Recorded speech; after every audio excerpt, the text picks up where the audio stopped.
Saga Egmont presents If They Knew by Sophie Flynn, read by Tamsin Kennard.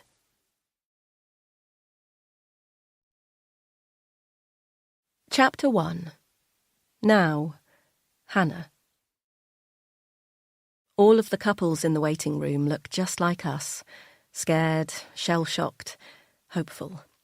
The man opposite us jigs his foot relentlessly, one leg folded at the knee, taking up all the space between him and his wife. She is dwarfed in comparison, her body so curled in on itself, it's amazing she takes up any room at all. Her eyes flit between the clock and his foot, as if it's his obsessive movement that's powering the tick of its hands. Charlie squeezes my hand, and I sit back in my seat. His legs are pressed together at the knee, straight, solid, still.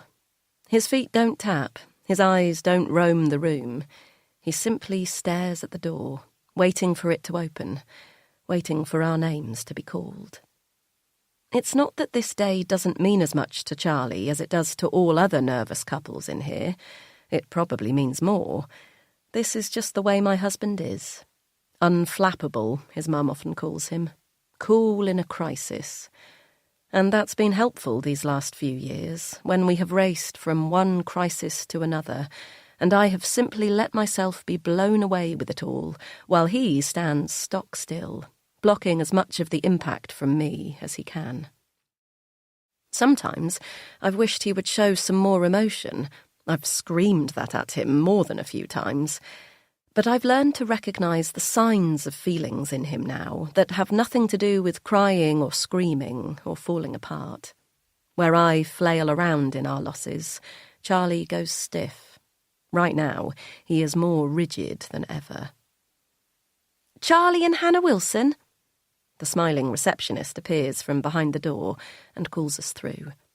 We've been here often enough for her to welcome us like old friends, and I feel the eyes of the other couple boring into our backs. There will be all sorts here. Couples on their first appointment, slightly misty-eyed about it all still, through to couples who've already got their little miracle safe at home and are simply here for a check-in. It's strange to think that Charlie and I are right in the middle.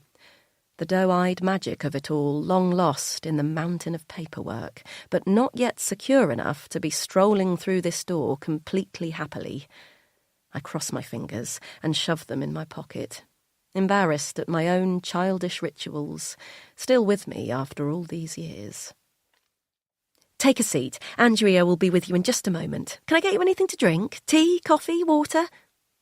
It's been a few weeks since we've been here, and I'd forgotten the rapid pace at which the receptionist speaks. I rack my brain for her name, as Charlie replies, "No, thanks, Emily, we're fine." He smiles. Of course Charlie remembers her name. Charlie remembers everything. She exits and leaves us in silence, both too nervous to speak or even acknowledge each other. Within a few moments, Andrea walks in, and I feel Charlie grow even stiffer beside me.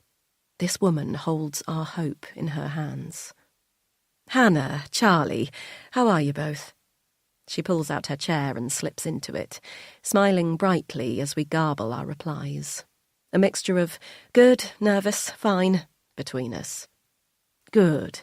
Good. Now, I know you're both probably incredibly anxious, so I'm going to cut to the chase." My heart bangs in a haphazard rhythm, the space between her words feeling gigantic, like we could both get lost in it.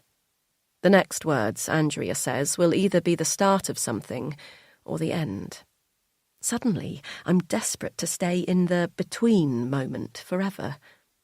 I flick a glance at Charlie, who stares resolutely forward at Andrea, his square jawline hard. "I'm delighted to tell you that your application for Izzy has been approved by the panel." Charlie breaks then. His hand flies to his mouth to contain the sob that starts to erupt. I'm so taken aback by it that I can't fully take in the news for a second. Instead, transfixed by my strong, silent husband finally letting his emotions get the better of him, if only for a moment. As if aware of my shock, he clears his throat, coughing away the sob, and takes a deep breath, steadying himself. He grips my hand, a controlled smile stretching across his face as he wipes away the rogue tear he wasn't quite quick enough to contain. "We did it," he says to me, his voice now steady. "We finally did it." We calm down after a few minutes of, "I can't believe it's finally happening," and other meaningless exclamations, aware that Andrea still very much has a job to do, and that the couples outside may not wish to have our joy rubbed in their faces. It's a tough line to tread, wanting to share success stories with hopeful parents without overstepping and parading it around. I have spent many nights enviously scrolling through strangers' Facebook profiles after they've shared their happy news on the adoption group. "We've finally been approved! Meet our new daughter!" These posts would make me hopeful and hateful at the same time.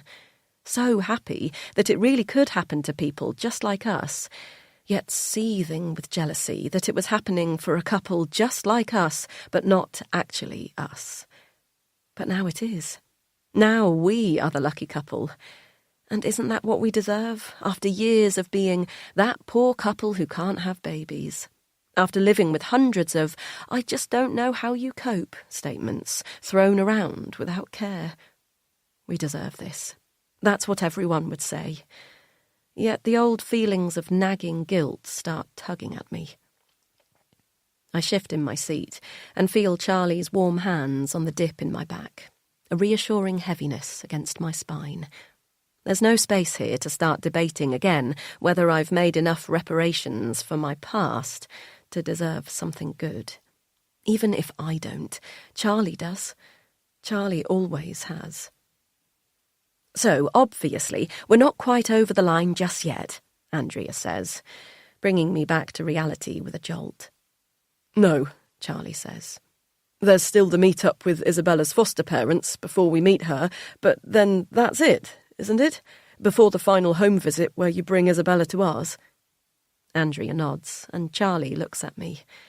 This is the part he's been preparing for, the part I've not dared to dream could really happen.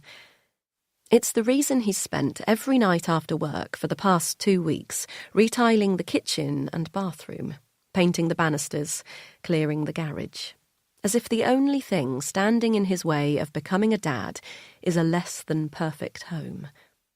I wish I'd helped him more now, but I couldn't let myself make plans for something I couldn't believe would ever happen and wasn't sure I even deserved.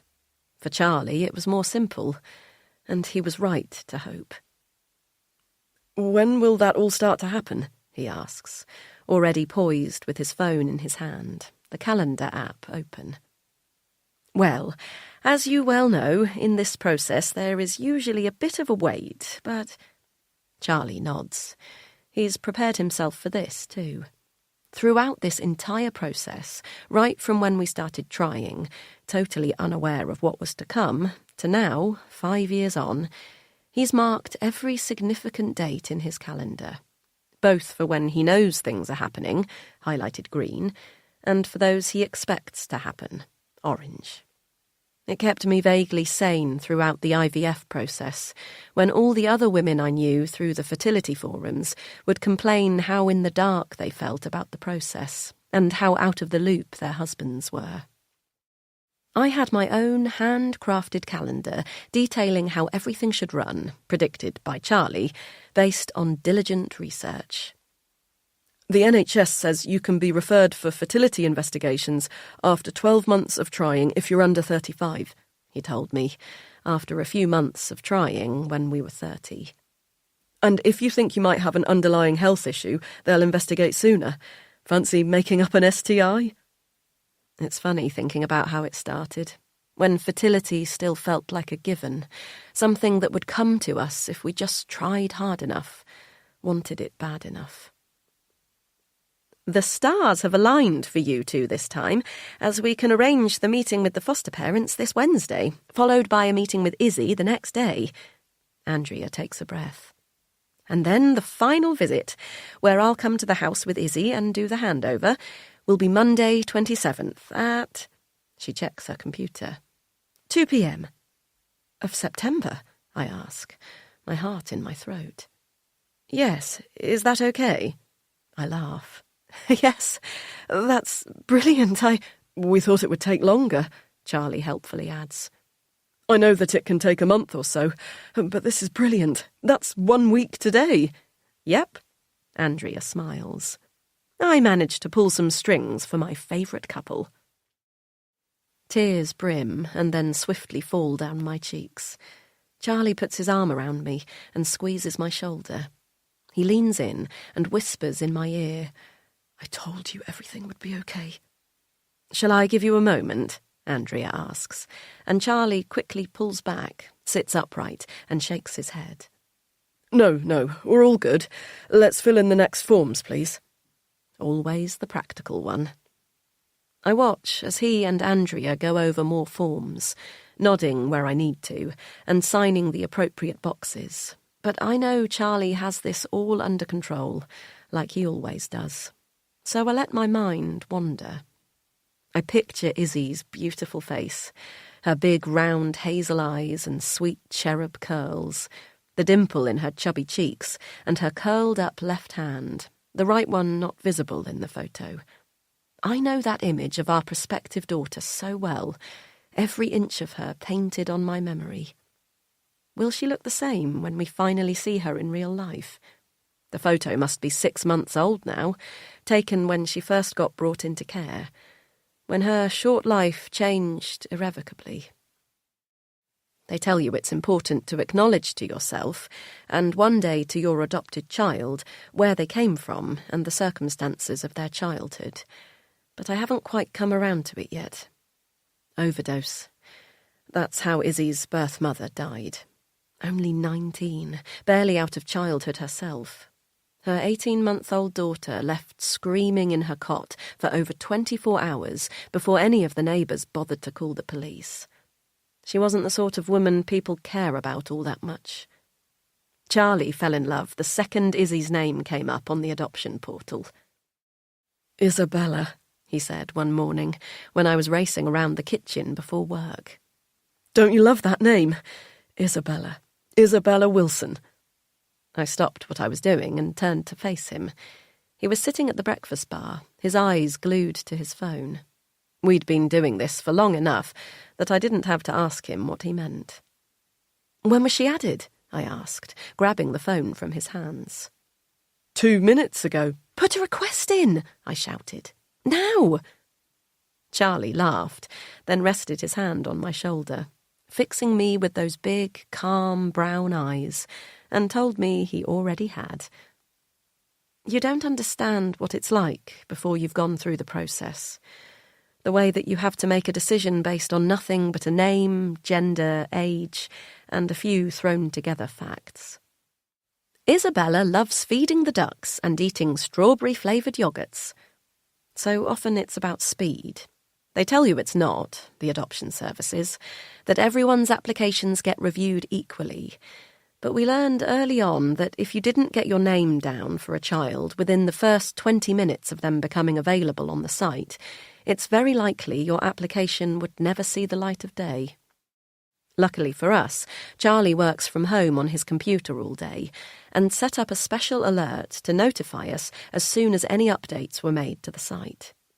Part of me wondered if this was unfair, if we'd get bad karma for using Charlie's professional tech skills to give us the upper hand. But after a few months of getting absolutely nowhere with our applications, I realised none of this is fair to begin with, so why not use all the tools at our disposal?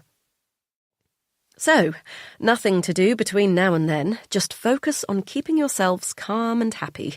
This period can get quite stressful because it's the final hurdle, Andrea tells us with a small smile and knowing eyes. She was born to do this job. She's been our adoption representative since day one, and I'm so grateful we have her. She's around our age and has 2 little girls herself. Naturally, I believe, though I've not been bold enough to ask. We'll try and keep calm, I say. In between cleaning and repainting half the house. I look at Charlie and laugh. Honestly, every couple I have in here tells me the same at this stage. It's perfectly natural, your own kind of nesting period. Enjoy it. You're almost there. Andrea sees us out of the office, back into the room of hopeful faces. I avoid the other couple's eyes, as Charlie basically skips through the room. I feel the envy radiating from them. "I'm just going to pop to the bathroom, Charlie," I tell him, tugging his jumper, hoping instinctively he'll understand he needs to stop flaunting our good fortune. "I'll go bring the car around," he tells me, grinning from ear to ear.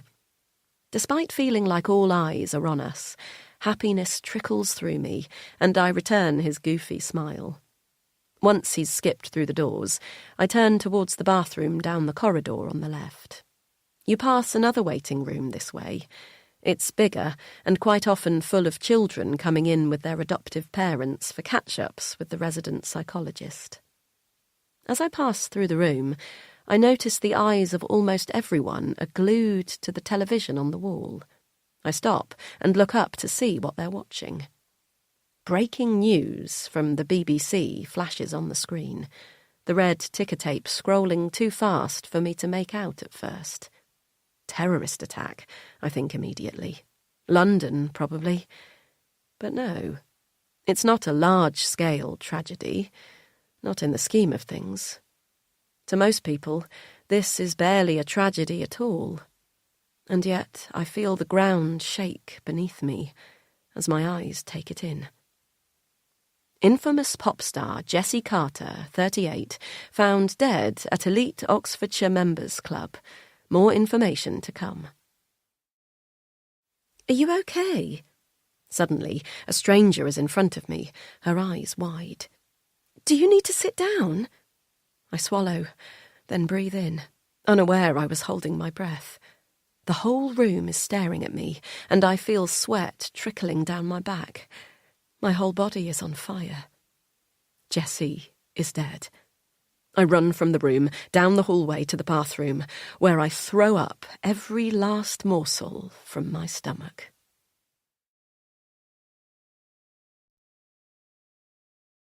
Chapter 2. 1 week until Izzy comes home. Now, Hannah.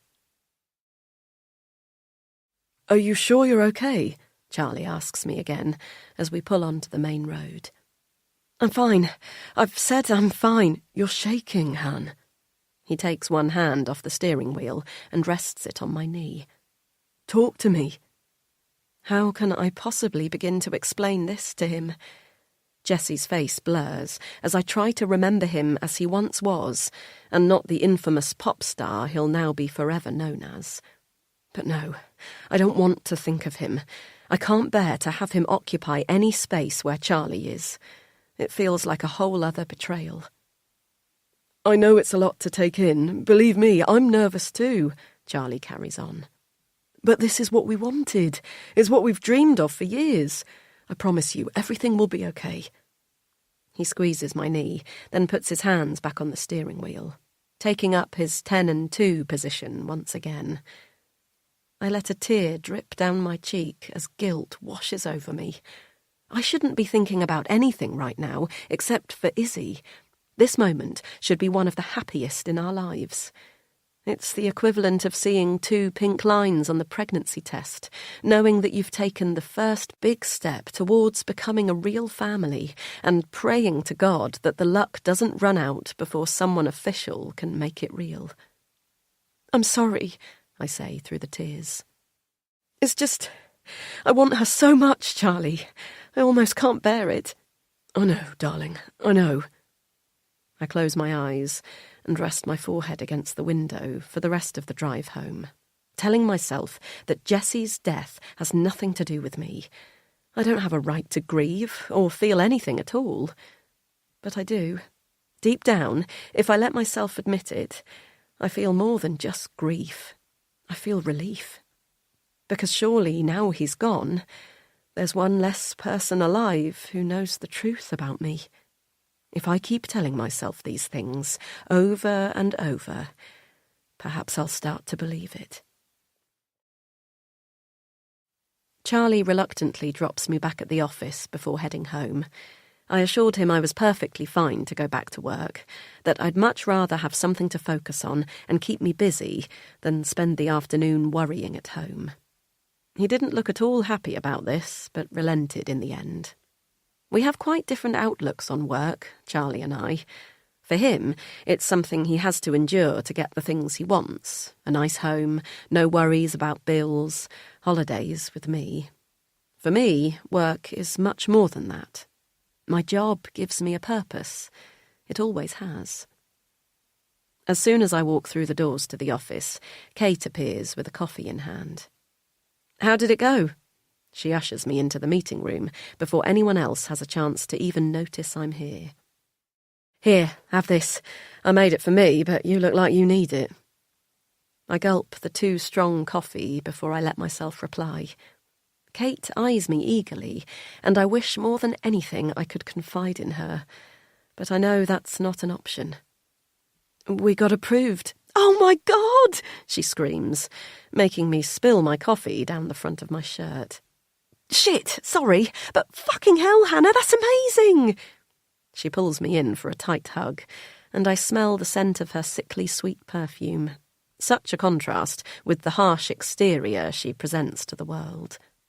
"I bet you can't believe it," she says, pushing me back so she can look at me again. "Not really, no." "Have you told Diane?" she asks, referring to Charlie's mum. "Charlie will tell her today," I say, though I didn't check this with Charlie. "God, she's going to be so excited. And what about your parents?" I sigh. "I haven't yet. I will." I try to imagine phoning my dad with the news and hearing his reaction.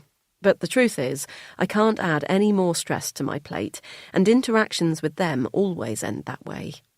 We barely speak now since I moved here, and they brought on various lodgers to stay in our falling-down Devonshire house to help pay the electricity bills. It's got worse in recent years. They never approved of IVF, finding it unbelievable that I could want to be a mother that badly, as if it made me some sort of 1950s housewife. "I'm sure they'll be thrilled, Han, don't worry." Kate squeezes my hand, well aware of my difficult relationship with my parents. Her kindness threatens to topple me. "Oh, Han, don't cry. What's wrong? Was there something else? What's happened?" I wipe my face with the back of my hand as Kate rummages in my handbag for a tissue. "Nothing. It's just hard to believe, you know? We've wanted this for so long and it feels so close now, but still like anyone could come and take it away from us." The last bit is said through such a sob that I wonder if Kate can even make out the words.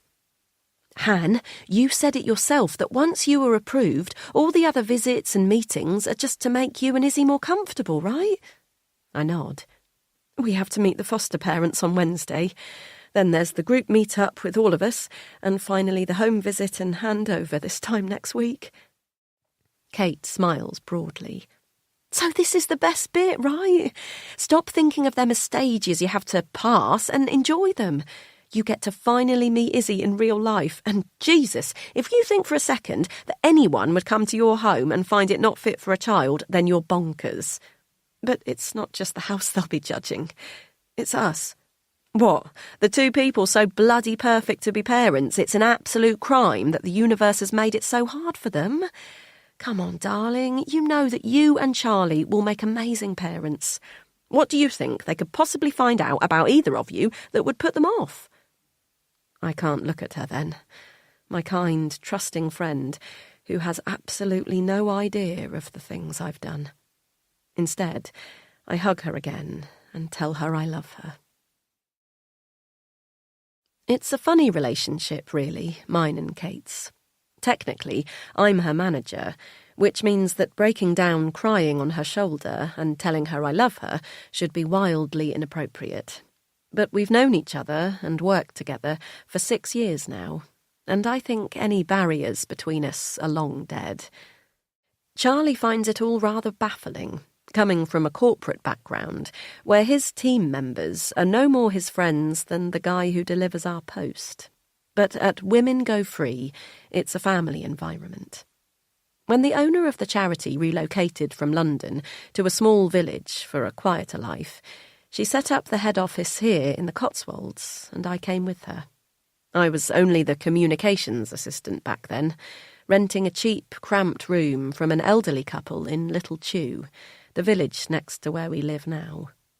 Despite the less than luxurious lodgings, I knew from day one that I'd found my place here. Now, I'm on the leadership team, running the communications department, and more sure than ever that this is the best place for me. Somewhere I can help women rebuild their lives after abuse from behind the scenes. A way to right the wrongs of the past. Kate joined just before our infertility struggles began, and has since become one of the most important people in my life. "I guess you haven't even seen the news," Kate says, when we're back at our desks, which are opposite each other in a large open-plan room. The rest of my small team have their heads down, typing away fiercely as if their lives depend on it. "About Jessie Carter?" A stab of pain registers in my stomach at his name, but I'm more worried about the heat that's taken over my body, my face and neck no doubt flushing, alerting the office to my discomfort. "Oh, yeah, I did." "Good riddance," Kate says. "That's what I say." Carly, one of the youngest members of the team, joins in then. "My mate tried to go to the gym there this morning, and they wouldn't let her in." "Wouldn't have pegged you as mixing with the farm lot," Kate replies. Carly shrugs, but her cheeks glow slightly pink. "Well, just a school friend. Family thing, you know." Kate rolls her eyes at me, and I know she expects me to join in with this bashing of the elite private members club that's just up the road, like I usually would. But I can't. Not today. "Does she know what happened?" I ask. Carly shakes her head.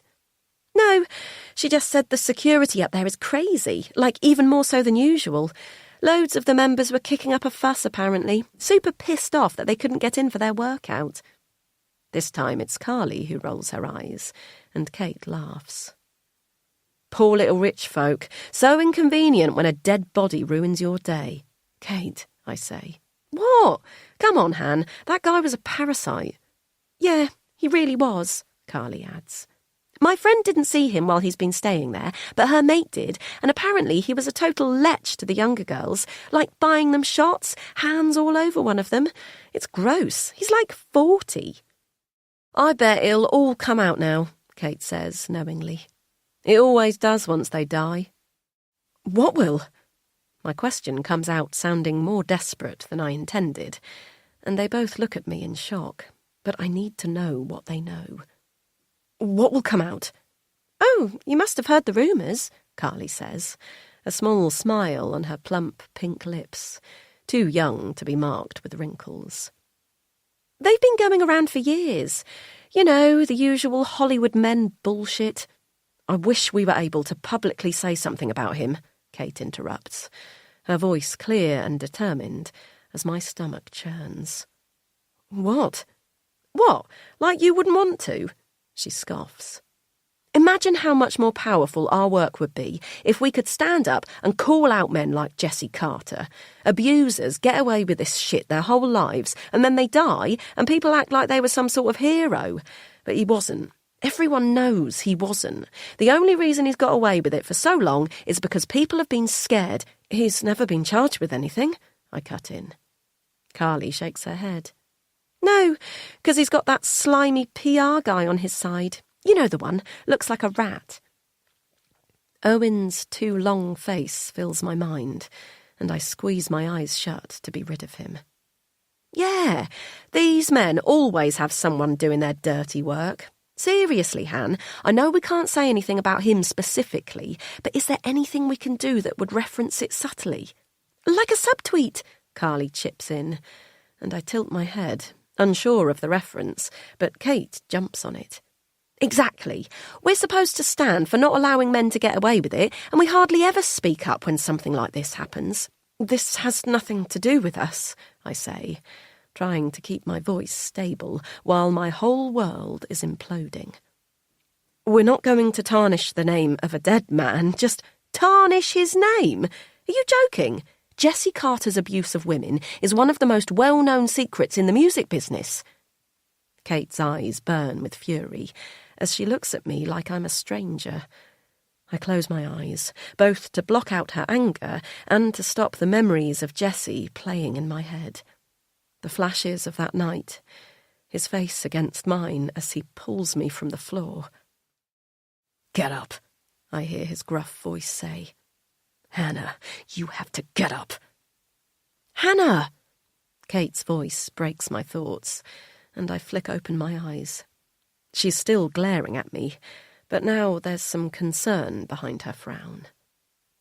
We are always on the same side.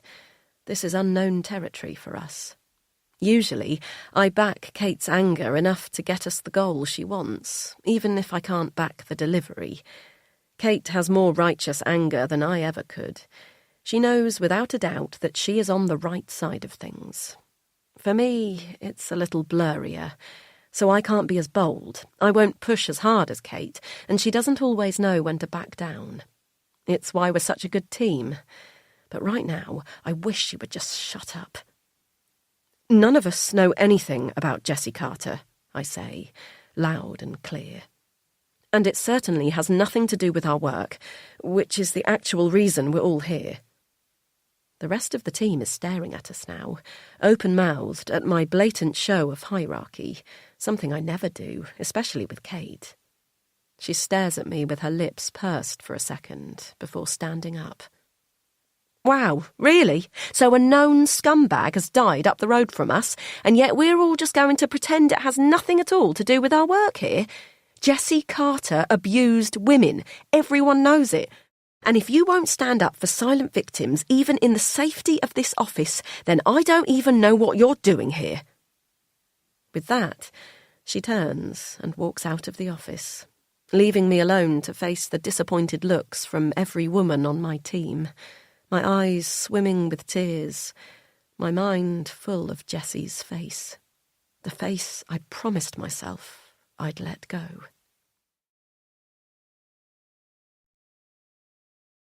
Chapter 3.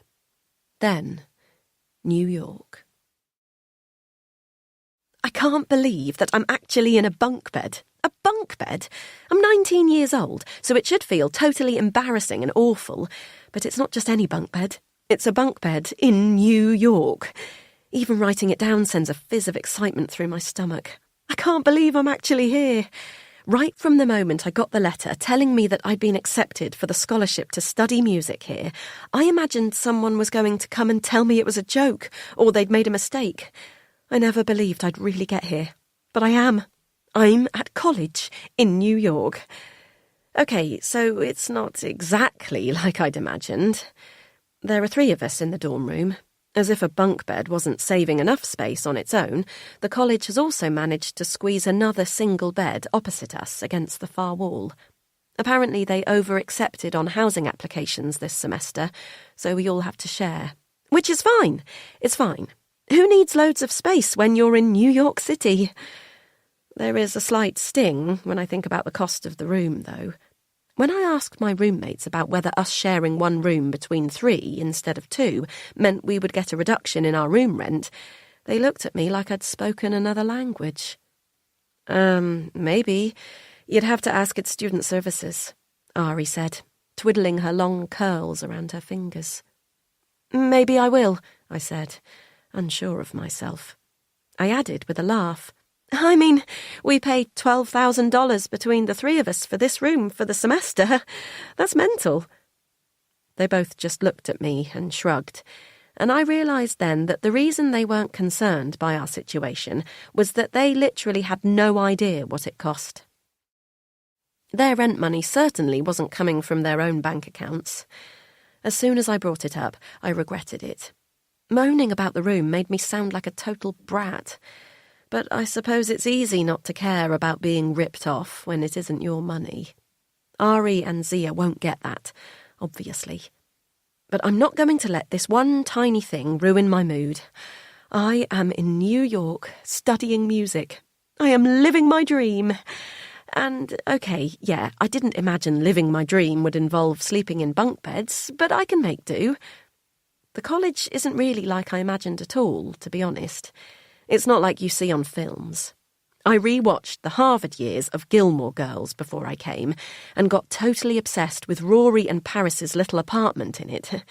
They had a living room and everything. We've got one oblong, brightly lit room with one set of drawers each and a bed, and we share the bathroom with the other 24 girls on our floor. Dad says I must be exaggerating. You're at the most exclusive, expensive college in New York. How could it be that bad? He laughed when I told him, but he's got no idea. He saw my uni halls in first year and admitted they were a bit grimy, but at least we had a kitchen, our own bedroom and a bathroom. But anyway, I need to stop focusing on all the downsides. Be more positive. This is where my life begins. No more mum and dad draining the life out of me whenever I go home for a visit, seeing their shrunken forms diminishing every few weeks. No more Exeter open mic nights with middle-aged men manning the mics. No more shy, sad, lonely Hannah. I'm going to be a totally different person here. I'm going to be the confident, funny, British singer-songwriter who rocks up to open mics on her own, guitar strapped on her back, and takes to the stage without a moment's hesitation. I can do this. Here, I can do anything. Chapter 4. Now, Hannah. I already know it's Kate from the way she knocks on the door. Knock, knock, knock. She always does it like that.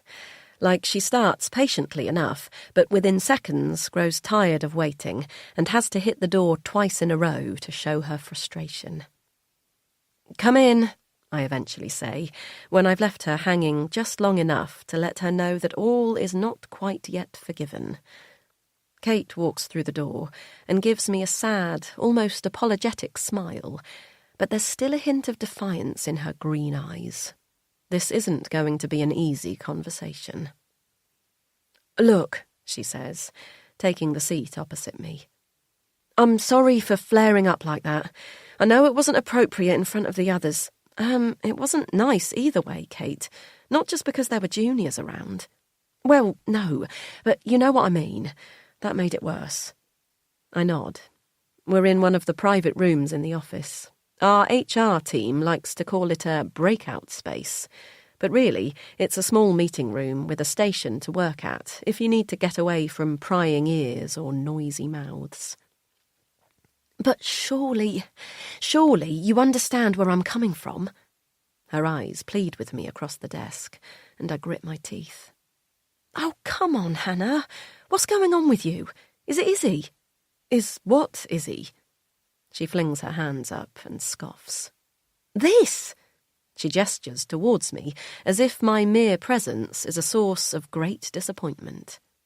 The way you're reacting to that prick's death, you're usually just as on them as I am. I shake my head. You don't know anything about him.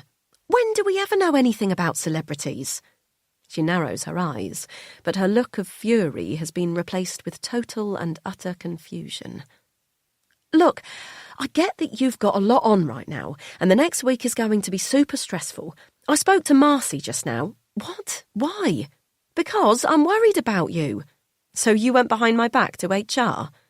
She rolls her eyes and shakes her head. You know it's not like that. She caught me in the kitchen and asked how you were coping with everything. I let out a choked laugh. Great. Very professional to be discussing private details of your employees. She knows I know. Of course she knows. And she heard our argument, Han. Everyone did. Her cheeks flash with embarrassment, and she looks away. Why won't you tell me how you feel? What's wrong? Nothing, I say, quickly followed by everything. See, this is what I mean, Han. Kate flops back in her chair, exasperated. You've got so much on outside of work, and I think you need to take a step back. I know you think you can do everything, be the superwoman you always are, but Marcy and I were just wondering if... If what? Kate rolls her eyes. Han, stop with the attitude. You're acting like I've gone behind your back here. I haven't. Marcy just caught me while I was making tea.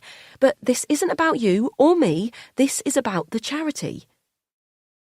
I grind my teeth as tears prick at my eyes. How has Jesse got into every aspect of my life so quickly? I've kept him hidden for 15 years, and yet here he is now, ruining everything, even from beyond the grave. I need to call Charlie, I say, getting up from the table. Kate reaches into her bag and shoves a file into my hand. Fine, but please, can you at least read these? What are they? It's about Jesse Carter. Stories from women that someone online has been collecting. Han, so many people are already speaking up about his death to make sure he doesn't go down in history as a glorious rock star. It's unlikely that this won't become a media story soon. We should be prepared. I stalk out of the room, the papers gripped in my sweaty hand. Kate doesn't follow as I make my way out of the office onto the lane outside. It's a bright, brisk September day, the sort that Charlie loves, and I wish I'd brought my jacket. That's the problem with storming out of places. You're never quite prepared.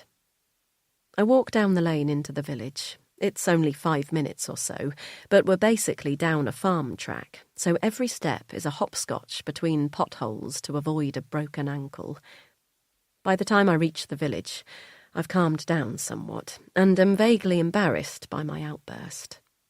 Kate will think I've totally lost it. I should have never let myself get publicly worked up about Jesse. It's not like men in power dying, leaving behind a trail of abuse, is something we've not dealt with before. But we never make statements. That's not who we are as a charity. We focus on helping women rebuild their lives by finding them housing, providing coaching for job interviews and anything else they need. We don't go after the bad guys, and now is no different. The village is quiet.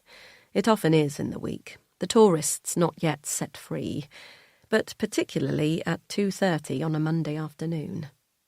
I have around 30 minutes before the mothers of the village descend. I always avoid school times wherever I go now. We both do, Charlie and I. It became too painful eventually to see everyone around us get everything we wanted as if it was easy. But I don't have that luxury today. I need to be out of the office, and I need somewhere to read the reports about Jesse without a million eyes on me. The cafe is quiet as I walk in. There are a few dog walkers and tourists enjoying coffee and cakes, but I can't see anyone from the village who'll want to chat, which is a relief. Afternoon, Hannah. Hi. I force a smile at Roger, the cafe owner, then stare at the menu behind his head. I know it by heart, but I can't get into a conversation with him today, and Roger really does love to chat. How are you today? Busy at the office? He asks, while I stare. I murmur. Always busy. Could I get a decaf flat white with oat milk, please? Roger nods before I even finish the sentence. My standard hipster order suiting the vibe of his Instagram-worthy cafe perfectly. Actually, I say, regular flat white today, please. He raises his eyebrows. Absolutely. Coming right up. I thank him and walk to the table in the corner where I can see out to the street, but you can't see in. After a moment, he brings over the coffee, and I look at it in wonder. Caffeine. Proper milk. I gave up both years and years ago after reading about the negative impacts on both for fertility. Even though we accepted over 18 months ago that no matter how many rounds of IVF we did, I'd never carry a child, the habit stuck. Deep down, perhaps I hadn't quite given up on the hope of my body sorting itself out. That's the problem, when after years of tests and investigations, you're left only with the non-diagnosis of unexplained infertility. Letting go of the hope that the mystery of your body might one day magically fix itself is hard, near impossible. But today, I don't need to hold on to that last glimmer of hope anymore. Today, Izzy is all the hope I need. I take a mouthful of the coffee and instantly feel the buzz of caffeine swimming in my veins. I smile and close my eyes. Soon I won't need to avoid this place at 3 p.m. either. Soon, perhaps I can be just like the other mothers who sit here proudly, knowing without a shred of doubt that they belong. But first, I have to deal with Jessie. Half an hour later, I feel like I might throw up again. Whether it's the effect of caffeine and whole milk after years of abstaining, or because of everything I've read, who knows. But I can feel the sticky veil of sweat across my top lip and the familiar thud of panic in my chest. I spread the papers across my small table, reading the headlines afresh. Poster boy for getting away with it, murdered in hotel room. Jessie Carter, another one bites the dust. Revenge murder? We can only hope. I've known men like Jessie Carter, and I'm glad he's dead. Murdered? The word sticks in my throat. That's not what the news said earlier. That's not what I thought. Oh my God. This is worse than I could have ever imagined. I assumed there would be reports of an overdose, a party gone too far, possibly a horrible accident. But murder? This changes everything. I flit my eyes across the headlines again, desperate to see something that tells me I've read it wrong, that the world isn't shouting out for everyone to hear that Jessie's death is something cold and calculated. Kate has obviously been scouring the depths of the internet for these reports. It's not the coverage the rest of the world will be reading today. Instead, she's looked in places that most people never think to. Opinion pieces in female-run journals, press releases from some of the more controversial women's aid centres, and, of course, Twitter. I open BBC News on my phone, which provides momentary relief. Beloved pop star found dead at elite Cotswold Members Club. Beloved, but no mention of murder. Where's the truth? To some, Jessie is a monster who deserves his fate. But to many, today's news will be a tragedy. I know enough about reporting restrictions to know that reputable organisations won't call it murder until the police release that. But small journals and blogs will have no problem hedging their bets based on rumours alone. And the thing I've learned about rumours is that they usually turn out to be true. Hannah!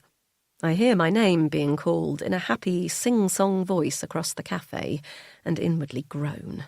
It's Olivia, the wife of one of Charlie's friends from the village. It's not that I don't like Olivia, it's just that...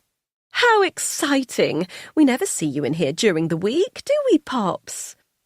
Olivia has made her way over to me, with 1-year-old Poppy in tow. Quite literally the prettiest baby you have ever seen. Her big hazel eyes stare up at me in wonder as she pulls at the hem of her Cath Kidston patterned dress. I was just heading off, actually. Oh my gosh, no, please stay. I'm working. I just popped out for... We won't be long, 10 minutes. Surely they can spare you for that long. Before I have a chance to refuse, Olivia's plonked Poppy on my lap and gone to the counter to order, presumably for us both.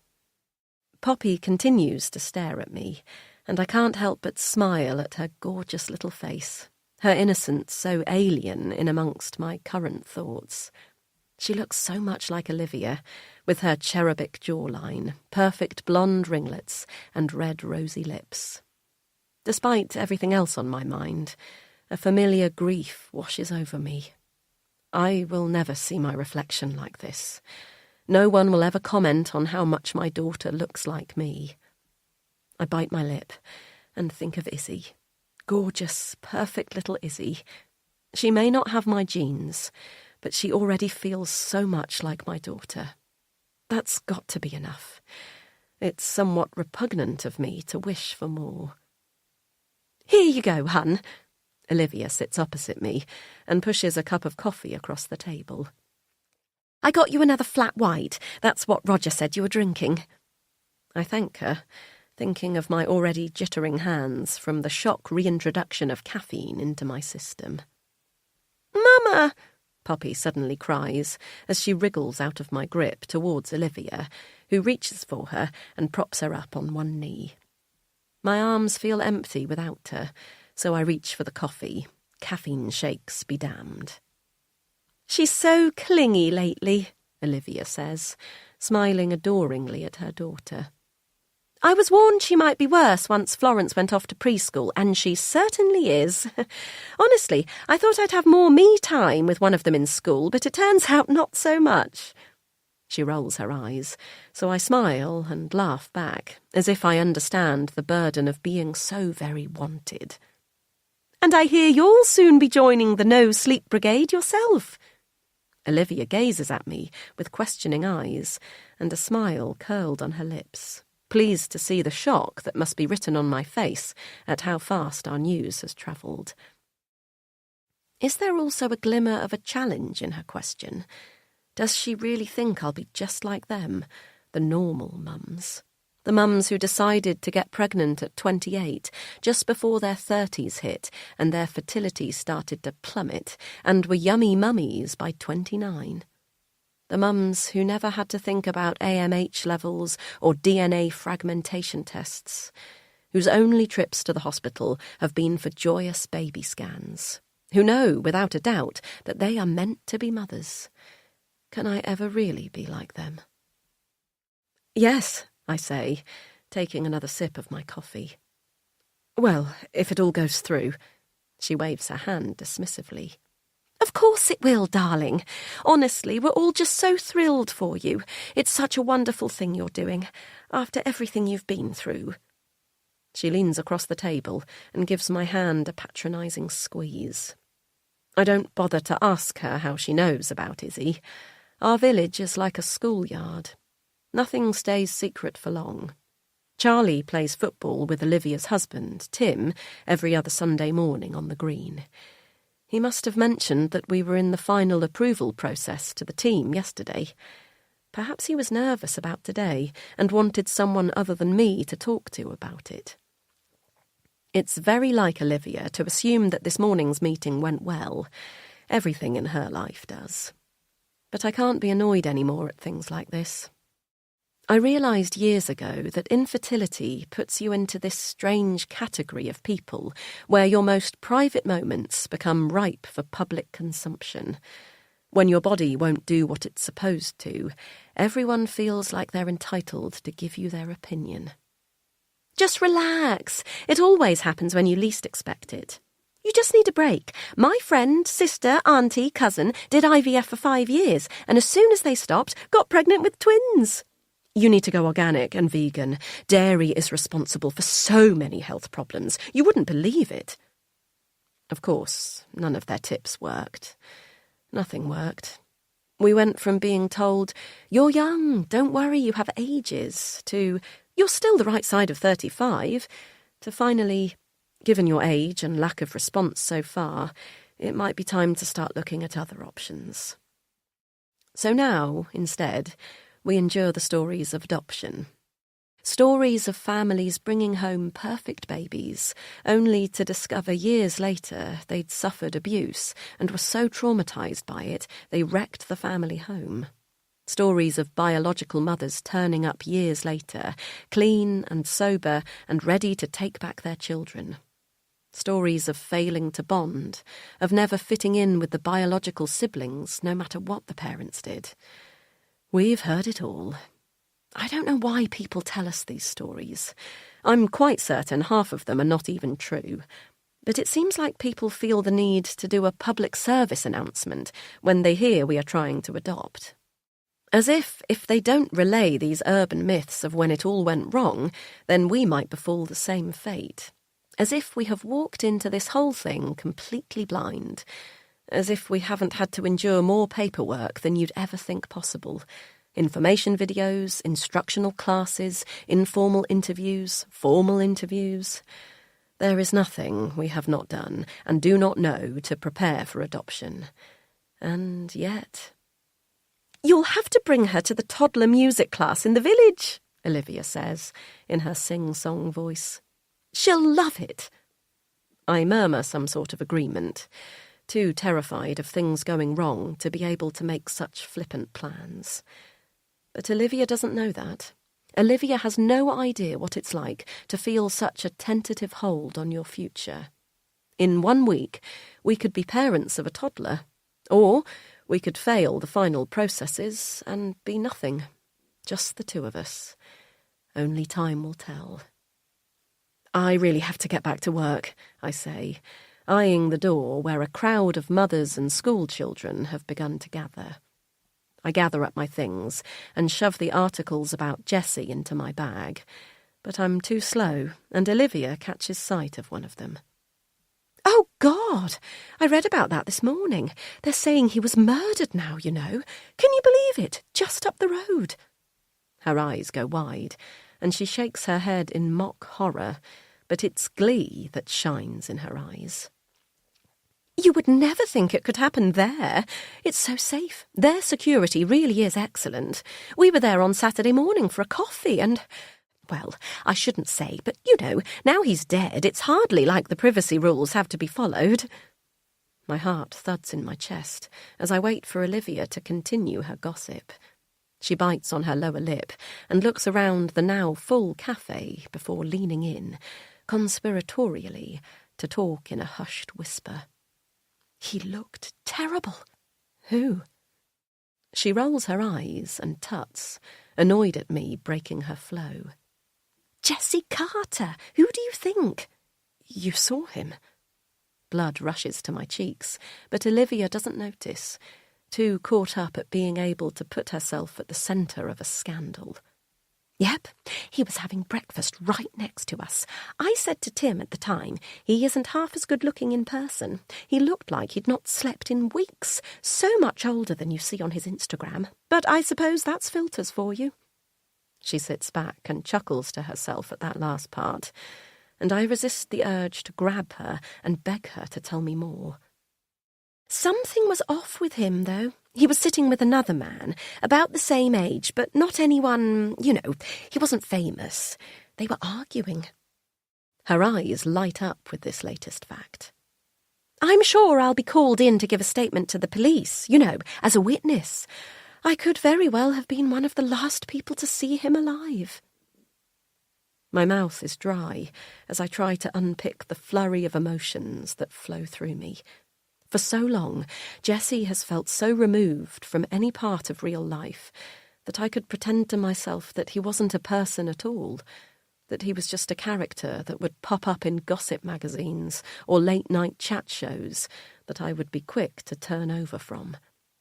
But hearing Olivia so casually refer to him as a real person, a person who sat right next to her a few miles from where we are right now, is almost unreal.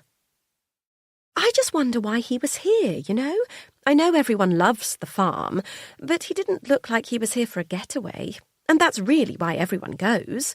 Why else would you come all the way from America to a village in the middle of nowhere?" Olivia shrugs and shakes her head. "Still, I'm sure we'll all find out soon." "What do you mean?" "Well, the police will be asking all those questions, won't they? It's going to become a murder investigation. They'll find out everything there is to know about Jessie Carter." I slam my chair back in panic, causing all eyes in the cafe to turn to me. Olivia's mouth forms a perfect O as she stares up at me, but I can't even bring myself to apologise, and instead grab my bag and run from the cafe into the cold afternoon air. Breathe. Just breathe. Everything is going to be fine.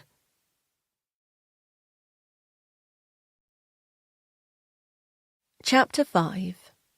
Then, New York. So maybe things aren't working out exactly as I'd hoped. It's been over a week, and I still don't feel like I've got any real friends. It's making me feel like I'm back in high school. I thought I would be different now, that I'd meet people who I could actually get on with and find some proper mates. I thought that I left the weird, awkward, shy girl back in the UK, but turns out she was always there, just waiting for a chance to come out. The classes are harder than I thought they would be, too. Everyone here is grossly talented. But then most of them are the kids of musicians and actors and writers, so it's hardly like they wouldn't be. Dad would remind me that I'm also the child of two artists, but it's not quite the same, is it? My parents spend all their time drinking 5-quid bottles of wine from Asda while massaging each other's egos and bemoaning the loss of the old days, not having sold a painting in decades, whereas the kids here have parents whose names you see on billboards. I've only spoken to Dad twice since I got here, and last time Mum was in the background shouting down at him to get off the phone because the bill would be huge for an overseas call. Neither of them have even emailed me since, and I can't help but think they've already forgotten about me. But isn't that what I wanted? To be far enough away that I didn't have to think about anyone but myself. I just wish I could fit in better. I don't feel like the other kids here at all. Kids! See? I am changing. Everyone here says kids, like we're 12. It's so weird. I asked Ari about it the other night, and she said they are kids until they're 21. 21? I laughed. You stopped being a kid years before that. But she just shrugged like I was being dramatic. Back at home, I know we're still young, but at least we have some sense of being adults. Here, they don't have to do anything. The college provides all our meals in the dining hall, so there's no arguing about the washing up or making the weekly shopping trip to fill the fridge with a combo of hangover treats and enough pasta and tomato sauce to keep us alive. We don't even use money on campus. We have these college cards which we have to top up online, and everything is paid for with that. It's so weird, but I guess a lot of the kids here have their parents topping them up from home. I haven't bothered giving Mum and Dad the details of mine. It's not like they'd remember to do it, even if they did have some spare cash. Back at home, I'm the exceptional one. I know I sound like a total egomaniac, but it's true. I'm not surrounded by friends or boyfriends or anything like that, but I am thought of as the talented one. I always have been. That's basically 90% of my personality. But here, everyone is talented, and so I'm nothing special. I should have realised it would be like this. The process to get this scholarship was mad. Hours of Skype interviews and 3 separate audition tapes before they'd even consider me. Everyone else here will have done that too. Everyone here is the very best of their class. The difference is, they already come from elite New York and LA classes, and I am the best of Exeter. I think the other big difference between here and home, though, is that I'm so bloody lonely. The problem with being an exchange student is that they stick you in halls, or as they call them here, dorms, as if you're brand new to uni life. But I'm too old to be properly friends with the 18-year-old first years they've roomed me with, and I'm not cool enough to be friends with the fourth years who look at me like I'm a fresher. I'm just stuck in the middle, appealing to no one, just like the old days. But at least I have my music, even if it no longer makes me exceptional. I've been practicing loads since I got here. The upside of not really having any mates is that I've got hours and hours to rehearse. I've looked up some open mics in the city too, but not had the nerve to venture out to any just yet. And yeah, maybe my confidence is a bit knocked at realising how mediocre I might be compared to New York musicians. But to be honest, I've barely been into the city at all. Campus is big enough to wander around and give myself the illusion that I'm living in New York without worrying about anything like being mugged or catcalled or getting lost. You know, the real bits of New York. I did go for a wander the other night. A few girls from my class said they were going for a coffee after class, and I managed to get myself sort of invited. And by that, I mean I was standing so near to them when they were arranging it that to not invite me would have been insanely rude, so they did. One of the girls in the group, Sadie, actually lives in New York. Her parents have an apartment a few blocks from campus. Astor Place, it's called. So she took us to a coffee shop she knows. She lives on campus too, despite being so near home. Isn't that mad? Imagine having an apartment that close to campus and still paying the insane college rental rates. I guess a lot of the kids here have more money than sense. Even though none of them really spoke to me much, and I felt very much like a hanger-on, I loved that night. We walked through the busy streets as the dusk settled, and I felt like I was in a movie. Men in business suits stormed the pavements, phones pressed to their ears, barking instructions. Women in yoga gear power-walked in pairs, their hair brushed off their faces in tight bands, their mouths moving 100 miles an hour as they talked. An older woman rode past us on a scooter. A scooter! I had one like it when I was a kid, and laughter bubbled up through my throat as she rode by, winking at me. I love this place. I'm not sure it loves me yet, but one day I think it might. Before we got to the coffee shop, Sadie stopped at this big cube statue in the middle of the street and told me to push it. I thought she was joking, trying to make me look stupid. Show that I wasn't a New Yorker like her, so I laughed it off. But then she rolled her eyes and walked up to the statue, calling me over again. I leant my weight against it, copying her, and felt the cold, flat surface against my back. It didn't move an inch, and I stood back up, feeling stupid. But she kept pushing, and then, like magic, the statue moved. All the other girls laughed and cheered, and a few tourists stopped to watch her. She told us there's a point at which, if you put your weight behind it, it moves. Tourists love trying it, but they never make it move. I hope, in a few weeks, I won't feel like a tourist anymore. I want to feel at home here. I want to be someone else. I want the city to swallow me whole.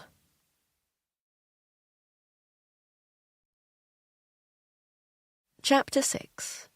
Now, Hannah. I pull up to the house and see Charlie in the kitchen. The window's starting to steam from whatever he's cooking, and in the reflection I see a look of concentration on his face as he stands over the hob, stirring.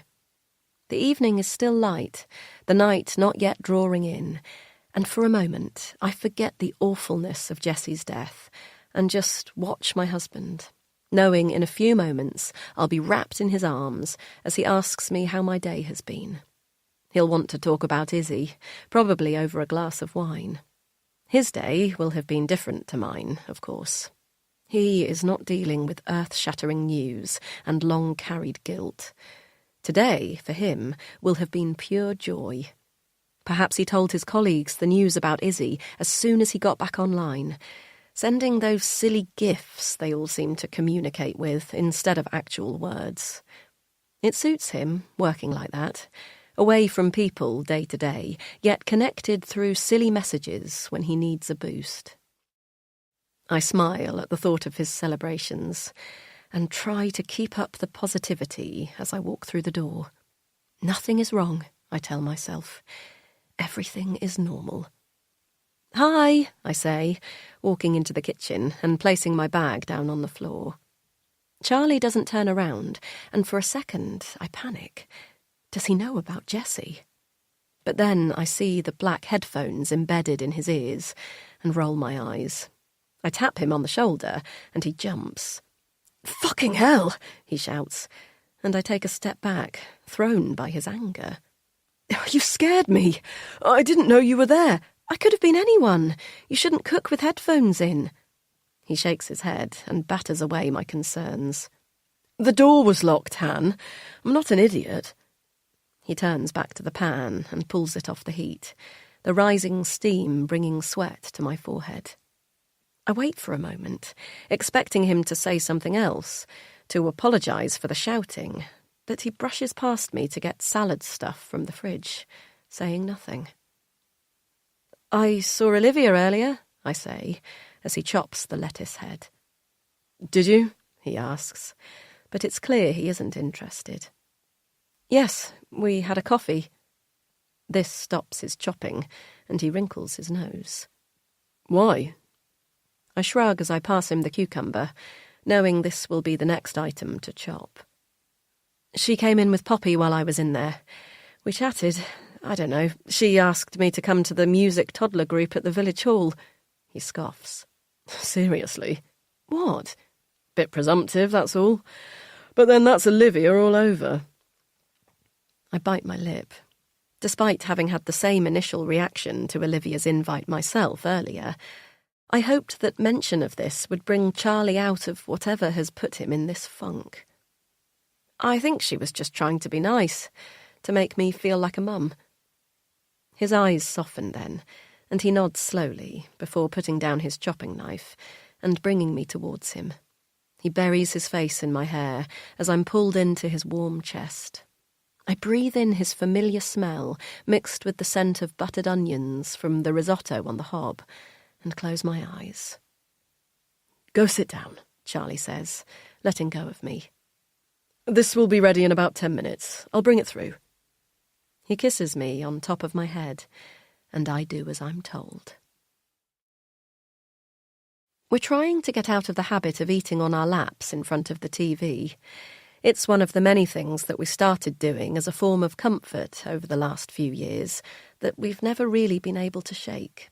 Setting the table and sitting at a hard surface began to feel, like a lot of things in our lives, pointless and faintly ridiculous.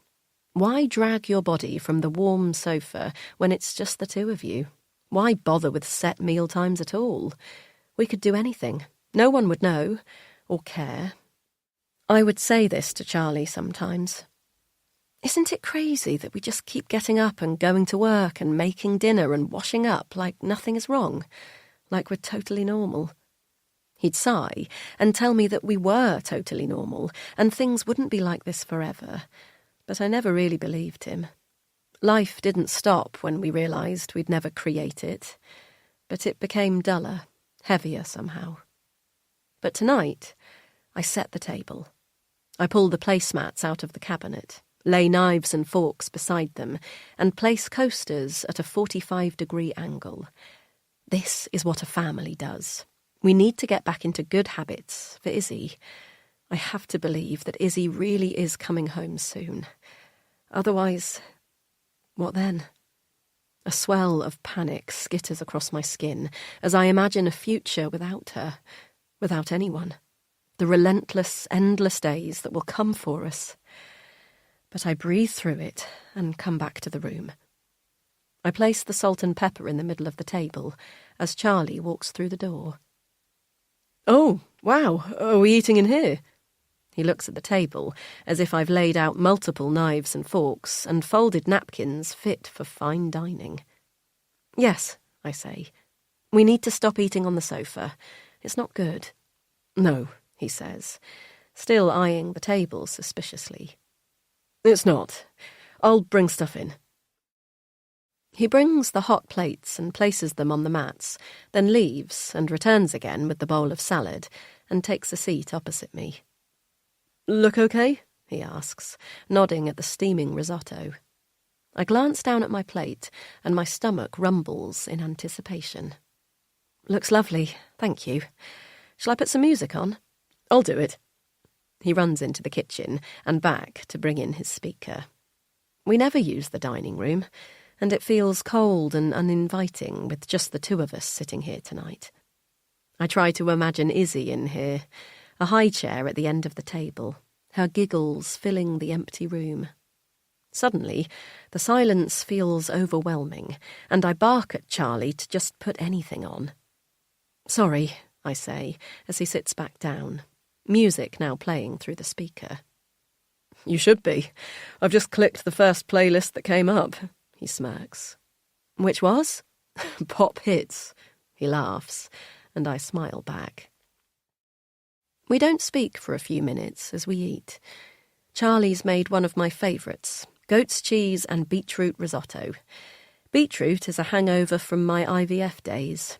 I read somewhere that beetroot was good for fertility, and it became one of the staples in our fridge, along with spinach, cashew nuts, maca powder, Brazil nuts, pomegranate juice, and even bee pollen at one point.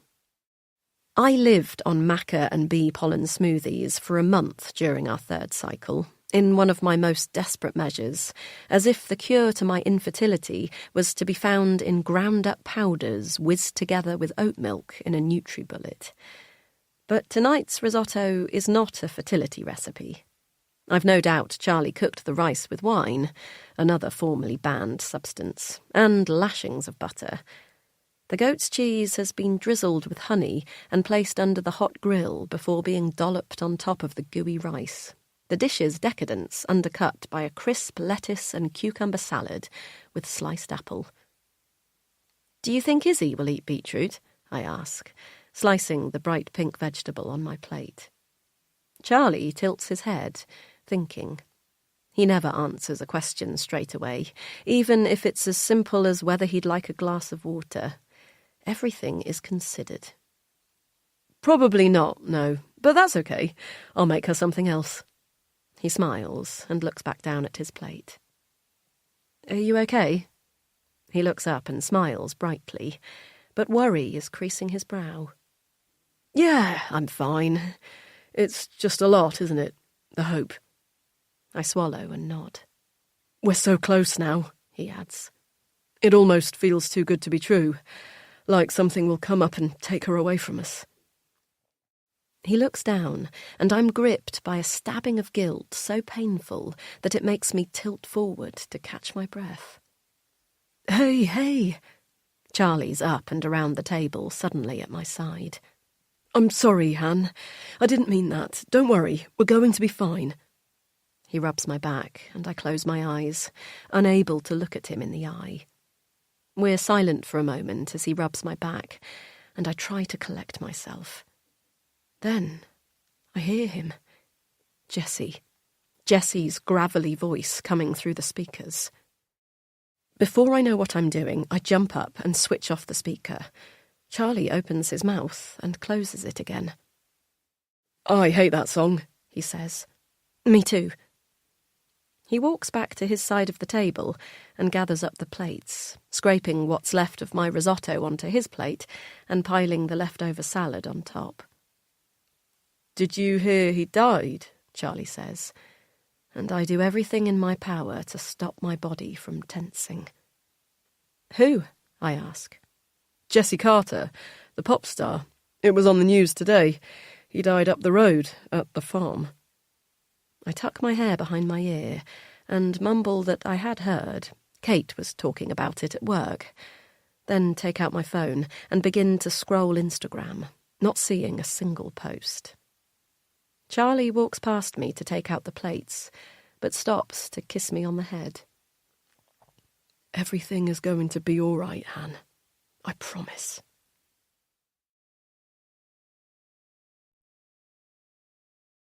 Chapter 7. Then, New York. Oh my God, something exciting has happened. Like really, really exciting. Even thinking about it makes my ears hot. Okay, it's probably not that exciting. I'm just being dramatic, as usual, Dad would say. God, but thinking about what could happen makes me actually want to scream with excitement. And I need it. It's been 2 weeks now, and nothing has happened at all. I'm so bored. Bored in New York City? Ha! But that's exactly what I am. I didn't think it was going to be like this. I really didn't. The classes are so hard, and they actually give you homework every single night. Part of me feels too old to be here, like I'm not in school anymore, so why do they treat us like that? But then the other part feels like a stupid kid who grew up in a shitty house in the countryside and knows nothing about the real world. So maybe I'm just finding it super hard because I'm actually way out of my depth as a musician and need this to take me to the next level. I've started to go out more now, at least. I take my guitar and find places with open mics. The first time I went, I was so scared I thought I was going to be sick right there on the pavement outside the shabby-looking cafe. But it was good. Well, it was okay. Every open mic has been okay so far, and I've done 3 now. The audiences always love my accent, but that's probably the only thing they really love about me. My music maybe just doesn't translate to the US. I don't know. Laura Marling manages it okay. But Laura Marling is why I'm in this insanely excited state in the first place. I should explain. I bought tickets to see her playing at Webster Hall before I came out here. I tried to play it all cool, like I was totally fine to go to a gig on my own. But really, I thought by the time it came around, I'd have loads of friends and would just go along with them. But it's been almost 3 weeks now. The gig is next week, and I still have no one to go with. So today, I'm sitting in music theory class, absolutely the worst one, just a load of complicated maths, which to me has absolutely nothing to do with music. Oh, and so far, I'm failing the class, so there's that.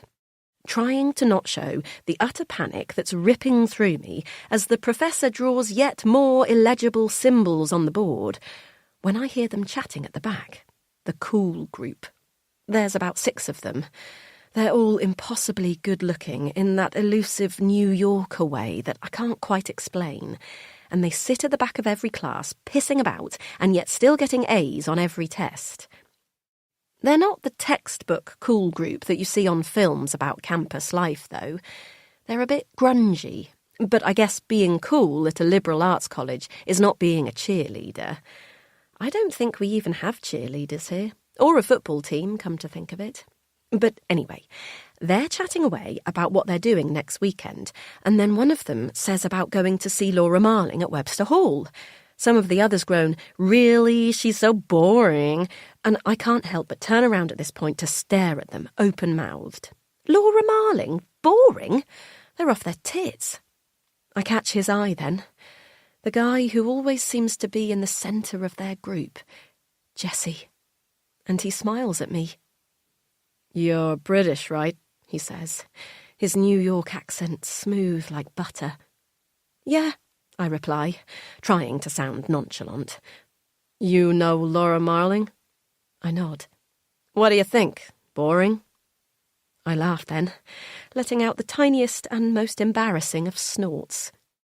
She's so far from boring, I don't even want to dignify that with an answer.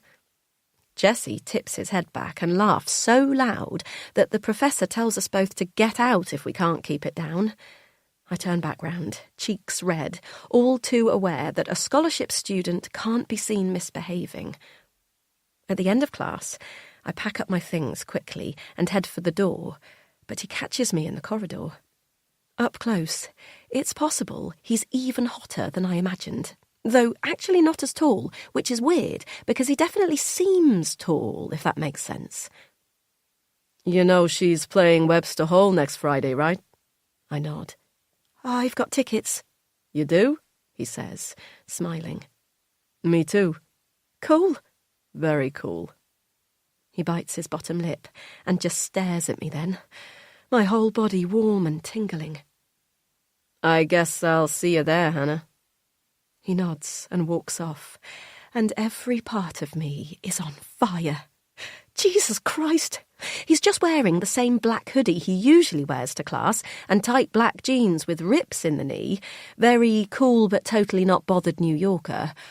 But honestly, the way being close to him is making me feel, you'd think we were naked. Do not think of him naked. Why is my body reacting like that to a total stranger? I didn't come here for boys. I came here for music. But God, Jesse is just... I don't know what he is. I've never had that kind of feeling before, just from someone talking to me. But it doesn't mean anything. I'm just lonely, that's all. I'll see him at the concert next week, and he'll probably not even acknowledge me. Then I can stop obsessing over him, over the way my name sounded on his plump lips. Oh, God, this is going to be trouble.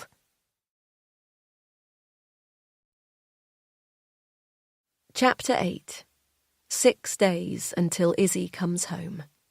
Now, Hannah. I wake up thinking about the spare room. Should we decorate now, ready for Izzy's arrival, or is that tempting fate? If we don't do anything, though, surely that won't show Izzy that we're ready for her when they bring her for the home inspection and handover. Home visit and handover, I hear Andrea correct me. You are not under inspection. But we are, aren't we? We have been ever since we started this process. Over the years, I've managed to convince myself that my past is so totally unconnected to my life now, in every way, that it could never hurt me. It's this conviction that pushed me through the adoption process, despite the intensity with which they assess your life. Morning. Charlie walks into the bedroom with a cup of something, and I smile. Chai tea, he says, as he places it on my bedside table. He switches on the radio, and Harry Styles' latest song fills the room. I'm drinking coffee now, I say. Are you? Do you want that instead? I shake my head. No, I was just saying. There's no reason not to, right? He shrugs and says he supposes not, then goes back downstairs. He starts work a lot earlier than me. He prefers early mornings, whereas I prefer sleep. And if I'm honest, I'm finding it harder and harder to remain interested in work lately. It's not that I don't care, of course I do, but my thoughts have become so consumed with Izzy that nothing else seems to fit. I remember being like this with our first round of IVF. So sure it was going to work, I let everything else in my life slip. And then, when we got that first negative, it was like the world would fall apart. But it didn't. Because if there's one thing I've learned over the last few years, it's that you just keep going, no matter what happens. We just keep going. Harry Styles fades out, and the 7:30 news bulletin replaces it. I need to get up. I should be dressed by now. Police continue investigations into the murder of pop star Jesse Carter after his body was found at The Farm, a private members' club in the Cotswolds. Police have today confirmed that Carter was stabbed. I jump from the bed and switch off the radio. Stabbed? Jesse was stabbed. The image makes my skin feel too tight, like my body is clamouring to be released. I'm heading into town this morning, Charlie says, popping his head around the door. I didn't notice before that he was dressed in outdoor clothes, as we call them, the only thing defining them from our indoor clothes being their lack of elastic waistbands and oversized nature. What for? I reply, smoothing down my hair in an effort to look less erratic. Charlie waves his hand and tells me he has to meet a new hire to his team, then gives me a kiss on my sweaty forehead and leaves. Charlie hardly ever works outside of the house, and I wonder why he didn't mention this to me before. But perhaps he did. I've hardly been attentive lately. I pull off my pyjamas and shove them on top of the overspilling laundry basket. I need to get a hold of the house stuff. We can't fix the whole house this weekend. We need to be prepared before that.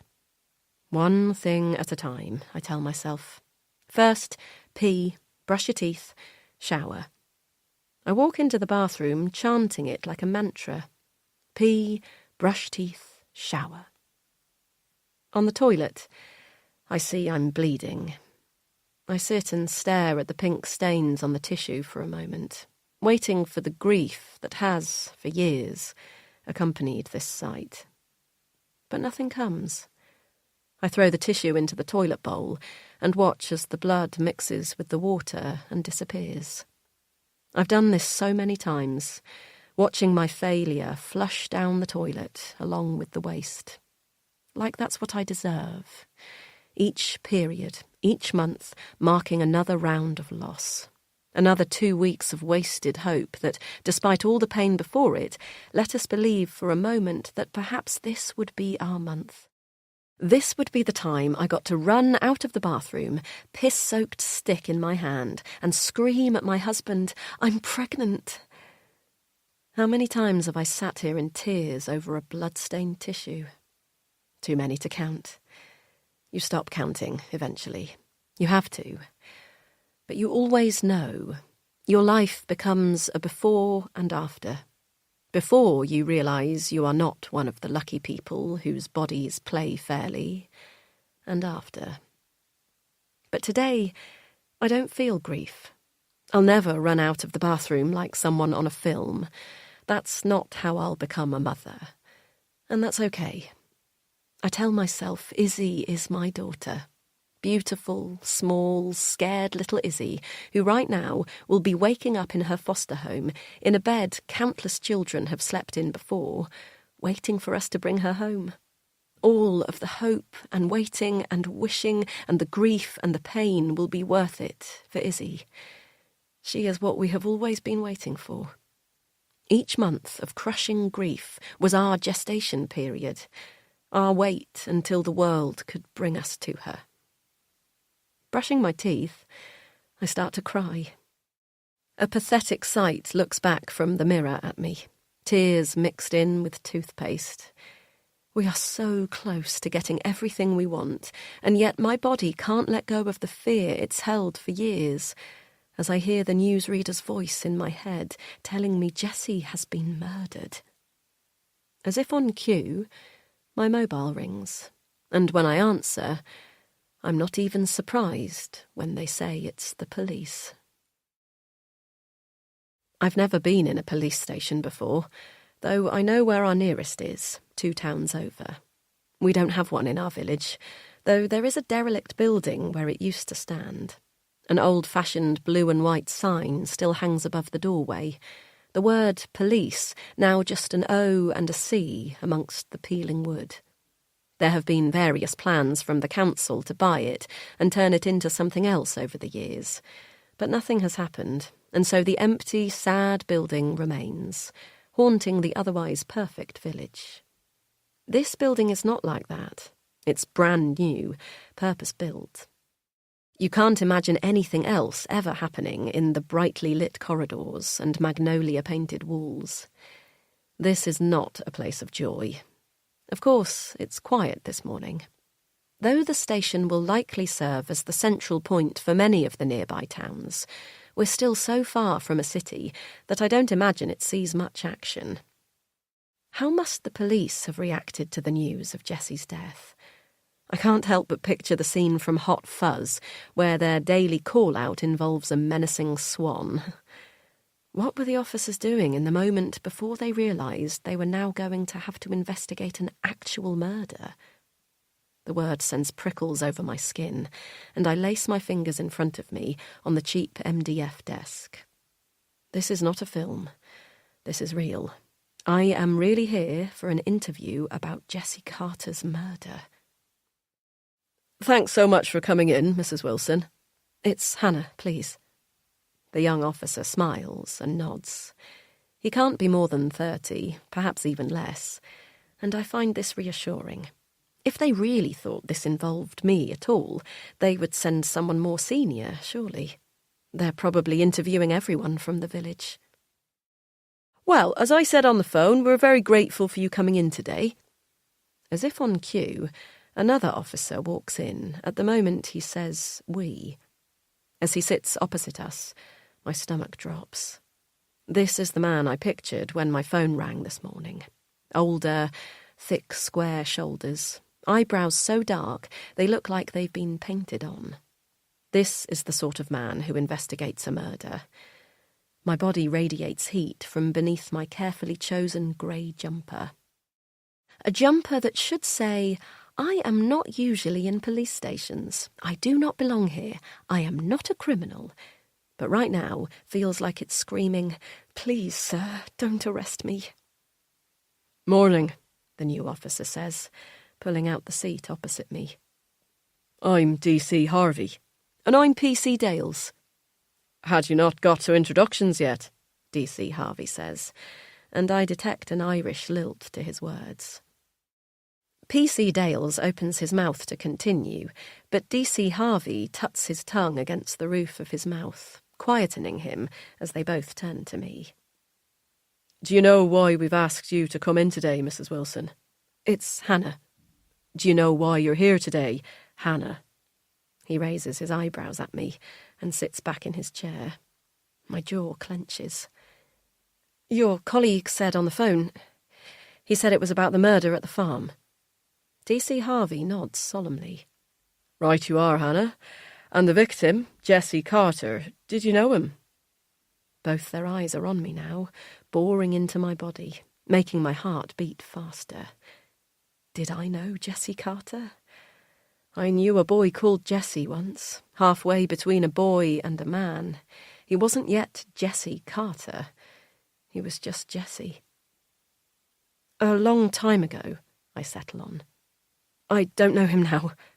I stumble over the words, worrying about the tense. I don't know him now? I didn't know him now? How do you refer to your relationship with a dead man? My throat is dry, and I reach for the plastic cup of water P.C. Dales gave me on the way in. D.C. Harvey watches me with interest, waiting for me to finish my sip before carrying on. He sits forward in his seat, bringing his face closer to mine at the table, and I instinctively move back. He smiles, and his whole face softens. Hannah, you aren't in any trouble here, okay? Don't you be worrying. We've just got to establish the facts, you know? He says it so softly, like we're just chatting in the pub, no mind. But the unspoken question here, the one I can't bear to ask, is, how do they even know about me? All these years, I've fooled myself into believing my history with Jesse was so buried that no one would ever connect us. But I was wrong. Less than 24 hours after the news of his death broke, here I am, in the police station, being questioned over his murder.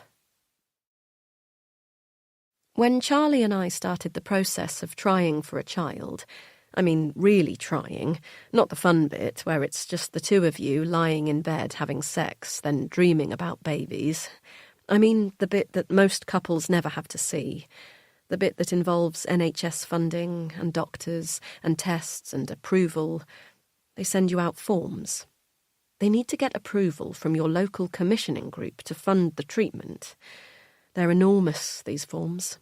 The nurse had warned us, don't be alarmed by the amount of paperwork on its way. It's mostly the same questions over and over. But we were alarmed when the fat pack finally landed on the doorstep. That's when we stopped believing that what we'd been doing in our bedroom would ever result in a family, and accepted that our lives would be different now, clinical. The forms ask if you're fit to be a parent. They ask about history of abuse, mental illness, physical illness. They ask if you've ever been arrested for a crime. I hovered over that one for so long. It was as if they knew from day one that there was something wrong with me. But when I circled no firmly with thick black pen, I wasn't lying. I have never been arrested for a crime. What they should have asked is if I'd ever committed one. Mrs. Wilson? P.C. Dales interrupts my thoughts. Sorry, what was the question? The officers look between themselves, as if tossing up who will handle me, before D.C. Harvey clears his throat and carries on. You were going to tell us how you know Jesse Carter. Yes, I say. Of course. I reposition myself in my chair, feeling the throb of a cramp in my pelvis as I wince. Are you okay? P.C. Dales asks. Period pains, I mumble, and to his credit, he just nods without a hint of embarrassment. I met Jesse when I was a student in New York, around 15 years ago. P.C. Dales writes this down, as D.C. Harvey says, New York? Nice place. What were you doing there? I got a scholarship to study music. I was in my second year of university at Exeter, and they did an exchange with a school over there. So you're a musician? I shake my head firmly. No, I don't play anymore. P.C. Dales writes this down too, and I wonder how long he's been an officer. He has the shiny eyes of someone brand new, who can't yet tell what is important and what's not, so will run himself ragged trying to capture every detail so as not to miss anything. Is the music important? I suppose it is. To us, at least. Back then, it was the most important thing. But now it feels like another world. I would barely recognise the girl who turned up in New York with a guitar on her back, traipsing from bar to bar for open mics, so sure that at any moment someone would hear her songs and change her life. Of course, that did happen. Jessie did change everything, but not in the way I wanted. Not in a way that anyone would ever want. We talk a little more about New York. PC Dales gets the details of my school and firms up the years I was there, and I tell them I met Jessie through my music class. "You were friends?" DC Harvey asks. I scrunch up my nose, heart pounding as I battle with how truthful to be. How much truth can I get away with? "Not really," I say. "We chatted a bit, the way you do with everyone when you're young." It just slips out before I even really know I'm going to do it. The lie is out there now, and there's nothing I can do to take it back. PC Dales looks expectantly at DC Harvey, who eyes me across the table. "Can you explain then, Hannah, why Jessie might have been contacting you about being in the UK? "Jessie didn't contact me. I haven't heard from him since I left New York. We've not spoken. Why do you think—" I stop myself, hearing the panic in my words as they spill out in a rush. "So you've not spoken to Jessie at all since you left New York 15 years ago?" DC Harvey says calmly, sitting back slightly in his seat. I shake my head. "No, not once." The room fills with a silence that I will myself not to break.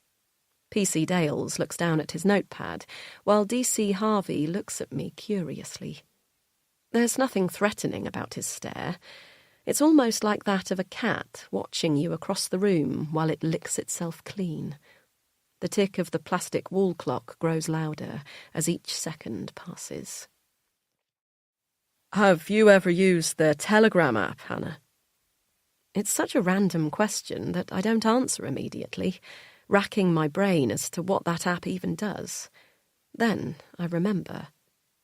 "No, I've not. I've heard of it." "What have you heard?"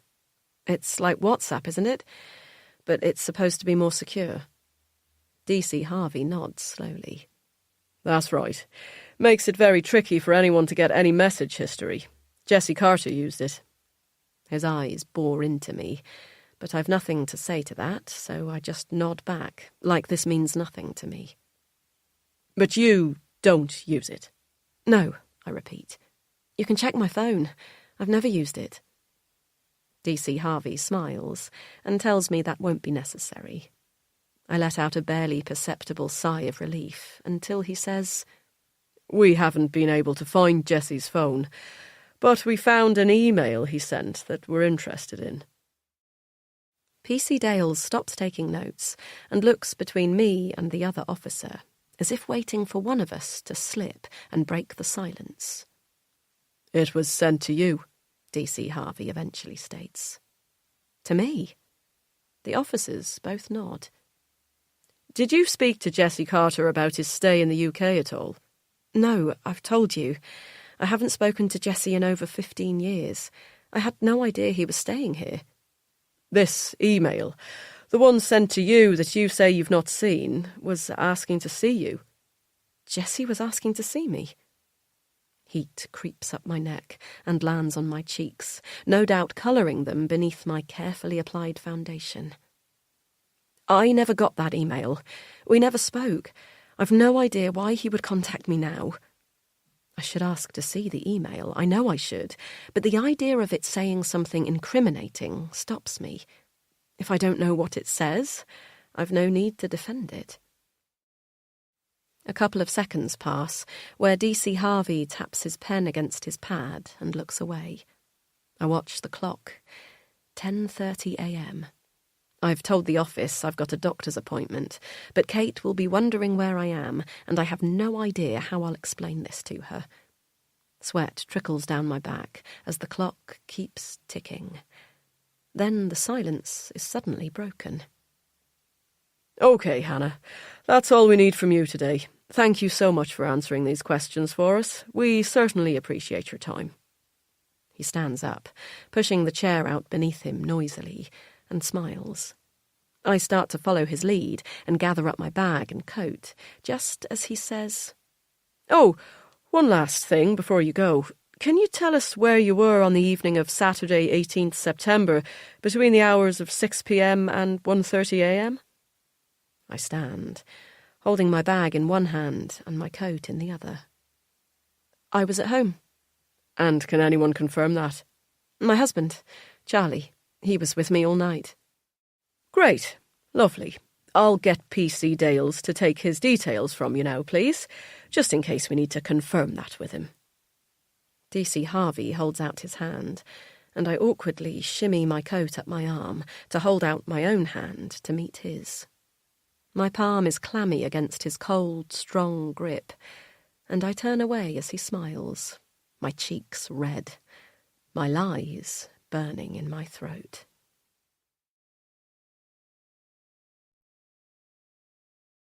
Chapter 9. Then, New York. I actually feel sick. Not like run to the bathroom or you'll throw up in your mouth type sick, but like gut-twisting, tummy-swirling, is this really my life type sick? And it won't go away. So, Friday night came around and I was all ready to go see Laura Marling on my own. Honestly, part of me didn't even care at that point that I hadn't made any friends to go with, because I just kept thinking, I'm in New York City and I'm going to see my favourite musician in the entire world. But when I got there, I felt so embarrassingly alone, I actually started to turn to leave, bashing straight into his chest. Whoa, where are you going? Jessie was there. A smile spread across his ridiculously handsome face as he eyed me. Nowhere. I was just... Not leaving? I shrugged, as if turning away from Laura Marling was no big deal. Come on, he said, his American accent cajoling. Surely you can't have a better plan for this evening. I laughed because I didn't, and he knew it. I noticed then a bored-looking girl by his side, eyeing me.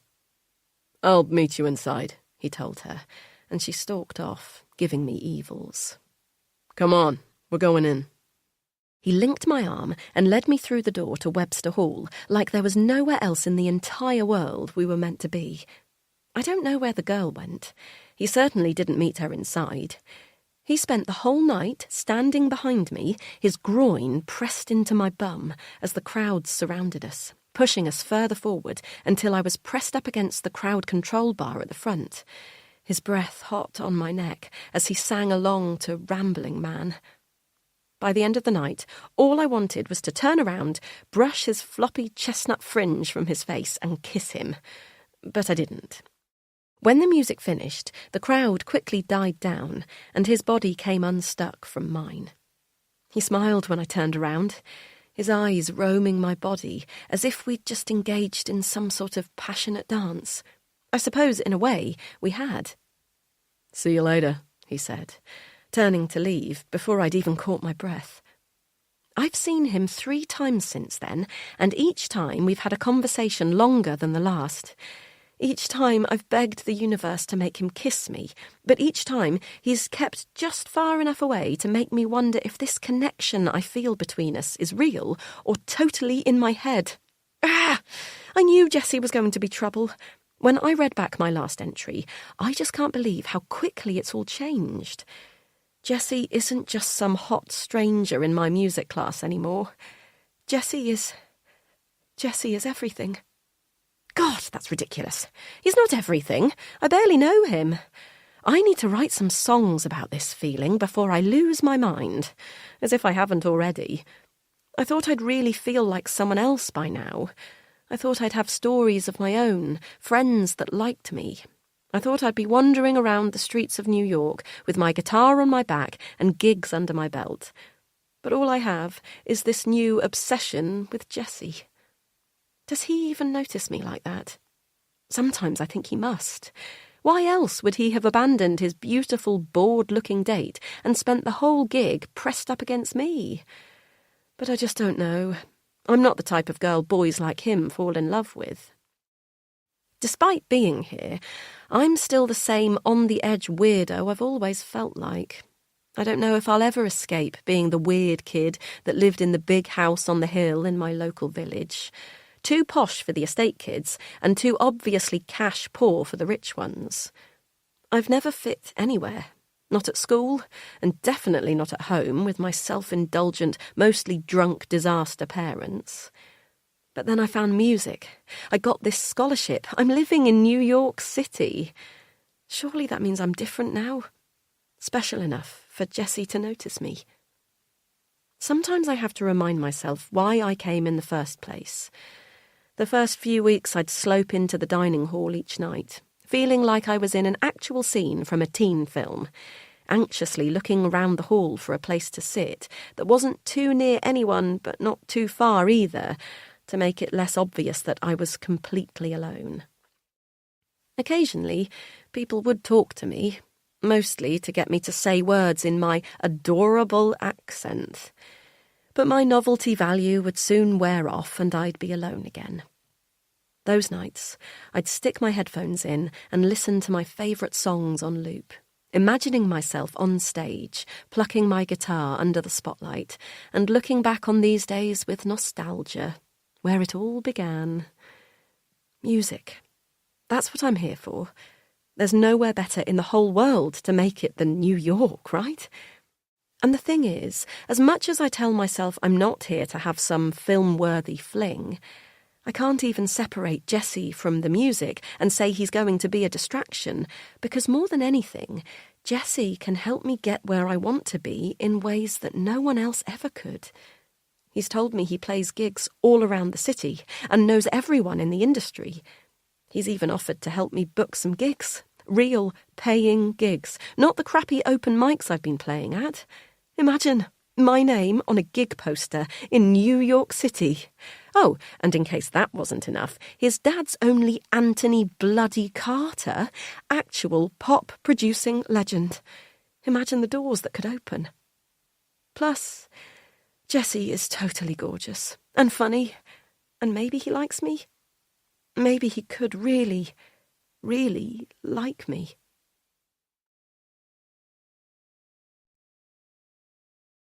Chapter 10.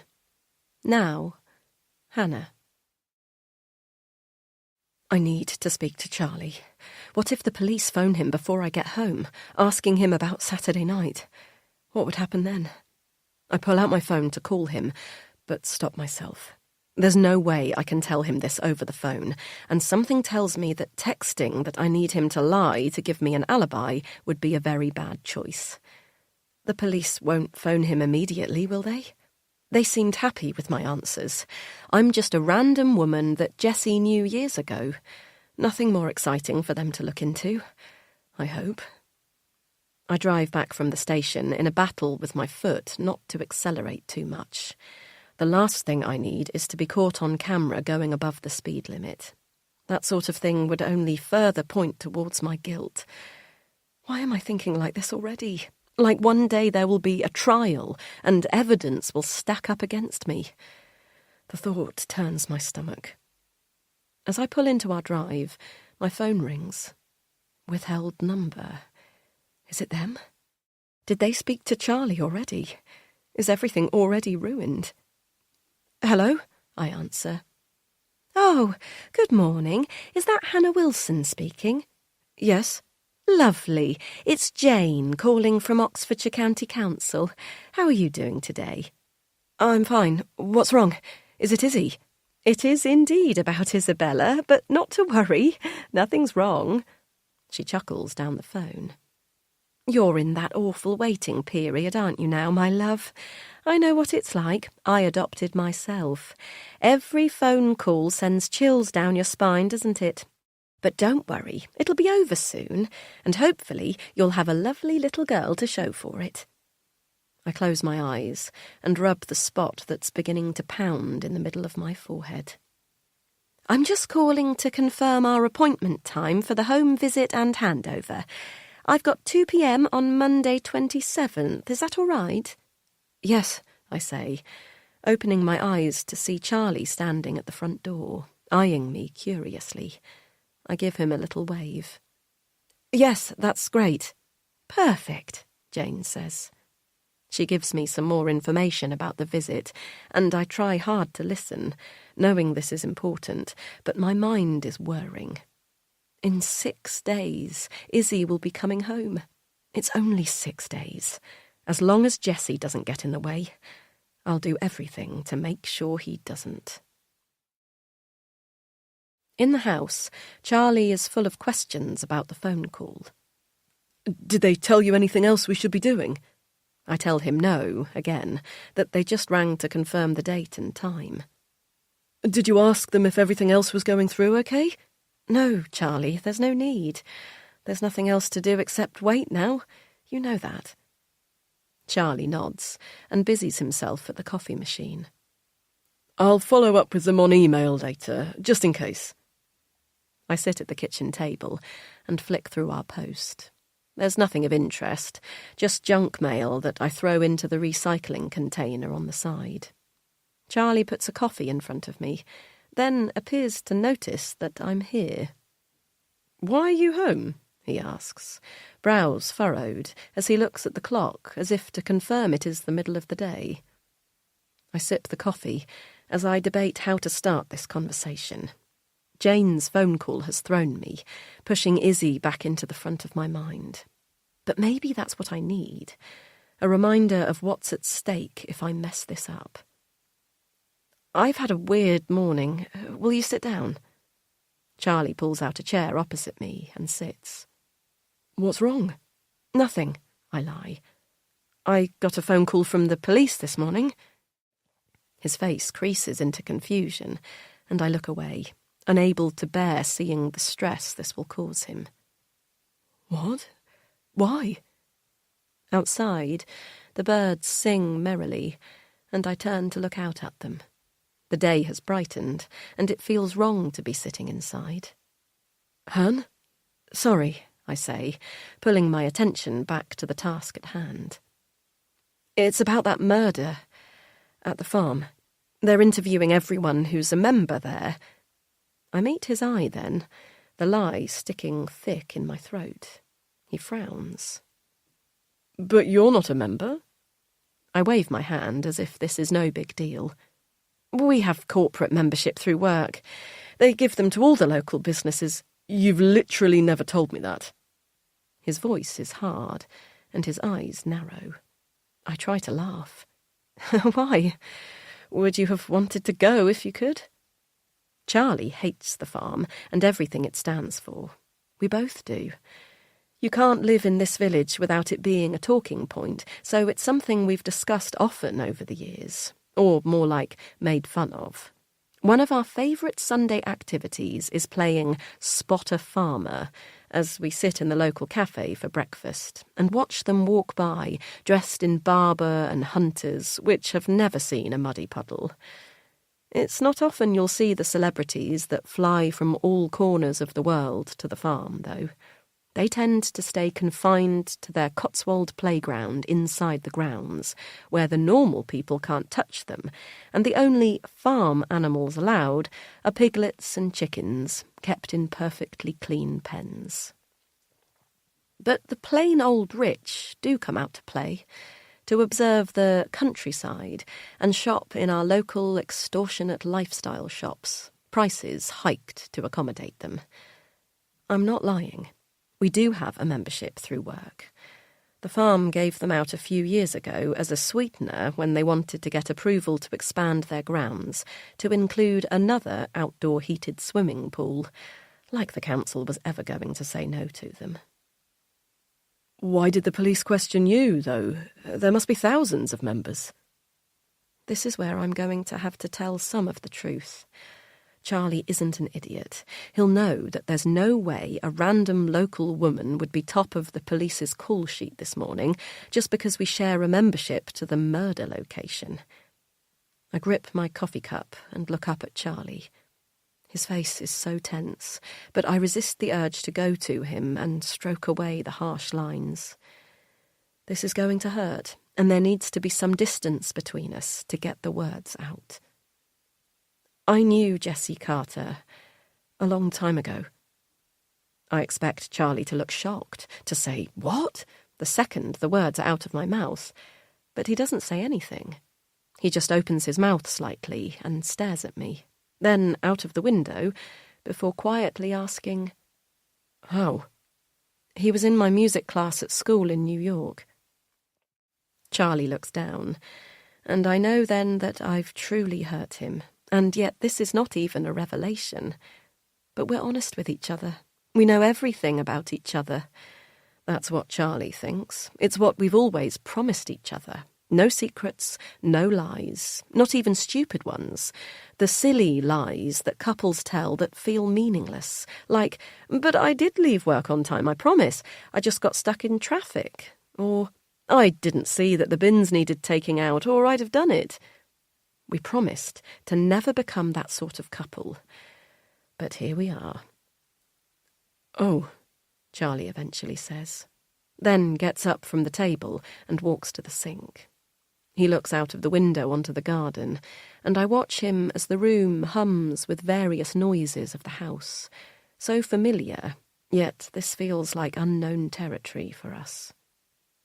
"It's fine," I tell him. "They just wanted to ask if I'd been in touch with him recently." "And have you?" Charlie spins around, and I'm shocked to see anger flaring in his eyes. "What? No, of course I haven't. Don't you think I'd have mentioned that to you?" He comes and sits back at the table and rubs his forehead. "I don't know, Anne. I'd have thought you'd have mentioned before that you were once friends with a pop star." "Not friends," I cut in. "We were in the same class, that's all." My cheeks burn under the lie, but I hold my husband's gaze, desperate for him to believe me. "I never thought to mention it. I'm sorry. It's not like we spend a lot of time talking about Jessie Carter." When I say his name like this, I almost believe myself. Jessie Carter is a world-famous pop star, someone everyone knows and loves or loathes. He's the guy you see on perfume ads or adorning the front pages of gossip magazines, falling out of bars with 20-year-olds. I don't know that Jessie Carter. That man is a mystery to me. I knew Jessie before all of that. "What did the police say?" Charlie asks. "Just that, really. I confirmed that I've not heard from Jessie Carter since leaving New York, and that was all they wanted. It seems like they've really no idea what happened at the farm." "Right," Charlie says. His gaze is unfocused now, and I wonder what he's thinking. "Do you think they'll tell the council?" My jaw twitches. "No." I shake my head firmly. "I don't think so. Why would they?" "Well, being involved in a murder investigation is somewhat of a red flag in adoption, I imagine."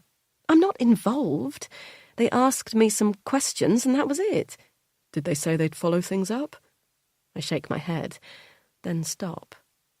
"Well, only with you." "What?" Charlie says. "Why with me?" I can't look at him for this next bit. Charlie hates things like this. He hates confrontation. It's not his way. "They asked me where I was on the night of the murder." "Jesus Christ, Hannah." It's fine. It's fine. They'll ask everyone that." "What, you know that, do you?" Charlie scoffs. I ignore that remark because he's right. I've no idea what happens in a murder investigation. But if I start to let questions like that burrow in my head, then they'll never get out.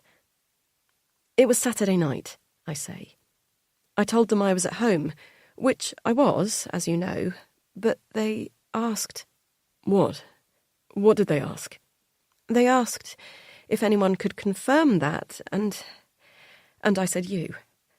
I said you could. I look up, and Charlie stares at me from across the table, his eyes furrowed in anger or confusion, I can't tell which, because it's not a look I've seen from my calm, stable husband before. Right, he says eventually. I'm sorry. I'm sorry to ask you to lie, but I could hardly say I was here alone after we'd had a massive argument, could I? Charlie shakes his head and looks away, probably not wanting to remember how Saturday night ended for us. We don't argue often, really hardly at all now. We did sometimes in the beginning, when we were young and more fiery-tempered, but now there seems little point. Charlie is the best husband. He does his fair share around the house, and I don't have to nag him to do basic tasks like so many of my friends do. He barely drinks, and would rather stay in on a Saturday night with me and a takeaway than spend it down the pub or at the football with his mates. Our marriage is easy. It's cliché to say, but he's my best friend. When I search for reasons that we can't have children that don't wholly blame me, I think it might be because we've got everything else so good together. I know so many couples whose marriages are constant battles, but our marriage is the opposite. Comforting, warm, dependable. All the things I was so desperate for when I first met him. But sometimes I do things that even calm Charlie can't let go. The fight was about the adoption. I say we never argue, and mostly we don't. Even after years of gut-wrenching IVF, when so many marriages fold in on themselves until they're unrecognisable, we stood firm. But the adoption has been different. We stopped physically doing something together at that point. And I know that it sounds strange because IVF is so medical, but there was always that moment when they told us that my eggs had fertilised, and when they put that little embryo back inside me, a special sense that Charlie and I had made something, just the two of us, that I was now responsible for carrying. Those 11 days, when you're carrying the precious embryo that the two of you made, desperately hoping it will make your body home, were the only times we ever really got that feeling of being parents. I loved and hated those 11 days. The high when they began, the hope I held on to each day throughout, followed by the crushing disappointment at the end, when that embryo, that almost living thing, was just gone. When we finally admitted, or more accurately, were forced to accept by our doctors, that this process would probably never work for us, I do think something in us broke. Not irrevocably, perhaps just a splinter fracture. One I hoped would mend with adoption. Most days it feels like it has, but there are just some parts of the process that Charlie and I are so far apart on, like Izzy's birth mother. You're told very little at first about the birth mother of your potential adopted child, enough to give you a background and understand what you're taking on, but not so much that personal details are sacrificed. The moment I heard about Izzy's, I became obsessed. A 19-year-old girl who overdosed when Izzy was 18 months old. Izzy was found screaming in their one-bed flat an entire day after her mother's death by a neighbour. The moment our caseworker, Andrea, told us these details one Tuesday afternoon in her too stuffy office, my life changed. I knew that Izzy was destined to be ours. This was my chance to make up for everything. I could do this thing. I was too late to save Izzy's mother, but I could save her. Charlie has never understood my need to know about Izzy's birth mum. Sian, her name was. At first, it felt like self-preservation, to be prepared for what might come up. Though Andrea assured us, rather coldly, that Sian had no family in the picture, as she had been brought up in the foster system, and Izzy's father was unknown, not recorded on the birth certificate, nor had members of Sian's community offered any names. I wanted to cry for this poor, alone teenage mum who had lived such a short life in what sounded like such bleak circumstances. But I have to admit that her tragic story was somewhat of a relief. I'd read horror stories on online adoption forums of families loving their adopted children for years, only for their birth mothers to come back into their lives years later, reformed, and claim them back. I was terrified of that happening, but we were assured that with Izzy it never would. Sian was not cared about, not by anyone, it seemed, and so neither was Izzy. I just wanted to make sure of that myself. So, yes, I searched for everything I could find about Sian, and on Saturday night, Charlie caught me doing it again. He was furious. He'd caught me before, the day we learned about Sian, and I had promised him never to do it again. He felt it was jinxing it somehow, that because Andrea had told us not to go looking for information on Sian's family or friends, by doing so I was somehow risking the whole thing. I reasoned with myself that there was no way anyone would ever know about my research, but that wasn't enough for Charlie. And on Saturday night, after finding me hunched over my laptop, scrolling years back to photos of Sian at her school leavers prom, he went ballistic and stormed out. Charlie never storms out. We're not that sort of couple. "Please, Charlie," I say now, reaching to touch his hand. "The police probably won't check, I'm sure of it. But if they do, can you just say you were here?" He looks at me with a mix of disgust and distress before covering it with a small smile. "Yeah, of course I will."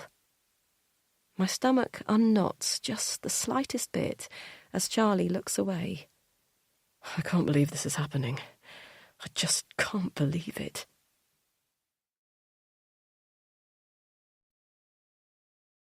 Chapter 11. Now, Hannah. I had to get away from Charlie. The way his innocent eyes looked up at me as I lied broke my heart. How have I let it get to this? How will I ever explain things to him now? I should have told him about Jessie when we met. That would have been the right thing to do. We could have started the relationship with a clean slate from the beginning. Or, more likely, not at all. Charlie is good.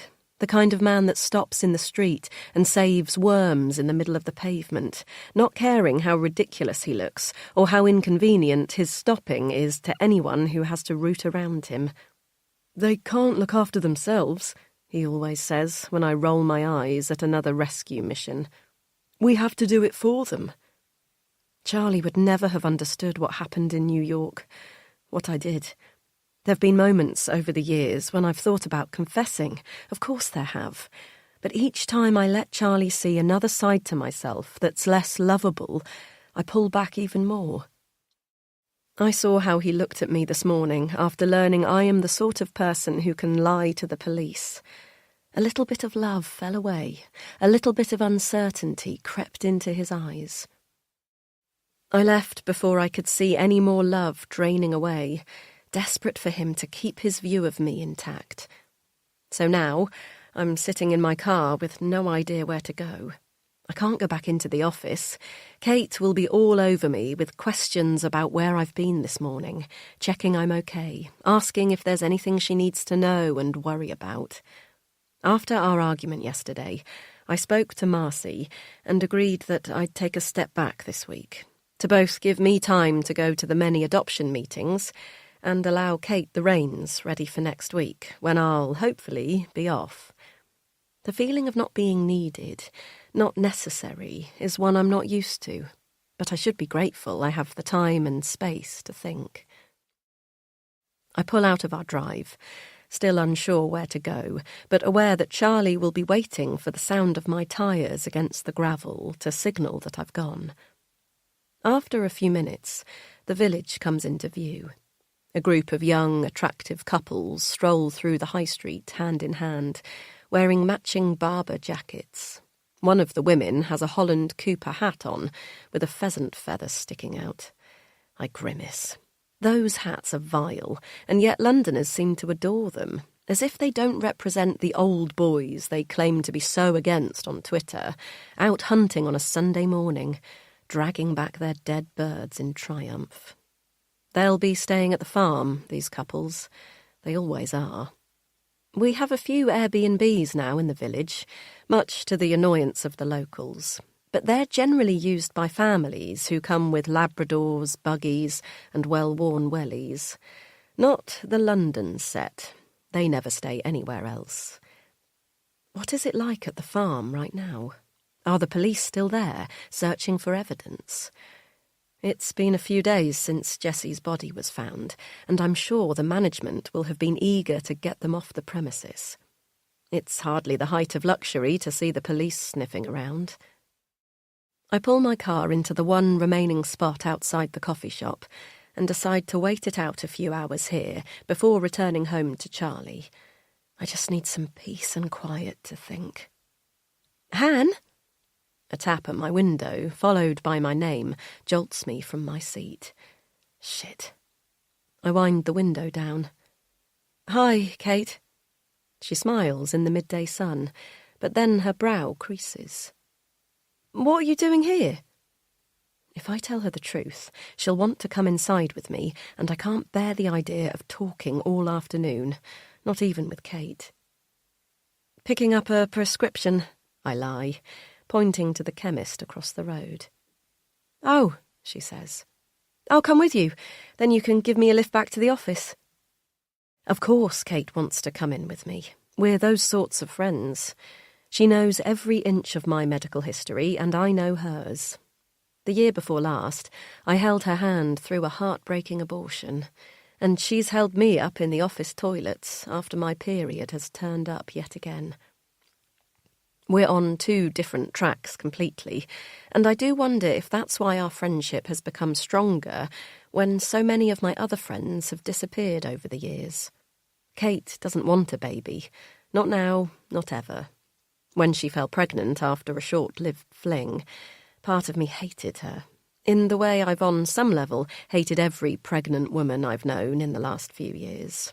The injustice of it, the unfairness killed me. When she told me she wasn't going to keep it, I felt a mixture of repulsion and relief.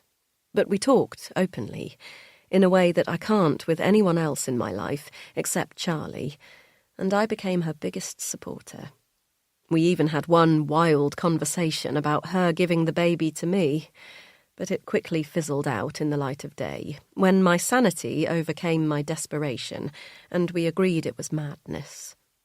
I love Kate like a sister, or like I imagine you would love a sister, given I'm an only child. But our friendship wouldn't have survived me raising her child, nor could it survive the truth about Jessie. She knows me as a woman who values honesty and integrity, who spends every day fighting to help women rebuild their lives after abuse and trauma, who does the right thing, even if it's not the easy one. She'd never look at me the same again. But now she smiles and takes a sip from her takeaway coffee cup, unaware of the thoughts racing through my head. I just came out to get some fresh air. A word of warning, it's hectic as fuck today. I'm not coming back today, I blurt out, desperate to get away from her and the conversation before she realises something is wrong. Oh, are you really not well? No, I say, and she waits for more information. Even before her abortion, we had very few barriers between us. Once someone knows your egg reserve and husband's sperm motility, there tends to be little else to keep from them. But today, I need my walls firmly up, and finally Kate senses it. After a couple of seconds of awkward silence, she gives in. OK, well, I hope you feel better. Before you go, though, I've got to tell you what I've just heard in there. She motions towards the coffee shop, and I spot Olivia and the other mums gathered in the window seat, chatting away. Apparently, Anthony Carter is up at the farm. Her eyes widen, and I catch my breath, covering it with a cough. Making an absolute scene, Olivia says. The police aren't even there anymore, but he's been going around questioning all the staff like he's some sort of detective. Kate snorts and rolls her eyes. Olivia got quite excited telling us this, of course. Kate smirks, and I imagine how Olivia will have spun this to be a personal drama that happened to her. Despite living in Oxford, Kate is well versed in the dramas of village life, both through me and her regular appearances at the coffee shop, which forms the hub of all activity. Over the years, she's come to know Olivia through pure fascination that such a stereotypical Cotswold mum can exist, and we often share stories of Olivia's ridiculousness in the office. But now I don't want to hear about Olivia. I don't want to hear about anything to do with the farm or Jessie or anything at all. But yeah, keep a lookout for him in the village, Kate says, wide-eyed, like this is all a bit of fun. Reporters are already sniffing around too. There's been about 6 in there just while I was getting a coffee.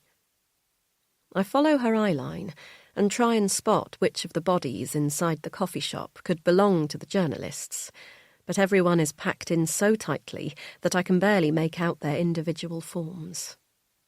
They're asking everyone if we met Jessie.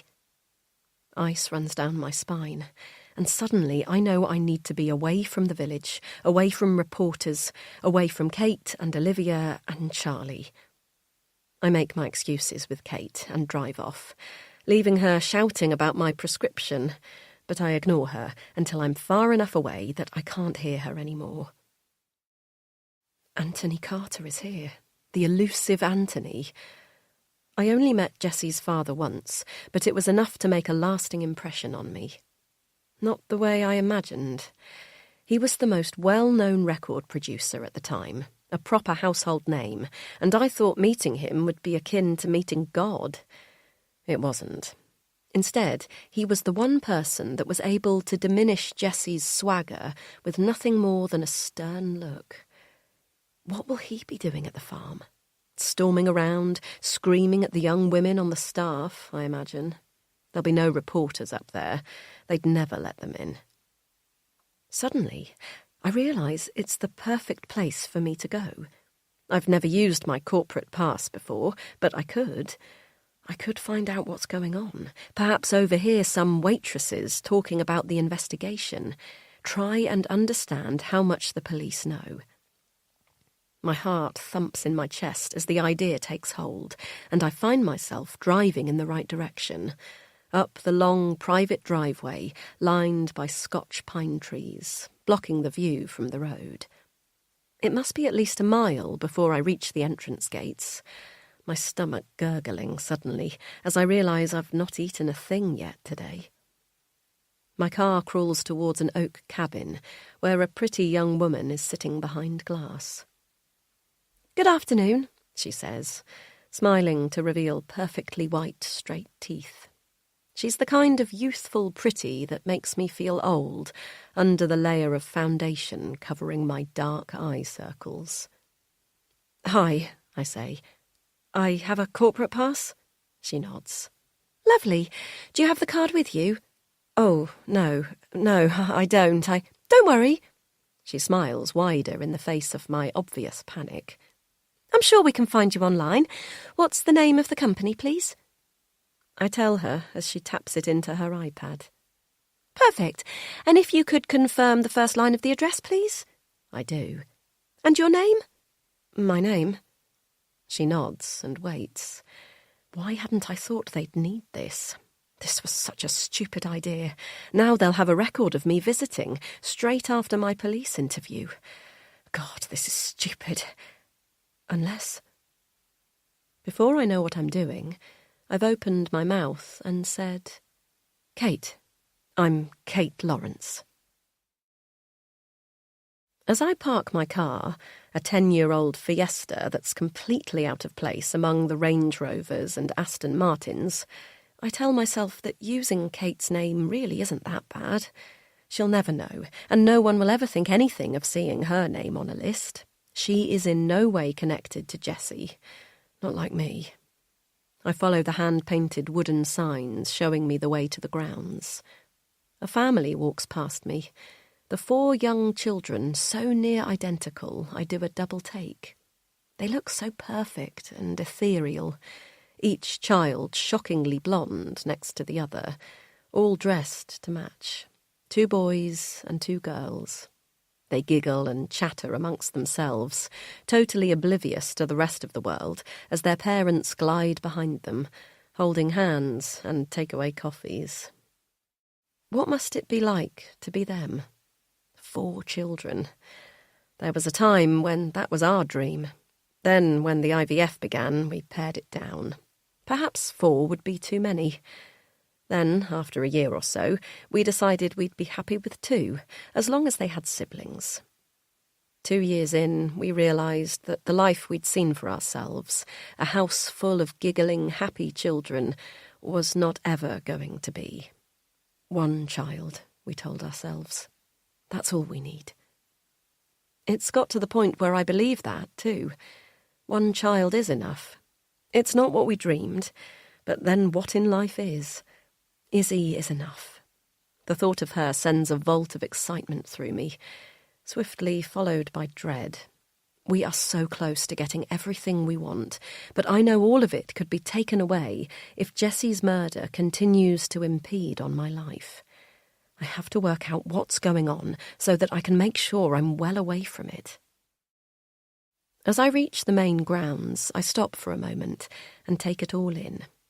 So, this is how the other half live. There's a large lake where a flock of fat, fuzzy ducklings, not quite yet full-grown, swim happily around, and a wooden open cabin where pastel mint-green bikes are stored. No locks. You don't need to stop people here from stealing, I assume. Take a bike and enjoy the grounds, another hand-painted sign urges. A huge glass building with a flat top, covered in a living flower wall, stands in front of me, the light gleaming off the glass, making me feel somehow unclean. I look around and marvel that anything bad can ever have happened here, let alone a murder, before walking through the door. Good afternoon. I'm greeted by a shockingly handsome dark-haired man in a crisp white shirt. Will you be needing a table in our restaurant, bar, or coffee shop today? Oh, yes, please. Lovely. And which would you like to sit in? Bar? Restaurant? Just a coffee, please. No problem at all. Have you been with us before? I shake my head. Do you have your membership card? I reach into my jacket pocket for the shiny new black card that the young woman in the cabin produced for me earlier and hand it to the man. He scans it, then smiles. Follow me, Kate. Guilt gnaws at me again, as I imagine Kate finding out what I've done, taking her name like this.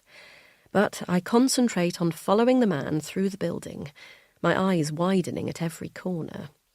The high ceilings and floor-to-ceiling windows flood every area with light, and there is a sense of being cocooned in another world here, where you can see the outside world, but don't have to worry about interacting with it. Is this how celebrities feel every day? Safely stored behind glass walls where normal people simply cannot pass? The man shows me to a round table, and I take a seat. You'll need to swipe your card when your waitress arrives, he tells me, dropping some of the veneer now that he's sure I'm no celebrity. If it's connected to your company account, we'll charge it there. Oh, no, it's not. I don't want my work to be charged. That's okay, he says, eyebrows raised at the sight of my alarm. I'll tell them to send over a bill later. No problem. Have a great day, and shout if you want anything at all. He winks before strolling away, and I take a second to let my heart rate return to normal. I'll have to pay by cash. I can't risk using my own card and leaving evidence I was here. Once he's gone, I busy myself looking at the thick-cut, embossed menu, rubbing the paper between my fingers. I think of the print order Kate had to make recently for a campaign to raise funds for one of our domestic violence shelters. She complained about the flimsiness of the paper, how you could basically see through it when held up to the light. But the next spec up was over our pitiful budget. How much did these menus cost? How often do they replace them when a guest spills coffee over the front page? Every day? It doesn't bear to think about. The money that is wasted here. It's a different world. Another waiter arrives, and I order a flat white mindlessly. Outside, a group of young women float aimlessly in an infinity pool that leads onto a natural lake. I say natural, but one look at it tells me they've sucked all of the unpleasant things, such as mud, fish, and reeds, from the water, to give guests an authentic experience without having to worry about any of the realities of outdoor swimming. The women bob merrily beside each other, two with a colourful cocktail in hand, as they tip their heads back, laughing at something the other one said. Who are these women? What do they do that allows their Tuesday afternoons to be spent like this? The way this place is written about, the papers would have you believe it is wall-to-wall celebrities, that David Beckham and his troupe of shockingly good-looking children are simply wandering around all day, every day. But as I look around, I fail to spot a single celebrity. I wonder what Jesse did while he was here. Would he have been relaxing in the pool with the beautiful young women, supplying them with drinks? Or hunched over his laptop like the man across from me, face full of worry, as if the world is about to end? I imagine the former. Jesse was never a worrier to a fault. But perhaps he changed. Perhaps he became weighed down by the horror of what happened, eventually. The waitress brings over my coffee, and I take a sip, dwelling on that last thought.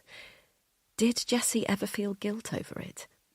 Everything I've ever seen about him in the years since New York led me to believe not. He appeared to party relentlessly with a string of gorgeous, ever-younger girlfriends. Never married, never had kids.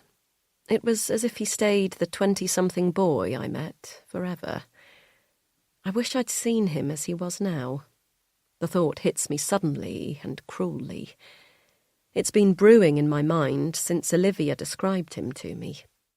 It feels grossly unfair that she, a stranger, knows what he looked like in person before his death, and I never will. I've seen pictures, too many of them to count, but it's not the same. I want to know if his left eyebrow still had the tiny patch of missing hair in the middle, where he knocked his forehead against a table when he was a toddler, or if his chestnut hair still flopped to one side when he laughed.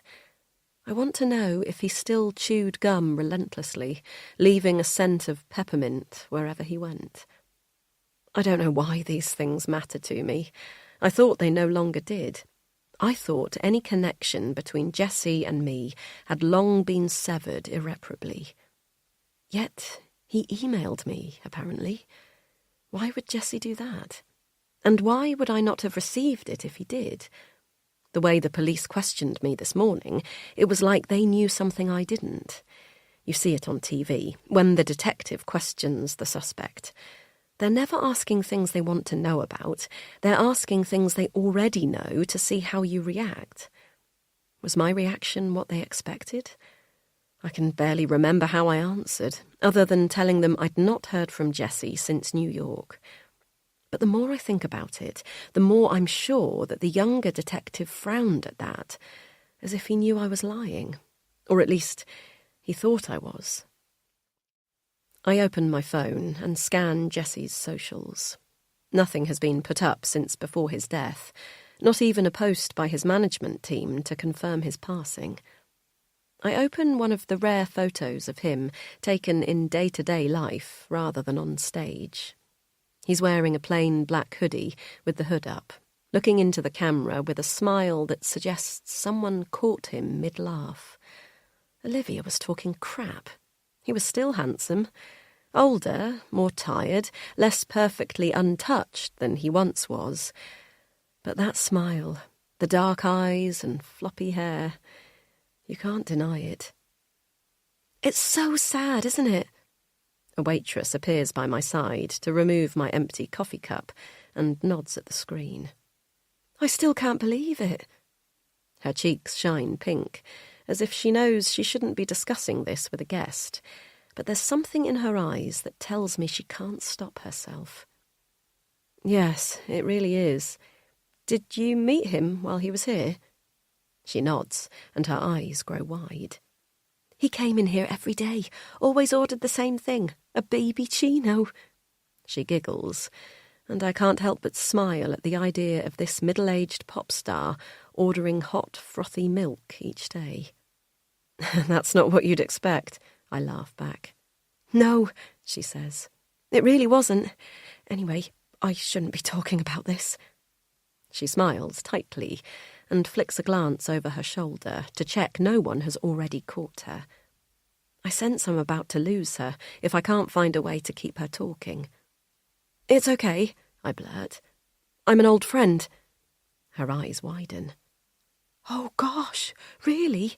That's awful. I'm so sorry." I smile. "Thank you. It's been a shock," I say. "I just wanted to try and work out what happened, you know? The police won't tell us anything. All I really want to know is if he was okay, before, you know?" The girl bites her lip, and I see then just how young she is.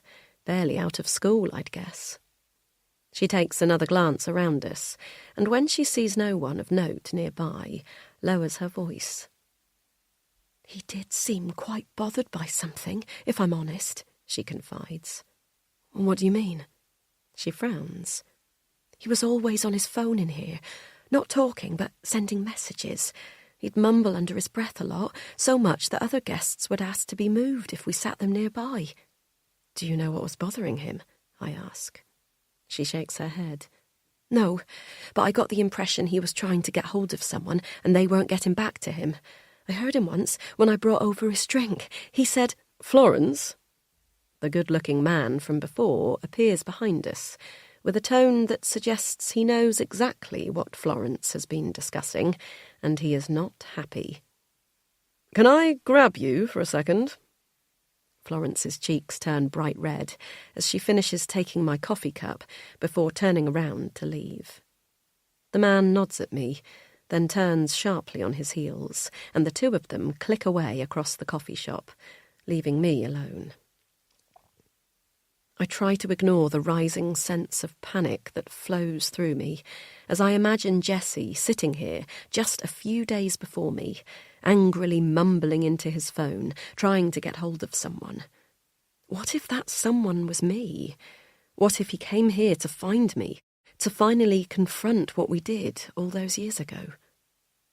I open my phone again and search diligently through all my social media accounts. There are no messages from Jessie, nothing at all. But then, there couldn't be, could there? My privacy settings are completely locked down. Even if he'd wanted to contact me, he'd have hit a dead end on social media. Charlie and I both locked our accounts when the adoption process began, too scared that some drunken post from our 20s would somehow derail everything. Is that why Jessie emailed instead? I slam the phone back on the table. If he emailed, I would have got it. The police must be lying. And yet that makes no sense, because everyone knows the police don't lie. The police are the good guys. Only people like me lie.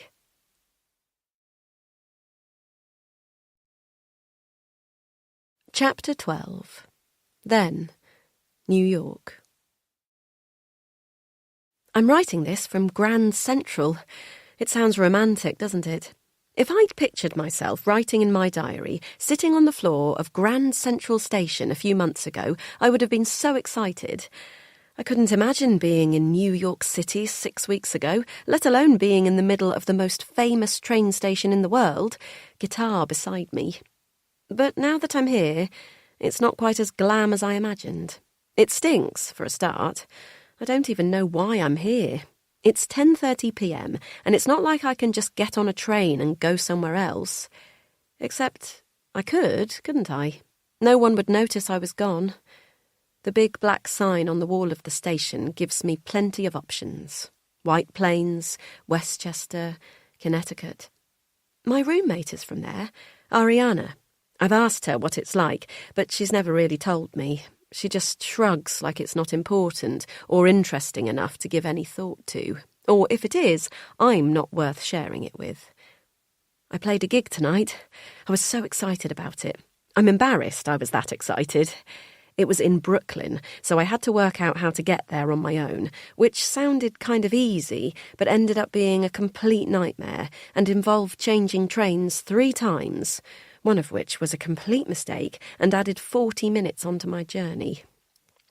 I should have known then that the whole thing was going to be a complete disaster.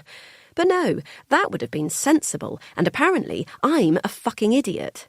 So I got off the subway at Williamsburg, and it was already getting a bit dark, but I managed to find the place okay. Pete's Candy Bar. That was the name of the bar. It sounded so cool. I'd looked it up online, and it seemed like the sort of place you see on TV, covered in fairy lights, filled with cool, good-looking people. And it was. For once, the reality lived up to expectation, and I walked in with my guitar on my back, feeling like it was going to be a great night. It was, until I got up on stage. I say stage. Let's be honest here. It was a tiny platform in an even smaller room. I'd had to wait for 5 people to get called up before me, and I felt quite confident because, though they were all right, they hadn't been amazing, and still people had listened and cheered in all the right places. But when I played, it was like someone had told the entire bar not to pay any attention to me. I watched their faces turn away as I strummed the chords to the new song I've just written that sounded so great in my dorm room.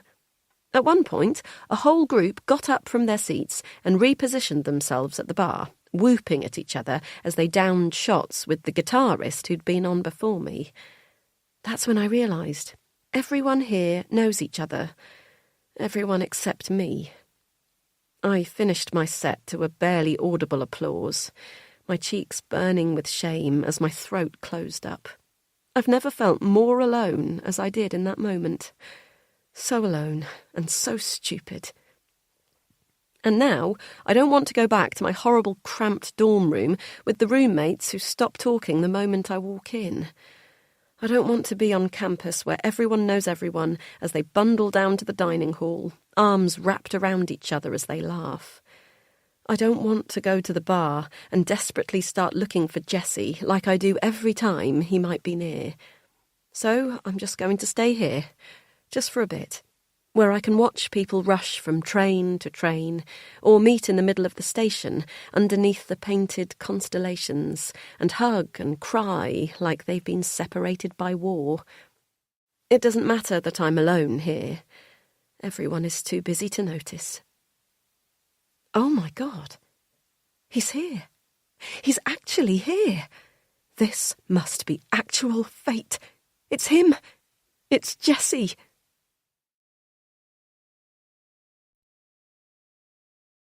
Chapter 13. Now, Hannah. I just needed some fresh air and a sense of perspective. I've come to walk around the grounds now. Sitting inside was making me feel like I couldn't breathe. Outside, the air is fresh and somehow devoid of the usual countryside smells. Though the farm is very much in the middle of farmland, they appear to have scrubbed the air of the putrid, earthy odour that lingers everywhere else this time of year, as the farmers come to the end of muck-spreading season. I suppose the people who come here only want some of the countryside experience. Through the courtyard, there are more tables and chairs, with a painted pastel green horsebox serving as an outdoors bar. There are more people out here than indoors, and I scan the faces around me, recognising in the middle of a group of young men a TV presenter from Channel 4, I think. The group are all dressed alike, in large black puffer coats, despite the warm autumn day, black jeans and bright white trainers. They're engrossed in their phones and don't look up as I walk past. Further from the bar area, everything becomes quieter. I follow the Cotswold gold stone paths and end up the other side of a large lake, the water glistening, as if it too has been cleaned of anything less than perfect. There are buildings across the field. They look like individual lodges, and I assume this is where the guests stay. Which one was Jessie in? I hold my hand up to my face to block the glare of the midday sun and study them, looking for the telltale police tape like I'm in a movie, but find no evidence of any sort of crime here. I don't imagine the management were keen to keep any trace of tragedy around. My mind flicks back to the look on the officer's face when they asked me about Jessie contacting me. They also asked me about that app, the one which hides your communication. Telegraph? No, Telegram. I get out my phone and check that I've never installed it.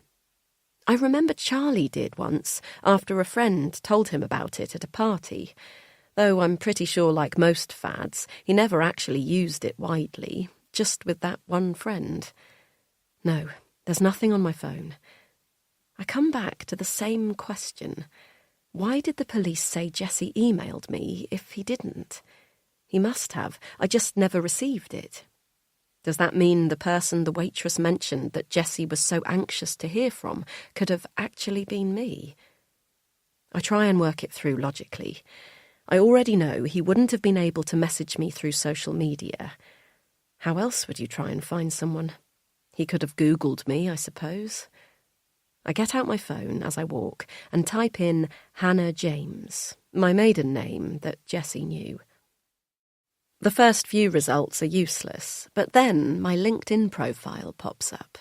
Again, it's mostly closed down, but you can see my small professional headshot and my name, Hannah Wilson, née James, along with details of where I work. Next, I type Hannah Wilson and Women Go Free, and sure enough, there's my email on the bottom of a press release, for anyone to see and use. Except what you wouldn't know is that emails from outside our server or not in our contacts list get rerouted to ICT. They don't come straight to us. It's something they had to put in place a few years ago when we became a target of men's rights groups. The Daily Mail featured us in a story where a prominent footballer was accused of domestic violence against his latest girlfriend, and they believed she had been set up in a safe house by us. She eventually told the press that her allegations against him were false, and was vilified everywhere since. I've no doubt whatsoever that she was telling the truth, and was too terrified to keep to her story in the face of the relentless pressure from the media and the football fans. We did try and reach out to her to offer help, but she never stayed with us. Either way, we were flooded with hateful emails and threats, words like I've never seen before. I thought I understood the level of hatred some men have for women, but I'd only scratched the surface of it until then. Our ICT manager put in a system to protect us from having to read the torrent of abuse after that, and so now any emails that aren't pre-approved by us land straight into another inbox, which we affectionately refer to as the bad place. The approach is perhaps slightly overzealous, but it saves us from starting our days reading about all the ways men will rape us. If we want to retrieve an email from the bad place, it's simple enough. We just need to phone ICT and ask them to find it. I tap my fingers against my phone, debating whether Jessie's email could really be lost in the bad place, and if it is, whether I really want to know. If I read it, I can hardly deny its existence from the police any longer. "Ducks! Ducks!" a small voice shouts to my side, and I drop my phone in surprise. "Oh gosh, sorry." A young woman appears and picks it up for me. "I'm so sorry. Darling, say sorry to this nice lady. You made her drop her phone." The little girl runs out from behind the bench and smiles at me, before pointing to the water and shouting, "Ducks!" again. The young woman, who I assume is her mother, rolls her eyes. Sorry, she tells me again. She hasn't quite mastered volume control. She roots around in her pockets, then brings out a white, scrunched-up paper bag with the farm logo on it and hands it to the little girl. Don't worry, she's gorgeous. How old? Just turned 3, the woman replies. Do you mind? She takes a seat on the bench next to me, and I shake my head as her floral perfume wafts my way. She looks too young to have a 3-year-old, and jealousy fizzes in my stomach. She must have started early, like I should have. We both watch as the little girl reaches into the bag and pulls out pellets of duck food before chucking them into the lake. A fat brown duck swims our way, followed by 5 or 6 chubby ducklings, almost on their way to being full grown. The girl squeals in delight. Do you have any? The woman turns to ask me, and for the first time in my life, I don't squirm at the question, but find myself smiling. Yes, well, I say, we're about to adopt. Her eyes light up, and she tells me congratulations. She's just turned 2. Her name's Isabella. That's a gorgeous name. Congratulations. If you're in need of a nanny, do let me know. She reaches into her bag for her purse and hands me a card. I flip it over to read. She's not yours, I say, nodding towards the child. She laughs. God, no, not yet. I have her 2 days a week, and I've a day or so spare at the moment, since my other family went back to Dubai. She smiles again, and I notice the total lack of wrinkles on her face. She must be in her early 20s at the most. I don't tell her that we could never afford a nanny, nor are we the sort of family who would have one, because she would, rightly, wonder what the hell I'm doing at a place like this, in that case. Instead, I thank her for the card and pretend for a second that I am just like the families here. After the girl runs out of duck food, they say their goodbyes and trot off down the path. I watch as they walk hand in hand, imagining Izzy and myself in a few weeks doing the same. Perhaps I can bring her here. We could feed the ducks. As soon as I think it, I shake my head. We're never coming here. This is not a good place.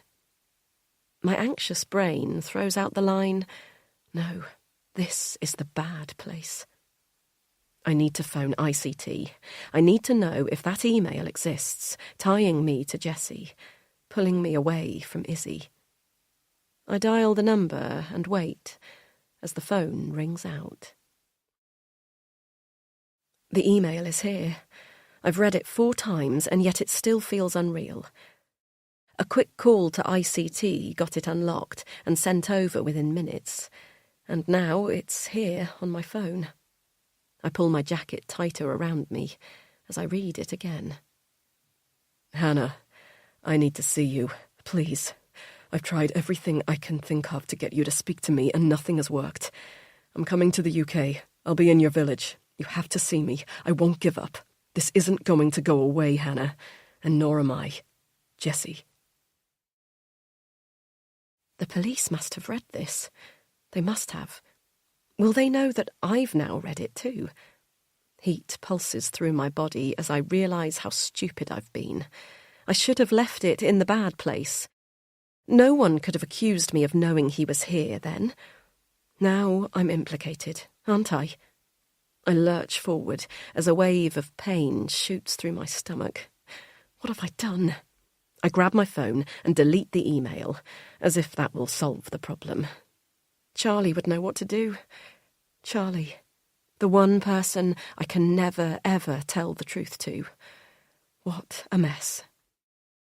I lift my head and see the little girl from before running across the grass, her nanny chasing her. Their giggles float across the lake, and I scrunch my eyes closed as tears fall down my cheeks. I've ruined everything. I'm going to lose Isabella. I'm going to lose Charlie. What can I do? I need to be away from this place. I was stupid to come here. How was this ever going to help me? There's nothing to be found out here that will somehow stop me from losing Isabella. Losing her before she's even had the chance to become ours. My stomach twists as I pull myself up from the bench, and I feel the familiar ache of pain swelling in my abdomen, reminding me that I am not fit to be a mother. I'll go home. I'll tell Charlie I'm not feeling good and hide away in the bedroom until I know what to say to him. Anything is better than being here. I march across the lawn back towards the main building, avoiding eye contact with the well-dressed people I pass. Not that they seem at all interested in speaking to me either. As I reach the main entrance, I hear him. Jessie's dad has an unmistakable voice. It cuts through the chatter of the groups drinking coffee in the courtyard, drowns out the relaxing background music, crushes everything. "If you don't know, why don't you find me someone who fucking does?" He screams at the young waitress who served me before. Tears pool in her eyes as she tells him she will, then runs in the other direction, mortified. I don't dare step closer as I watch him, though I'm quite sure he wouldn't recognise me. We only met once when I was in New York. Me, a frightened teenager crying in her underwear, him red-faced with fury and lust. We'd had a party in their apartment. It was absolute chaos when his dad arrived unexpectedly the next morning. Half-naked bodies spilling from every sofa, sticky bottles lining every side, and the telltale smattering of snowy powder dusting the glass coffee table in the centre of the room. But still, his fury was something I'd not expected. I knew Jessie's dad. Everyone did. He was, and remains, one of the most famous music producers in the world. He was known back then for throwing the hugest Hollywood parties, filled with women young enough to be called girls. Celebrities were always being spotted coming or going from their various houses across the US, often looking worse for wear as the paparazzi snapped them, then splayed their pictures across the tabloids. I was never a big celebrity follower, but he was the kind of famous that you couldn't really avoid. You seemed to know his stories by osmosis, simply by existing in the same world as he did. So I guess I thought he wouldn't care about the party that day. How could he, when Jessie had been brought up surrounded by the chaos of his lifestyle? But he terrified me. I thought he might kill Jessie. He grabbed him by the scruff of the neck and hauled him off the sofa where we slept, slamming his body into the wall as he screamed at him. Jessie, in turn, screamed at me to get out, but I was barely dressed and panicked, rooted to the spot. I wish I'd left. I wouldn't have had to watch it or feel the physical pain of seeing the person I loved hurt so badly. I turn away from his dad now, scared at the feelings he's provoking, and dip my head to walk out the front door so he won't notice me. I managed to make it all the way without looking back, but as I push the door open to freedom, I can't resist one last look. It's then that I see him. A man worse than Jessie's dad. A man I hoped to never see again. Owen. He watches me from across the entrance hallway, his mouth twisted in a smile, eyes boring into me like they always did. Rat-faced. That's what Carly called him earlier, and it's true. I imagine him scuttling across the hall to reach me as I run out of the door, body on fire, but not before he lifts his hand and waves, just like old friends do.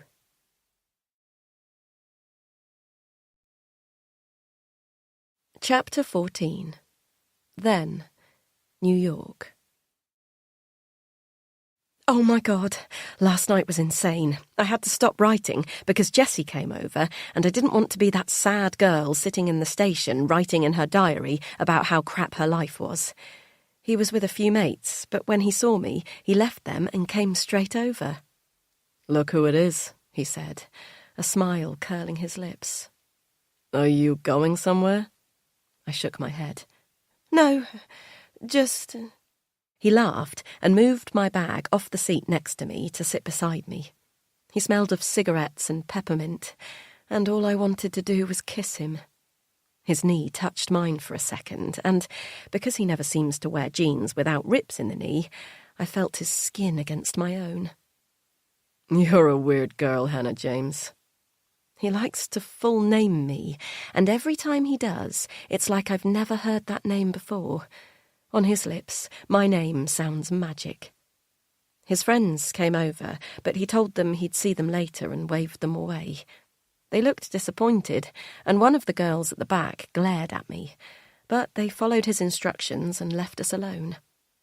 I still don't know what made me do it, but I told him about the gig, about the humiliation, the way that not a single person was interested in me or my songs, how I thought New York was going to be so amazing for my music, but so far it was just a giant disappointment. Play me something, he said, opening my guitar case. I laughed and told him there was no way I was playing in the station in front of all these strangers. And then he did the most amazing thing. He pulled my guitar from my case and started playing. Then he opened his mouth and sang. To me, in front of the whole station. His eyes locked on mine, and he sang a song I'd never heard before, about a boy falling in love with an English girl who barely knew he existed. When he finished, there was a round of applause from the small group that had gathered around us. He barely noticed them, though, and looked at me to ask, "Do you like it?" I laughed and told him it was amazing. "Good. I'm glad. I wrote it for you." "What? You wrote that?" He nodded, handing me the guitar. "For you." I honestly thought I was going to die of happiness right then. I had no idea what to say, so I did the only thing I could think of, and I leaned forward and kissed him, fireworks exploding in my stomach. His hands cupped my face and then ran down my back, pulling my body closer to his. I have never wanted anything as much as I wanted Jessie right then. It was like the whole world faded around us as his hands explored my body, his tongue in my mouth. Eventually, he pulled away and everything came back into focus. My hands flew to my mouth, completely mortified that we'd just done that in the middle of the station, and he laughed. "I guess you do know I exist after all, Hannah James. Come on then, let's get out of here." He stood up and held out his hand for me, lifting me up off the cold, dirty station floor. I knew right then that I would follow this boy absolutely anywhere.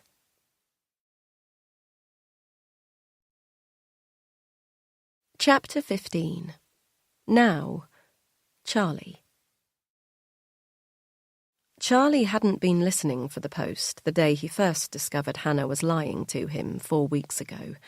But even if he had, the sound of it clattering through the letterbox and landing on the hallway floor would have been unlikely to cause him to jump up and fetch it. 4 weeks ago, things were different. The only thing on his mind was getting Izzy and keeping Hannah positive. So the arrival of the letter was nothing to raise alarm initially. Just another letter addressed to his wife that he thought it would be okay to open. Instead, he was faced with something he had always feared but never put into words. Hannah had a whole other life that didn't involve him. The letter was short, to the point, clear in what was wanted. Charlie didn't know then that the Jesse in the letter was the man that forced his way into the homes of millions every day with his obnoxious mix of pop and rock sung on the radio. He would have never believed that their lives would be entwined with a man like him. Things have changed since then. Charlie knows far too much about Jesse Carter and far too little about his wife. He's been stuck in a kind of fog these last few days, his movements slow, cautious. He wishes he was the sort of person who became manic in a crisis, rushing around, doing everything at once, their words faster than their thoughts, their bodies propelled into action. But under this kind of stress, Charlie seems to stop. He has become weighed down with the indecision of it all. But now, he knows he's going to have to do something. He thought he'd planned everything perfectly. He thought he could somehow convince Jessie to stay away from his wife, stop the affair, or whatever it was, before it had chance to take root and rip everything good away from him. He convinced himself Hannah had made a mistake, but he could still put things right. It wasn't too late. Looking back, he wishes more than anything he'd simply confronted Hannah about the letter, like a normal man would have done. But he was so terrified of losing her that he couldn't even bear to ask. What if she admitted that, yes, there was another man, that she loved him more than she'd ever loved Charlie? What then? Charlie couldn't face it. So instead, he planned to quietly scare Jessie off before returning to his life as he knew it, like it never happened at all. But instead, Charlie can't even think about what happened instead. At least he'd been clever enough to hack into the farm's CCTV ahead of that night and ensure only he saw what happened on site. Thank God he did. He stares at the still captured from the CCTV on his screen again. The quality is not great, the kind you see TV detectives poring over in frustration. This could be anyone. We'll never convict with this. And in some ways, he thinks this could be anyone. But deep in his gut, he is sure that it's his wife. The timestamp on the photo shows 3 minutes past 9 p.m. on Saturday evening. He traces his fingers around the outline of his wife's body. Her face is turned away from the camera as she opens the door to the lodge. He doesn't need to see the name on the door to know the man it belongs to. Broken. That's how he feels. Broken isn't a feeling, Charlie. That's what the counsellor he and Hannah had to see before starting the adoption process had told him once. But had the counsellor ever been through IVF? No. So they couldn't possibly know what it felt like, how broken was the only way to describe it. It wasn't disappointed or sad or hopeless, like the counsellor had tried to supply instead. It was broken. When you are told it's unlikely you'll have a baby naturally, that's the first strike. But that one is okay after a while. You pick yourselves back up. You cuddle your wife as she cries over the blood in her underwear every single month. You talk about the future. You go to the doctor's offices, sit in the never-ending traffic through town as you rush to your 9 a.m. appointment alongside all the angry commuters, and you sit patiently in the waiting room with no windows, with the other desperate couples. But still, you feel okay. You feel like this will work. People are helping you now. But then it fails.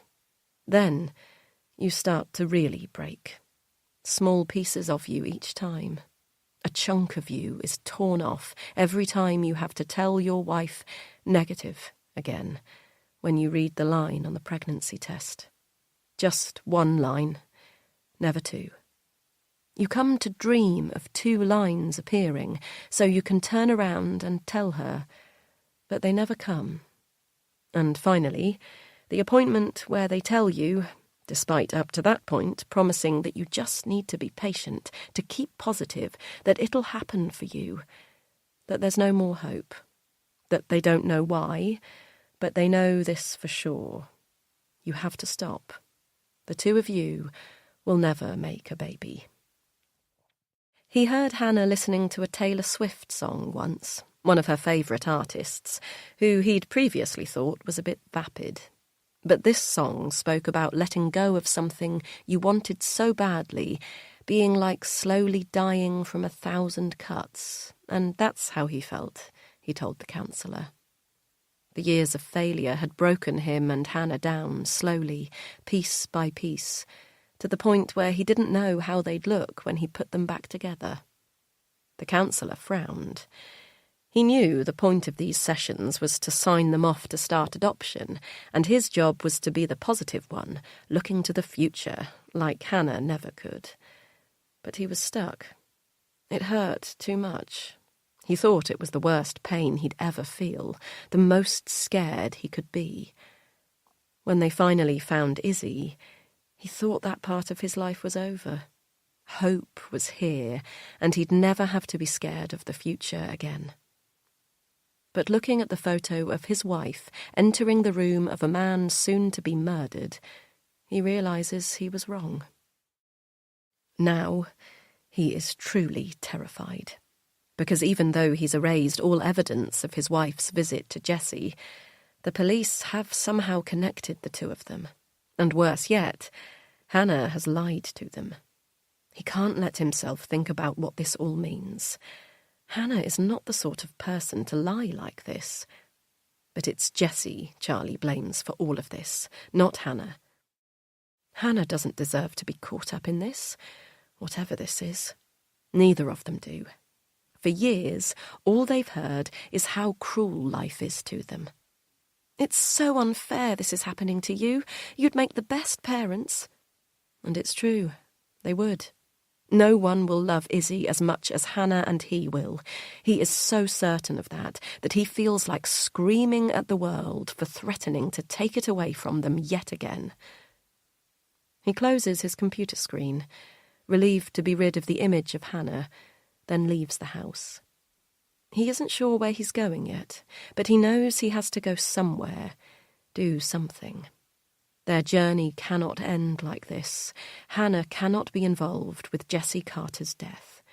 They cannot lose everything they've been working for. Izzy is waiting for them. They are waiting for Izzy. Nothing can tear her away from them. He won't let it. Because he knows for sure this time, they simply would not survive it.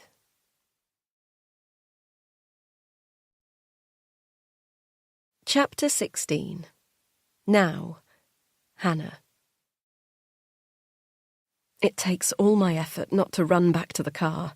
My legs are desperate to.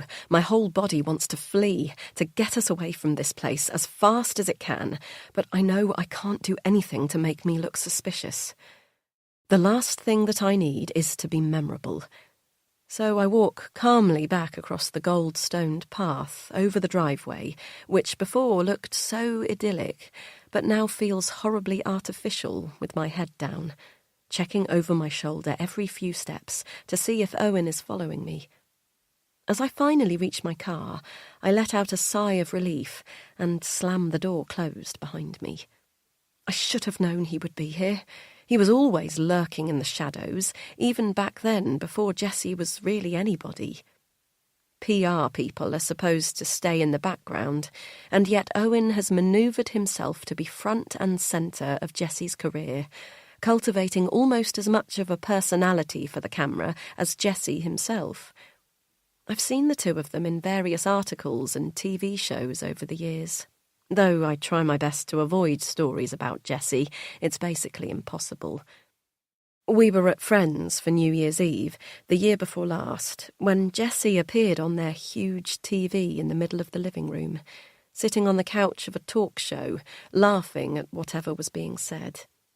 You'd think I'd have become immune to seeing him after so long, and so much unwilling exposure, but I never have.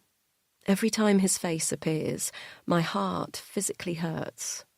I've long given up trying to tell if the pain is heartbreak or horror at the memories he brings. It's lucky that night that I was the only one sober. We were midway through what would end up being our last IVF cycle, holding on to the very last bit of hope that it might be the time my body decided to play ball. As if a glass of Prosecco to toast the new year was going to be the thing that ruined our chances. Everyone was too drunk to notice how I fled the room while he was on, hiding in the kitchen until the interview was over. Often, Owen is with him. He's changed a lot since I knew him. It's amazing what money and fame can do to a person's face. He's still ratty-looking, but you'd never know by looking at him what a truly ugly soul lives underneath the tanned skin and toned chest. He's worked hard on transforming himself. Shit, he's followed me. I spot him across the car park long before he can work out which is my car, and I turn on the engine and yank the car into gear, driving it the wrong way around the car park in the hope of avoiding his gaze. As I do, my phone rings. Hello? Hi, Hannah! It's Annabelle! I keep an eye on Owen as I manoeuvre around the car park farther away from him. Can I get out if I keep going this way? Will the gates open for me without having to show my pass again? Hannah, are you there? Yes, sorry. Is everything okay? Well, sort of. It's Tuesday and Charlie's not here. I've really got to leave. I sigh in frustration. As much at the annoying way Charlie's mum's carer goes up at the end of every sentence as the fact that Charlie is, for some reason, not there. I'm sure he'll be there soon, I reply, approaching the gate and praying it opens. He's already 30 minutes late and I can't get hold of him. Can you come instead, please? I really need to go. I've got plans. I speed through the gate, watching Owen get smaller in my windscreen mirror. Has he turned to face me? Does he know this is my car? Hannah? Hello? Sorry, I'm driving. Let me call Charlie. I'll call you back. I drive down the stretch of the private lane, which is now starting to get dark, and tell Siri to dial Charlie. She does, and the line rings out with no answer. Frustrated, I command it to dial again. Nothing. Where is he? Charlie is not the sort of man you have to chase about these sorts of things. He's the dependable one. He knows that Tuesday is Annabelle's evening off. Where is he? My phone rings again, but it's not Charlie. I can't get hold of him, I tell an increasingly annoyed Annabelle. I'll come now. I won't be long. I indicate the opposite direction to our house and head towards Charlie's mum's, which is the other end of the village to ours. On the way, I try him again, but now his phone is off. My mind starts whirring with possibilities of horrible things that would explain his silence. A car crash is first to mind, but Charlie works from home and basically only drives to the local Tesco and back at most, so it seems unlikely. Could he have fallen down the stairs? Again, unlikely, as he's a fit guy in his 30s, not an ageing, frail man. Then where is he? I pull up to his mum's house, and Annabelle rushes out with her coat on. Evidently, she's been waiting by the door for me to arrive. She's got a face like thunder as she comes down the path, but rearranges it quickly as she meets my eye. Sorry about this, I say, knowing the worst thing you can do is piss off the person who looks after your mother-in-law. I really don't know where he is. Don't worry, she says, moving past me. It wouldn't usually matter, but I've actually got plans tonight. I'm meeting a guy off Tinder. Her face beams as she tells me about him, suddenly unaware of her previous rush, and I nod and smile in all the right places, trying to remember what it's like to be 22, with the world full of possibilities, even on a Tuesday night in the middle of nowhere. Eventually, she waves goodbye, after warning me Diane is quite upset that Charlie isn't here. Again, I look at my phone and feel a pang of worry. I let myself into the cottage and instantly feel sweat forming on my top lip. Diane keeps the house at such a temperature, I dread to think what her energy bills are like. But Charlie always tells me not to worry. He'd always rather his mum were warm, even if it means us picking up some of the bill. I find her in the living room, staring at the TV, though it's not on. Oh, hello, love. She smiles warmly as she sees me, but her face falls when she realises I'm alone. Where's Charlie? I take a seat on the sofa next to her and take off my coat. I'm not sure. He's not answering his phone. She frowns and shakes her head. But Charlie always comes on a Tuesday. Where is he? He's probably just got caught up at work or something, I say, though I don't believe it. Nothing comes before Diane for Charlie, especially not work. Can I get you anything? Cup of tea? Yes, please, love. Diane moves to get up, but I tell her to stay where she is, and I go into the kitchen to boil the kettle, tutting as I notice the crumbs left on the side. As well as Annabel, Charlie hired a cleaner to come in once a week to keep the cottage from getting too much for his mum to handle. They're booked in for a Tuesday morning, so either they've done a crappy job this week, or the mess has been made after they left. I sweep up the crumbs and decide it's probably the latter and won't mention it to Charlie. We've enough to worry about without getting into a tiff with the cleaners. Here you go. I place the weak tea on the table next to Diane's chair, and she smiles at me. Her eyes tired, though it's not yet 7 p.m. "Where's Charlie?"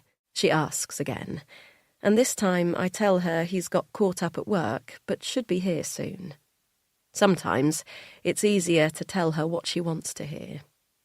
It's been 2 years since we found out she had early onset dementia. Most of the time she's able to hold conversations just fine, and you'd never know there was anything wrong with her. But some days she's like this, can barely remember what you've just spoken about, and prone to getting very upset and confused.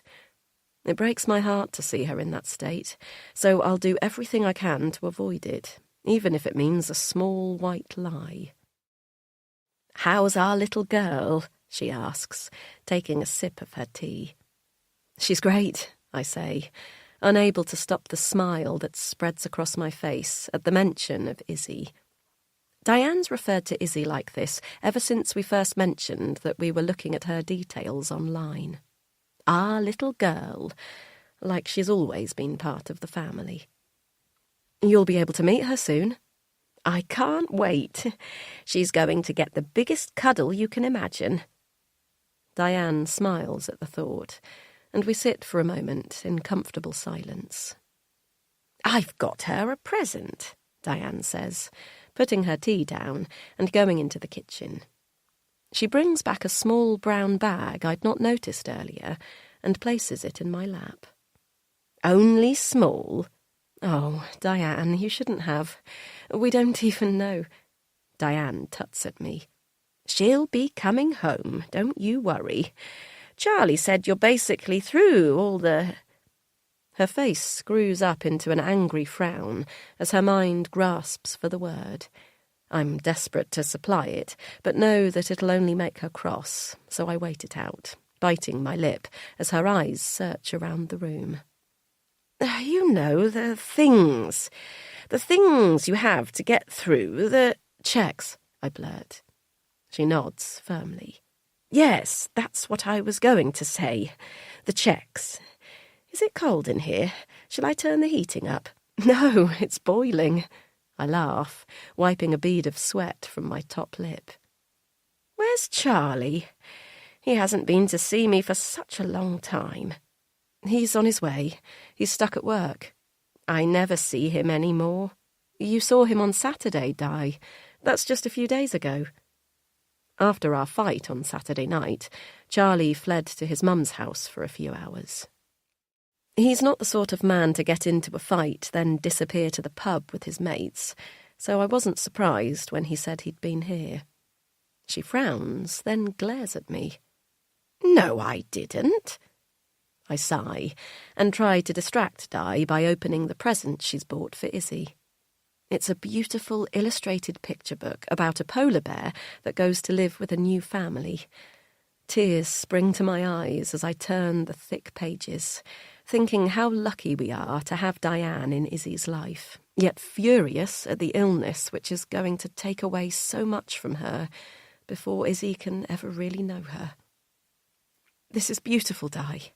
She'll love it. Thank you so much."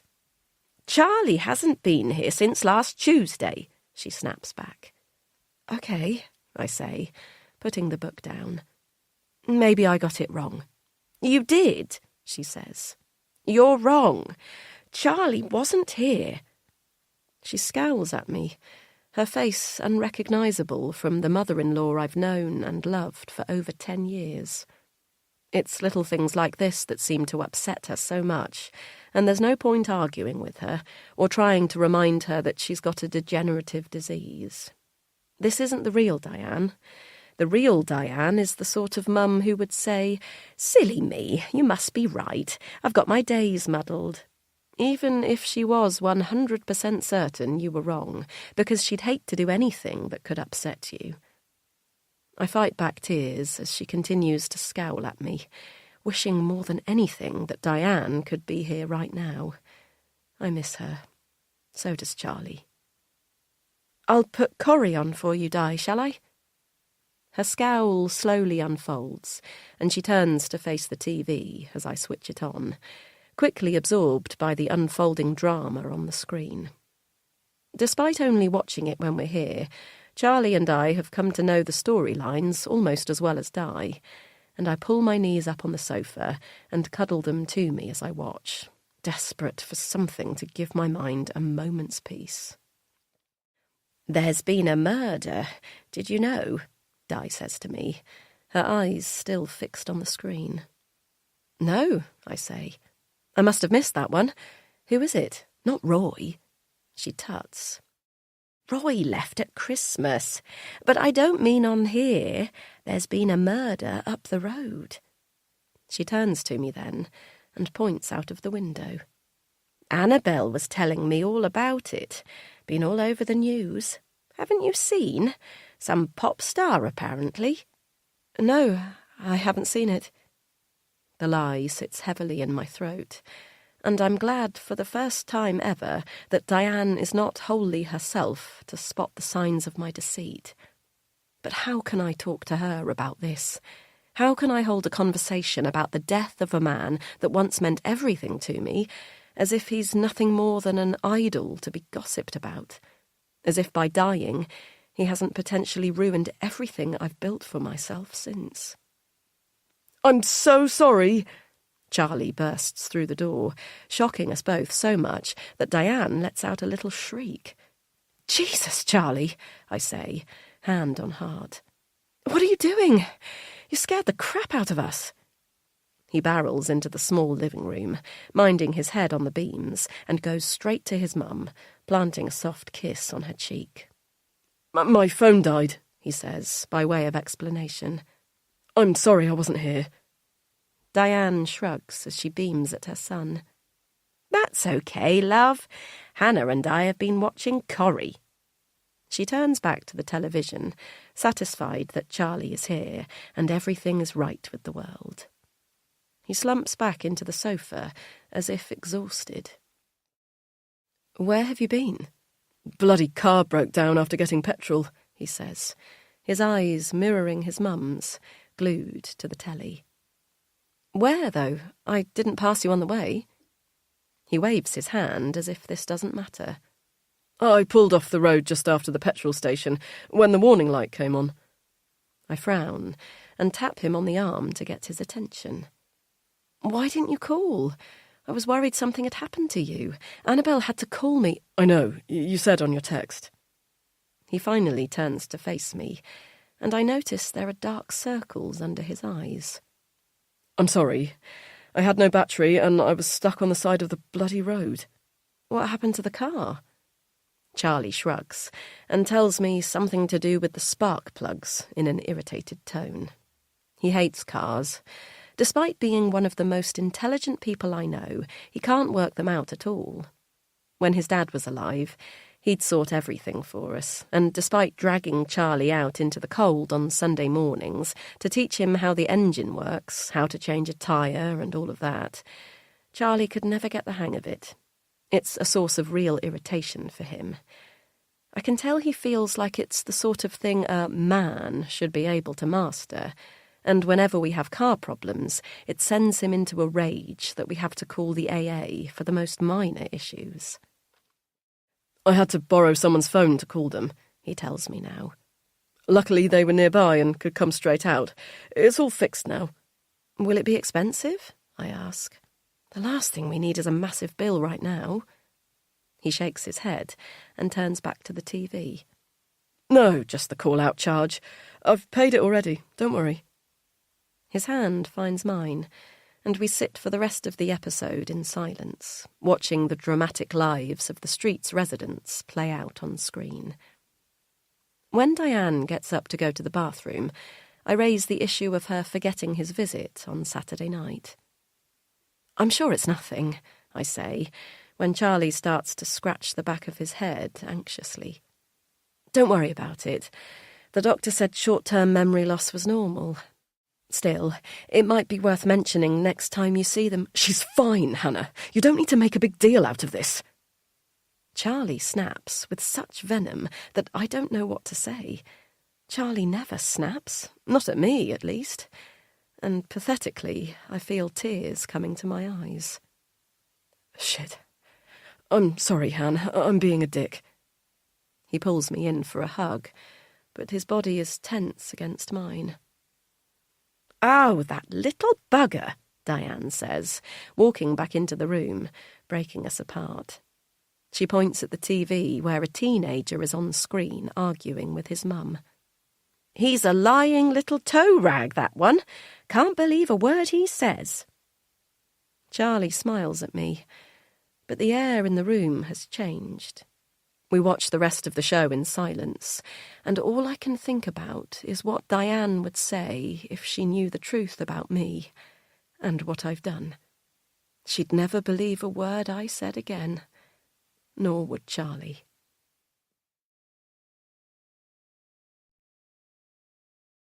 Chapter 17.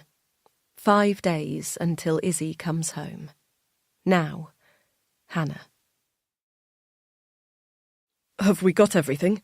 Charlie asks me for the 10th time the next morning as I lock my phone. I've been emailing back and forth with a local radio presenter all morning about finding someone to go on their show to drum up support for our latest funding drive, at the same time as fielding Charlie's worries about today. My phone dings again, and I open a text from Kate. "Another one! Call me," she writes, linking me to a Twitter thread with Jessie's name screaming out at me. I click it and quickly glance at the contents, relieved yet sickened to see it's another Anon account calling him an abuser, but nothing to do with me. "Han," Charlie says. "Do we have everything?" I jam my phone into my bag without replying to Kate, then turn to Charlie. "Yes, I've got our whole folder in my bag, but I've told you we don't need to bring anything. Andrea said so. Stop worrying." I give his arm a squeeze and try to take my own advice as I down half a glass of water, then panic I'll need the loo as soon as we get there. We're meeting Izzy's foster parents today to talk about the handover process. Every time I say that phrase, handover process, it makes me wince. How can a child be handed over like a project at work? But I know it's important. The next few days are vital in making sure that Izzy is stable and happy enough to make the final transfer next week.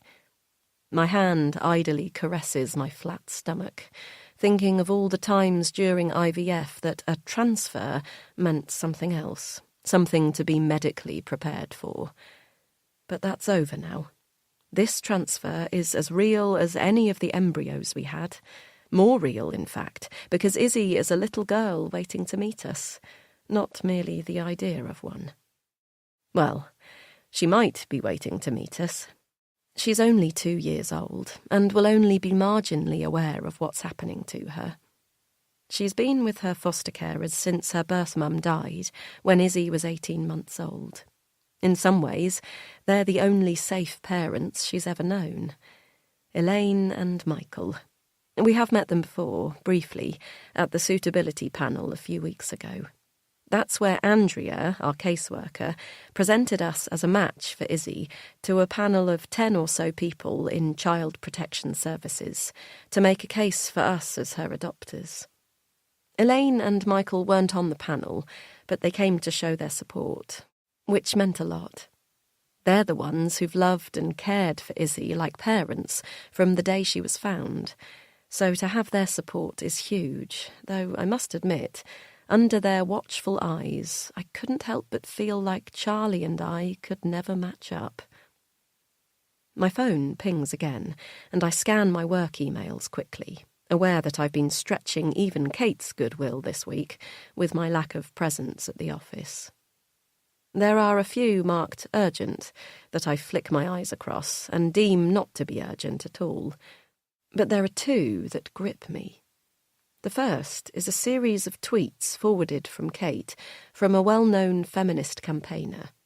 I scan them, my eyes too frantic to take everything in, but the gist is that they are collecting stories from women who say they've been abused by Jessie Carter.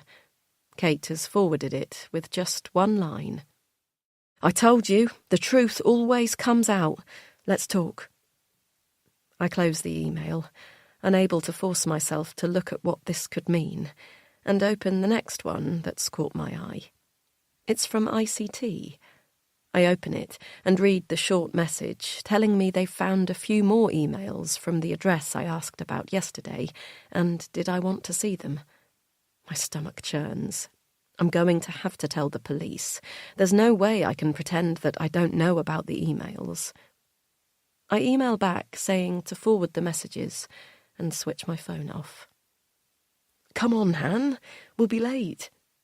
Charlie tugs at my sleeve like an impatient child, and I glance at the kitchen clock.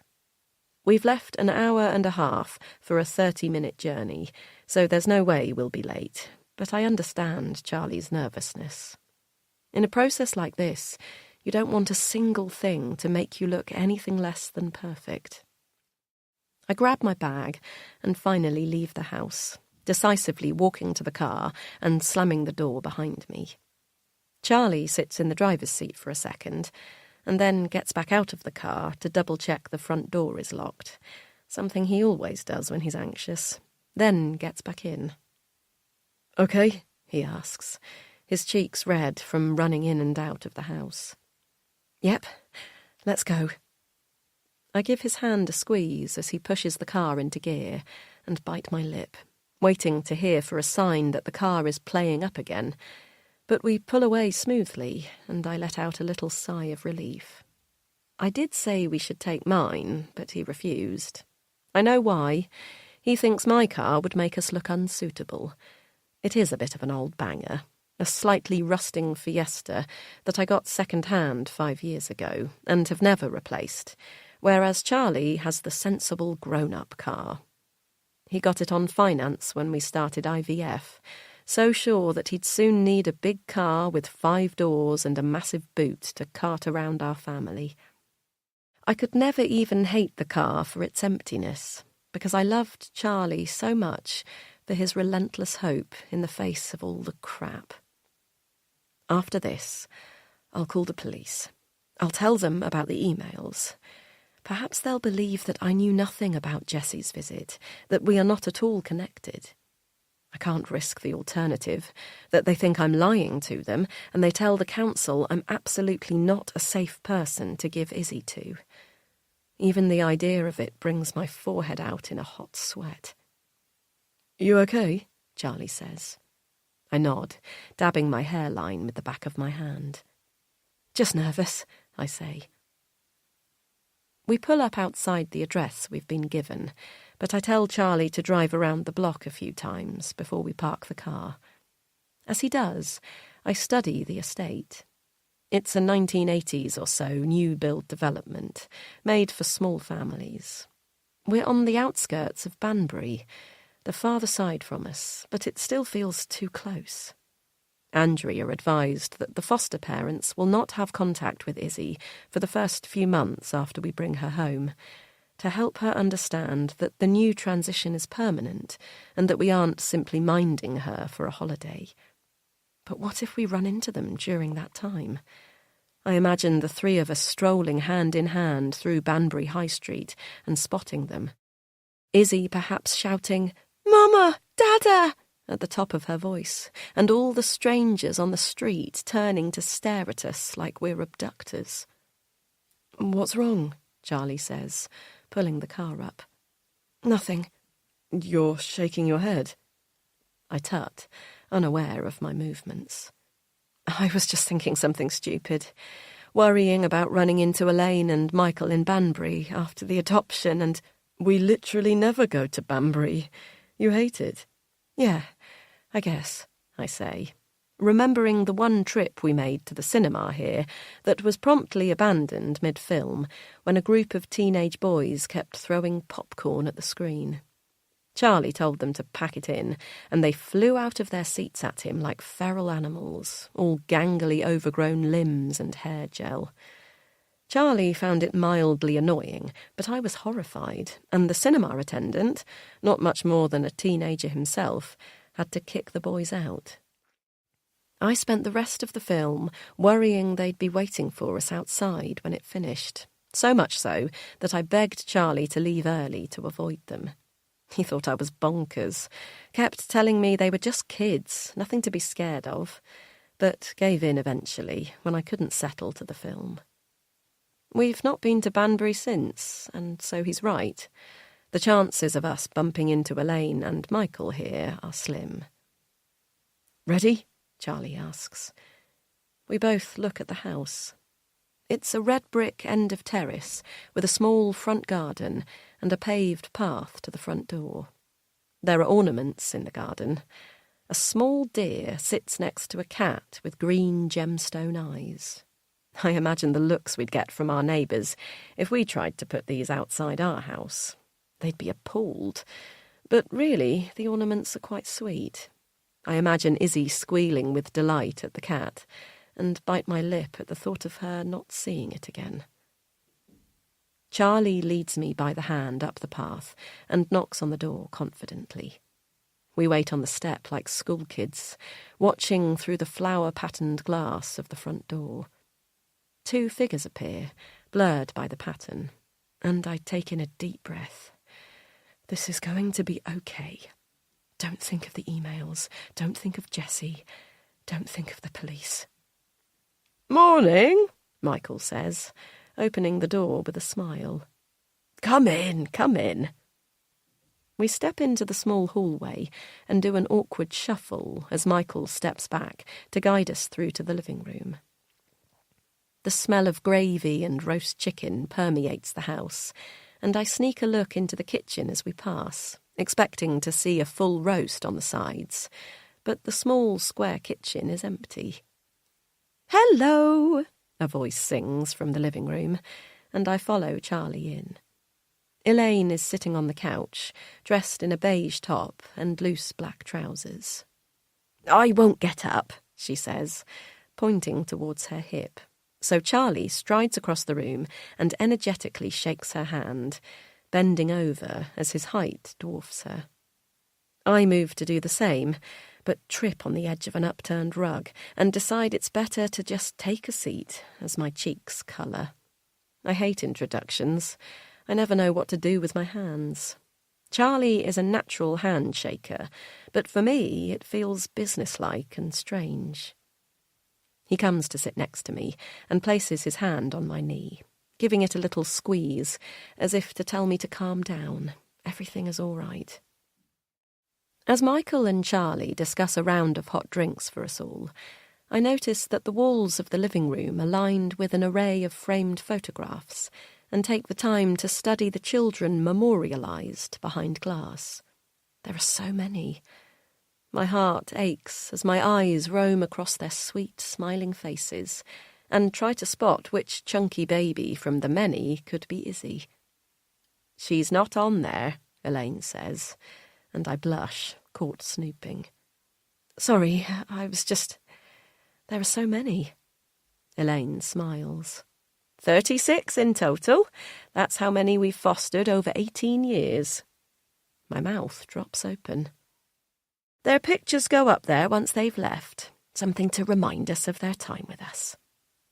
She gazes at the wall adoringly, and I search her face for sorrow, loss, perhaps even jealousy at the idea that these children she has loved so much have all left her, but find no evidence of those feelings.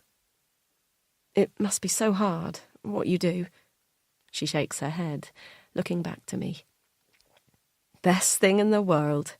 Getting those children, babies sometimes, and giving them whatever they need to start their lives over. Who wouldn't want to do that?" Michael and Charlie return with the drinks, and I'm glad for the interruption, so that I don't have to tell Elaine I could never do what she does. How selfless she seems to me. What must she think of women like me, who've put their body through hell for years trying to conceive, before they even consider helping a child that is not naturally theirs? "Bella will be up there soon," Elaine adds. "Don't you worry." She smiles at me as she sips her tea, and I try not to wince at the name. Bella? She's Isabella, or Izzy. That's how we've always referred to her, with no idea that we were wrong. I feel heat sweeping my cheeks at our mistake. What else will we get wrong when this poor child has to leave the only loving home she's ever known and be placed with us, total strangers? "We've been calling her Izzy," Charlie says. "But Bella is lovely." Elaine waves her hand. "Izzy's nice, too. She'll be happy either way, love. Don't you worry." She smiles at me, and tears prick my eyes at her kindness.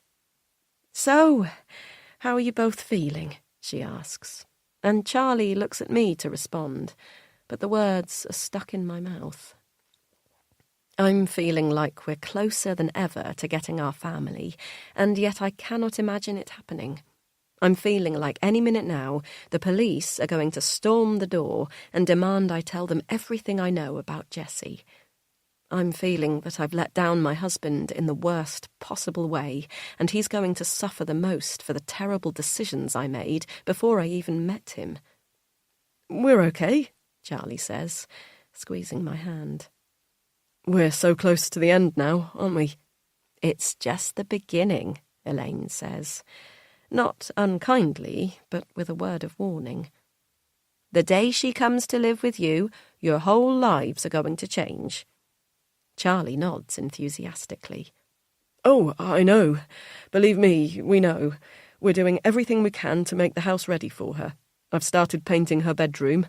I wanted to ask, actually, do you think she'd prefer a blue or yellow fairy castle on the walls?" Elaine frowns and shakes her head. "You don't need to worry about any of that, love. All Izzy needs is a loving home with the both of you.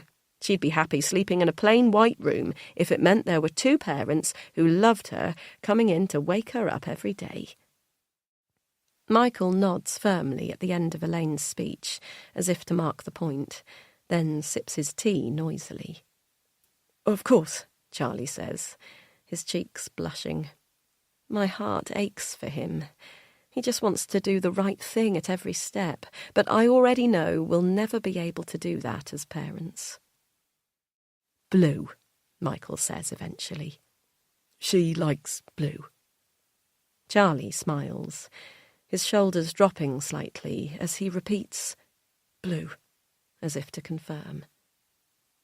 "Could we see her room here?" I ask, desperate to be up and doing something. I think it might help us make the transition for her, if we know what she's been used to. Upstairs, the four of us stand shoulder to shoulder in Izzy's bedroom. Despite Elaine's protestations that we don't need to do anything special, this is a lovely room. It's small, with barely enough room for her little toddler bed, a pine chest of drawers and a play table, but filled with cuddly toys that spill from the IKEA toy basket in the corner, and it has a cosy feel that doesn't come from Instagram-worthy design, but something else that I can't put my finger on. "When we have the bigger ones, we swap that out for a single bed," Michael says, pointing to Izzy's bed. "Bit tight sometimes, but we make do." I imagine all the children who've claimed this room as home, and hope, wherever they are, they're happy and loved. The room we've planned for Izzy at home is much bigger than this. She'll be able to spread out on the floor once she's older and colour in or play games with friends, hidden upstairs. But already, I see the vision we had of her room is based on Bowden catalogues and Instagram. This is a real-life little girl's room, with chips on the furniture and crayon marks on the wall. It's lived in. Elaine is right. The colour we paint a castle on the wall isn't what will make Izzy's room feel like hers. The only thing that will make it feel like that is Izzy herself. Elaine picks up a grey stuffed bear from the bed. Its ears are worn down like it's been nuzzled. She'll bring this with her. Claire Bear, she calls her. Elaine gazes at the scruffy toy adoringly. I have to look away as tears fill her eyes. She can't sleep without her. Elaine sniffs, and Michael rubs her back, then takes Claire Bear from her hands and places her back on the little bed. Has Andrea talked to you about the book yet? He says, getting back to business. Yes, Charlie says. Yes, we've started it. Good, good. That's the next step, you know, giving Bella... Izzy, Elaine corrects him. Giving Izzy the book. Charlie nods and smiles at me, pleased that the process is playing out exactly as it's supposed to. The book is something we read about online many times over the wait to find our match.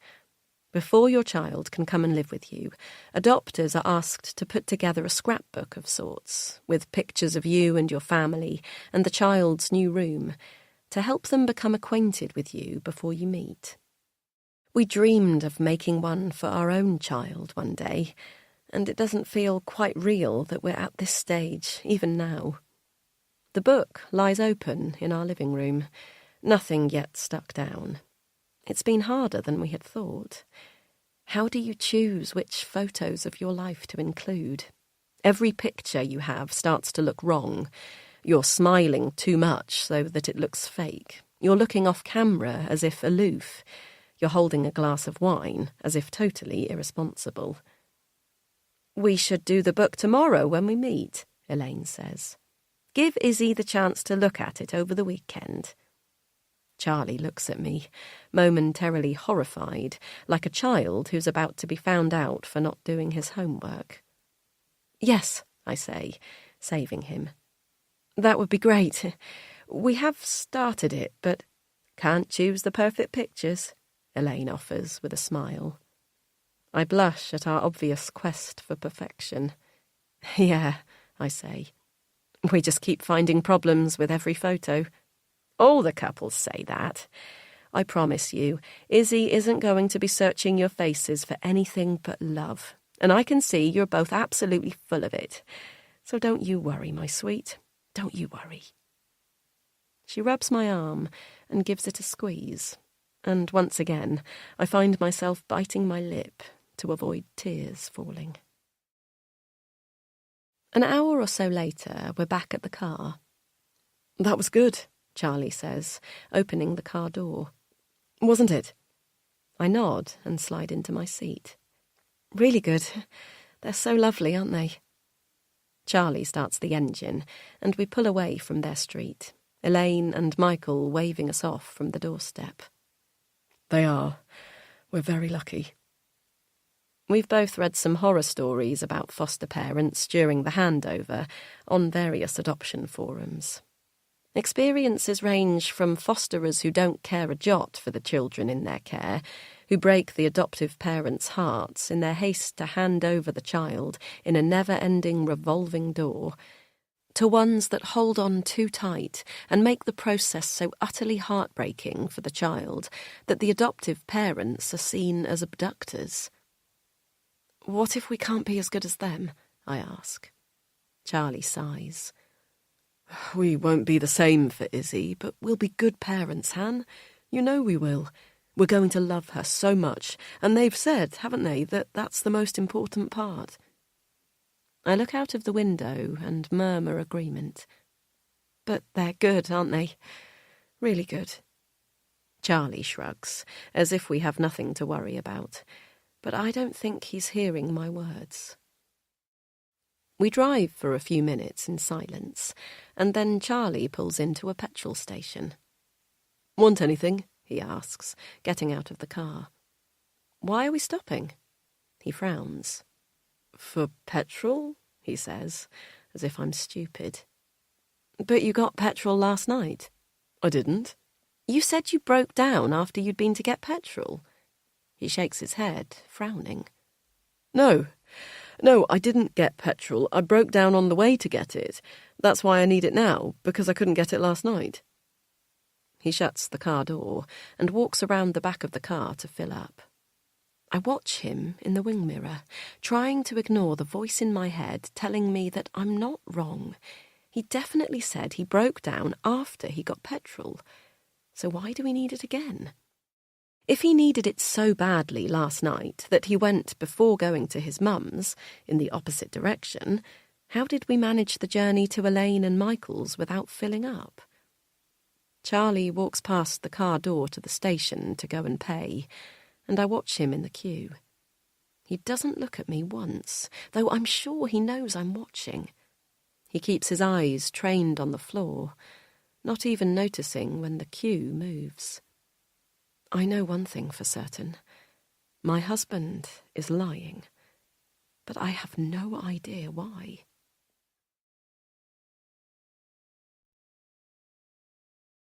Chapter 18. Now, Charlie. He's never been a good liar. When Hannah asks him about the petrol, he feels like his throat might close up. In the queue to pay, he tells himself to calm down and concentrates on counting the tiles on the floor in front of him. He's going to need to get a lot better at this if he's going to get her out of whatever it is she's involved in with Jessie. Back in the car, he arranges his face into a smile and focuses his mind on what's important right now. Izzy. They spend the rest of the journey talking about their few hours with Elaine and Michael, analysing every little thing they said and did, desperate to assure themselves they've met the fosterers' approval. By the time they arrive home, the petrol lie has almost been forgotten, and they walk into the house hand in hand, just like you'd expect from a couple on the brink of getting everything they've ever wanted. In the kitchen, Hannah switches on their coffee machine and fills it with water. He's glad to see her using it again. It's barely been touched in the last 5 years since they began trying for a baby. Even after they gave up on the IVF, Hannah kept up her strict rules. No caffeine, no alcohol, reduced sugar, red meat, and processed food. He kept telling her that she didn't need to do that anymore, that surely the one good part of closing the door on IVF was that she could finally let her hair down a bit. But now he realises it was the loss of control she feared. Years living under strict diets, routines and protocols have left a lasting impact on his wife. Him, too. But no matter what anyone says, he knows that the toll has been harder on her. How could it not be? It wasn't his body being subjected to weeks of hormones in relentless rounds. His skin wasn't being injected every few months. No one was piercing his ovaries multiple times to extract eggs. His only part to play was a sad act of masturbation in a too-white room where the sound of the nurses could be heard through the walls. "Do you think we should start adding to the book?" Hannah says, before flicking on the machine. The sound of the beans crunching, preventing Charlie from replying instantly. He waits for the sound to stop. "Yeah," he says. "They're right. It doesn't need to be perfect, does it?" Hannah pours 2 cups of coffee and puts one down in front of him before leaving the room. She comes back a few seconds later, the book in hand, and spreads the photos they have chosen to include out across the table. Charlie sips his coffee and lets his eyes roam across them. "Doesn't this feel like 1,000,000 years ago?" Hannah picks up a photo of the 2 of them from when they first met. It had been at the local pub almost 10 years ago now, but the place looked much the same.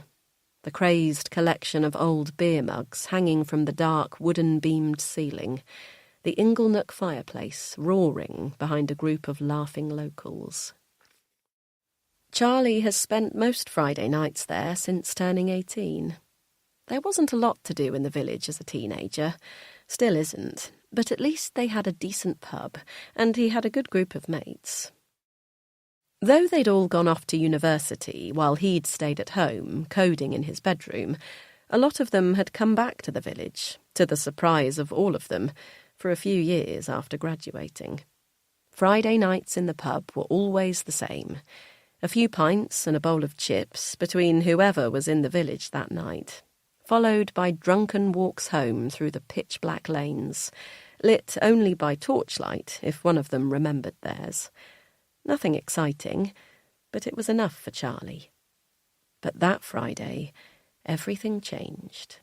He was just leaving the bar, carrying 4 pints in one, when someone pushed him from behind. The pints went everywhere, and the whole pub erupted in a childish, "Whoa!" "Oh, my God, I'm so sorry." He looked up from the devastation of wasted beer on the floor, ready to tell whoever had knocked him where to go. But when he saw her, the words stuck in his mouth. She was beautiful. To this day, he doesn't think he's ever seen someone as beautiful as Hannah looked to him that night. She wasn't dressed up or anything like that. She was wearing a baggy blue jumper and jeans, her shoulder-length brown hair tucked behind one ear. But to him, she looked perfect. "You're all right," he managed to say eventually. "I tripped," she said, her cheeks colouring. "I really didn't mean to. I'm so bloody clumsy." "No bother," he added with a smile. "Can I get you another round? Please, I feel terrible." She did look like she felt terrible. Her cheeks were blushed red, and she bit her bottom lip like a school kid caught out. He didn't know what to do. Accepting her offer wasn't exactly chivalrous, was it? But if he didn't, he'd have to walk away and stop the conversation. And more than anything, he didn't want to walk away from this girl. "All right," he said, moving forward to the bar. Before they'd even ordered, Karen, behind the bar, placed 4 pints in front of him and winked. "This one's on me. What can I get for you, love?" Hannah ordered a small white wine, and while Karen disappeared to find a chilled bottle, they stood at the bar together awkwardly. "I haven't seen you here before," Charlie eventually said, then winced at the cliched line. But Hannah didn't seem to notice. "I've just moved," she said. "Do you live here?" He nodded. "My whole life? Why would you move here?" he asked, genuinely interested. Unless you were born and bred, or a very rich Londoner wanting a second home, you didn't tend to get new young people in the village. Hannah laughed, seemingly unaware of the unlikeliness of her being here. "I keep asking that myself. My job relocated. I was in London, but they moved here, and I just thought, why not? The countryside might be nice." "And is it?" "What?" "The countryside. Is it nice?" She smiled then, so wide that she revealed nearly all her teeth. The 2 incisors at the front of her mouth were slightly wonky, and Charlie didn't think he'd ever seen something so cute in his whole life. "Some parts of it are, yeah." She blushed even more then, and looked down at her feet. "Here you go, love. £5.50. "I'll get this," Charlie said, pulling out his wallet as quickly as he could, and handing over a scrunched-up £10 note to Karen. "Oh, but I was supposed to be getting your drinks." Hannah looked genuinely horrified for a moment, but then Charlie smiled and handed her the wine, and her mouth crept up in the corners to mirror his. They spent the whole night talking after that. Charlie learned that Hannah had taken a job at the Women's Refuge charity that had recently opened an office in the village. He'd not heard of it, but it sounded like a very grown-up and worthy thing to do, and he told her how he'd skipped going to uni and instead taught himself everything there was to know about computers and had just been hired as a junior security analyst for a London tech company, and he got to do it from his bedroom. After that first night, they saw each other every Friday in the pub for weeks, before Charlie finally got up the courage to ask her out properly. They've spent every Friday night together ever since, and Charlie still can't quite believe that a guy like him has ended up with someone like Hannah. We should definitely put that one in, he says now, taking the picture from her. But we're in the pub. Does it look too... No, he stops her. Remember, we don't have to be perfect, Han. We just have to show Izzy how much we're going to love her. Hannah bites her lip and looks down, nodding. Decisively, she grabs the Pritt stick and glues the photo down onto the first page of the book. They stare down at it together, and Charlie marvels at the innocence in their faces. Just 10 years ago, but another lifetime. Were they perfect back then? Charlie's always thought that their lives only started to go wrong when the fertility stuff happened. But looking at this photo now, he wonders if Hannah was already carrying the darkest of secrets from the very first day they met. Is that why she settled for him? He looks across at his wife, her tear-filled eyes glued to their photo, and a churning begins in his stomach. Come here, he says, pulling her into him. Her body is tense against his at first, but after a few seconds she begins to melt into him, and he kisses the top of her head. It's going to be okay, Han. I promise. She sniffs and pulls away as her phone beeps. Cursing under her breath, she tells him Kate has texted from the office and asked what time she'll be in. You think she could give you a bit of a break for one day, Charlie says. Hannah sighs. She knows today is important, and she wouldn't text if she didn't really need me. Something must have happened. She types out a reply on her phone, tears gone as she swiftly switches into work mode. Charlie has always admired Hannah's work ethic, though he can't say he fully understands it.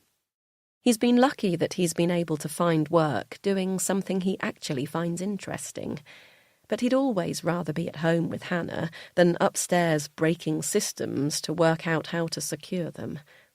But Hannah loves her job. She always has. Even when they first met, and she was essentially a glorified assistant, she never complained about being contacted on weekends or having to stay late. And it's not for the money. He feels guilty sometimes that he earns so much more than her, given that what he does is fairly inconsequential in the grand scheme of things, whereas she does something that really matters, but she never seems angry about it. "I'll go in now, and then we can finish this when I get home," she tells him, already half out of the door.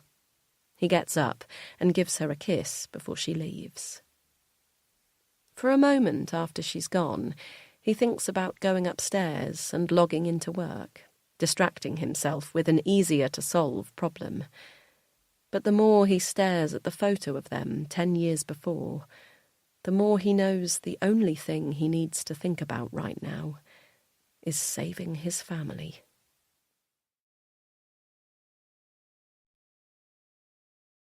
Chapter 19. Then, New York. I think I'm in love. God, that sounds stupid, doesn't it? But I am. I don't care how silly it sounds, or that it's only been a few weeks since I met him. Jesse is everything. We spend nearly all of our time together now, and I finally understand why everyone says New York is so magical. Before, it just felt like I was rattling around this big empty house. Outside, I could see all these people having fun, but I didn't know how to reach them. But with Jesse, it feels like being at the centre of a party all the time. I've never known anyone like him before, and it's not just because he's rich, because I've found out he is very rich, or that his dad's basically a super famous music producer who could make all my dreams come true, and Jesse promises he'll make sure he does. Jesse has just got this way about him that draws people to him. We can be literally anywhere, walking to class, in the middle of the city, in some cheap diner in the middle of the night, and people just stare at him like they're transfixed. I get it. I used to do that too. I guess I probably still do, but now it's like he looks back at me like that too. When we first started hanging out, I felt so plain and nothingy compared to him. How could I not? My clothes were old and dull, my hair a plain mousy brown. Everything about me screamed normal. But now I've started to see myself as he does, as someone interesting, funny, unique, maybe even special. Buying new clothes has helped, but it's more than that. With him, I stand up straighter. I don't hide my face behind my hair. He makes me feel more like a whole person. We've even started to have little couples routines. On Sunday mornings, we walk for what feels like miles through the city down to Tompkins Square Park to get bagels. Jessie says they're the best bagels in the city, and it's not like I've tried many, but I believe him. The lines outside are always huge, full of proper New Yorkers waiting for their breakfasts, and when I'm stood there with him, side by side, I feel like I belong, like we belong. The walk back to school always passes by in a blur, but I try and take in as much of the city as I can while we walk, each step feeling more like a movie. Sunday mornings are definitely my favourite, though every day with Jessie is pretty special. He has a way of making the most normal moments feel magical, and I can't quite believe my luck that this is happening to me. Everything would literally be perfect, except for just one thing that is ruining it at the moment. Owen. I can't stand Owen. He's Jessie's best mate, but he gives me the creeps. He's always there, hanging out in the background, dying for Jessie to pick him. He doesn't even go to our school.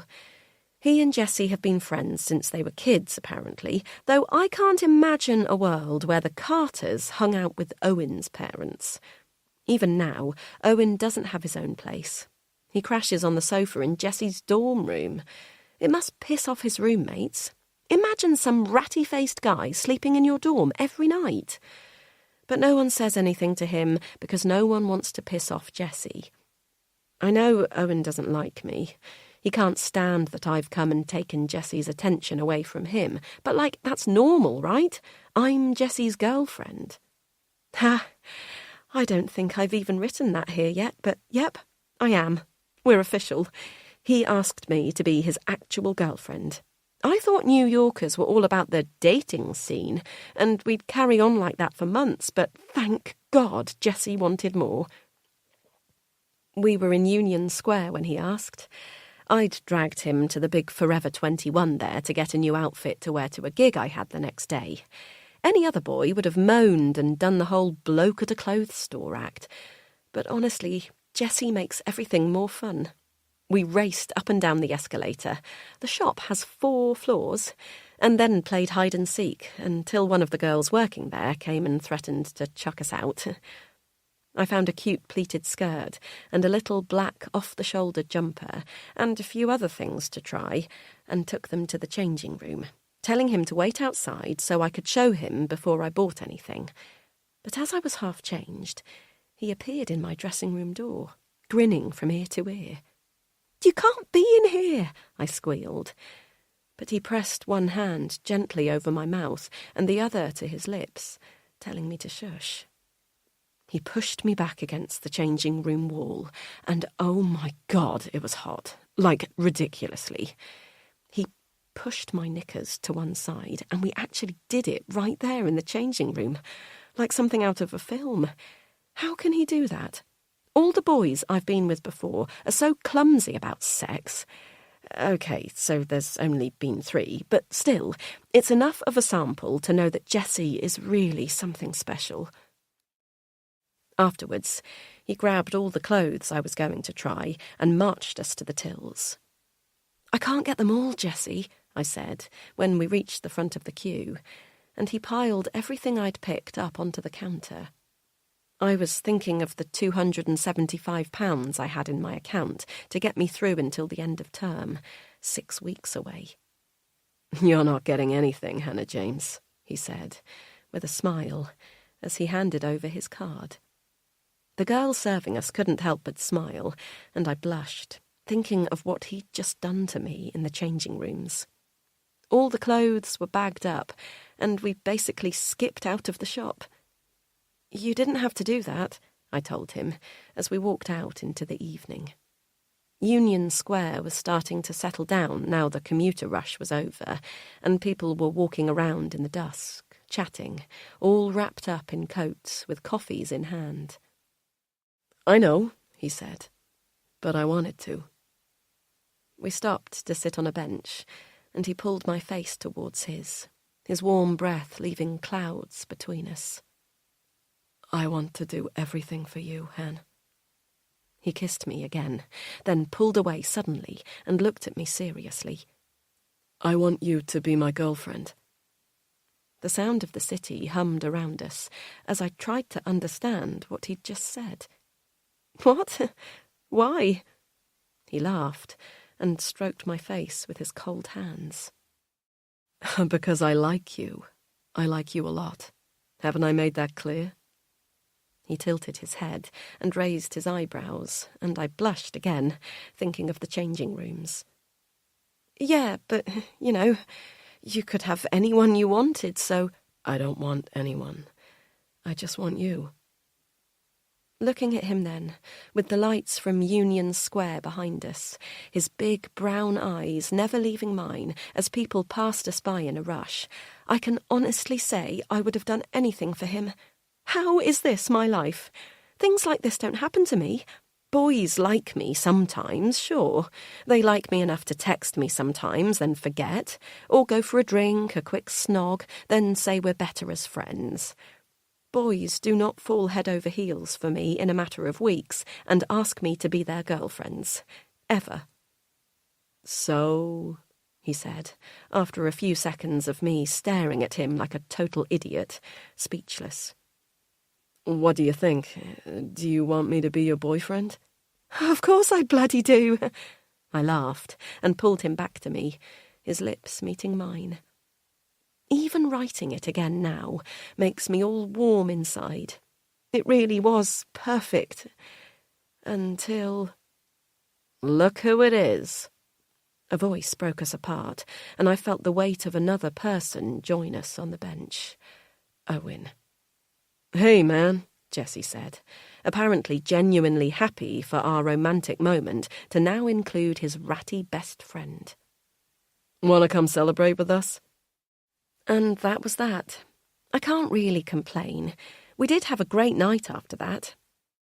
Jessie took us to this bar in Hell's Kitchen, where the drinks cost more than all of my clothes from Forever 21 combined, and we stayed up until the early hours, drunkenly racing back through Times Square hours later, the lights so bright it felt like I was on acid. But Owen is just always there lately. Since then, he pops up all over the place. In a city so big, you'd think it would be near impossible to keep bumping into someone, wouldn't you? But he seems to find us every time, almost as if he's looking for us.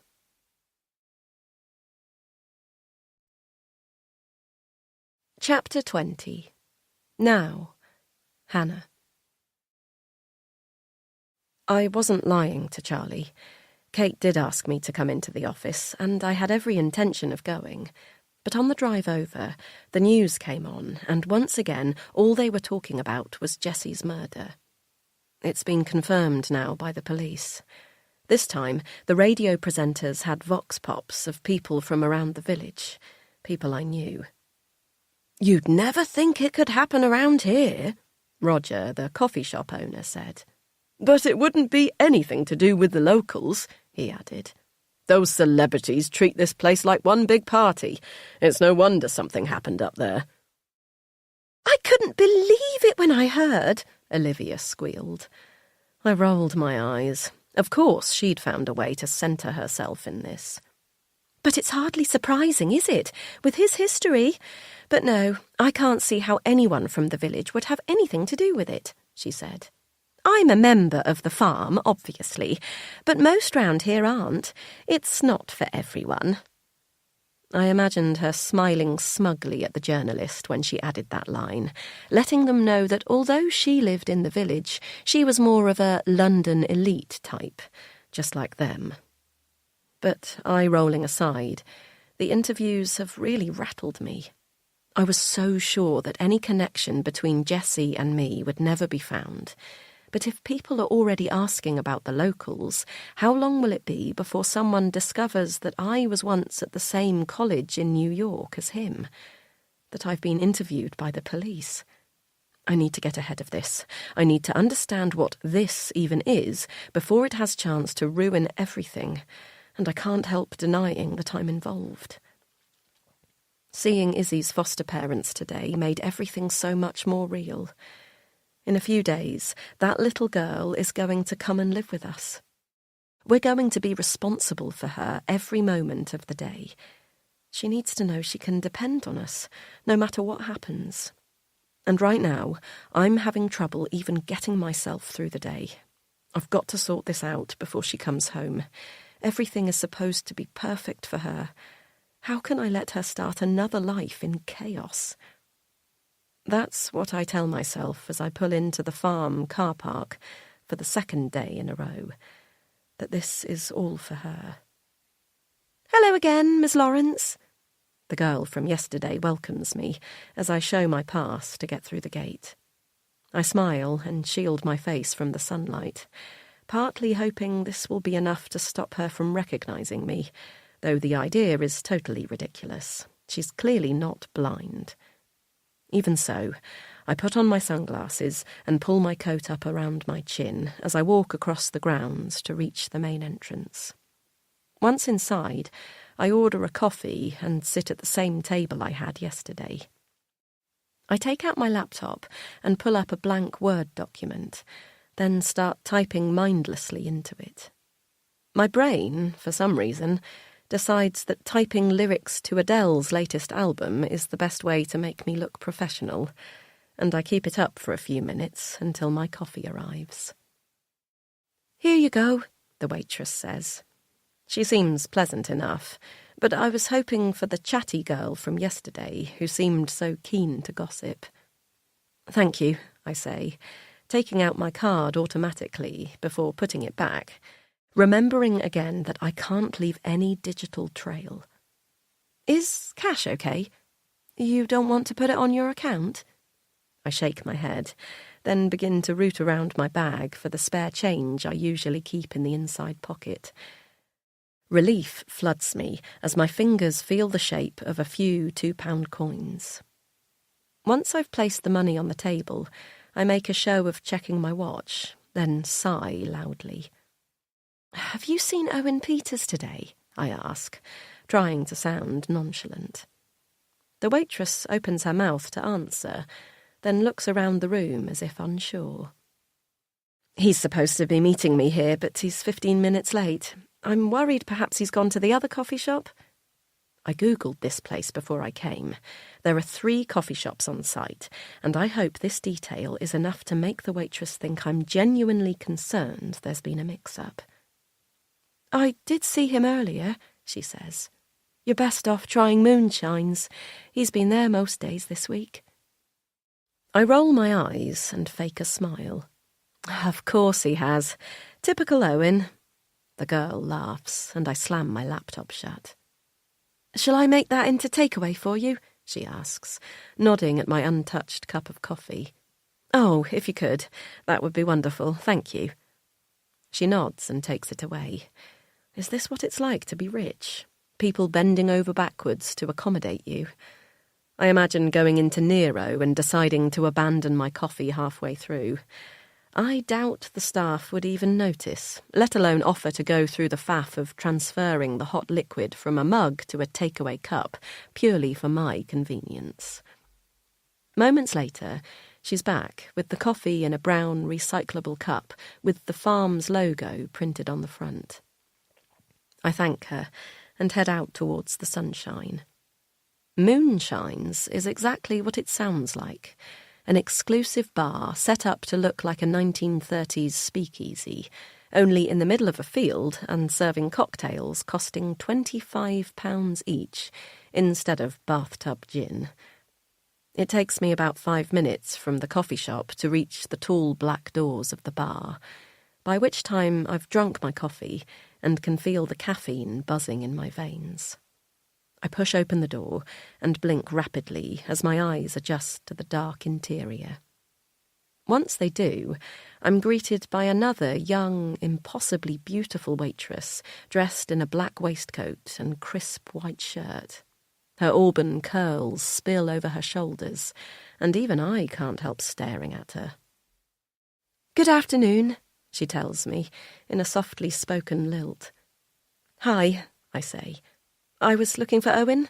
He was supposed to meet me at the coffee shop, but they said he's likely to be here." The girl nods, and her face tenses just a tiny bit at the sound of his name. I wonder what it's like to be surrounded by men like Owen when you're so young and beautiful. Not altogether pleasant, I imagine. "No problem. I'll take you through." She moves across the bar, and I panic. I can't waltz up to him with her in tow. God knows how he is going to react to seeing me. "I just need the bathroom, actually," I blurt, like a schoolchild asking permission. She stops and turns. "Oh, of course, just through there."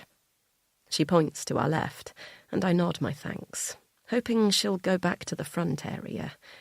She does, and I breathe a sigh of relief. Once her back is turned, I head into the bar. It's busy, despite it being a midweek afternoon. But then I suppose the people that come here hardly have to worry about the 9 to 5 in the way everyone else does. Despite the amount of bodies in the room, it's quiet. Most are glued to their phones.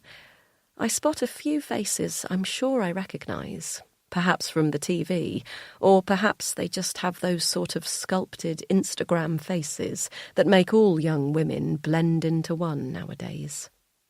Nerves make my legs wobble as I make my way across the room, scanning every table I pass, but not spotting Owen. I bite the inside of my cheek to stop myself from having a full meltdown as I approach the other side of the bar and sigh heavily. He's not here. "Look who it is." His voice makes my heart leap into my throat as I turn to face him. Owen. He looks me up and down and licks his lips, not appraisingly, more like a wolf would. Despite what photos have shown me over the years, he's still much the same. His body is more sculpted. He no longer stoops, but carries himself like an athlete, and I imagine he spends much of his life in the gym. His skin shows no sign of the acne scars it used to carry, and as he smiles, I see that his sharp little rat teeth have been replaced with a Hollywood smile. But the essence of him is the same. I can't explain it. "Owen," I say, nodding. "I thought I'd see you again." He smiles again and puts out his hand to guide me to a booth in the corner where he must have been watching me from. Inside, it's intimate. Black padded seats in a curved semicircle with a low-hanging amber light. As Owen slides in beside me, I smell his pungent aftershave and wince. "Drink?" he asks, pressing a button I hadn't noticed on the table. Before I have the chance to answer, the young girl from the front arrives. "Same again for me," Owen says, barely looking up at her. "And for yourself?" she asks me. I stumble, suddenly self-conscious. I can't drink alcohol. I need to keep my mind totally clear to have this conversation. But ordering a lemonade makes me feel about 12 in Owen's company. "Diet Coke, please." The waitress nods and disappears. I turn back to Owen and his cat-like smile. He's sitting back in the booth, his eyes roaming over me like his prey. "So," he says. "Jessie is dead," I blurt. He nods. "That he is." I click my tongue against my teeth. "You don't look very upset by that." Owen frowns and sits forward, bringing his face closer to mine. Jessie was my best friend. I'm truly sorry for the loss. It's a tragedy, don't you think? The waitress appears again, and thankfully this causes Owen to sit back. I take the opportunity to move further away from him. When we're alone again, I ask, "What are you doing here?" Owen smiles. "I'm having a drink with an old friend. What are you doing here?" "I don't mean today. I mean, why were you both here at all?" Owen shrugs and sips his whiskey. I wonder how many he's had today. "England is a beautiful place." Annoyance colours my cheeks, and I tap the table with my fingers. "Come on, Owen. Did you know I lived here? Did Jessie know?" He laughs then, a low, guttural sound that repulses me. "It's not all about you, Hannah. You're drunk." He glares at me and knocks back what's left of his whiskey. "My best friend died this weekend. He was murdered. I think I'm allowed to be." He slams the glass on the table and huffs, and for a moment I think he's going to cry. He's right, though. Of course he's going to be a state. I may not have ever liked Owen, but he has been in Jessie's life for over 30 years. He's probably completely devastated by his death. "Do the police have any idea what happened?" I ask, softer now. He shakes his head and sniffs loudly. "Not yet. I don't know, to be honest. They haven't told me very much. They keep turning up here and asking more questions. That's why I drink." Owen nods over to the bar and holds his glass up to the waitress, ordering another one. "What do you mean?"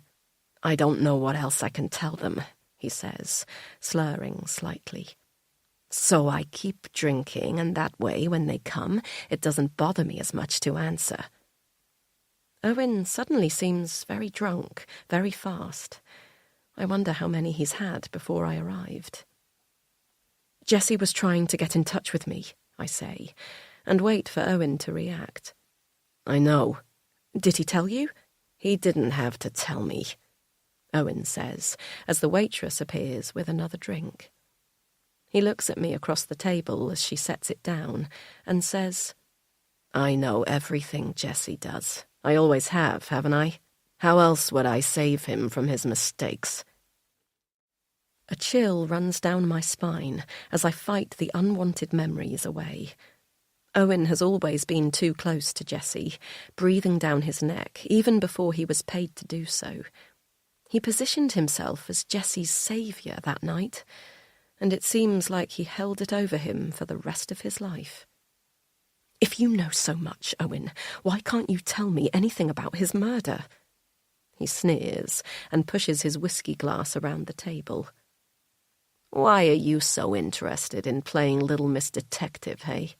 "I'm not interested. I'm trying to stay as far away from this as I can.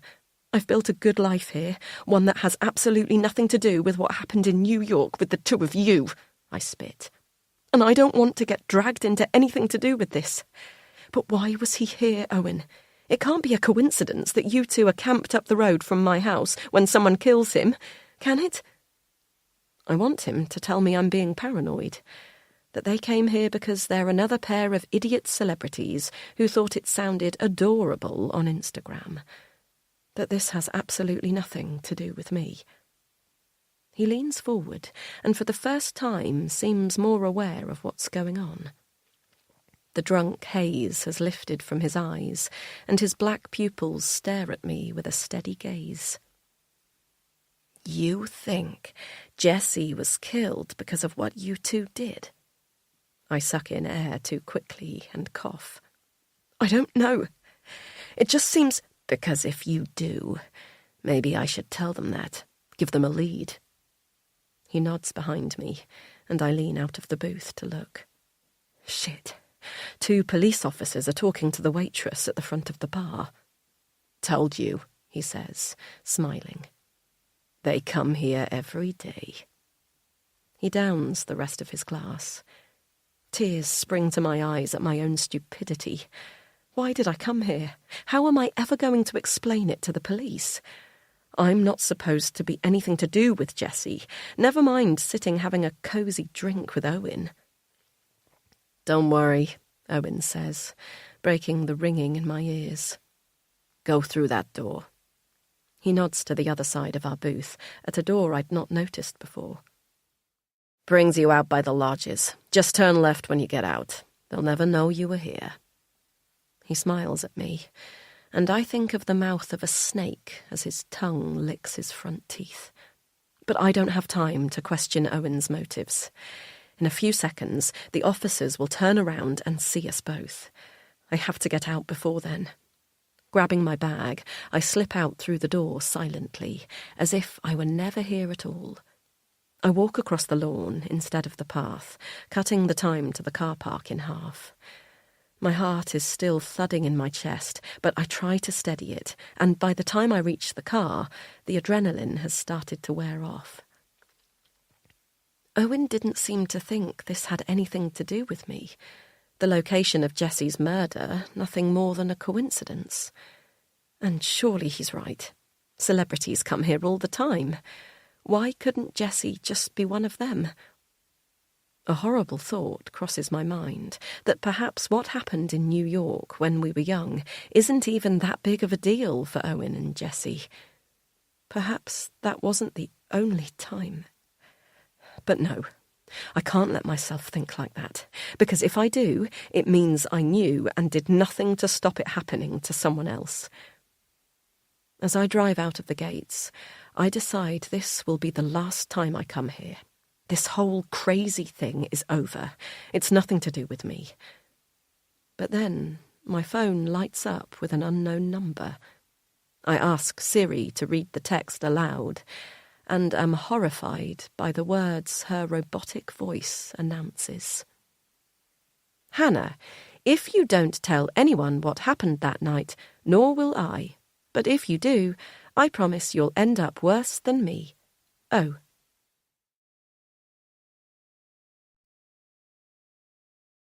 Chapter 21. Now, Charlie. He doesn't know what's worse, knowing Hannah is lying about something so huge, or that she's in so much trouble that it feels impossible to pull her out of it. He scans the text message again, but it doesn't bring him any more answers. But there it is, that sign-off again. Oh. Part of him feels guilty for spying on his wife like this. He's never done it before, but when she left her phone out last night, he couldn't stop himself from installing the app that would sync his iPhone to hers, allowing him to see every little thing she does. And he's glad he did, now that he sees this message, the threat. Don't tell anyone.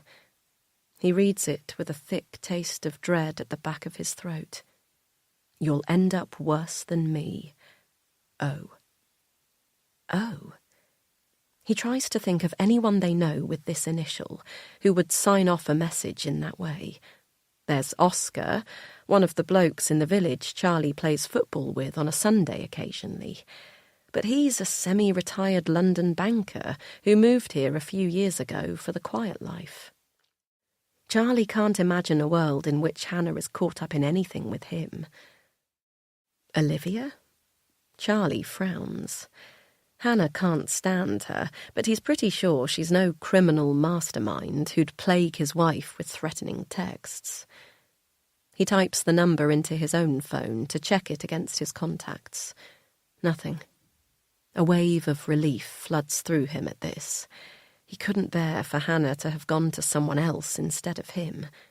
This at least shows him that whatever has happened, whatever she's caught up in, it doesn't involve anyone they know. Moving to his laptop, he opens up an untraceable browser window and types in Jessie Carter plus O, hoping for the best. The search bar suggests Jessie Carter and Owen Peters. He accepts the suggested search, and his page is soon filled with news items about Jessie's death, with quotes from his long-term manager and best friend, Owen Peters. Charlie flicks through the Google image results of this man that has threatened his wife, his hands curling into fists as he scrolls. Owen looks around Charlie's age, a few years older than Hannah, and searching Owen Peters' age soon tells Charlie that he is. He tries a combination of typing Hannah James, his wife's maiden name, in with Owen's, but the search results don't bring anything up. Charlie reads a short bio of Owen from one of the Hollywood news sites, his eyes narrowing as he sucks in the information. Owen has known Jessie since they were kids. Owen's mum was once Jessie's parents' cleaner, and the boys became best friends. Owen even following him through college, the site tells him. Charlie sighs. This is how he must know Hannah. He keeps reading. Owen went on to become Jessie's manager after Jessie dropped out of his New York college. Despite having no experience in the industry, Owen went on to be known as one of the most successful and ruthless music managers of his time. Is he wasting time reading about this? He has no idea. But the more he reads about this man, the more he wonders what the hell Hannah is caught up in. When they first met, Charlie spent a lot of time worrying that Hannah was going to grow bored of the countryside, of him, and move back to London. She always told him she hated the city and had no intention of going back. But he never understood how swapping that life for his never felt too small for her. He was born and bred in the village, and if he hadn't felt a responsibility to stay near his mum, he always said he'd have had a much bigger life. But now, looking back, he wonders how true that ever was. He loves their life. The country walks, muddy wellies, Sunday roasts in the pub. Hannah loves it too, he tells himself. She's never shown any sign of settling for him or for their lifestyle. But the more he reads about Jessie and Owen, the more he wonders whether her yearning for the quiet of the countryside was more about fear of what cities could hold than anything else. He knew about New York, to a degree. You can't go through the adoption process and not learn every detail of your partner's life. At least, that's what he thought at the time. They dig into every significant life event, which in Hannah's case included a 4-month stint at an elite liberal arts college in New York. He thinks back to the questions Andrea asked her about that time, remembering how uncomfortable she looked when asked why she'd left New York earlier than planned. She'd told Andrea she was homesick, that it just hadn't felt like she'd expected it to. He'd gripped her hand. He remembers this now, and squeezed it. He'd thought she was ashamed that she'd failed to make it as a musician, that she'd lost hope in New York City, of all places. When they first met, Hannah never mentioned that she was a musician. He found out when they first visited her parents. What a disaster that had been, in their tumbling-down grand house in Exeter, not long before it became overrun with lodgers. Her dad had been ranting about how Hannah had settled for a predictable and boring office job instead of becoming the musician she was meant to be. Charlie had looked around her parents' ramshackle house full of half-finished paintings and empty wine bottles, and was grateful to be boring, if this was the life of a creative.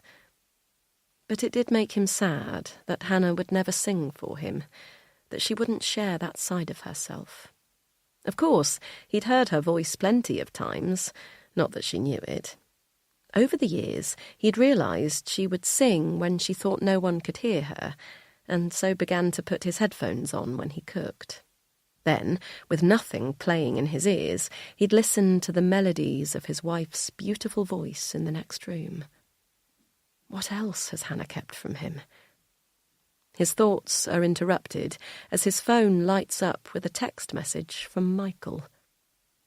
"Izzy has made you and Hannah this, from Michael."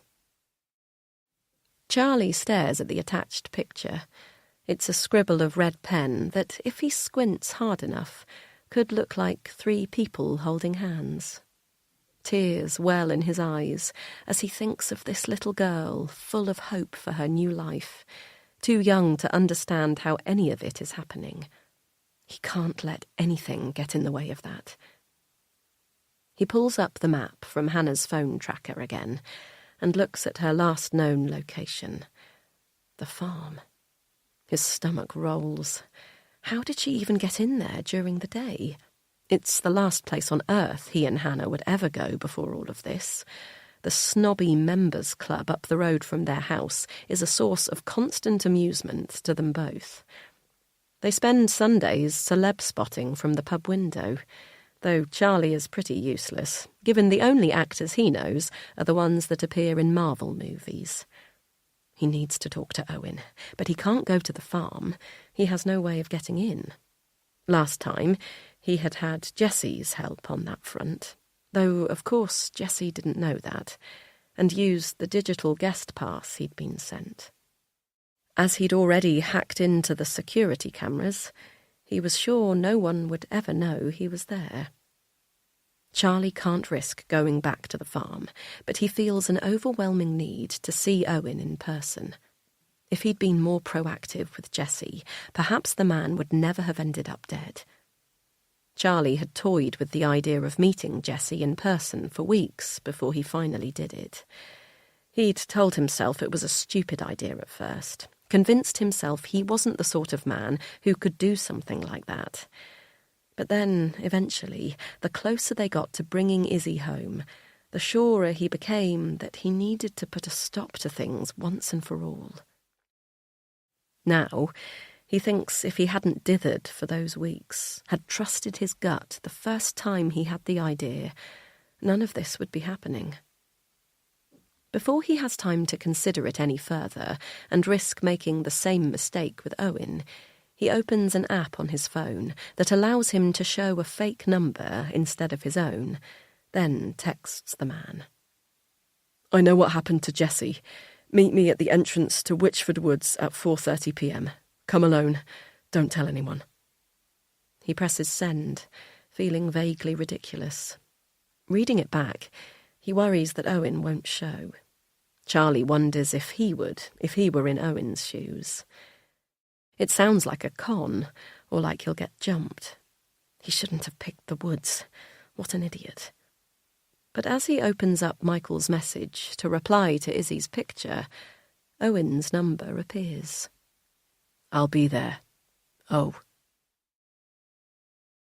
Charlie arrives at the woods at 4:15, wearing all black and feeling like some sort of cartoon villain.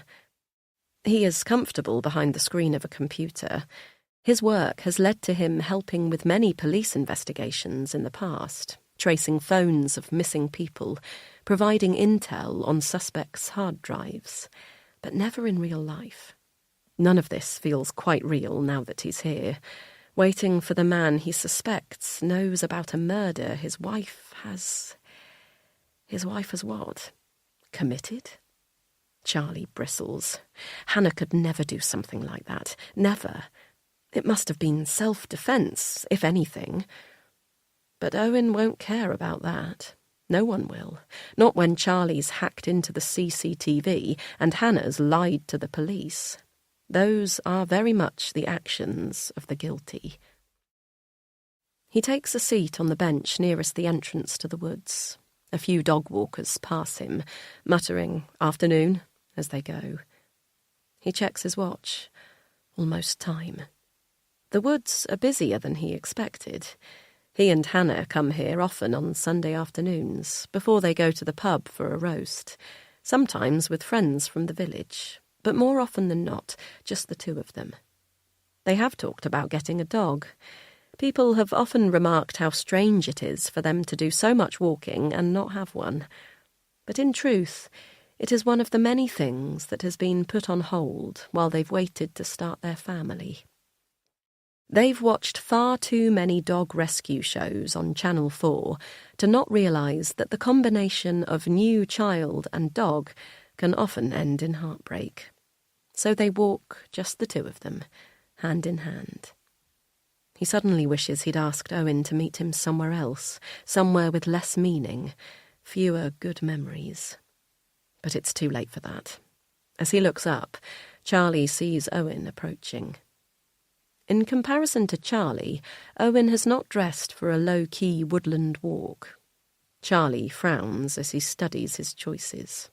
White trainers, clearly a city boy, skinny black jeans like a boy band would wear, and a thigh-length tailored cream coat. Charlie looks down at his own dark green wellies layered in mud. As Owen gets closer, the two men lock eyes. There is no one else around now that the dog walkers have made their way into the trees, and Owen nods at Charlie as he takes a seat opposite him.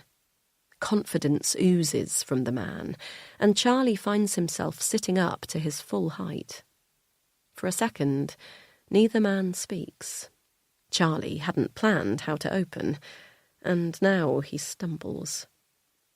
Thank you for coming. Fucking hell, he thinks. What is this? Some kind of interview? Owen raises one eyebrow, but says nothing. Charlie clears his throat and tries again. I think you know my wife, Hannah. How do you know that? Owen smiles, revealing his two white teeth that look completely out of place in their rural surroundings. I know a lot of things, Charlie. Charlie sits back, the wind knocked out of him. He stupidly thought he was the one with the power here, that he could somehow convince Owen to tell him everything that was going on. But of course Owen is in charge. Owen, who lives in New York and travels the world and has the sort of money that makes Charlie's pay packet sound like pocket money. Fuck it. Playing the big man is never going to work here. Well, I don't, Charlie confesses, placing his hands on the rotten picnic table between them, palm sides up. I don't have a fucking clue what's going on, but I know Hannah is in trouble, and I know it has something to do with you and what happened in New York when she was younger. Owen stares at him for a second, as Charlie feels colour rising in his cheeks. Please, he continues. I know she saw you this morning. I just want to know what the hell is going on. Owen nods and places his own hands on the table, a slight tremor in them. She came to see me at the farm, he says, the transatlantic drawl making every word sound exotic. She told you? The smell of whiskey leaks from his mouth, and Charlie realises that Owen is not entirely sober. Charlie shakes his head. I tracked her phone. Owen raises his eyebrows again, and a smile crosses his lips. Nice. Why did she come to see you? You know why, Charlie. Jessie is dead. Before he can reply, a group of children bound into the picnic area, school uniforms already flecked with mud, backpacks bouncing as they run. Owen doesn't turn around to watch them, but Charlie can't take his eyes off them, because he knows who's going to appear around the corner any second. Olivia. She spots him the moment she enters and waves enthusiastically. Charlie! What on earth are you doing here? Go into the woods, Charlie hisses at Owen. Don't turn around. Please go. I'll find you in a minute. Please, I need you to go. His heart pounds as Olivia comes closer, and he tries to imagine a world where he can explain Owen's appearance to her that won't blow everything up. But there's no world like that. When suddenly, Owen does as he's asked and marches to the woods, his head down, back to Olivia, without a word. Who was that? She asks, seconds later, as she reaches his bench. Oh, just a tourist asking for directions, Charlie says, his brain suddenly kicking into gear. Olivia frowns, bouncing Poppy on her hip. Hardly look dressed for the woods. Charlie shrugs. They never are they? Londoner, I think. Olivia laughs, though she herself is from London. Not that she'd admit that now. She's a local, apparently. But doesn't unknot her eyebrows as she watches the woods. What are you doing here anyway, all on your own? "I just fancied a walk," he says. "Needed a break from the computer." With that, Olivia loses interest, as if Charlie might at any moment try and engage her with his world of computers that she has absolutely no desire to discuss. "I saw Hannah yesterday," she says, changing the subject. "Such good news about your little girl, isn't it? I bet you're delighted. I said we'll have to have her over for a play date with Pops."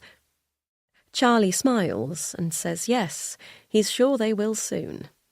He's realised there's no point trying to explain to people like Olivia that even when Izzy comes home, they aren't going to instantly become the perfect family of 3, that it'll take time for her to adjust, for them to learn how to be a family.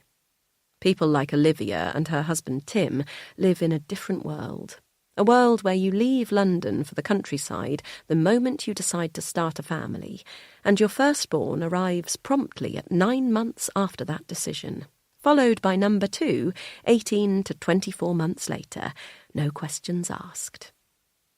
Olivia whittles on for a little longer, planning dates for the girls that Charlie hopes he never has to attend in real life, until Poppy starts crying, and the other women with the gang of unruly kids call Olivia back to them. He watches as she joins the group, taking a seat at the picnic table a few metres away. Once her back is turned, he takes his chance and enters the woods. It doesn't take long to find Owen. He's not ventured in very far. Charlie almost laughs when he spots him. Despite everything, the sight of an immaculately dressed city boy like Owen, desperately trying to avoid the mud, always brings a smile to Charlie's face. As he reaches Owen, the 2 men walk side by side through the woods. He feels a power shift. Out here, Charlie isn't the local boy who's never left home, never lived in a city or learned much about the world.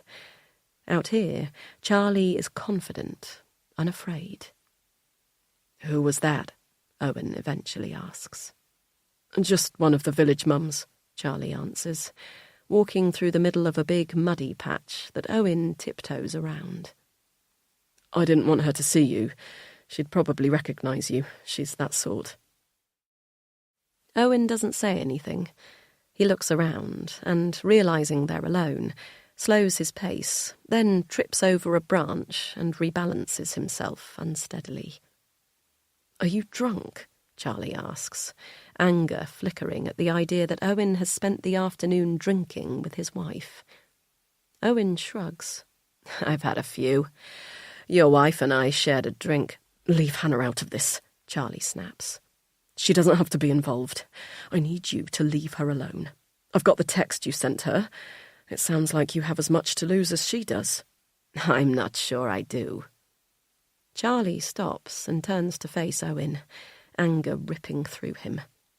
"Look, mate, I don't think you understand. There's nothing in this whole world that will stop me from protecting Hannah. I won't let you or anyone else take her away from me. Whatever she's done, Jessie must have deserved it." Owen raises his eyebrows as if amused. "You think Hannah killed Jessie? Cut the bullshit, Owen. I know you know she was there that night." "Hannah was at the farm."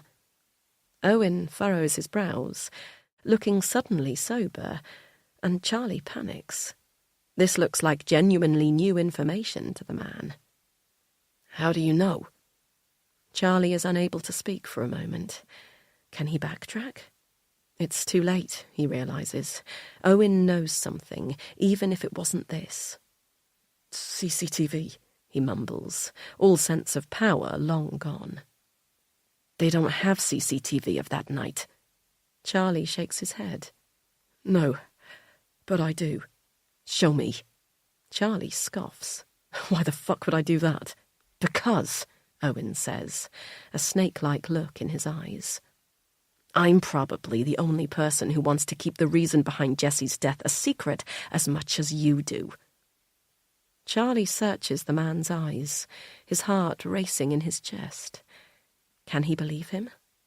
There's something not right about Owen, that much is obvious. But Charlie doesn't register him as a threat. They have a mutual interest, for whatever reason. And if Charlie's honest with himself, he literally has no other game plan right now. He opens his phone and flicks to the still of Hannah from the CCTV. Owen takes it and studies the screen as if he's looking at it for the first time, a smile forming on his lips. You think this is Hannah? It is. I know it is. I'd recognise her anywhere. He says it like a point of pride, but his hands shake. Owen shakes his head, a trickle of laughter leaving his lips.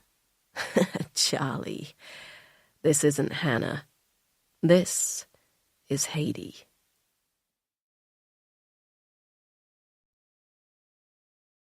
Chapter 22. Then, New York. Owen has met someone. I know I should be pleased, because it means there are 4 of us now, not that awkward triangle we were before. But it doesn't seem to stop him wanting to trail after Jessie wherever we bloody go. Only now, it's not just Owen I have to compete with for his attention, but her. Heidi.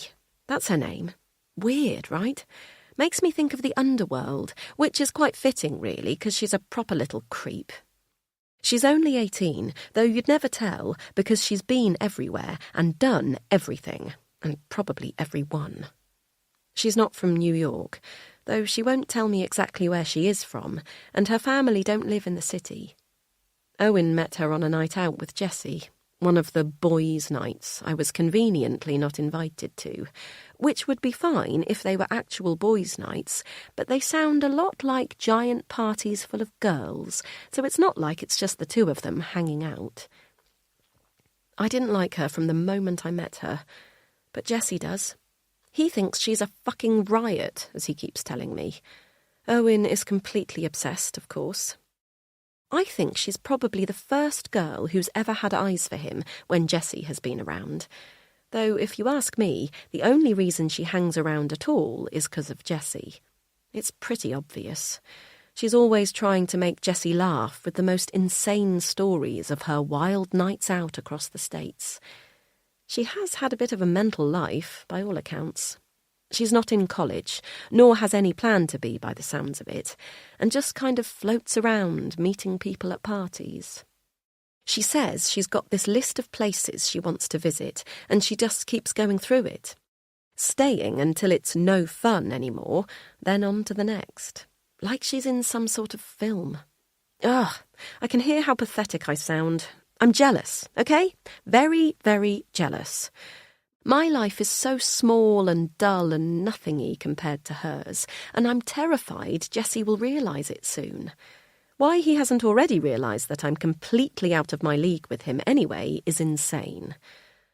And it's not just that she's really funny and interesting and can act like one of the boys. She is absolutely bloody gorgeous too. She kind of looks like a little cat with her huge pointed green eyes and freckled nose. She's thin like you wouldn't believe. Probably anorexic, I said to Jessie the other day, but he told me to stop being such a bitch, so I haven't said it again. She's got the kind of tits that always make me rage with jealousy. They're so tiny that she never wears a bra, and you can see her dark nipples poking through the material of her tops when we're out. Jessie looks. I've caught him so many times. I tried not wearing a bra under one of my own tops the other day, only in my dorm room, but the effect was not the same. Tits just don't stay up when you're over a C cup. I looked like a middle-aged mum too knackered to put on a bra. Jessie says Heidi looks a bit like me. He said it in bed one night, after we'd had sex, his semen still sticky between my legs as he stroked my face. I recoiled, because I knew it meant he was thinking of her while he was inside me. Heidi. A younger, thinner, free-spirited version of me. I've lost the sense of magic I used to feel around Jessie. The magic that spilled from him to me, that made me stand up straight, feel less plain, less utterly dull in every way. It's like all of that confidence and shine has transferred from me straight to her. I don't know what it is about her. She just draws you in. Even I find myself captivated by her stories. When she talks, all eyes are on her. I keep telling myself that there's nothing to be jealous of. She doesn't even particularly like music, let alone play it, so I'm not competing with her on every front. But since she's been around, Jessie has hardly wanted to play together anymore, and our gigs in the city have been almost totally replaced with mad parties that Heidi finds. I just feel like she's taking everything away from me. But whatever. I sound totally pathetic. And anyway, hopefully I'll only have to tolerate her for a bit longer. Then, with any luck, she'll piss off to the next place on her stupid list, and she'll be out of my life forever.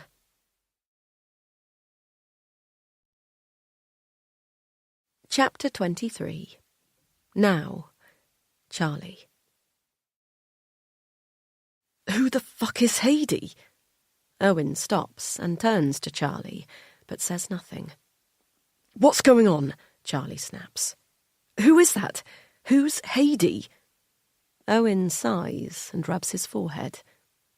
Has anyone else seen this footage? Is there more? No, and yes, but she's not in it. That's the only clear shot of Hannah. Of Heidi, Owen corrects him. Jesus Christ. I don't understand. Who is Heidi? Tell me what the fuck is going on now. Charlie jabs Owen in the chest in a move that surprises them both. The evening is drawing in, and Charlie pulls his coat around him, suddenly freezing. A squirrel runs up a tree beside Owen, making him jump like a little kid as the animal's feet skitter across the bark. Hannah loves watching the squirrels. They've spent countless Sundays in these woods, watching them fly between the branches, Hannah's face breaking into a smile as they land. What would she say if she could see him now? Charlie digs his hands into his pockets and shakes his head. This all feels so unreal. It's not Hannah, Owen says again, looking at the picture on Charlie's screen. I can see why you'd think that. They kind of do look alike from the back. Jessie said they were alike back then, but I never saw it. Owen shakes his head slowly as he considers this. This woman, he says, his tongue sliding across his upper teeth as he pauses. This is who killed Jessie. The relief in Charlie's chest threatens to floor him. It's not Hannah. Hannah didn't kill Jessie. He lets out an enormous sigh, his warm breath colouring the air in a poof of smoke. Of course it's not Hannah. How could he ever have thought that of her? He wants to run home, leave the darkening wood and this strange man behind, drag Hannah into his arms and never let her go. She isn't guilty. She didn't do this. But his relief is quickly replaced with unease. This isn't over. Hannah is still involved in this somehow. But who is she? And what has she got to do with Hannah? Charlie asks. Can we walk?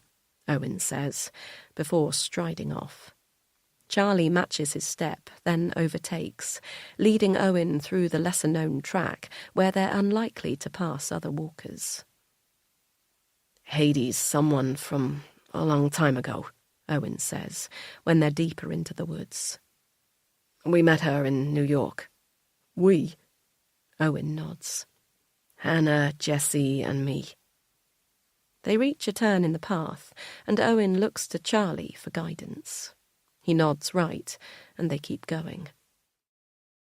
I honestly thought we'd never see her again, but then she got back in contact. Owen stops walking suddenly and turns to him. Why do you have the CCTV? Charlie's neck prickles with unease. What can he say? Owen narrows his eyes and then breaks into something approaching a smile. It was you, wasn't it? Jessie told me he was meeting Hannah that night, but it can't have been. Owen widens his eyes at Charlie, but he keeps his head down, focusing on the muddy path in front of them. He was dead when I got there, Charlie blurts, the words sticky in his mouth as he remembers discovering Jessie's body. It had been like entering the scene of a movie. His eyes couldn't communicate with his brain properly, as if there was a blockage between the two. He's wondered often since that night why he didn't call out for help, run back out of the cabin into the night and bang on every door he passed until he found someone. Why instead he simply stood there, staring at the scene in silence. Something came over him that night, something he never thought he had in him, a ruthlessness that he thought was reserved for a different kind of man. When he thinks about it, it's not like seeing a memory, more like watching himself as if on screen. He sees the way he stopped in the doorway, shutting it behind him, but not stepping forward, avoiding the pools of red, sticky liquid. He covered his hand with his coat before touching the door handle. How did he know to do that? How was his mind already thinking about the evidence? But he was. It was all he could think about. He imagined the police storming the room, collecting Jessie's phone and laptop, scouring through it, reading every single message sent, and he knew then that he couldn't let that happen. He barely remembers how he managed to move Jessie's body enough to reach inside his jeans pocket. But he remembers the feeling of relief as he wrapped his hands around the phone, still sticky with blood.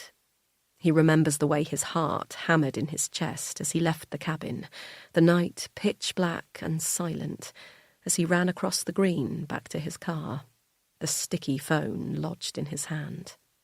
Fleeing the scene. Later, he drove to a nearby lake and plunged the phone into the dark waters, leaving no trace behind. "If you knew Jessie was meeting Hannah, why haven't you told the police that?" he asks Owen now. "Who says I haven't?" Owen smirks, his lip curling. Charlie stops and grabs Owen by the lapel of his stupid fancy coat. "Have you told the police Hannah is involved?" Owen sniggers and shakes his head.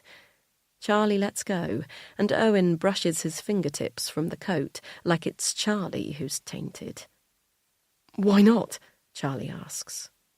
Owen sighs, then shrugs. "I like to deal with my own business." Charlie nods, and they begin walking in step again. He doesn't know how to deal with men like Owen, so self-assured in that rich, nothing-can-touch-me way.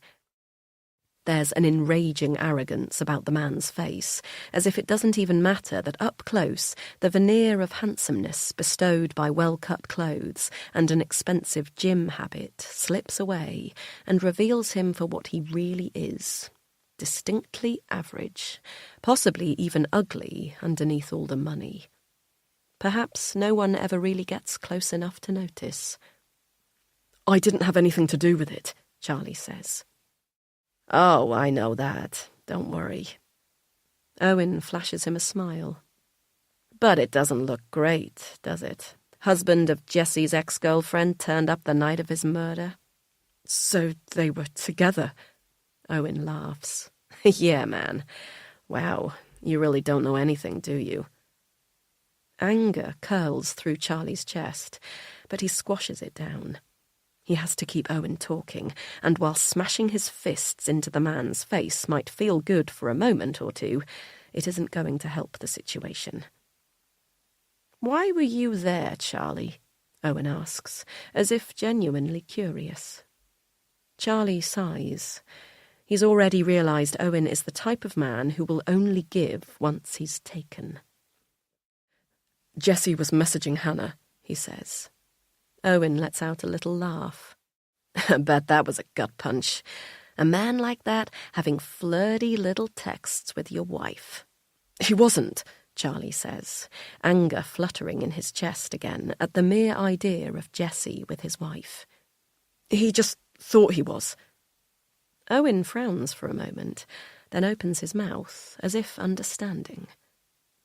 "So Jessie never spoke to Hannah? It was always you conning him?" Charlie nods. "Good for you, man. I just wanted to know what was going on. Jessie sent a letter to the house. It was addressed to Hannah." "You like opening other people's mail, huh?" Charlie shakes his head and scoffs. We're married. We always open each other's letters. Especially since... Charlie stops, not wanting to share the most intimate part of his life with this man. Opening Hannah's post was a habit Charlie had got into once the IVF started. Sometimes letters would be addressed to both of them about their treatment, but more often than not, they'd just name Hannah. She'd told him to do it. He wouldn't have invaded her privacy like that without her consent, because he was always at home, and there were some points during treatment where they'd be desperately waiting on news, and it made no sense for him to sit with an unopened letter, waiting for her to walk in the door at 6 p.m. before they knew what they were facing. The habit had stuck, and Hannah's post became their post. Most of their lives worked like this. They'd never been the sort of couple to have separate things. Perhaps that wasn't all that healthy, but it worked for them. They'd always rather be with each other. There was no need for secrets. Or at least, that's what Charlie had thought. So reading that letter that day had totally floored him. He knew the moment he opened it that it wasn't something he should be seeing. It wasn't something that concerned them as a couple. It was solely for Hannah's eyes. But he didn't stop. He didn't put the handwritten letter back in its envelope and go back upstairs to his computer like he should have. He tore through the words hungrily, each line turning his wife into more of a mystery. Jessie was writing to her. The letter made out as if he'd tried to contact her before, and this was his last attempt. That had brought some level of relief when he read it, the idea that Hannah had ignored this man as much as she could. He said he was coming to the UK, and if she wouldn't agree to see him, he'd turn up at the house. Charlie shakes his head and balls his hands into fists in his coat pocket. The fury he felt when he first read the letter coming back to him. There was a number on the letter. "You got in touch with Jessie," Owen says, understanding. "Did you confront Hannah?" Charlie shakes his head. "I didn't need to. I had no idea who the bloke was, but I could tell from his letter that Hannah didn't want anything to do with him anymore." "So why did you reach out to him? Why didn't you just ignore him too?" "I wanted to, but what would have happened then? I couldn't have him show up at the house. He was threatening my wife. I thought if I played along, pretended to be Hannah and arranged to meet, I could turn up myself and scare him off." "So you had no idea who he was?" Charlie shakes his head again. "This whole time? Wow." Owen laughs. "Until you saw his body, I guess." "No, not even then. It was too hard to see. The first time I realised that it was that Jessie Carter was the Monday after when the news reported the death." Owen whistles, the sound high-pitched and shrill amongst the silence of the woods. Jesus. They walk in silence for a few minutes. Charlie keeps his head down. A weight has been lifted from his chest now that he's no longer the sole person who knows his story. But he knows the relief won't last. A trouble shared is not always a trouble halved, as his mum used to say. A reminder to keep your secrets to yourself. Without realising, they've made their way back to the entrance of the woods. The picnic benches are now deserted as the dusk settles, and Charlie realises he's running out of time and has so far got no information from Owen at all. "Where is she now?" he asks. "Heidi, where is she?" "Honestly, man, the less you know, the better. But her being back is nothing good. Not for any of us." A chill runs down his spine. "You think she's dangerous?" Owen scoffs. "Are you serious? You saw what she did to Jessie, right?" "What does she want?" Owen clicks his car keys, briefly lighting up the car park area, his face a flash of orange in the dark. "Revenge. She wants revenge."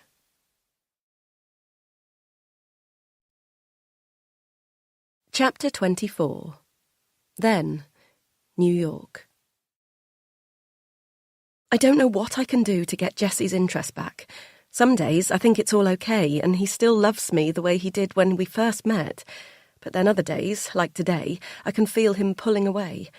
I was so excited this morning because he finally agreed to come and hang out in the practice rooms with me. We haven't done that for ages. Since Haidee came along, really, because he's always too hungover or on a come-down from the night before. But today we went together, guitars strapped on our backs, and as we walked across the lawn to the music block, he took my hand and the sun came out, and I honestly thought everything was going to be perfect. It kind of was, too. That's the worst part. We had such a good day. The practice rooms here are way better than the ones at uni in Exeter. They're actually soundproof, for a start, and every single one has a working piano that's properly tuned. It made me kind of miss home in a funny way, walking into a perfectly white room where you just know everything is as it should be. There's something a bit unnerving about New York in that way sometimes, as if there's no room for imperfection. But maybe that's the point.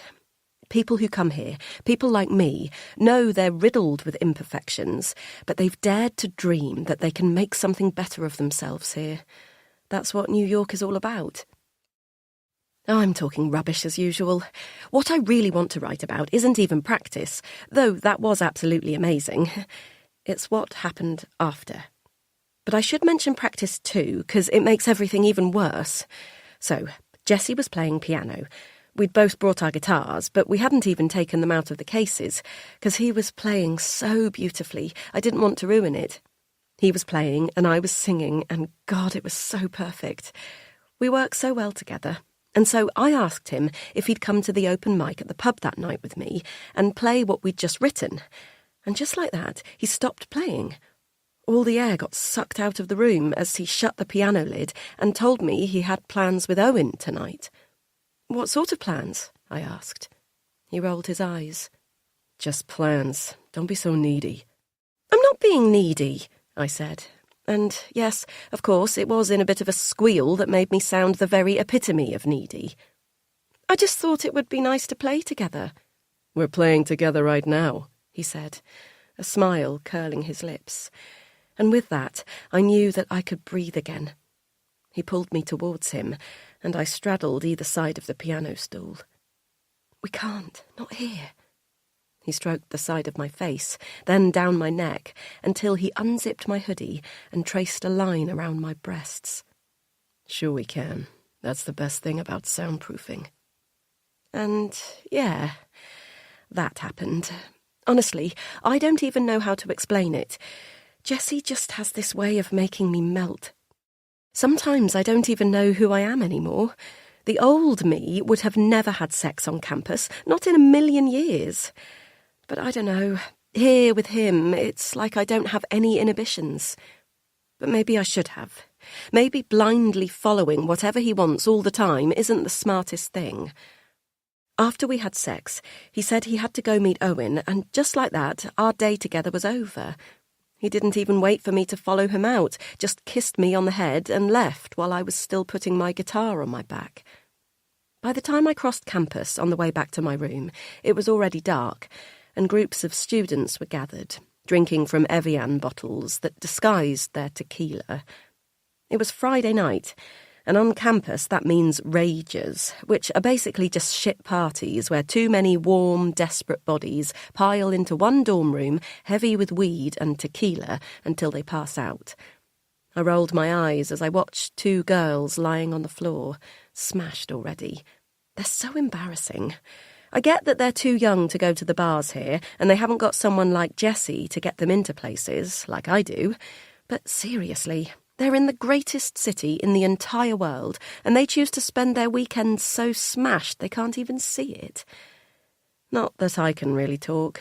Usually, weekends are spent out with Jessie, and more recently, Owen and Haidee. But this weekend, I have been royally ditched. I thought Jessie was going to stay on campus with me tonight, but obviously he'd since made plans with Owen, which I was kind of okay about. A bit. I think I was, anyway. But then I saw him across the lawn with Haidee. Look, I know I'm going to sound insane now, but the way they were standing together instantly made my skin crawl. They were too close. Heidi was leaning against the wall with one leg up, wearing a tiny skirt that flapped open in the wind to reveal fishnet tights. And Jessie was leaning into her, his guitar hanging off one shoulder. Why was she even here? Just like Owen, she doesn't even go to this school. She shouldn't even be on campus. But anyway, I wanted to know what they were doing, and I didn't want them to see me, so I kind of crept up on them. I know I sound mad and pathetic, but he makes me feel that way, like I've lost all sense of rational thought. They didn't see me because they were so wrapped up in each other, but I got close enough to hear their conversation. "I told you, it's not really like that," Jessie said, and Heidi smiled. "I dunno, I think Hannah might disagree." My stomach curled at the mention of my name. "Well, what Hannah doesn't know." Heidi threw her head back and laughed, the high-pitched cackle grating on my ears. "Come on, it'll be fun, just the two of us. You know you want to." She sighed as if deciding, then said, "Okay, sure," as if it was nothing. Then the two of them walked off, arms linked, in the direction of the city. I stood up then, watching them go, and felt big, fat, pathetic tears rolling down my cheeks. So now, I'm not playing the open mic, I'm not in the city hanging out with Jessie at a bar, I'm not even throwing my guts up on the lawn with the other desperate girls. I'm sitting on my bed, completely alone, bawling my eyes out like a total fucking idiot, while Jessie is off with Heidi doing God knows what.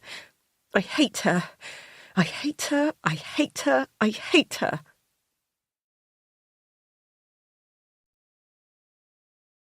Chapter 25. 4 days until Izzy comes home. Now, Hannah. The day we finally get to meet Izzy has actually arrived. With all the insanity over Jessie, it's come around so much quicker than I expected. Should I be glad that something has taken my mind off the heart-wrenching wait to meet Izzy and instead made time fly? But no, there's no way I can paint Jessie's murder as anything except what it is. Absolutely horrific. But either way, today is finally here, the day we meet Izzy. This day should be totally joyful. My mind should be wholly focused on Izzy. But it can't be, because there's something I have to do first. I have to phone the police. I have to tell them about Jessie's other emails to me. I'm so anxious about everything I've barely slept, a fact that makes itself blindingly obvious when I step out of the shower and look into the mirror. My eyes are heavy, lidded and small.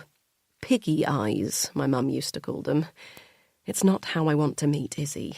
I want to be the best possible version of myself. So I pull open the basin unit drawers and look at my many lotions and potions, as Charlie would say. I'm not a massive one for makeup or expensive products, but have somehow, over the years, accumulated a drawer full of such things, usually gifts from Kate, or, before she was too poorly, Charlie's mum, after seeing some recommendation in the Sunday Times and thinking of me.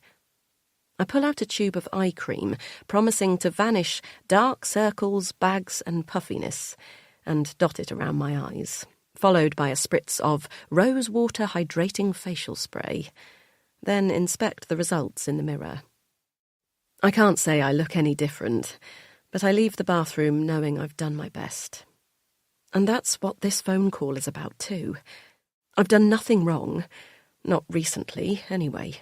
Nothing they can pin on me, and so surely it's better to tell the truth. Half of the truth, at least. I've gone over it in my head all night, and concealing the truth feels too risky. Jessie must have deleted the earlier emails he sent me from his outbox before he died. That's why the police didn't mention them when they found his last. But what if they ask to look at my inbox? I can't just delete the ones I've received. Our systems don't work like that. Every email is stored in some cloud somewhere by ICT. It's better to come clean now rather than be caught off guard later. Checking Charlie is still on the front drive, messing with the car, making sure it has oil and water, probably, as he does before any journey he's anxious about, no matter how far. I pull out my phone and dial the number the officers gave me the other day. PC Dales, he answers, with a curt voice on the first ring. Oh, hello, it's Hannah. Hannah Wilson? There's a second of silence, during which I hope he is racking his brains to place me. We spoke earlier in the week about Jessie Carter. Oh, yes, Hannah. What can I do for you today? Relief floods me. He didn't recognise my name. That must be a good thing. It's about the emails, the ones you asked me about Jessie sending the other day. Yes? I said I hadn't received them, and that was true, I garble. Our work IT system catches any unknown addresses before they reach us to stop us... to stop us getting abuse. Right. So the emails didn't come to me. But after we spoke, I thought maybe they'd got stuck with IT, so I checked and they had. There were a few emails from Jessie to me, but I hadn't read them. Not until I asked IT. OK, Hannah.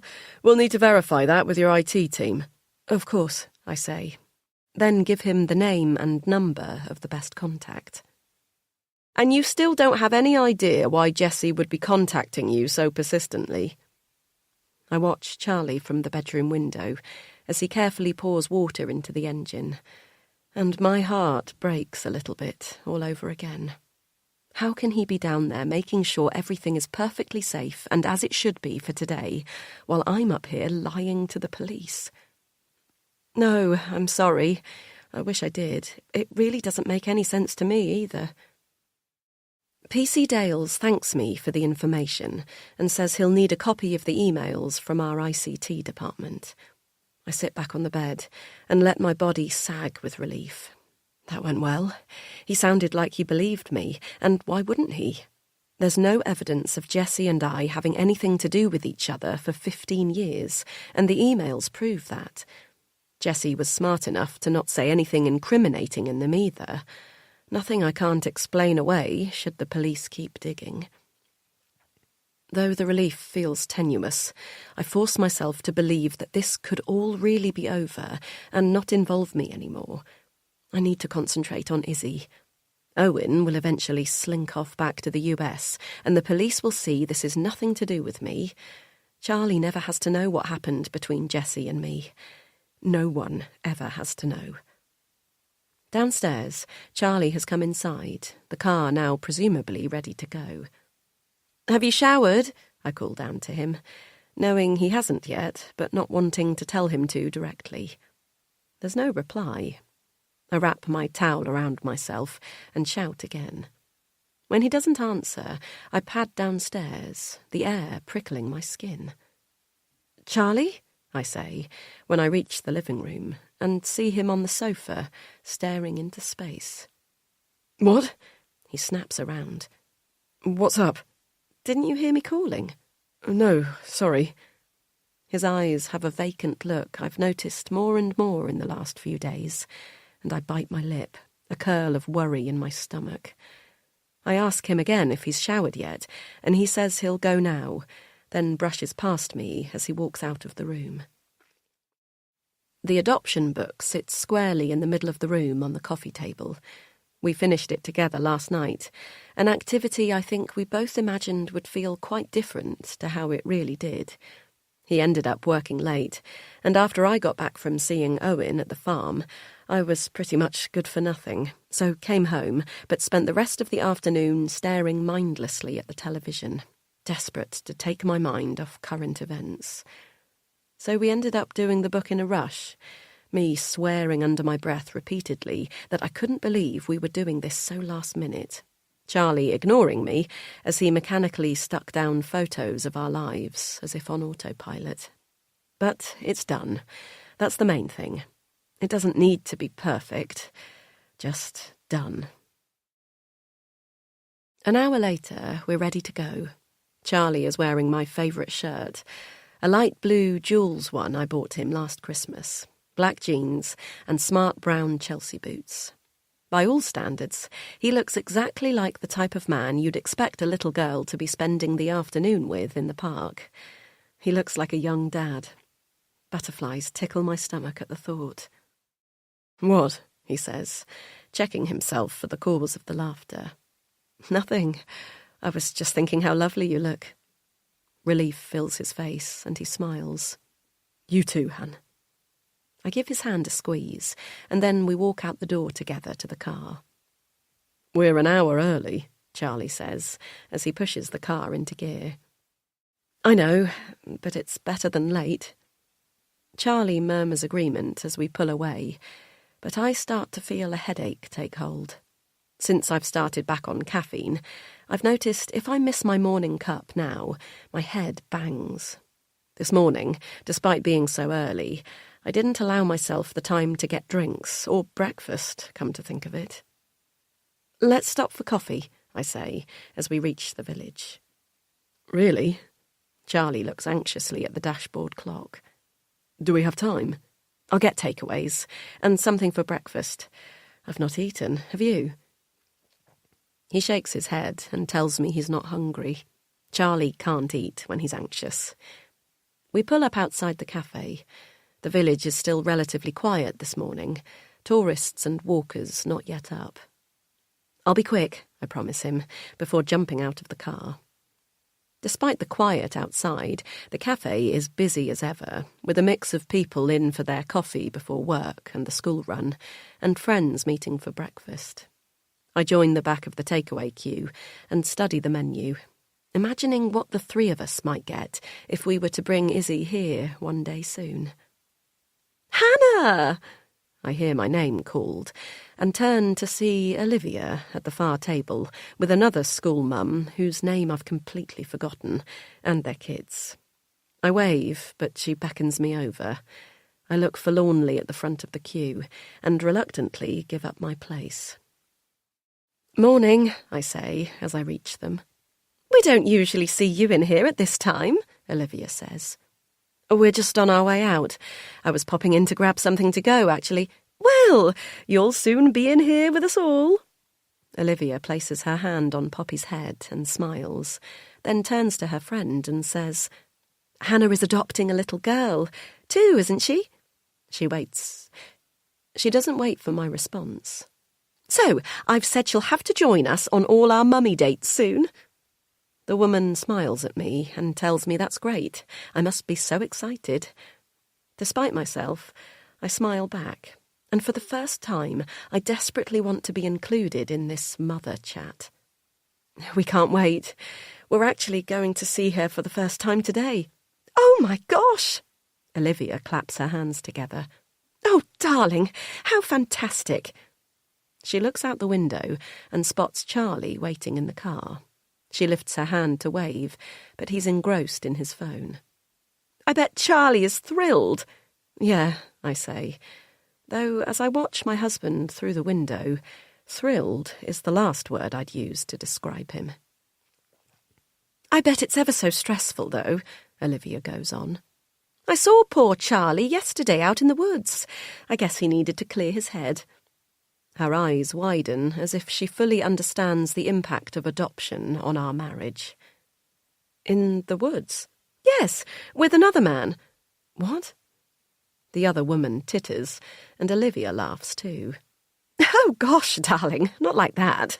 They were just at the picnic bench by the entrance." "Who was it?" Olivia shrugs and frowns, as if she wasn't expecting this reaction. "I don't know, darling. He said it was just a tourist asking for directions, but he was ever so well dressed for the woods." She leans forward. "Why, darling? Is something going on?" I snap my stare back to her and plaster on a smile. "No, don't be silly. It's fine." Olivia frowns, and I can just imagine this story of trouble in paradise being retold all over the village. "I'd asked him to take some stuff up to the tip, and he said he had no time yesterday." I laugh. "But clearly he had time for a walk." Olivia smiles and nods, but I can tell she's disappointed at the lack of drama. "Anyway, we'll be late. Enjoy your breakfast." I turn to leave without waiting for a response and march back to the car. "No coffee?" Charlie asks, frowning. "The line was too big," I say. "Let's just go." We drive to Elaine and Michael's in near silence, me replying every so often to something Charlie says in a non-committal way, but I don't dare speak more. Why did Charlie lie to me yesterday? He said he was at the supermarket when I got home to an empty house. He must have been, because he came home laden with bags full of our weekly staples. But he never mentioned the woods. He never mentioned meeting a well-dressed man there. Heat pumps across my ears, down to my cheeks, as I consider the possibilities. It's the second lie Charlie has told me in 2 days. First he disappeared getting petrol, despite the fuel tank being empty afterwards. And now he's been seen somewhere that he had absolutely no reason to be. I sneak a look at my husband from the corner of my eye. He watches the road, his hands in the 10 and 2 position, as always, totally calm. Or is he? I notice for the first time that his jaw is tensed, and a vein marks his forehead like a scar. I look away. It's too much to think of Charlie like this. Not my Charlie. If there's one thing I can rely on, it's always him. "Almost there," he says, breaking my thoughts. I look up at the street. We're not meeting at the house today. Elaine said it's better if the first meeting takes place outside of their normal family life. I winced at that a bit, as if Izzy already has a family and we're coming to take her away from it. But Charlie told me to stop being silly when I mentioned it later, reassuring me that Elaine was just following protocol. She'd done it so many times before, he said. She would know what was best for Izzy. He pulled me close and told me that soon we would know what was best for Izzy, for our daughter. Where's that sense of reassurance now? All Charlie seems to do lately is lie and avoid me. I watch him again, my heart tugging at the frown line marking his brow. This isn't how today was supposed to be. "Morning," Elaine calls from up the street. We're waiting by the entrance to the park, hovering so anxiously that I'm surprised no one has called the police about the strange couple by the gates, staring at all the children that pass. We both wave to Elaine and crane our necks to look behind her, where Michael walks hand in hand with... There she is. Izzy. Oh my God, she's beautiful. Charlie turns to face me, a smile spreading so wide across his cheeks that my own lips start to curl. I grip his hand and squeeze as we watch the little girl that is to become our daughter toddle up the path. The closer she gets, the more details I drink in.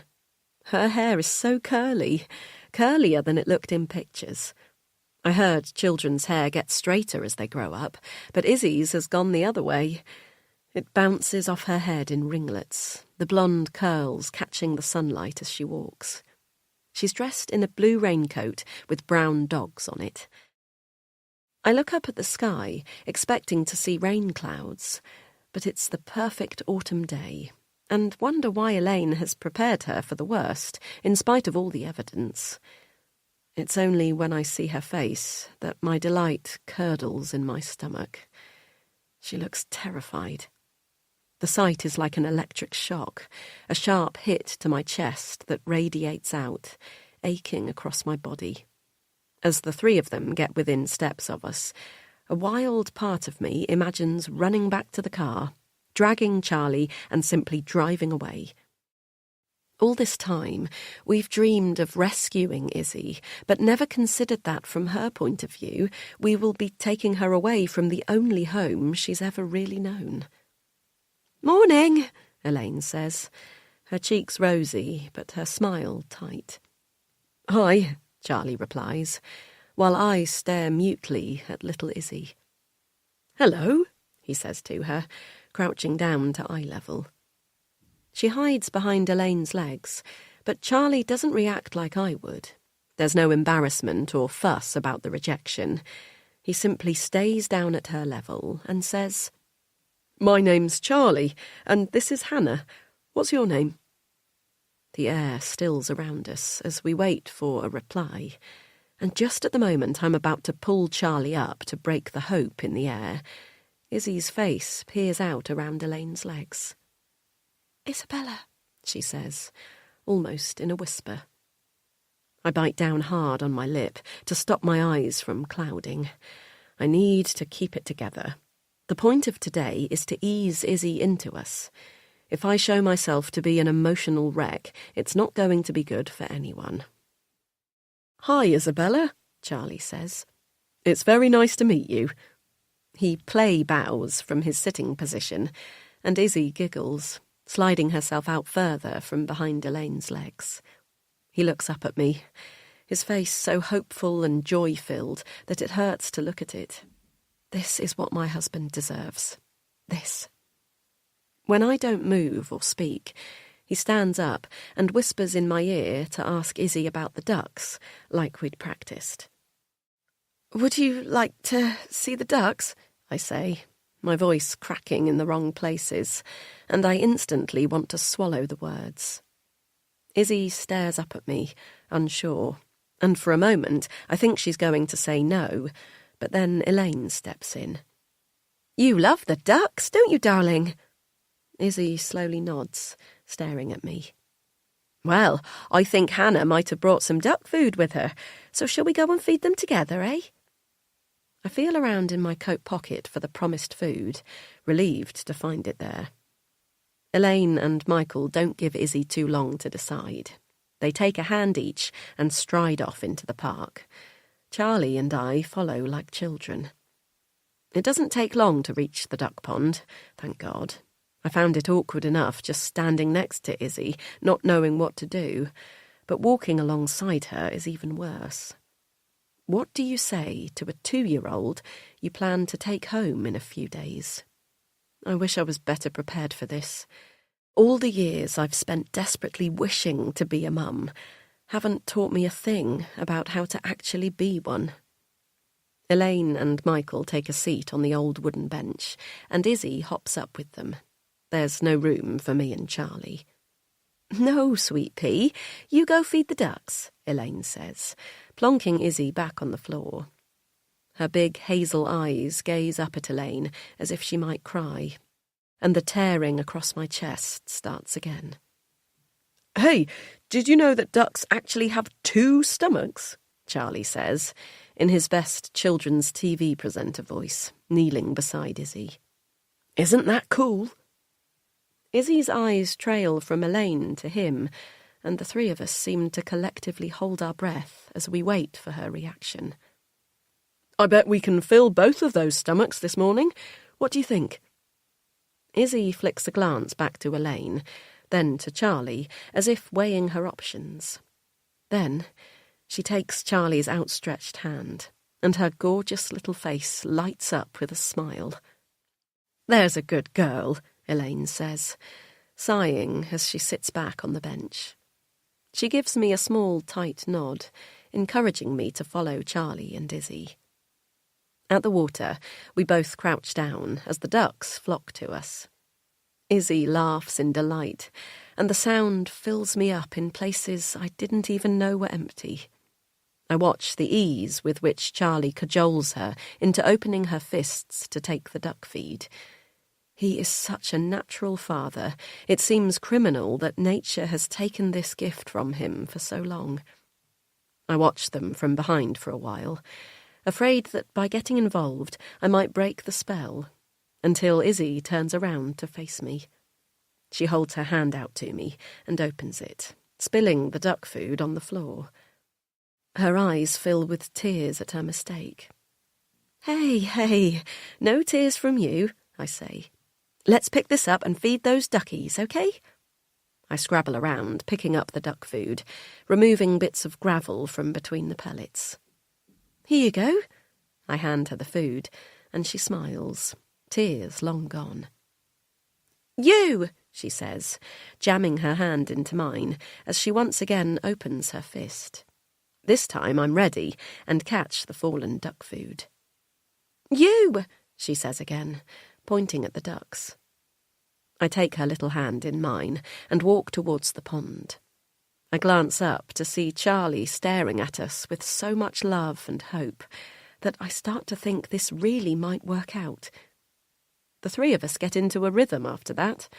Charlie hands Izzy food, Izzy hands it to me, and I chuck it in the water for the ducks. Each time they flock around us, quacking like mad, and Izzy's face lights up as she claps in delight and shouts, "More! More!" at Charlie, who happily obeys. I've no idea how long we've been at it by the time the food runs out. I say a silent prayer halfway through that I went so overboard on the amount I bought for today. Charlie had laughed when he saw my little backpack stuffed full of bags of brown pellets. But I sense that Elaine and Michael are ready to call time on our outing anyway. Once the food is gone, Izzy runs back to them and squeezes herself between them on the bench. Charlie takes my hand and holds it tightly, a confirmation that we've done okay. As we walk back through the park, Michael paces in front of us with Izzy on his shoulders, while Elaine hangs back with us. "How was that?" she asks. Charlie looks at me before replying. I smile. "Good," he says. She's just lovely, isn't she?" He gazes adoringly at her back as she points at the swans to the side of the park. "That she is," Elaine says. "You did really well." "Do you think so?" I ask. "I wasn't sure if you were brilliant with her. She'll leave today thinking that you're both fun and kind, and that's what today was all about. We're introducing her slowly to the idea that you can be trusted." "Will you give her the book tonight?" I ask hopefully. Elaine nods. "We'll do it before tea. She's a bit too young to know what's going on, mind. The book is lovely for them older kids, but with the little uns, I never know." She frowns and shrugs, her face hardening, as if remembering all the other little uns who've come and gone from her home over the years. As we reach the entrance to the park, I start to worry. What if we haven't done enough today to show Izzy that we'll be good parents to her? What if I hung back for too long, so worried about being perfect that instead I seemed cold? What if she doesn't like me? But as we catch up with Michael, he plants Izzy back on the floor, and she rushes towards me, flinging her arms around my legs. "Bye-bye," she shouts, letting me go. "Bye." Charlie pulls me close, his arm around my waist. "Bye, Izzy. See you soon." We both wave as she leaves the park with Elaine and Michael, watching her go. When they disappear from view, we both let out an enormous breath. "Jesus Christ," I say. "I feel like I just auditioned for the main part in a movie where I don't know the script." Charlie laughs. "You were brilliant, Han. Honestly, you could see how much she likes you. And so are you. You're so natural. I don't know how you do it." Charlie shrugs, looking away with a smile. He never takes compliments well, but I know this one will mean a lot to him. We walk, hand in hand, out of the park and get into the car. "I hope she likes the book," I say, as we pull away. "She will," Charlie replies. "But like Elaine said, she's too little to know what it all means, really. Don't worry." I look out of the window, worry slowly filling every part of me. "Charlie, I don't want anything to go wrong. It won't. We can't let anything get in the way of bringing her home." Charlie turns to look at me, and for a moment I think I see fear dancing across his features. But then he smiles. "Nothing is going to stop us from becoming a family, Han. I promise you, I won't let anything stop this."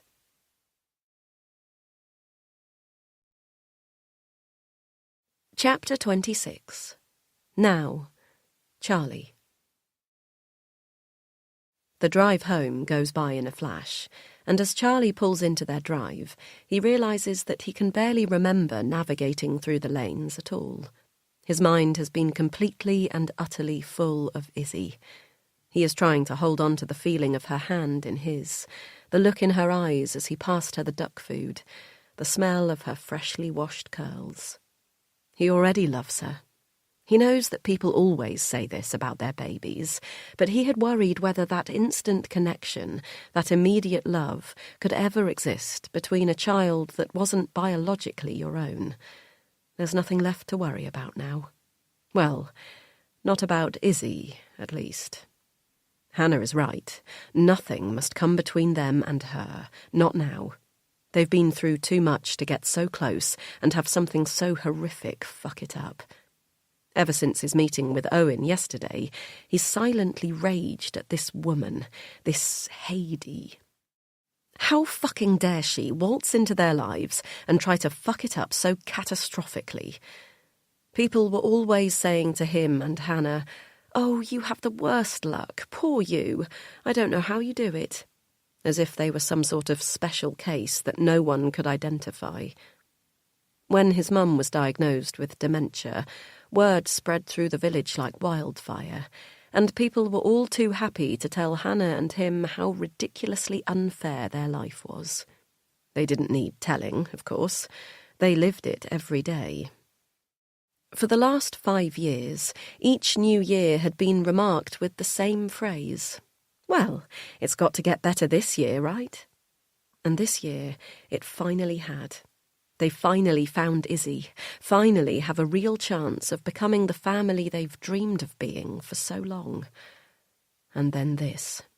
A dead body, a mysterious woman from Hannah's past set on revenge.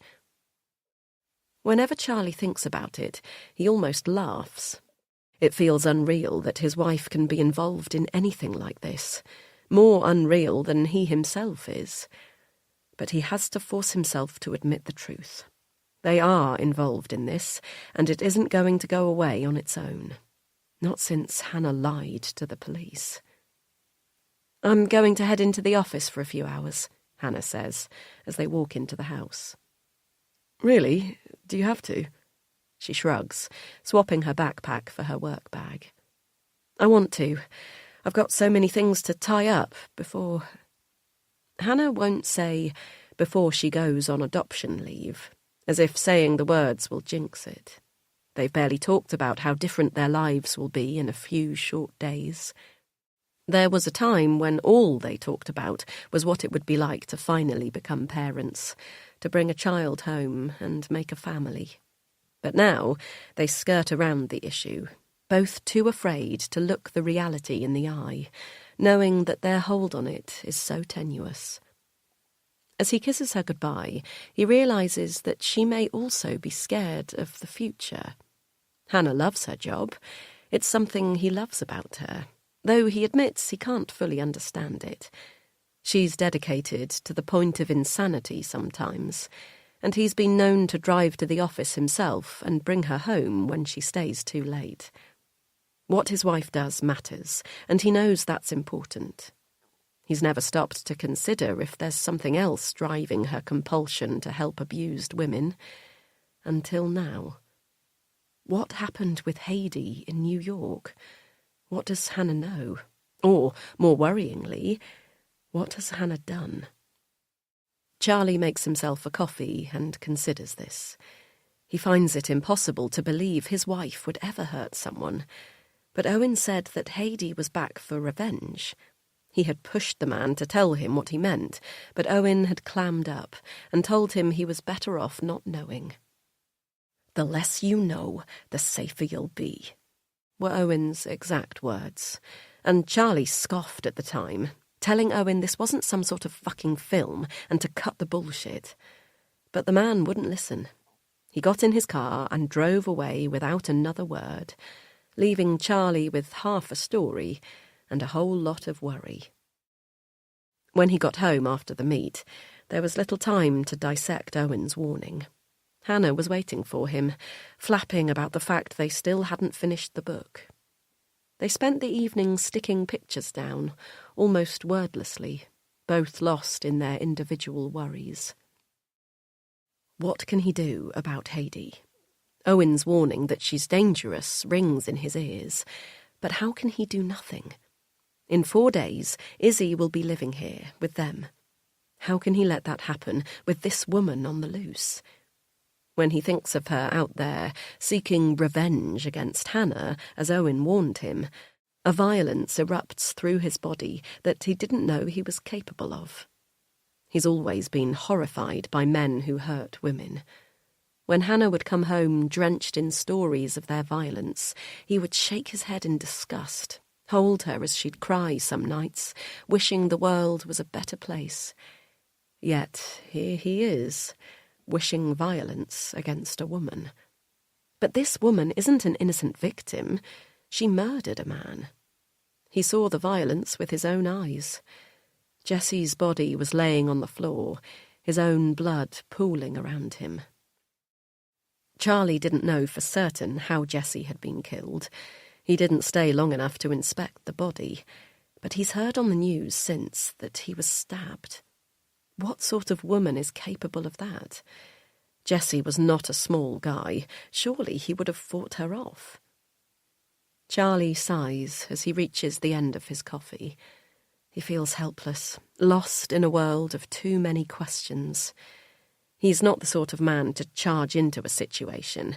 If he were, he'd simply go to Owen's lodge, bash on the door until he came out, then beat him for answers. Charlie would no more do that than he would ask Hannah straight up what's going on. Both approaches are too risky. Both leave him open to hurt. Instead, he turns to the world he knows, the world he is comfortable in, which few people know how to really explore. Charlie opens his laptop and begins to search. His first thought is to hack back into the farm's CCTV system, but he decides against it, knowing the police will have combed through it all already and not found anything of much use. Otherwise, surely they'd already be at his door. Plus, though the police are not often the most tech-competent, he has to assume they'd have something set up to notice cyber attacks on the farm system at the moment, and the last thing he needs is to be traced for that. He is lucky he covered his digital tracks the night of the murder, though he's sure they've been searching hard for the cause of the missing CCTV. But he can't risk it again. Owen. That will be his target. Something is off about the man. Charlie is sure of it. When they met yesterday, he felt an instant dislike for him. He couldn't put his finger on why.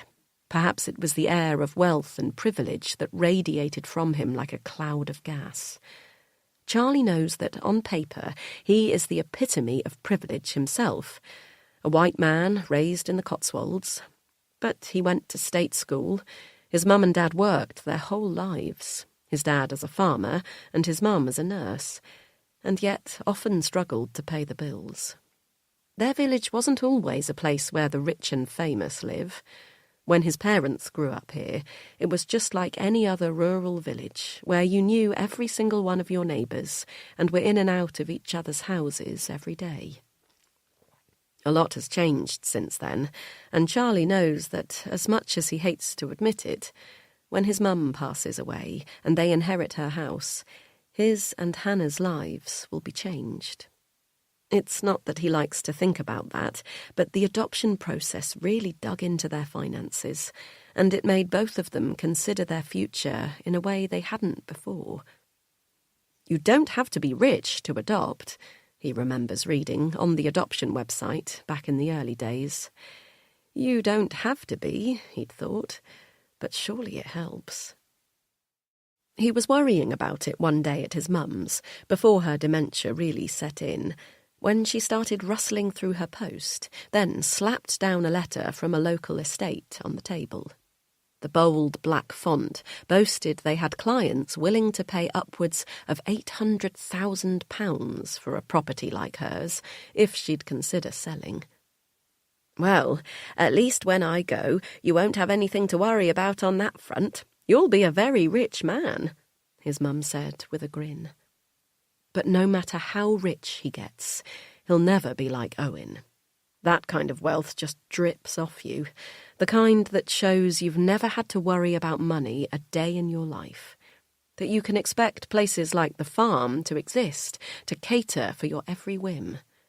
And the good thing about people like that, Charlie thinks, is that they're often too out of touch with reality to understand just how vulnerable they are. He sends Owen a text from a fake number. He goes with something simple, something that Owen will click without thinking, he hopes. Your bar bill has not been paid. Please update your room details here to continue use at the farm. He inserts the phishing link, hidden behind a vanity URL, and presses send. He waits, panicking for a moment that Owen will have people to deal with this sort of thing, and that he'll just forward it across to an assistant. But within 10 minutes, Owen clicks the link. Bingo. With the malware now safely installed on Owen's phone, Charlie is in, and he can see everything. An hour or so later, Charlie paces his kitchen. He found Hades' number quickly once he was in Owen's device, and though he stayed on the man's phone for a short while, there wasn't much of interest there. A ridiculous number of photos and videos of nights out. Beautiful women and older men sitting around pools, clubs, and on planes. It's a different life. Dodgy browsing history, too, which he'd expected. The kind of porn that he always hears about men like that watching on crime shows. Young girls, choking, multiple partners. But he tries to tell himself that's none of his business. It's not what he is looking to find. Owen has done lots of online searches for Heidi, too. He's also sent her a lot of messages, ranging from the low-key, "we need to talk," to wildly threatening, "if you don't reply, I will send someone over and kill you, Heidi. Don't make me." Again, Charlie tries to reason that Owen is not the bad one here, that he is trying to protect himself from meeting the same fate as Jessie. To hack into Hades' phone, Charlie has to be cleverer. He doesn't think she'll fall for an unpaid bill scam like Owen, so instead he texts her from Owen's number with a link that, if clicked, will grant Charlie access to everything on her phone. "Stop ignoring me, or I'll show the police this." He then deletes the message from view so that Owen can't see it, and blocks Hades' number so that if she tries to reply, Owen will never know. It takes her longer than Owen, over an hour, before the link is clicked. Charlie jumps up from his desk and screams, "Yes!" when he gets access to her phone, as if this is all some big game that he's winning. Once he's in, he starts searching through everything he can find, but the device is clearly not used that much. There are no photos of friends and family, nothing to show that she is, in fact, a proper person at all. He wonders if this is her real phone, or simply one that she used for contacting Jessie and Owen. Charlie has only spoken to Jessie on the Telegram app, and he suspects this is also how Heidi and Jessie communicated. He can't hack into that, so he can't see any chat history. In her iCloud, there are only the messages he's already read from Owen, all of which are unanswered. But it's her browsing history that's sending flickers of fear through his body, confirming Owen's warning that she's seeking revenge against Hannah. "Women's refuge centres near me," she searched a few hours ago. Then she found Women Go Free. She's been on their website just this morning. She is looking for Hannah. No, not looking. She's found her. She knows exactly where she is. Hannah is not hard to find. She is not some protected celebrity flying from city to city every week, surrounded by bodyguards and an entourage.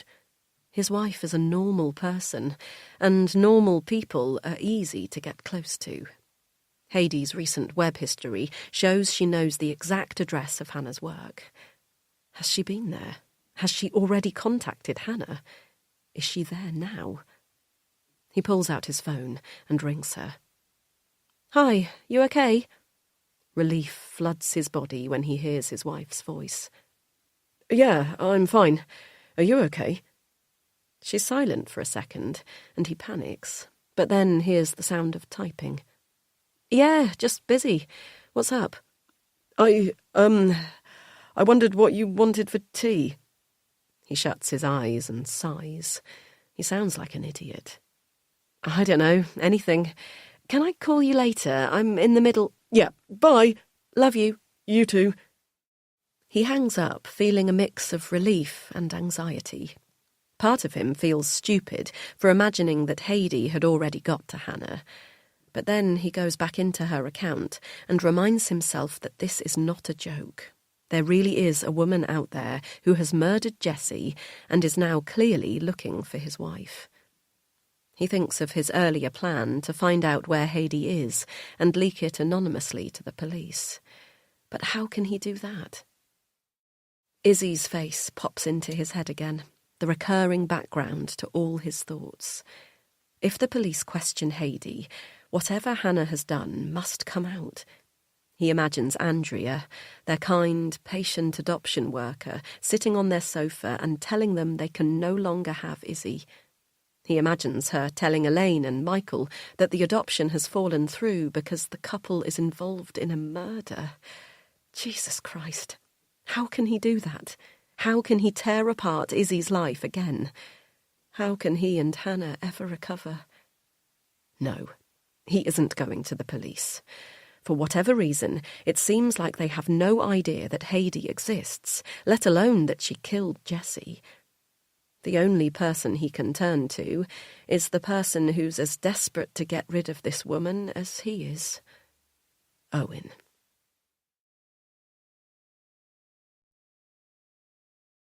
Chapter 27. Then, New York. I don't usually write in this until the evening, but today has been so good already, even though it's only midday, and I won't be able to write tonight, so I want to get this down now. I read back my last entry before starting, and I am so embarrassing. I actually can't believe that it's me writing these things sometimes when I read them back. I never used to be like this. I've had boyfriends before, but they've never turned me into this. I used to listen to the girls at uni at home crying their eyes out over boys, following them around campus like lost puppies, and think they were so pathetic I wanted to shake them. This one girl, Serena, who was in my music class in the first term, actually dropped out of uni and moved back home just because her boyfriend back there couldn't stand her being away. I thought she was the most pathetic person I'd ever met. But now, if Jessie asked me to stay in New York, to never go home and instead be with him here forever, I know I'd do it in a second. Sometimes I think about the fact I'm going to have to leave at the end of the academic year, and this horrible panic rips right through me. I can't imagine ever going home properly again. I'm supposed to fly back for Christmas in 2 weeks, but I think I'm just going to stay here. Jessie says New York is amazing over the holidays because everyone else leaves the city and it's only the true New Yorkers who stay. If I don't go home, maybe the two of us will spend Christmas together. We could spend our days wandering through the empty streets, surrounded by the extravagant Christmas lights that deck the entire city. Why would I go back to my parents' falling-down house with no central heating, the walls stinking of days-old booze and gone-off meat? They probably won't even remember it's Christmas. But anyway, I don't have to think about that right now. It's not Christmas yet, and today we have more important things to talk about. So, yesterday I was obviously being over-dramatic when I saw Jessie with Heidi. I'm not even sure I heard what I thought I heard him say to her.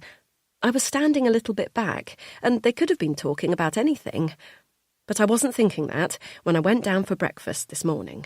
I was waiting in line, standing behind this group of girls who I think do theatre because they're always dressed in black, but with the most look-at-me hair, coloured to match the rainbow. And they were so loud this morning, it was actually hurting my head, so I stuck my headphones in and tried to drown them out with the Beatles. They were mid-chorus when I felt his arms curling around me from behind. "Morning, gorgeous," he growled in my ear, plucking one earphone out. I wanted to be annoyed at him, but honestly, my whole body just melted into his. He twirled me around to face him and put the earphone in his ear.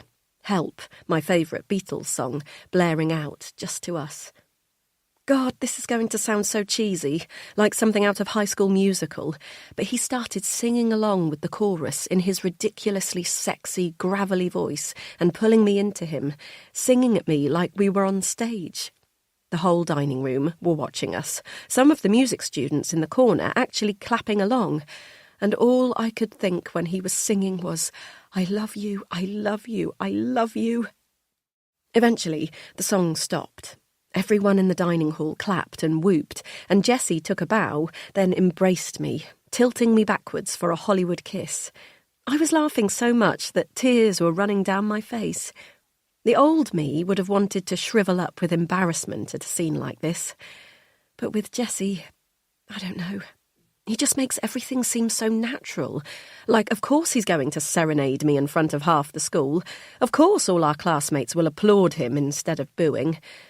Everybody loves Jessie, and that means, in turn, people also love me. Or at least, they notice me. I'm not really used to being noticed. Not unless I'm up on stage with my guitar, singing. Even then it's brief. A fleeting recognition that I'm someone worth watching. Then the moment I step off the stage, the magic is gone. I've genuinely done gigs before where I've stood at the bar after, listening to people talk about how good the girl with the guitar was, with no idea that the girl they're talking about is right beside them.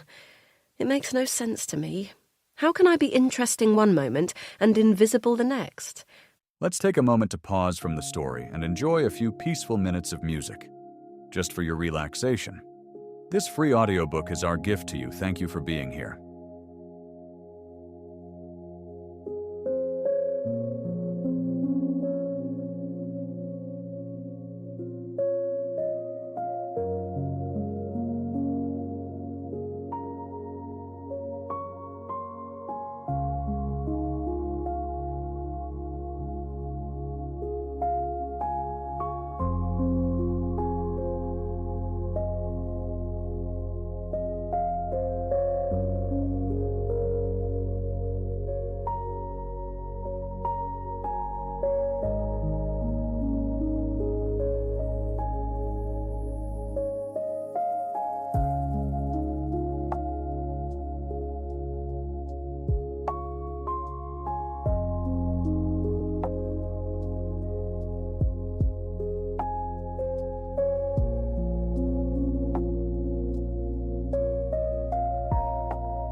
I guess it's a bit like that with Jessie, though. When we're together, people say hi to me. They're so interested in where I'm from, why I came to New York, what it's like in England. But then, when he's gone, I just fade into the background again. Perhaps I'm just not all that shiny on my own. But anyway, this isn't the point. The point is that I was wrong about Jessie yesterday. Whatever he was saying to Heidi, it can't have been about me. After the impromptu dining hall performance, we got bagels thick with cream cheese and coffees to take away and walked across the quad together, hand in hand. I missed you last night, he said. Did you? Course. How did the gig go? I shrugged, too embarrassed to admit I'd missed it, too busy crying in my room. It was okay. It's not as fun playing without you. He flashed me a smile and squeezed my hand. Nothing is as fun without me. My heart clenched at the truth in his words, but I batted it away, rolled my eyes, and laughed like the cool girl I'm trying so desperately to be. Wanna hang out tonight? Sure, I said, inside still fizzing. There's a film showing in the den. He shook his head. We got bigger plans than that tonight, babe. Just you wait. So I've no idea what we're doing tonight, but I know it's going to be fun. Jessie told me to dress up nice and be prepared to not get home till tomorrow. I wonder if he's got a hotel room for the two of us or something. Imagine that. Oh my God, I hope it is. One of those ones you see on TV where they've got floor-to-ceiling glass that looks out over the city and a huge roll-top bath filled with rose petals and bubble bath, a glass of ice-cold champagne placed on the side. Imagine if that's it. Anyway, I need to stop writing and pack a bag. I've only got an hour between classes, and then he said he'll be here at 7 p.m. to pick me up. God, I am so excited.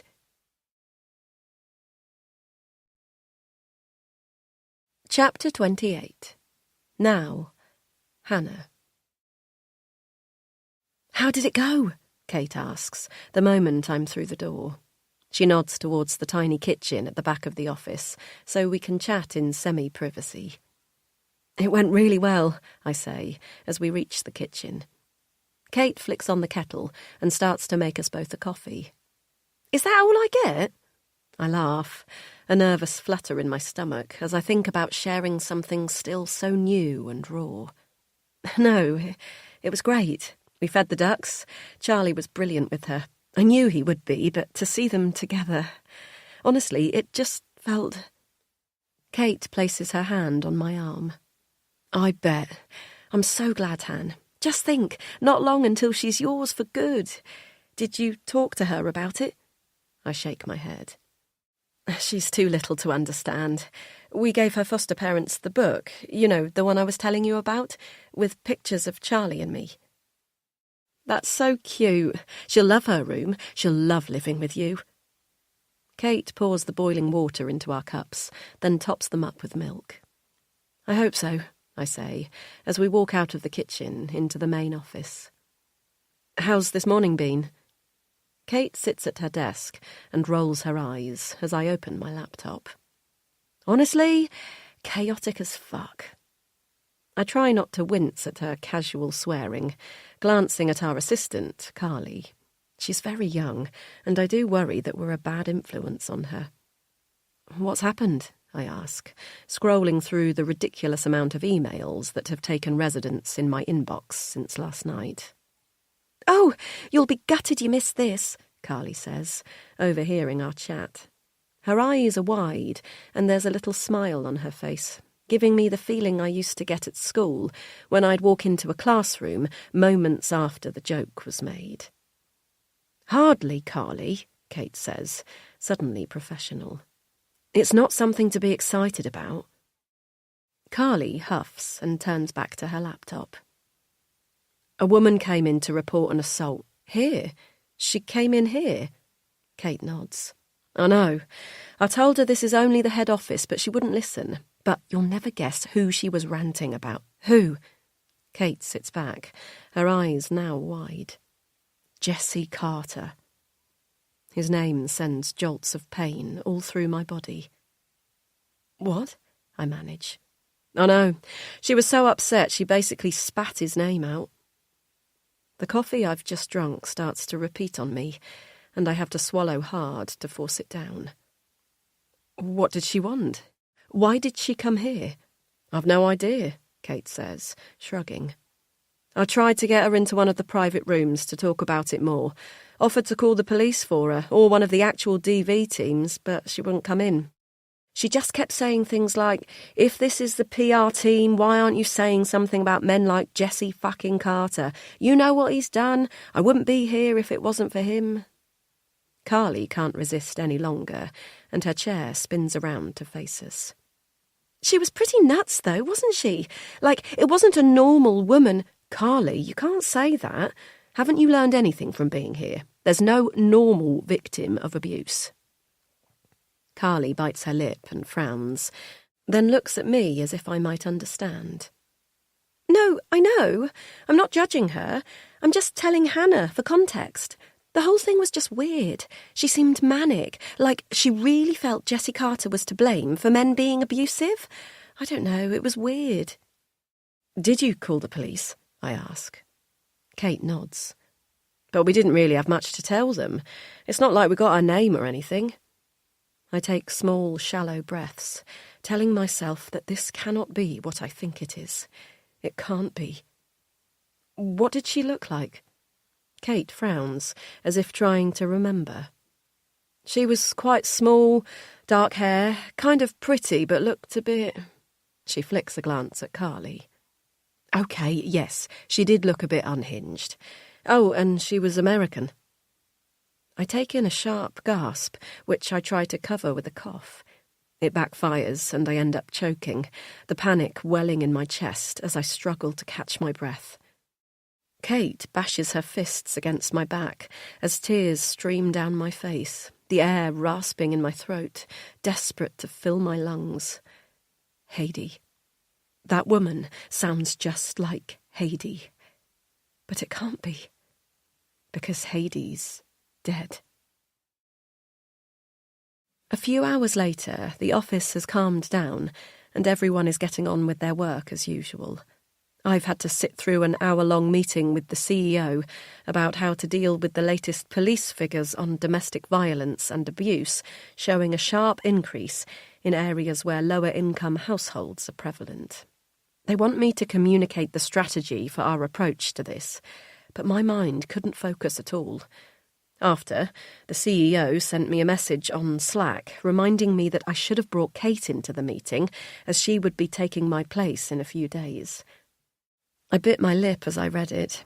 Everyone around me is so sure that Izzy will be coming home on Monday, that I will be a mother. Everyone except me. I spoke to Kate a little more about the woman who came here once I'd recovered from my choking fit. She didn't say much. By the sounds of it, after ranting about Jessie, she ran out of the office without them being able to get any more information from her. This has never happened before. Our office is too rural for someone to accidentally wander in, and all our centres where we have actual trained support staff to deal with victims are clearly signposted on our website. You can probably find the address on Google, but I'm sure it's clear that this location is an office function made up of PR, marketing and admin. Women do not come here for support. Yet this woman did. Was it because of me? It feels far-fetched, yet the only plausible explanation for her visit. Did she, whoever she is, think I would be here? It doesn't make sense, because there are only two people left alive who know what happened to Heidi. Me and Owen. And I know Owen would never send a woman in to scare me like that. There would be no benefit to him in doing so. And Owen has always put self-preservation above all else. Yet there is no one else who could have done it. Surely? And while I don't know why he would want to send someone in to scare me, I don't doubt that he would be capable of it, if it somehow met his ends. I assume he knows where I work. He's the only other person alive who knows what happened to Heidi, and he's currently just a few minutes up the road. He's also the only person I can imagine paying a random woman to come and do this. But the question still remains. Why would he? Perhaps he wanted to scare me, remind me of how much I stand to lose if I ever breathe a word about what we did in New York. But something doesn't sit right. Owen isn't a stupid man. He'll have seen how different my life is now. He'll know there's absolutely no reason for me to ever start talking. Jessie's death hasn't opened anything up for me. It's made me more sure than ever that I'll take the truth behind Hades' death to my grave. Suddenly, it hits me. What if Jessie didn't keep quiet? He could have told someone about what we did before he was killed. The air around me starts to tighten, a cold hand around my neck as I struggle to breathe. He wouldn't. He would never do that to me. He'd never do that to himself. But then why is some woman in my office ranting about Jessie? Why is Jessie dead? Why did I ever let this happen?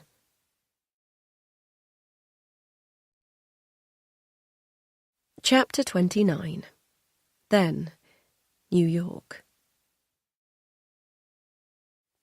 I can't breathe. I don't know what to do. It's been 10 hours since Jessie brought me back to my dorm room, and I've not moved an inch. I'm just curled up under the covers of my bunk bed like a child, like there's a monster under the bed that can't get me under here. I need to go home.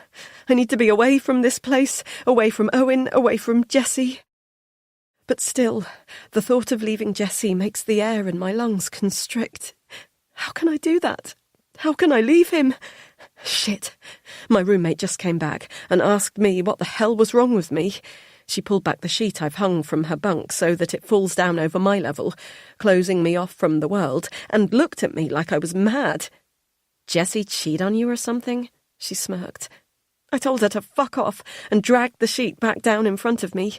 She mumbled, "Crazy fucking bitch," under her breath, and stormed out of the room. Shit. Owen warned me I couldn't let anyone see me in a state, that I had to act normal. Why can't I do anything right? It doesn't matter. None of it matters. Jessie said Owen is going to sort it. No one will ever have to know what I've done. I don't know what that means. I can't let myself consider it. Jessie will make it go away. I know that he will protect me. Owen will protect himself. That I can be as sure of as I am of anything.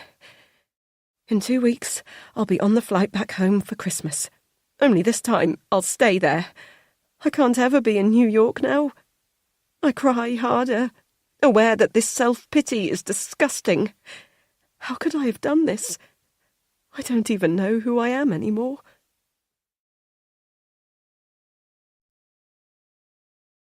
Chapter 30. 3 days until Izzy comes home. Now, Charlie.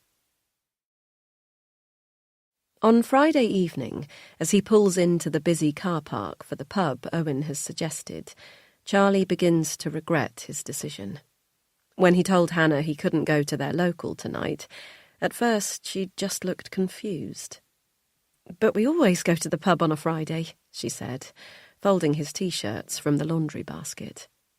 "I know, sorry, but Theo was only back for one night." "I didn't even know you still spoke to him." Charlie had shrugged and told her he did, sometimes, which was a lie.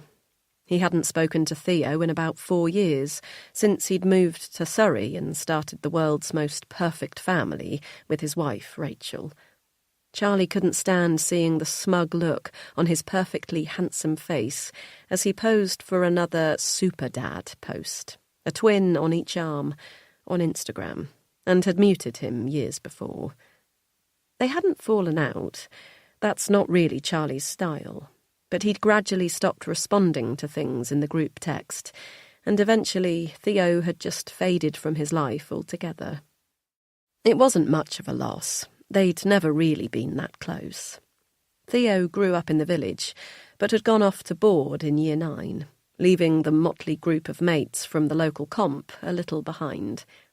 But tonight, he provided the perfect excuse to get out of the village. Hannah was quiet as Charlie got ready to leave, folding the laundry and putting it away robotically, and he sensed she was upset. As he pulled on his least favourite jumper, not wanting to tar anything he loved with this Owen business, she hugged him from behind. "Couldn't you just skip it?" she asked, nuzzling into him. "Han, come on, it's one night." He shrugged her off, finding himself surprisingly annoyed. He'd found himself wanting to scream at her lately. Didn't she know everything he was doing was for her?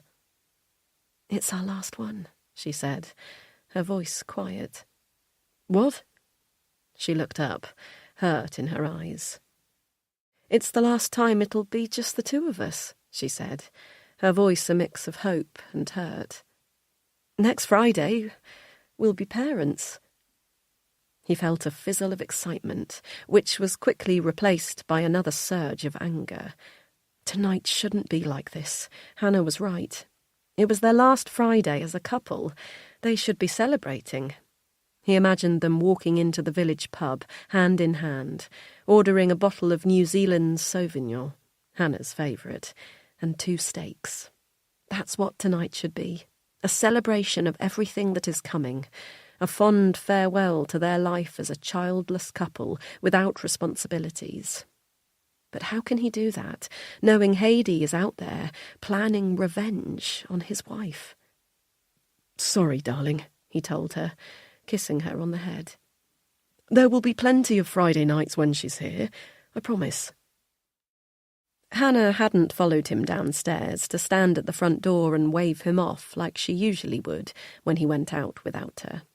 He saw her silhouette in the bedroom window as he drove away, the feeling of guilt and anger heavy in his stomach. And now he's here, only 30 minutes away from their village, and a pub he's never been to before. Owen suggested it, and Charlie is surprised to see it's not a posh gastropub, the sort the celebrities love around here, but instead a run-down place at the edge of a small town.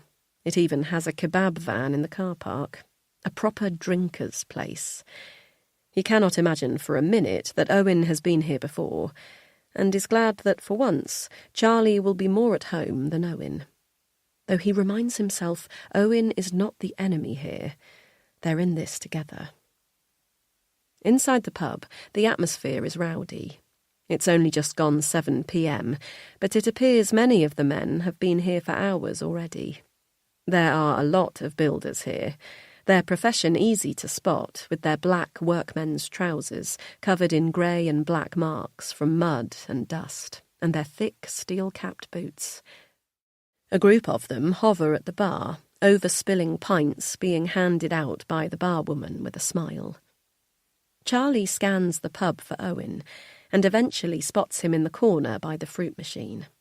He can't help but smirk at the sight of him glancing anxiously around the pub, his glass of red wine and smart coat totally out of place. The air is thick with the yeasty smell of years of beer spilled into the carpet, and the sound of bellowing laughs and shouts fills the small pub. "All right," Charlie says, as he sits, faking a casualness he doesn't feel. Owen simply nods, taking a sip of his wine, which leaves blood-like stains on his lips. "You been here before?" Owen scoffs. "What, not up to your standards?" Owen looks around and crinkles his nose. "I assumed you wouldn't want to go somewhere people might see us." Charlie mumbles that he appreciates that, his feeling of having the upper hand slipping away. "So, tell me what you found," Owen says. A group of young women dressed up like they're in a city centre nightclub, not a rural drinkers' pub, slide past their table, laughter ringing out even louder than the builders. Owen's attention is momentarily lost, and Charlie tries not to scowl at the way the man's eyes travel up and down the women's bodies. Hannah would be furious, not just at Owen, but at Charlie. What did she always say? Men like that only get away with it because so many nice blokes sit by and do nothing. But tonight isn't the night to be the hero. Hannah wouldn't be proud of any of this, and surely his inability to challenge Owen's lecherous looks is the least of that. I managed to get into her phone, Charlie says, once the women are far enough away that Owen's gaze has returned to him. And what did you find? She's been looking for Hannah, Charlie says, the anger flaring up again as he grips his pint, the cold droplets of condensation soaking his fingers. She knows where she works. She looked up directions to her office. From where? What? Where were the directions from? Owen says, as if Charlie is stupid. Oh, I think... Charlie stumbles, his mind suddenly blank. Around Owen, Charlie hears himself become more British, a less charming, more bumbling Hugh Grant. Do you have it? What? Owen grits his teeth. Whatever you found, do you have it now, on your cell? He gestures for Charlie to hand over his phone, but he shakes his head. I can't get to it here. I need to go via my secure VPN, the Wi-Fi. Owen frowns, clearly lost by what Hannah would call Charlie's tech babble. For some reason, he is holding out that he does indeed have the address that Heidi was looking for directions from. Something about Owen is putting him on edge tonight. He seems even more abrasive than he did in the woods, and for the first time, Charlie wonders just what this man plans to do to Heidi if he finds her. Well, what do you have? Owen eventually says. I don't know, Charlie mumbles. I know she is looking for Hannah, and she's been obsessively reading articles about Jesse's murder, and doing searches for you. What about me? Charlie shrugs. Just general Google searches for your name, looking at the website for the farm. Jesus Christ, man! Owen shouts, bashing his fist against the table. Two women a few tables away turn to look at them in alarm. Sorry, ladies, Owen says, his transatlantic drawl turning their frowns into bashful smiles. You enjoy your evening. Unbelievably, Owen actually winks at the women, and to Charlie's utter bemusement, this causes more smiles and even a giggle. Turning back to him, Owen lowers his voice. You do understand what's happening right now, don't you? Heidi is planning something. She is dangerous and looking for me and your wife. Doesn't that worry you, huh? Charlie bites the inside of his cheek. Of course it fucking does. Why do you think I'm here? Then stop fucking about, man, and tell me where she is. Charlie sits back and looks around the pub. The builders at the bar have moved to the pool table, and they laugh loudly as one of them takes a shot and misses. The young women have taken a table nearby and watch them with mischievous eyes. No one here looks like they have a care in the world, and Charlie thinks how fucking unfair it is that he's here, with this man who he suspects is a total scumbag, instead of in the cosy pub in the village with Hannah. Why is he worrying about the fate of a woman who has already murdered one person, who clearly plans to do something similar to his wife? He pulls out his phone and slams it against the table. She's here, he says, showing Owen the address saved on his notes app. Owen keeps his eyes glued to Charlie, and for a moment Charlie imagines police rushing in, Owen revealing the wire under his shirt with a smug grin. But what would he be charged for? He's not really done anything wrong, right? His mind goes to the blood-filled hotel room, Jesse's lifeless body, the security cameras he hacked into before he even arrived that night, preempting the need to delete evidence of his presence at the scene. He cannot claim he is innocent here, and why should he be? He's sick of being the good guy, sick of waiting for him and Hannah to finally get all the good things they deserve. Maybe life doesn't work like that, after all. "You're sure?" Owen says, still not looking at the address. Charlie nods. "Anyone else know about this?" "No." "Hannah?" "No." Owen nods slowly, and finally looks at the address. "What is it? A hotel?"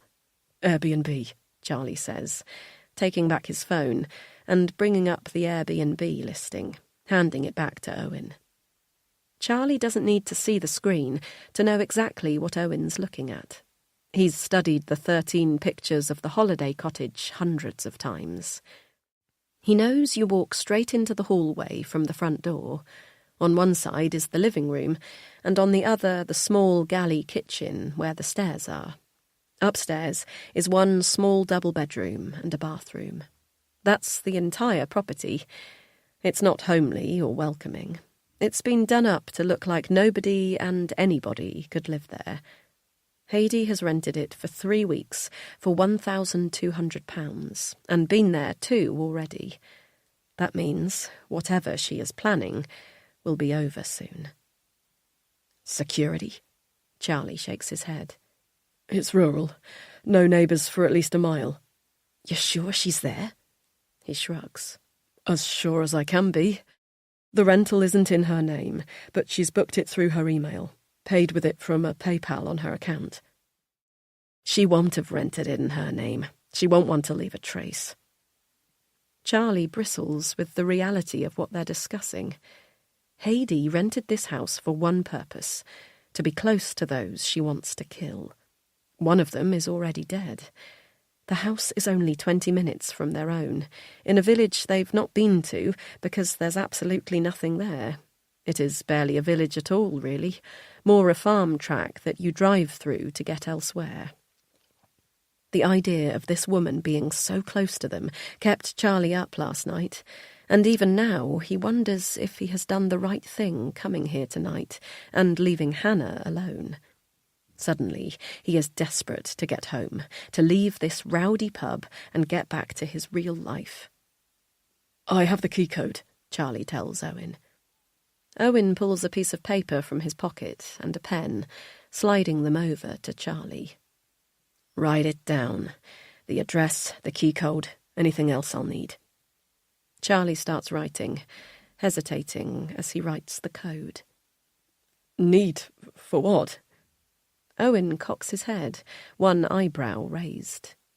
"You really want to know?" "Well, I just think, I don't know. What are you going to do?" Owen sighs and looks around him. Satisfied no one is listening, he leans into Charlie and speaks in a low tone. "Charlie, do not forget this woman is a murderer. She has already killed Jessie, and from what you've told me, Hannah is next on her list. You still have a choice in this. We can go to the police, tell them everything. But remember, I'll have to tell them things about Hannah that you're not going to want to hear.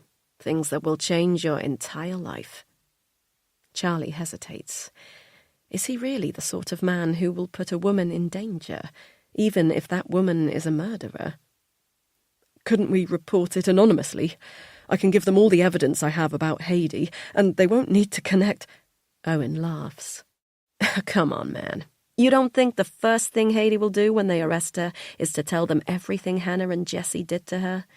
You really want her talking to the police like that? Maybe you'd feel differently if I told you exactly what Hannah—" "No," Charlie snaps, his hand up to stop Owen's words. "I don't need to know." He writes the key code on the paper, the pen digging in so hard he wonders if the numbers will be pressed into the cheap wooden table below forever. "Yeah," Owen says. "The less you know, the better. Trust me, man. By tomorrow afternoon, all of this will be history. You'll never have to worry about Heidi or Jessie or me ever again. I promise." Owen picks the piece of paper up and slips it into his pocket. "And by Monday, you'll be the proud father of that little girl. Izzy, isn't it?" Charlie recoils, horrified that Owen knows this about them, hating to hear Izzy's name on his lips. Owen smiles. "How will I know it's done?" Charlie asks, getting up and putting on his coat. "You don't need to know." "What? Of course I bloody do." "Charlie, trust me. By tomorrow afternoon, this problem will be gone. You have my word." Owen nods at him, a small smile creeping on his lips, and Charlie curls his hands into fists. He's not an idiot. He knows Owen is not a trustworthy man. But on this, he does at least believe him. Owen has as much to lose here as Charlie. Without another word, Charlie turns and leaves. As he pulls away from the pub, the night sky growing darker the further he gets from the town, he allows Owen's warning to sink in. You don't think the first thing Haiti will do when they arrest her is to tell them everything Hannah and Jessie did to her? He wonders just how much Hannah has been keeping from him, and if he is really strong enough to pretend all of this never happened. Owen is going to get rid of Haiti, of that he's sure. But will that be enough, Charlie wonders? Can they really go on like nothing has happened when each of them is concealing so much from each other? Hours later, he crawls into bed beside Hannah. Her warm body curls into his. He made himself drive around the country lanes for hours before coming home, desperate to rid his body of the anger it was carrying. In a few days, Izzy will be here. That is what he has to focus on. They can repair the cracks in their marriage for her. They have to. "Oh, what time is it?" Hannah murmurs in the darkness as he wraps his arms around her waist. "Shh, go back to sleep," he says. "I missed you tonight," she says. "I missed you too." "Don't leave me again."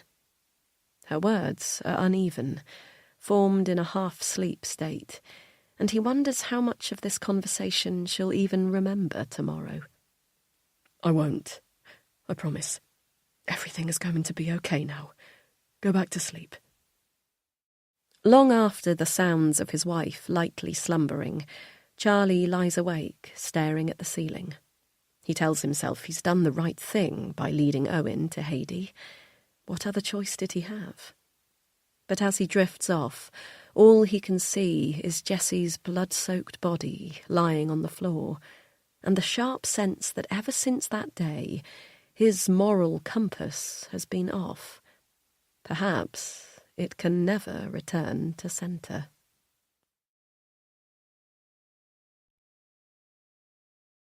Chapter 31. 2 days until Izzy comes home. Now, Hannah. Charlie is on edge, and it's starting to completely throw me off. I'm the one who should be a wreck, not him. I've checked my phone obsessively since yesterday, expecting a follow-up from the police or Owen, but there's nothing. The silence makes me uneasy, and Charlie's bizarre and distant demeanour isn't helping. On top of that, we're desperately trying to put together Izzy's room. We only have today and tomorrow until she's here, and still the bedroom is unpainted. The bed yet to be put up, and the only furniture in her room, a sad little wardrobe tucked into the corner. It's hardly a good look. It makes us seem totally unprepared, like we're telling her from day one that we can't be trusted. But we can. We can do this. We're good people. We'll be good parents. "Charlie, what are you doing down there?" I shout down the stairs, unable to keep the annoyance from my voice any longer. "I'll be up in a minute," he shouts back. "But what are you doing?" This time, he doesn't reply, and I huff loudly and stomp back to the bedroom. Despite our dreams of painting the walls with a fairy tale castle, like I'd seen on Instagram, we've settled for baby blue and pink paint instead, with 3 walls to be painted blue and 1 pink. I ordered the paint online last night while Charlie was out, and it arrived this morning, thank God. If we get the first coat on before lunch, we'll have time to do a second coat by dinner, and it'll be dry tomorrow so we can put the rest of the furniture in before Andrea arrives with Izzy on Monday. That's the timings in theory, anyway. But with Charlie disappearing every 5 minutes and looking harried when he is here, I can't see how we're ever going to get this done. I pad across the sheet-covered floor and lean down to place more frog tape around the skirting boards. This is the part of painting I hate, the finicky preparation, trying to get the lines straight as your hands shake. Charlie has been useless. Every time he's been in the room, he's been glued to his phone or walking around aimlessly with his eyebrows knotted so tightly it's a wonder he hasn't caused permanent lines in his forehead. I listen again for sounds of him coming back upstairs, but there's nothing. What is he doing down there? I keep telling myself that he's worried about Izzy coming home. In a normal life, that would be enough of a worry for anyone to cause them to shut down. But that's not how Charlie and I react to stress. Over the years of IVF and adoption, we've been lucky, despite the obvious ill luck that brought us there in the first place, because we've stuck together. So many women I know through IVF forums, podcasts and books blame infertility for the breakdown of their marriages. And I was terrified when we first started our process that it would be the same for us. But it was the opposite. Our world became small, just the two of us against everything. No one else knew what we were going through, and as such, we closed ranks. We told each other everything. Every worry, every unkind thought, everything. Well, about that side of life, anyway. I told myself throughout that the one secret I was keeping from him was irrelevant to our relationship, consoling myself with the fact that it happened before we even met, in a different life. Since the day I met Charlie, I've never kept a single thing from him about my life from that day forward, and I honestly believe that he's never kept anything from me. Until now, when I have absolutely no idea what's going on with my husband. There's just no way he can have discovered the truth about me and Jessie, or what happened to Heidi. I'm sure he has thought a lot about my lie to the police when I asked him to be my alibi, and I've no doubt he's unhappy that I never mentioned that I once knew Jessie. But I don't think that's enough to cause his current state. Or maybe it is. Charlie doesn't keep things from me, but he is slow to voice his emotions. If he is upset purely about the alibi lie, he may not want to admit that to me yet, with everything focused on Izzy right now. I've got to stop obsessing over this. There are so many things to let myself look forward to, and yet I'm stuck in the past. Charlie always says I never let myself enjoy things, and he's right. How can I, when I know that someone is dead because of me? Everything I've done since that night has been about balancing the scales. I've spent so long believing I owe the world for my wrongs that part of me, even now, can't let myself accept that I deserve Izzy, that Izzy deserves us. As if sensing I need reassurance, Charlie appears in the doorway, 2 cups of tea in hand. "Almost done?" he asks, as he hands me one, inspecting the frog tape. "Yeah, just the light switches to go." Charlie puts his tea on the windowsill and gets down on his hands and knees. "What are you doing?" He tuts. "You haven't got this straight," he says, pulling off my tape and repositioning it. "Don't come in and criticise after you've left me on my own most of the morning," I snap, aggrieved that instead of comfort, he's offering criticism. Charlie doesn't react, but instead pulls another piece of tape up and carefully sticks it back down. I watch him incredulously. What is going through his mind? "It's just not straight," he says again. "Well, if you want something done right, do it yourself. Isn't that what they always say?" His hand stills for a second as he stops picking at the frog tape, but he doesn't reply to my jibe. It's like I'm not even here. The gnawing fear that he knows the truth scratches at my scalp. If Charlie does know about Jessie, surely he would have said something to me by now. Plus, how the hell would he have found out? The world that Jessie and I occupied is so far removed from Charlie's that I have felt safe over the years, hiding here. Not that my life with Charlie has been about escaping. At first I thought it was, but it didn't take me long to fall so completely in love with him, I knew I'd never be able to leave. Or tell him the truth. Because in Charlie's world, bad things happen to bad people, good things to good. There's no room for grey, no room for mistakes. How could I ever tell him the truth? My biggest fear in all of this has been that he's right. We do get what we deserve. That's why we can't have children. That's why Jessie turned up dead, basically on our doorstep, the second the universe gave me something good. But all through this, Charlie has been the one who hasn't deserved it. There's no world in which that man deserves any of this. So where does that leave us? Charlie... The desire to ask him straight up what the hell is going on has become too strong to ignore. I don't know if I'm being crazy here, but I feel like you... We need a roller. What? He stands up, turning to face me, but his eyes don't meet mine. For the walls. It'll take too long with brushes. We need a roller. We have one in the shed. He shakes his head, still not looking at me. I threw it away after we painted the hall. Why would you do that? He frowns and sighs. It was broken. I'll go and get one. What, now? From where? He scratches his beard with both hands, his movements suddenly frantic, so unlike my calm, still husband. I take a step back as he storms past me out of the room. I wait a moment, a little dumbstruck, then walk to the landing. I won't be long, he shouts as he reaches the bottom of the stairs. But where are you even going, Charlie? He shrugs on his jacket and picks up his key. Chippy, he says, referring to the nearest town. They'll have one at Gill's. I'll be an hour, max, then we can get on. He finally looks at me. Okay? I'll come with you. No, he snaps. I won't be long, I promise. Just stay here, okay? Don't go out. What are you talking about? Just don't leave the house, okay?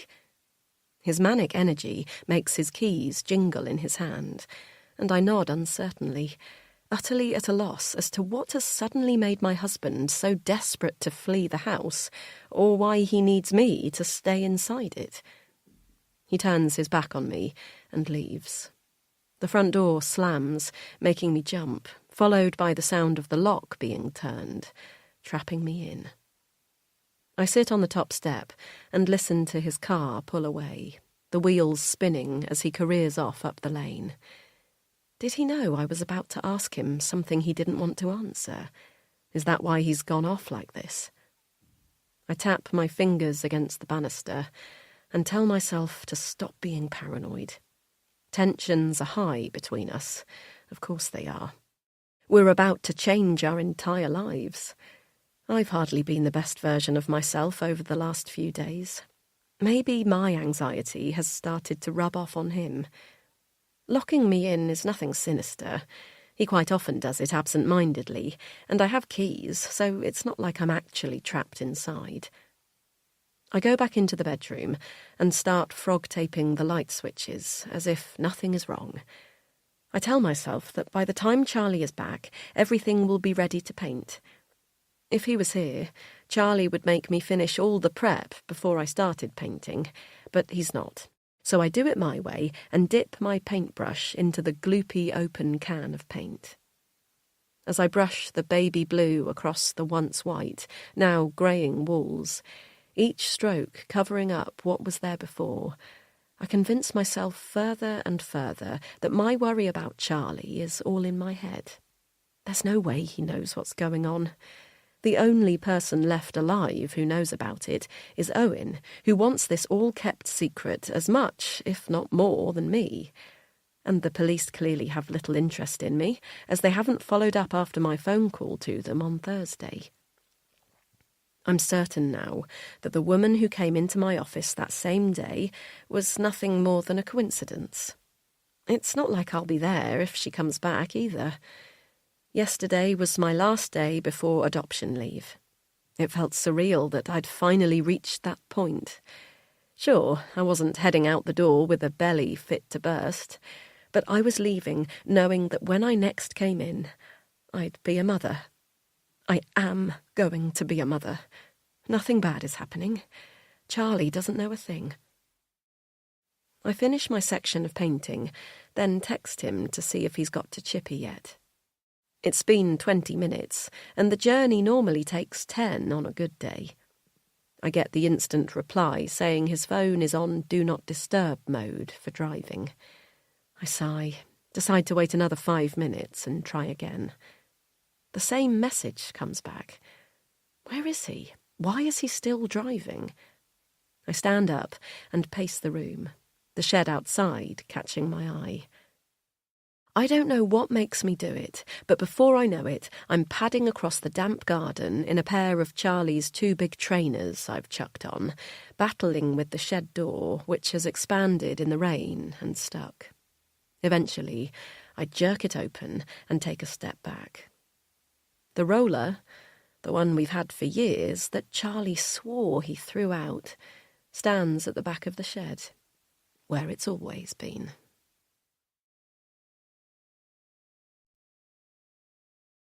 Chapter 32. Now, Charlie. He revs the engine harder, then slams his foot on the brakes as the car skids around the corner of the lane. Opposite, a silver Volvo blares its horn, and the man in the driver's seat mouths expletives at Charlie. He raises his hand to apologise, but the Volvo driver shakes his head, mouths, "Fucking idiot," and drives off, leaving Charlie shaking in his seat. He needs to calm down. He needs to take a second and think this through. What does he think he's doing, speeding around the lanes like some sort of fucking boy racer? He could have got himself killed. He imagines Hannah getting the call from the police to say he's dead. Imagines her sinking down the wall as the officers stand in the doorway, her anguished screams ringing in his ears. Would she still get Izzy? He shakes his head to rid himself from going down this path. He's not dead. The police aren't going to visit Hannah with the death knock. Izzy won't need to find another home. Everything is fine. Or at least it will be if he can just get there now. He pushes the car back into gear, and when his breathing has returned to normal, follows the single-track lane further until Google Maps tells him he has reached his destination.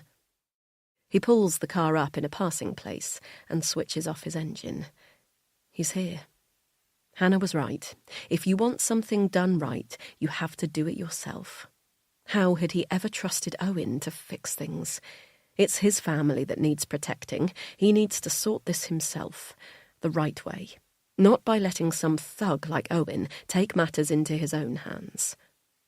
He tells himself this over and over as he walks up the small, overgrown path to Hades' Airbnb, a sense of dread building in his stomach with every step. He looks around for Owen's car and spots it partially hidden by overgrown bushes to the side of the cottage. Relief floods through him as he imagines Owen in the living room with Heidi, calmly telling her to leave him and Hannah alone. He realises quickly how ridiculous this scenario is. Heidi is a murderer, not some defenceless woman Owen can cajole. Charlie can't let himself forget the danger she poses. He approaches the front of the cottage. A cream-painted stable door is the only thing now separating him from what's next. Should he knock? What is the protocol for confronting a murderer? He suddenly feels foolish, out of his depth. He should have made a plan before he got here, or at least before he got out of the car. The drive over passed in a blur of anger and fear. Since he was with Owen yesterday, all he's been able to think about is what the man will do to Heidi. He's found himself terrified for the woman, though he knows this is illogical. She is the one who murdered Jessie. She is the one who is stalking his wife, threatening his whole life. But still, deep down, he doesn't trust Owen. He knows the sort of man he is. He's read all the gossip columns online about Jessie and him. The two lads of the celebrity world, sleeping with women so young it should be illegal, then casting them off. If these are the stories that make the papers, he can't bear to imagine what they do behind closed doors. Charlie may not be the most worldly wise, But he knows when someone is a good man, and Owen is not one. So why has he put his trust in him until now? Before he can question himself any further, he moves towards the door, his hand raised to knock, but a scream stops him in his tracks. "Please, Owen, stop!" The anguished cry screeches through the door and knocks Charlie off balance. He is forced into action as he bashes on the door. "Heidi, open the door. Hello?" He hears crying, loud wailing sobs, followed by cries of, "Help me! Please, help me!" "I'm calling the police," he shouts, fumbling for his phone. He types in the number fast, 999, then hovers over the call button. "Heidi," he calls again. "Owen?" Now there is silence. His whole body turns hot as sweat drips from his brow. What has he done? What has he made happen? He puts the phone back in his pocket and bashes against the door with his fists again, before beginning to kick. "Let me in!" he screams. "Owen, I swear to God, if you don't let me in—" The door gives way. "Owen!" he shouts one more time before stepping into the cottage. There's an eerie silence as he creeps through the small, dark hallway. The house is cold, as though the heating has never been switched on, and the whole place has a feeling of being deeply unloved.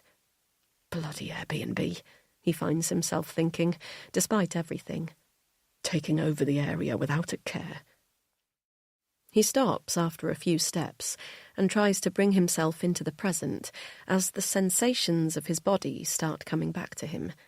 He's sweating despite the cold, and his heart is racing in his chest, so heavy that it beats through his ears, making it impossible to listen out for Owen. He runs his hand against the bare hallway wall to settle himself. Left or right, he wonders. He pushes the door handle to his left and steels himself as it opens. It's empty. A small, newly installed kitchen without any character. He scans the room quickly before shutting the door. Right it is. His hand shakes as he grips the door handle. He looks back to the front door. He could just leave. No one would ever need to know he was here. But then he hears it. Small, feral cries behind the door. Owen? Without a second thought, he yanks open the door and rushes through. "Oh, my God! Oh, Jesus Christ! Owen?" The man is face down on the floor. At first, Charlie tells himself he's simply hurt, that the blood pooling around his head isn't that bad, and any moment Owen will sit up with a grin. But when he crouches down beside him and puts his hand to Owen's neck, he can't fool himself anymore. Owen is dead. The room spins as Charlie backs away. This cannot be happening. He tries to focus on Owen's body as his vision sways, still half expecting him at any minute to stand up and tell him he's all right, just a scratch. But of course he doesn't. Owen lies in a pool of his own blood, deadly still. The metallic smell crawls up Charlie's nostrils. Again, Charlie tries to convince himself that he can simply walk away, get back in his car, drive home, and not have to face this. But then he hears it for a second time. The soft cries. He snaps his head up, his eyes finally released from the sight of Owen's body, and looks around the room. Just like the pictures online showed him, the room is sparsely furnished. A claret-worn sofa sits one side against the magnolia-painted walls in front of a thick black TV. The flagstone floor only enhances the room's harsh, unlived-in feeling. Then he sees her, curled up in the corner of the room, shaking violently as she cries. She's so small. That's his first thought. Childlike. She's covered in blood. That's his second. She's a murderer. The third. "Stay there!" he shouts at her huddled form. "Don't fucking move!" The words land between them almost comically as the woman looks up at him. Her large green eyes remind him of a deer's, the sort you see dart out in front of your car on the lanes, too late to stop. He holds her stare for a moment before it becomes unbearable. "Help me, please, help me." Her voice is soft and shakes as she speaks, the American accent only intensifying the movie-like quality of the scene. "Heidi?" he asks. She opens her mouth, then closes it again, shrinking back on herself. "Who are you?" she asks. Charlie lets his gaze fall back to Owen's body, which lies between them. He looks at the blood pooled around his head and wonders how long it will take before the puddle reaches his own feet. He takes a step backwards in anticipation. "Don't go!" the woman shouts. "Please!" "I'm not going anywhere. Not until the police come." "No!" she cries, suddenly releasing herself from her balled-up posture and standing, gripping the sideboard behind her. "Please, please let me explain!" She's crying, tears falling down her pale face. "I know who you are," Charlie says. She cocks her head to the side, as if examining him, then tucks her brown hair behind her ear. "Heidi," he says again. She lowers her eyes and nods. "You killed Jessie." "What? No, I didn't." She rushes towards him, but stops when she realises she'll have to step over Owen's body to reach him. He takes another step back, and she holds her hands up. Is that what he told you?" She points to Owen, but can't make herself look down at his body. "You killed him," Charlie says, now nodding at Owen. Tears fill her eyes again as she shakes her head. No, she whimpers. Charlie erupts. "He's dead, Heidi! Can't you see that? You can't get out of this. He's fucking dead!" She sobs and reaches out to Charlie, finally making the decision to step over Owen. She grimaces as she does it, and Charlie scuttles backwards again, now pressed up against the wall of the room. He looks around for something to defend himself with, but the bland living room offers little in the way of weapons. "Stay back!" he shouts, his hands held up in front of him. "Please," Heidi sobs, only inches away from him now. "Please, you have to listen to me." Up close, he sees she is older than she appeared before. Mid-30s, he would guess. Possibly younger, but the lines around her eyes betray a harsh life. She's skinny, the kind of skinny that makes him touch his own ribs in horror. You shouldn't be able to see someone's bones from the outside. How can this woman have murdered both Jessie and Owen? He lowers his hands, feeling faintly ridiculous at the idea that he needs to defend himself from her. "He attacked me," she says, breaking his thoughts. "He was going to kill me. I had no choice." Charlie imagines what Owen might have come here to do, finally admitting the truth that deep down he always knew. The truth that had made him get in his car and come here today, despite wanting to be left out of this whole sordid mess. He knew Owen was never coming to reason with Heidi. There was only ever going to be one end to this. Did he know that when he first gave Owen her address? He can't let himself believe that he knowingly put Heidi in this position, but on some level he must have. He is complicit in this. He has blood on his hands. "You're lying," he snaps back. Heidi grabs at her stomach, as if his words have physically wounded her. "I know what you did to Jessie. Owen told me. I know he was coming here today to get you to stop, to get you to leave us alone." "Us? I don't even know who you are." "No, but you know Hannah, my wife, don't you?" Recognition flickers across her face. Then she frowns. "Jessie's Hannah?" He winces, wants to tell her no, she's not Jessie's fucking Hannah, she's his, but knows this will only confuse matters, and right now all he needs is to get his head straight. But what? Why are you here? What? Heidi shakes her head, confusion crawling all over her face. You know why. You were coming after her. Coming after Hannah? Yes, you killed Jessie, and now you want to kill Hannah? She sounds out the name as if she's never heard it before. You looked up her work address, he says. The woman stares at him blankly, her skinny frame shaking. Dots of Owen's blood spattered across her bony face. She looks so frail and afraid. Part of him wants to pull her towards him, sit her down and tell her it's okay. Charlie shakes his head, unable to keep up with these mind games. It doesn't even fucking matter now, he snaps, determined to get back in control. I'm calling the police. Owen is dead. He takes out his phone and starts to unlock it, but she rushes forward and bats it from his hands. It lands with a thud on the hard floor. Please don't call the police. Her voice is small again, desperation leaking through her words. They won't understand. They won't... What won't they understand? That you murdered 2 men. I didn't kill Jessie. Why do you keep saying that? Because you did, and now you've killed Owen to cover it up. She shakes her head. No. You've got it all wrong. It was Owen. Owen killed Jessie. She looks at him with such sincerity that it knocks the wind from him. You're lying. Why would Owen? Because of me. Because of what happened in New York. Because...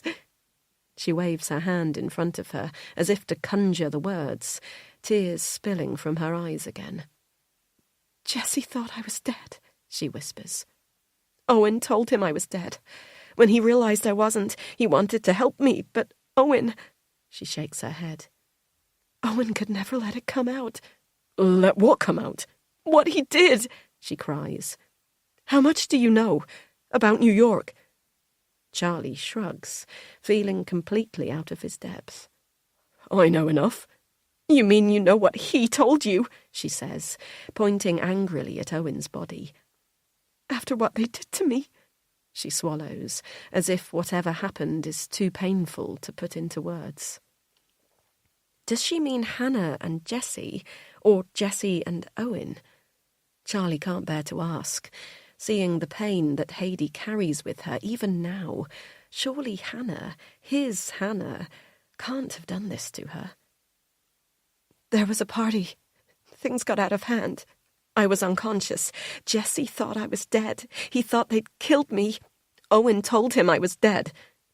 She takes in a deep breath, and a glob of snot dangles from her nostril, leaving Charlie simultaneously revolted, yet more aware than ever of her vulnerability. That doesn't make any sense, he says. Why would Owen want Jessie to believe you were dead? Heidi sighs, as if she can't believe Charlie doesn't see it yet. For control. It was all about control. Owen became Jessie's manager after that, and the rest, as they say, is history. What better way to tie someone to you forever than making them believe they'd covered up a murder for you? Heidi shakes her head and wipes her nose with the back of her hand.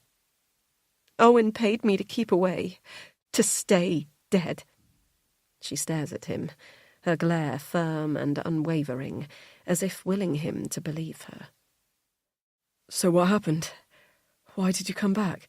He hears himself ask, but his words sound far away, as if they've been spoken by someone else entirely. Heidi smirks, the smile ghastly on her blood-spattered face. The money stopped. Owen didn't want to pay anymore. I've spent most of my adult life running away, never setting down any roots, living under a fake name, changing cities every few years to avoid ever being found, and what do I get for it? She shakes her head. I should have known he'd do this to me. When the money stopped, I contacted Jessie. I thought if he knew the truth, if he knew what Owen had done, he'd help me. She pauses. I'd read about him over the years. Of course I had. He was impossible to avoid. Despite his lifestyle, he seemed like a good man. He told USA Today that he went to church every Sunday. I thought maybe some of that was about repentance, you know? that he felt bad for what they'd done to me all those years ago. The reference to they makes Charlie wince again. Where does his wife fit into all of this? And he did, Haidee continues, shrugging sadly. Jesse was a good man. As soon as I contacted him, he promised to help me.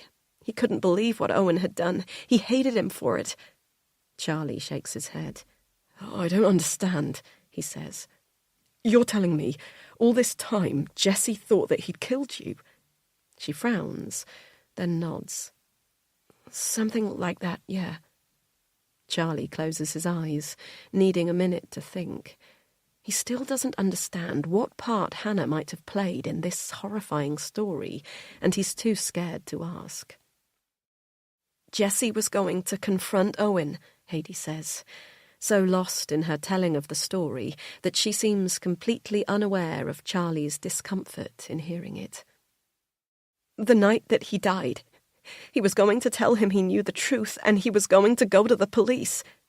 Her tears are back now, flowing freely down her face. "I should never have let him," she cries. "I knew what Owen was capable of. I should have known what he'd do to keep his secret."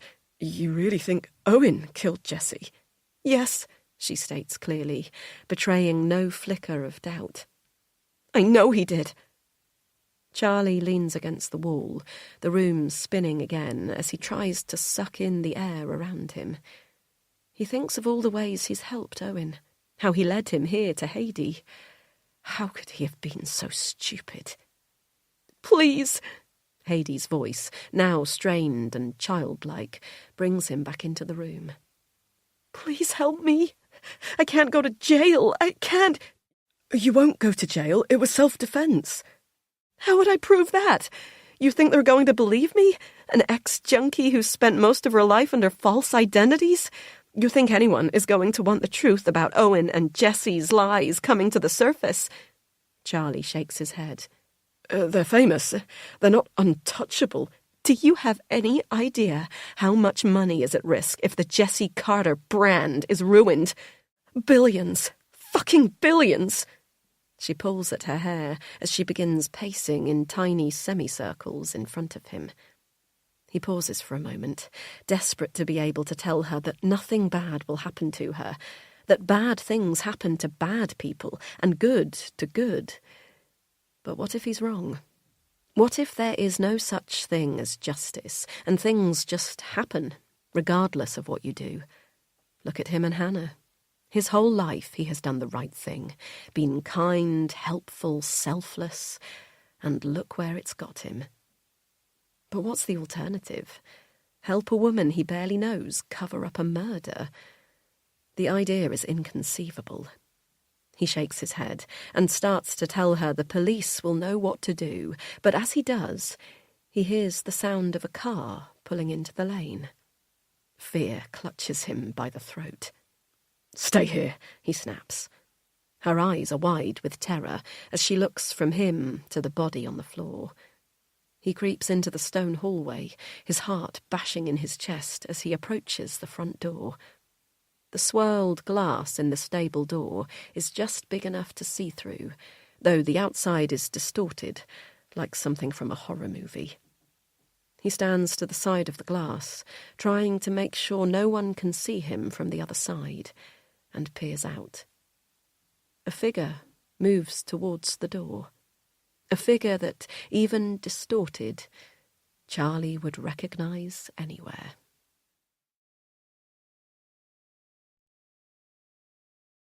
Chapter 33. Now. Hannah. I walk up to the cottage, totally unsure of myself. Why would Charlie be here? But the location of his phone on Find My Friends is blinking at this very spot. I passed his car on the lane, leaving mine just behind his on the passing place. At first, I couldn't work out where he could have gone, but then I spotted the tree-lined lane and followed it to this door. Should I knock? What will I say? For a moment, I imagine that a woman will answer. "Is my husband here?" I'll ask, and her cheeks will colour. She'll be beautiful, of course, and young. He'll appear behind her in the hallway. "Hannah, I'm so sorry," he'll say, and my world will end. I bite my lip. The whole scenario feels so unlikely. Charlie would never hurt me, not like that. I'm being ridiculous. There must be a rational explanation. Perhaps he had to take a diversion on the way back from buying the roller we didn't need, and his car broke down. This might have been the only house he could find to get help. But why wouldn't he call me? His phone hasn't died. I know this because his location is still flashing, even as I look at it now. Enough. Just knock. As I do, the door opens, as if someone was standing there this whole time. Hannah. I step back as Charlie appears in the doorway. "What are you doing here?" I ask. Charlie opens his mouth, then shakes his head. "You need to go." "What?" "Go, Hannah. You need to go. You can't be here." Pain radiates through my chest as I picture the mysterious, beautiful woman again. Is this really happening? As I step forward, so does Charlie, his arm pressing against my chest to push me back. "Charlie!" I shout. "What the fuck? Get off me!" "No, Hannah, go. Please, go. I'm begging you." We wrestle on the doorstep, but his grip is half-hearted, and I think even now Charlie can't bear to cause me physical pain. I push past him and into the dark hallway. He doesn't follow me, but stands in the doorway, shutting the door behind him, as if resolved to his fate. "Is someone else here?" I snap, quickly followed by, "Where is she?" He looks momentarily confused, then sighs, as if this whole thing is exhausting for him. Pure hatred burns in me then for a second. Who is this man?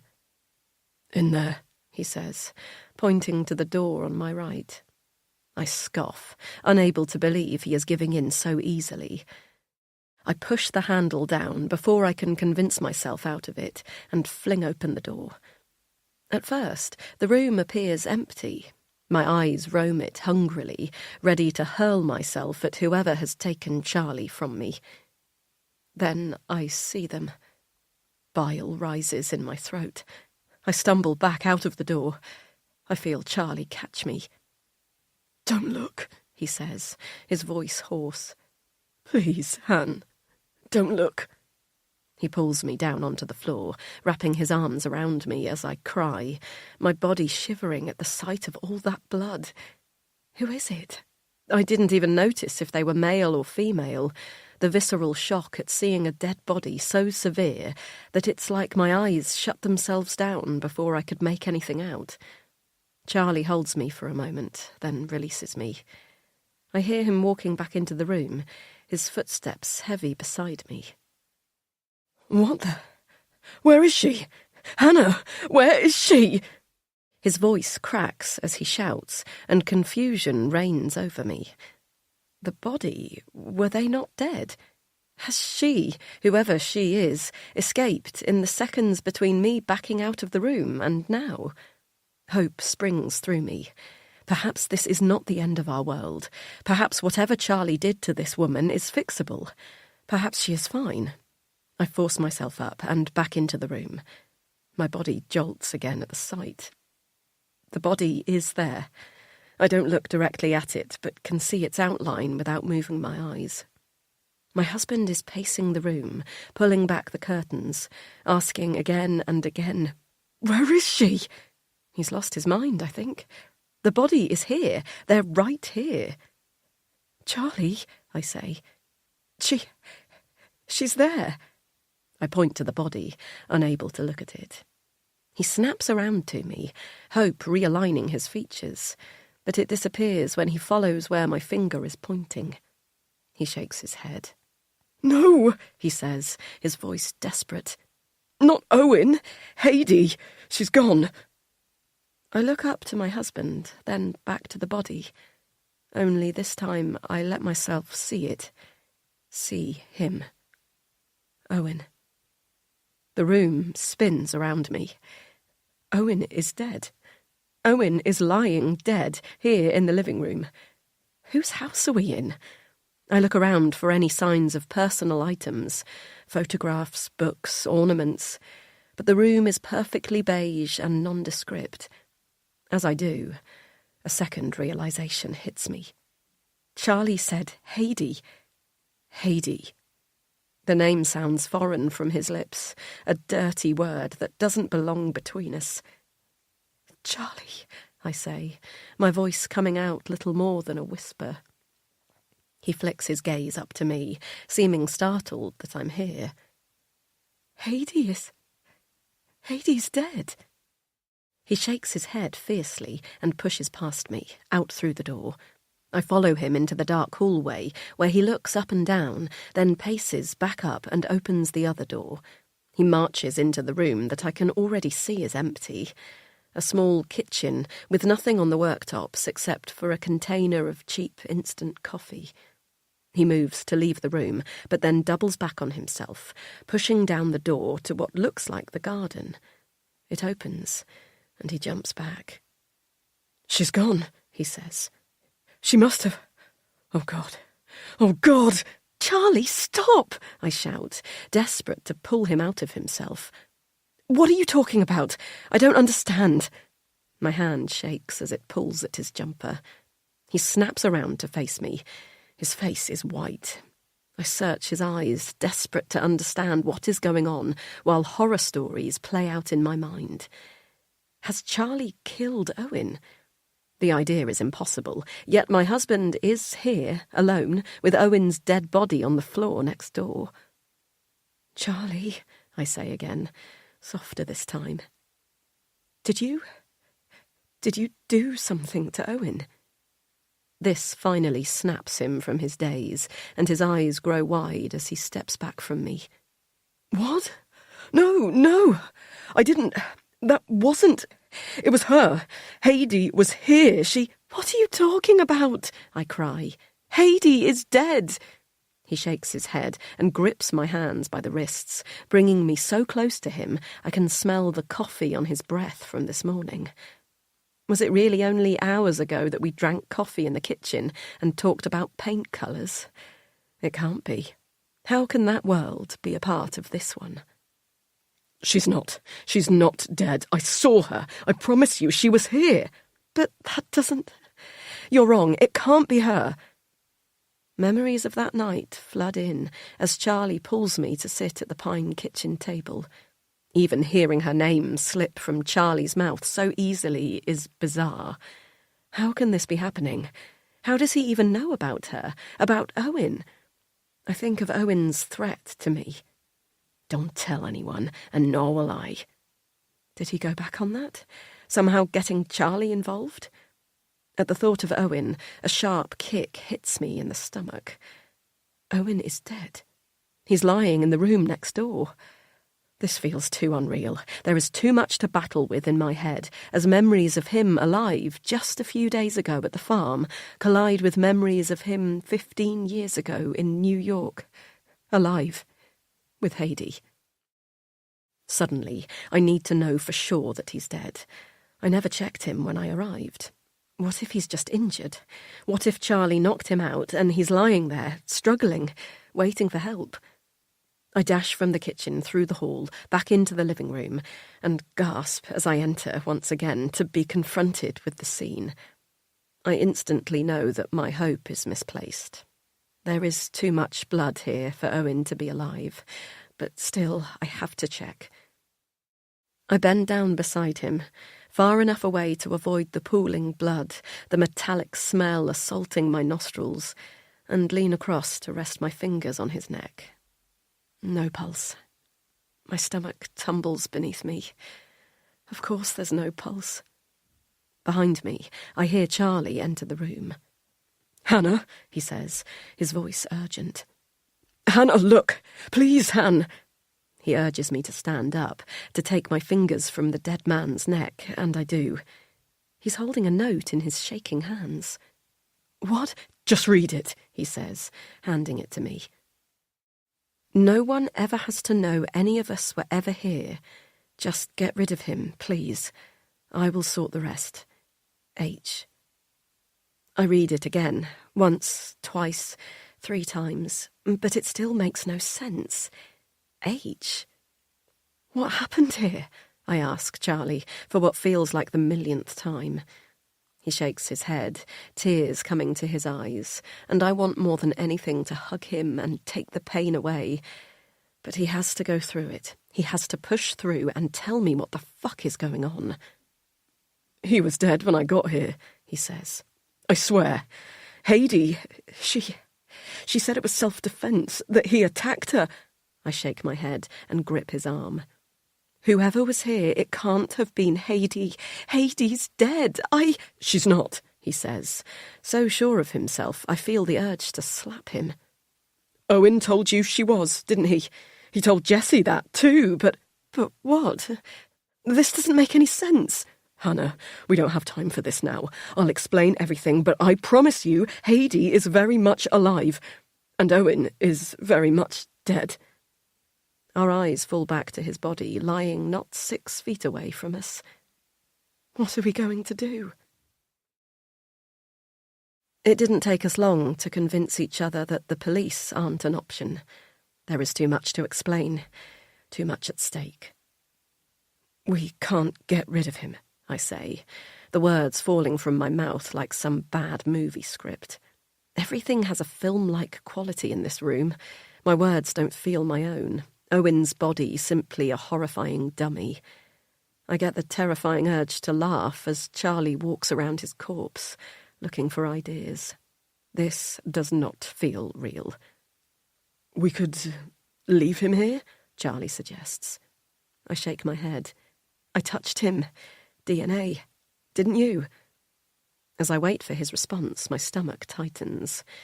Even now, I need to know that my husband is a good man, that his first instinct was to try and save a life, even while we discuss how to dispose of the body. He nods, and I let out a tight breath of air.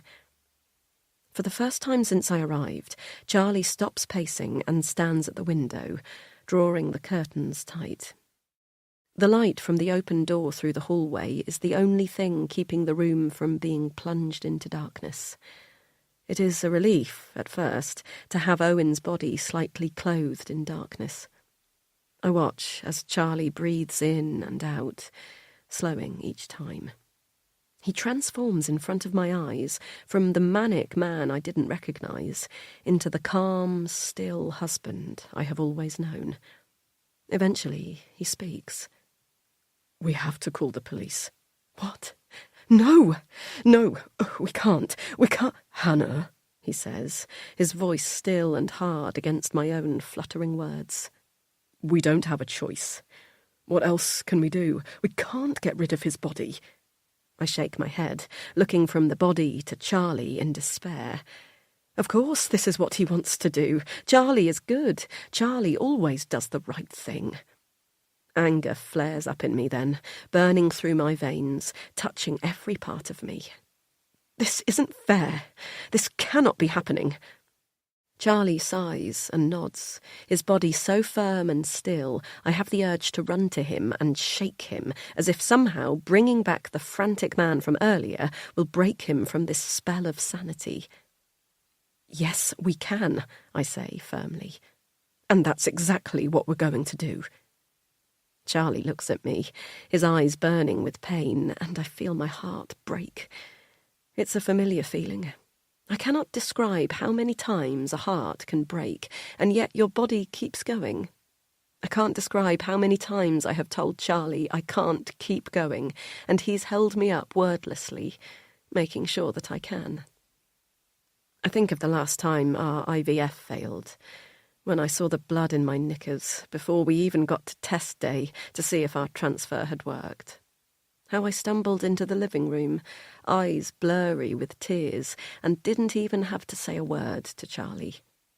He held me on the living room floor as I sobbed animalistic cries that I didn't know I was capable of.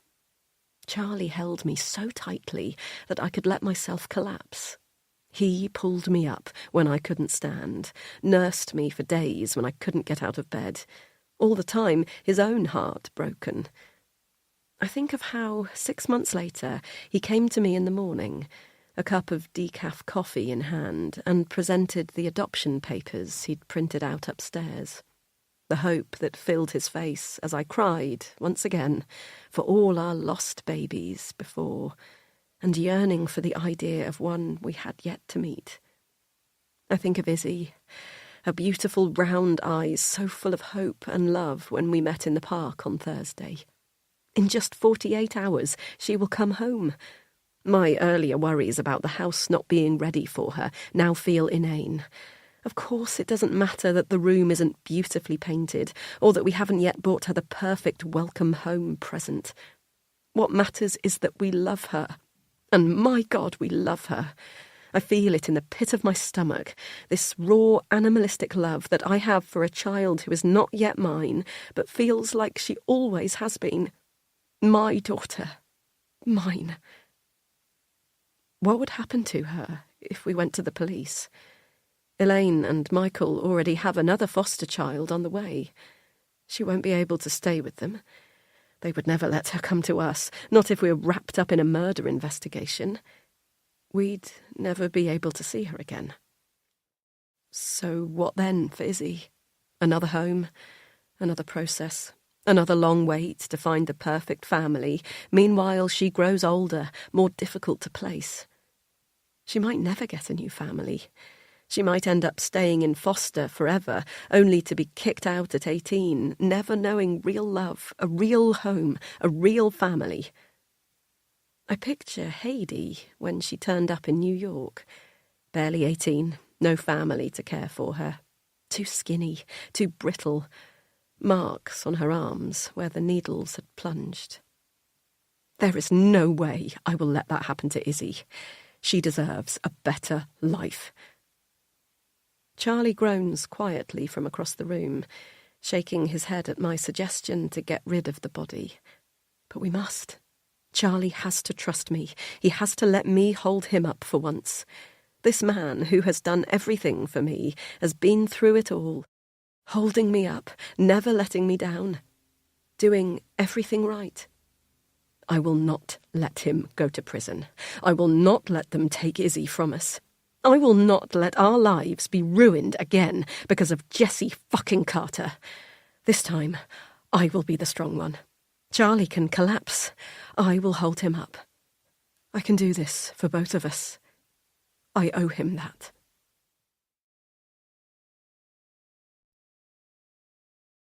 Chapter 34. Now, Hannah. I move across the room decisively, as if by doing so, the answer to how we get rid of the body will jump out at me. "Han, wait," Charlie says, his hands up. "I can't. We can't." "We can," I snap back.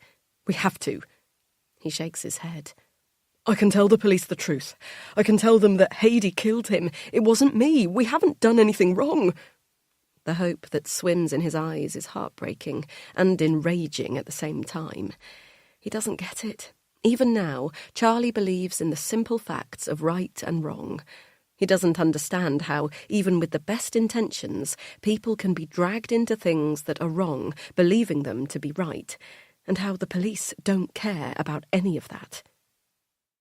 "But I have," I say, my voice so small I wonder if he'll hear it at all. "I have done something wrong." He sighs. The hope drains from his face, and he nods slowly, as if he knew this was coming. "You can tell me, Han. Tell me how you're involved in this, please." I shake my head, but I'm resigned to my fate. I knew this day would come. You can't run forever. Isn't that what I told Jessie so many times over text message straight after it happened? Before he blocked me, desperate to get him to come back to me. I grimace at the memory. The desperation and horror I felt at the time, as much to do with Jessie leaving me as what we'd done. I move closer to my husband, stepping over Owen's dead body, not letting myself look down at him or the blood congealing on the chipped flagstone floor. "I met Jessie at uni in New York," I start. "Like I told you." Charlie nods, and it feels important to me that he knows my whole story wasn't a lie. But he wasn't just some classmate, like I said. He was... I pause, unable to describe what Jessie was to me. He was everything. Tears pool in my eyes, and I can't look at Charlie anymore, knowing his heart will be breaking into pieces so small we may never put them back together. You know what it was like for me at home. I had no real friends, my parents didn't pay any attention to me, and I was lonely, so lonely. I got to New York and I thought I would fit in straight away, make loads of friends, become a bloody pop star or something, and finally be the person I was meant to be. I shake my head at my own childish naivety. But it didn't feel like that when I got there. I felt the same stupid, awkward me, always on the edge of friendships, never quite fitting in anywhere. But then, one day, Jessie started talking to me. We were going to the same concert, Laura Marling. I flick a look up at Charlie, whose brow is furrowed. He may not even have heard of Laura Marling. Though she was once my favourite singer in the whole world, I've not listened to her since New York. There was a period when it felt like you couldn't turn on Radio 1 without hearing one of her songs. I had to switch off every time she came on. Her haunting voice took me back to New York in an instant. We started going out, I say, aware that Charlie doesn't need the intimate details of the relationship. Almost immediately after I met him, we became a couple. I was obsessed, I say, my cheeks colouring. He was nothing like anyone I'd met before, and he had all these music connections. He promised he'd help me record an EP and get it to all the big labels. I shake my head, embarrassed at my own naivety. How many young women have fallen for this line, got swept up in the proximity of fame? I sound so shallow, and I know Charlie won't understand how this was such a big factor in everything that came next, because Charlie has never known me as the girl whose whole life revolved around music. It was all I wanted, back then, to be a musician. I know. What? I've never spoken to you about... Come on, Han. You think I don't hear you singing when you think my headphones are in? You think I don't see the way you'd watch the singers in the pub on Friday night when we first met? You'd tear up sometimes, and I'd see the longing in your eyes. I always wondered why you'd never sing, why you stopped playing. I bite my lip, looking down at the blood-speckled floor. Of course Charlie knew. It had been a few years since New York when we met, but everything I'd lost was still bubbling at the surface. My desires squashed down by necessity, not disinterest, like I told everyone, when overnight I refused to sing again and sold my guitars. Even now, my hands form the shapes when I hear certain songs, the long, soft pads of my fingers, desperate to feel the frets beneath them again. Well, anyway, I don't know. I guess I lost myself to Jessie. Looking back on it, it was never a healthy relationship. He always felt as if he was about to slip from my grip, always kept me just that bit distant, so that whenever he showed me attention, I jumped. It was pathetic, really, how I hung off him. What happened with Heidi? Charlie asks. His tone is level, but I can tell there's annoyance there. He wants me to get to the heart of it. He doesn't need to hear about my desperation for another man. But it's all part of it. That's what I need him to understand. That what happened because I wasn't myself. Being with Jessie was like a drug. I'd do anything for another hit. I know that sounds insane. Trust me, I've thought about this a lot. It's the only way I can explain what happened. That I was under the influence of him. Han, please. There was a party, I say, my voice trembling now as we get nearer to the truth. Owen was there. Owen was always there. He didn't really like me, or liked me too much, I could never tell. He was always making seedy remarks about Jessie and me. We often shared an apartment in the city on the weekend, one of Jessie's dad's, and Owen had the room next door. He'd listen to us. Then the next morning, when Jessie would go and get coffee, Owen would sit across the table from me and mimic my sounds. My cheeks burn with the humiliation of it, hearing myself through Owen's mouth like a wannabe porn star, so desperate, so dripping with longing. I would tell Jessie about it after, but he'd laugh it off like it was nothing. Hannah, please, just get to... I am. Sorry, there's just so much... Speaking about it has made all sorts of emotions come up, but the one I feel most strongly is shame. Even before Haidee, I was always so ashamed of myself around Jessie. My eagerness, my desperation. Owen saw it all and never tired of reflecting it back to me. It was why I couldn't stand to look at him. Haidee was seeing Owen, I say, and Charlie frowns, as if he wasn't expecting this. But she liked Jessie. It was obvious. Owen knew it too. He was never the main attraction. He didn't look like he did now. He was just some scrappy kid hanging off Jessie's coattails, who no one really liked, but everyone had to tolerate, because for some reason Jessie liked him. I take a breath, surprised at the spite I still feel for Owen.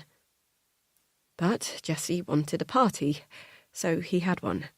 It was at his dad's apartment, even though a few weeks before we'd had a party there, and his dad beat the crap out of him the next day, right in front of me.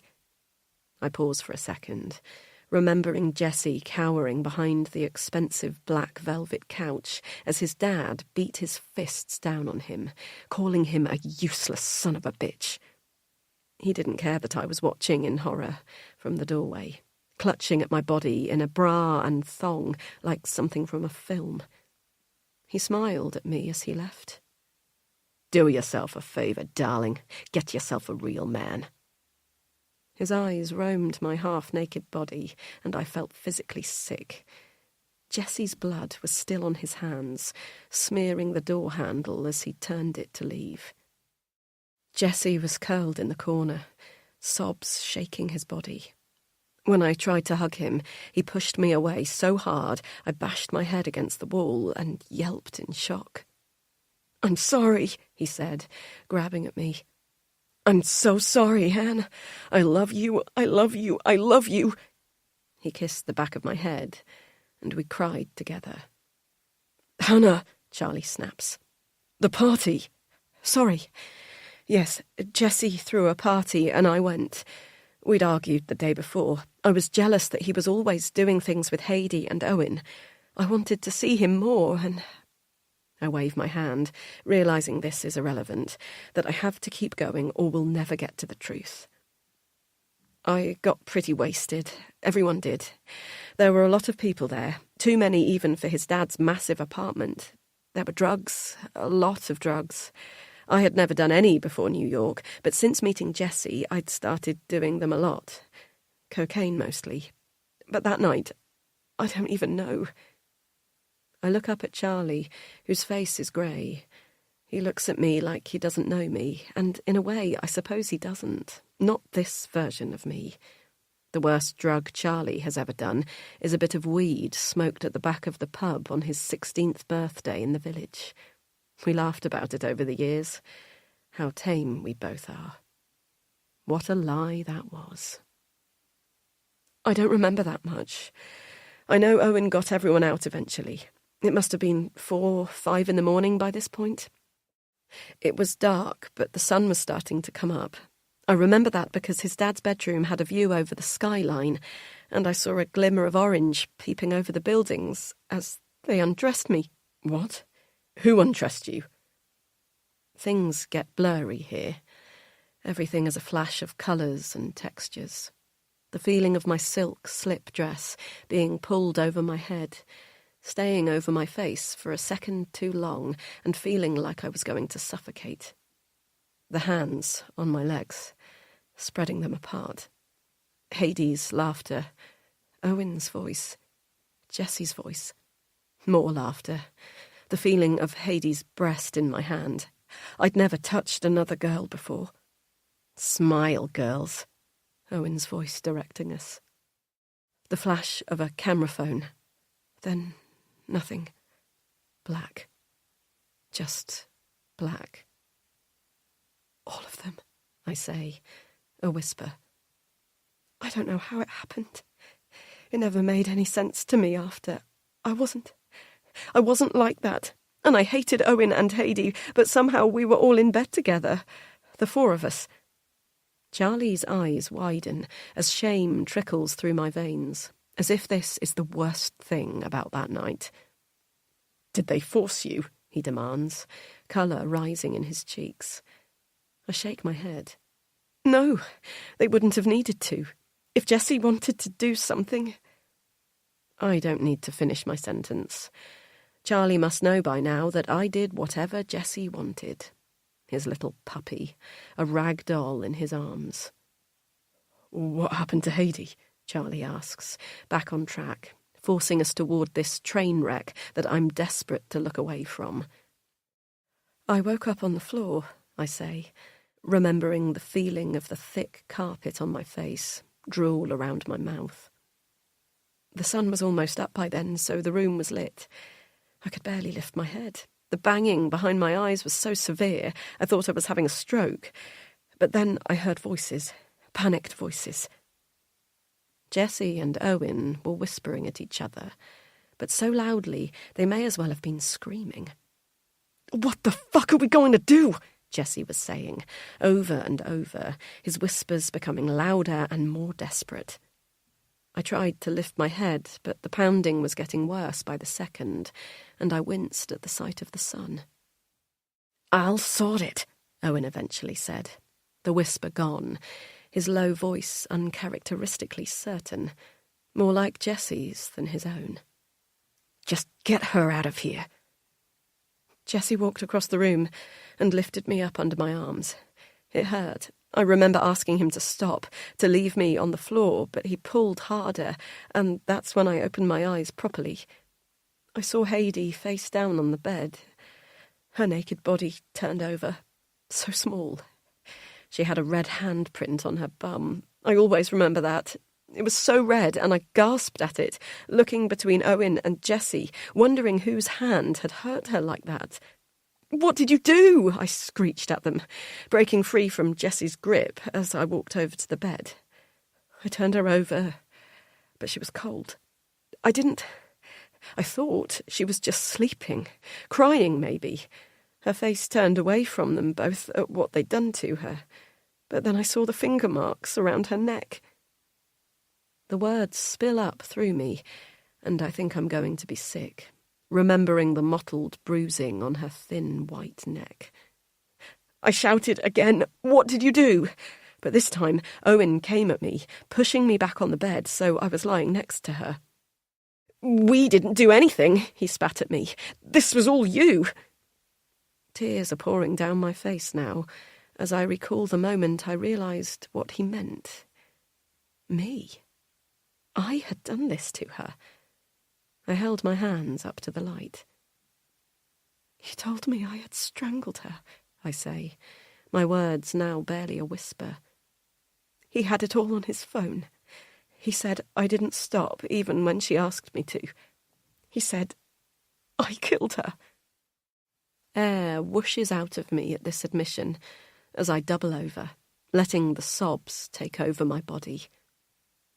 "I don't know why I did it. I hated her," I admit, the words finally released. "I wrote that in my diary over and over, but still, it never made sense that I could do something like that.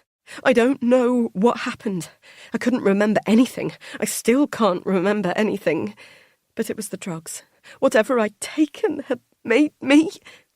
In a second, Charlie is by my side, holding me up, and for a moment the world resumes its natural order. I am the mess, and Charlie is my saviour. "You didn't kill her, Han. She didn't die." "What?" Charlie brushes the hair from my face and tips my chin to him. "Owen told you she was dead, but she wasn't." "But I felt her. She was cold. She was dead. She was..." "I don't know what you felt, Han, but I promise you, you never killed anyone. Heidi is very much alive. I saw her today, in this room. I promise you she was here. But that doesn't make any sense. I wriggle out of his grip and try to order my thoughts. I felt her neck, didn't I? I checked for a pulse. Surely I checked for a pulse. But as I play the scene again, I can't be sure. All I know is I turned her over and she was cold. They told me she was dead, so I believed them. What happened after, Han? I shake my head, now fuzzy with the idea that Heidi is alive. Jesse forced me out of the room. I grabbed some clothes from his bedroom and we went into the street. He called me a cab back to school, made me promise to not breathe a word of this to anyone. He said he'd call me that night. I told him we needed to go to the police, but he made me promise I wouldn't. "You'll go to jail, Han," he told me. "I'll never see you again. Is that what you want? To spend the rest of your life stuck in some American prison, never even being allowed visitors?" I was terrified. I knew I should tell the truth, but he said he would sort everything, that no one ever needed to know, and he was going to keep me safe. Charlie reaches for me again, and I let him take my hand. "You must hate me." He shakes his head. "I could never hate you, Han. I love you, no matter what." He looks up at me sadly, tears threatening to fall, but then sniffs and nods as if that's enough of that. "Did you come back to the UK? Did Jessie tell you what they did with her?" I shake my head. "I came back a week later. I already had a flight booked for Christmas. Jessie never spoke to me again. Owen turned up at my dorm room the next day and told me if I ever told anyone what happened, he'd make sure I got the electric chair. He had it on video, he said. Me choking a girl to death, smacked off my face. He said he'd show it to the judge and they'd make sure I got the death penalty." Sick laughter bubbles up in me at hearing these words, so out of tune with the rest of my life. "I don't even know if they even have capital punishment in New York." "They don't." "No. Well, I was scared enough to never say anything to anyone. I came back here, finished my degree, just about, and then got the job at Women Go Free, and met you. It didn't make up for what I'd done. Of course it didn't, but I wanted to make amends." Charlie finishes for me, as if my actions make sense. "And you never spoke to Jessie again?" The way he says it, with such hope, makes me want to crawl inside him and stay there forever. "Never," I say. "If Heidi wasn't dead, then he lied to me." "He didn't know." "What?" Charlie puffs out his cheeks and scratches the back of his head. "Heidi said that Owen paid her to stay dead and told Jessie she died that night." "But why?" "To control Jessie." Charlie shrugs, as if this makes no sense to him either. "So Heidi didn't... I didn't..." "No, Han. You didn't kill anyone." The words take a second to land, but when they do, they overpower me, and I fall to the floor. I am not a murderer. I am not guilty. Whatever I did that night, Heidi survived.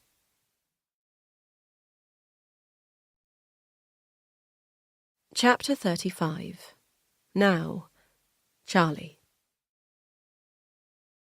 Hannah is on the floor, her body convulsing as she sobs. Owen's body lies next to her, his spilled blood dangerously close to her jeans, looking more lifeless than ever. Charlie should hold her. He knows he should, but he finds himself rooted to the spot. All this time, Hannah has held this in. Their whole life together has been built on a lie. He shakes his head. That's not true. He can't let it be true. He loves Hannah. More importantly, he knows Hannah. The story she told shocked him to his core. He finds it near impossible to imagine Hannah, his Hannah, doing the things she described. But then, he thinks, aren't we all capable of doing things we never thought possible? What about his own actions over the past week? Fleeing a crime scene, hacking into strangers' phones to track them down, assisting a murder, and now contemplating covering one up.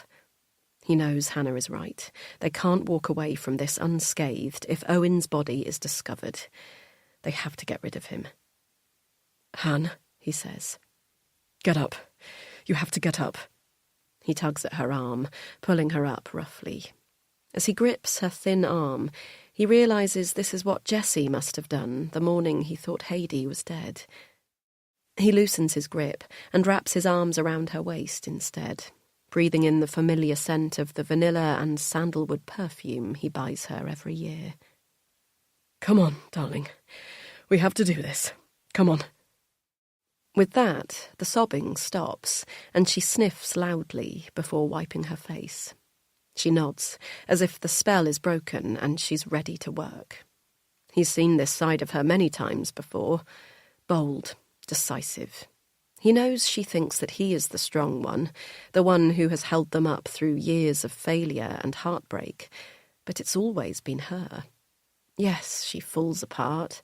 She cries, sometimes for days, refusing to get out of bed. But when she decides enough is enough, she shows a steely determination that he has always admired. "Does anyone know you're here?" she asks him now, after a few deep breaths, and he shakes his head resolutely. "Has anyone ever seen you and Owen together?" "At the pub. Last night, possibly." She reels back, hurt in her eyes. "You went to the pub with him?" He shakes his head again. "Not our pub. Another one. Not in the village. Jesus. We went to one in Morton. It was just locals. I didn't see anyone I recognised. No one paid us any attention." "You're sure?" He nods. "Absolutely." Hannah looks at Owen's body. "We need to get rid of his car. It must be a rental." Charlie has visions of walking into the rental car office dressed as Owen, returning the keys as if nothing has happened. The vision breaks up as soon as it comes. He could never do that. It's too big a risk. "We could burn it," Hannah suggests, still staring at Owen. "Put his body inside and burn it?" He grimaces, unable to believe these words are coming out of his wife's mouth, but he finds himself nodding, telling her yes, that's probably the best thing to do. She walks forward and kneels by Owen's body, carefully avoiding the blood, and reaches into his jeans pockets. She feels around. "Empty," she says, turning back to him, her face white. "No phone, no keys." He frowns. "Try the other pockets." She turns Owen over, the squelch of the blood under his dented head forcing bile to rise in Charlie's throat. But he manages to hold it in and looks away while it settles. "Nothing. But that doesn't make sense. He drove here. I saw his car." Hannah jumps up and runs out of the room, and he hears the sound of the front door swinging open. Within a few seconds, she's back. "The car's gone." "What?" "Heidi was here. You said she was here before." He nods. "She must have taken it." Their gazes fall back to Owen. "What did the note say?" Hannah asks. Charlie picks up the note from the coffee table where he left it and reads it back. "I'll take care of everything else," Hannah reads. Perhaps she meant his car and phone? Charlie hears a strange laugh chortle from his throat. "How kind," he says. "How kind of her." Hannah shrugs, seemingly unbothered by this turn of events, and leaves the room once more. Alone with Owen, Charlie once again feels like the very idea of them disposing of his body is totally preposterous. They are two normal people. How can they consider doing this? But the alternative is even more impossible. He waits, uselessly, until Hannah comes back into the room. "The garden," she says, slightly out of breath. "Did you see the garden?" He shakes his head and frowns, wondering if his wife has totally lost her mind. Does she really want to talk about the garden right now? It's huge.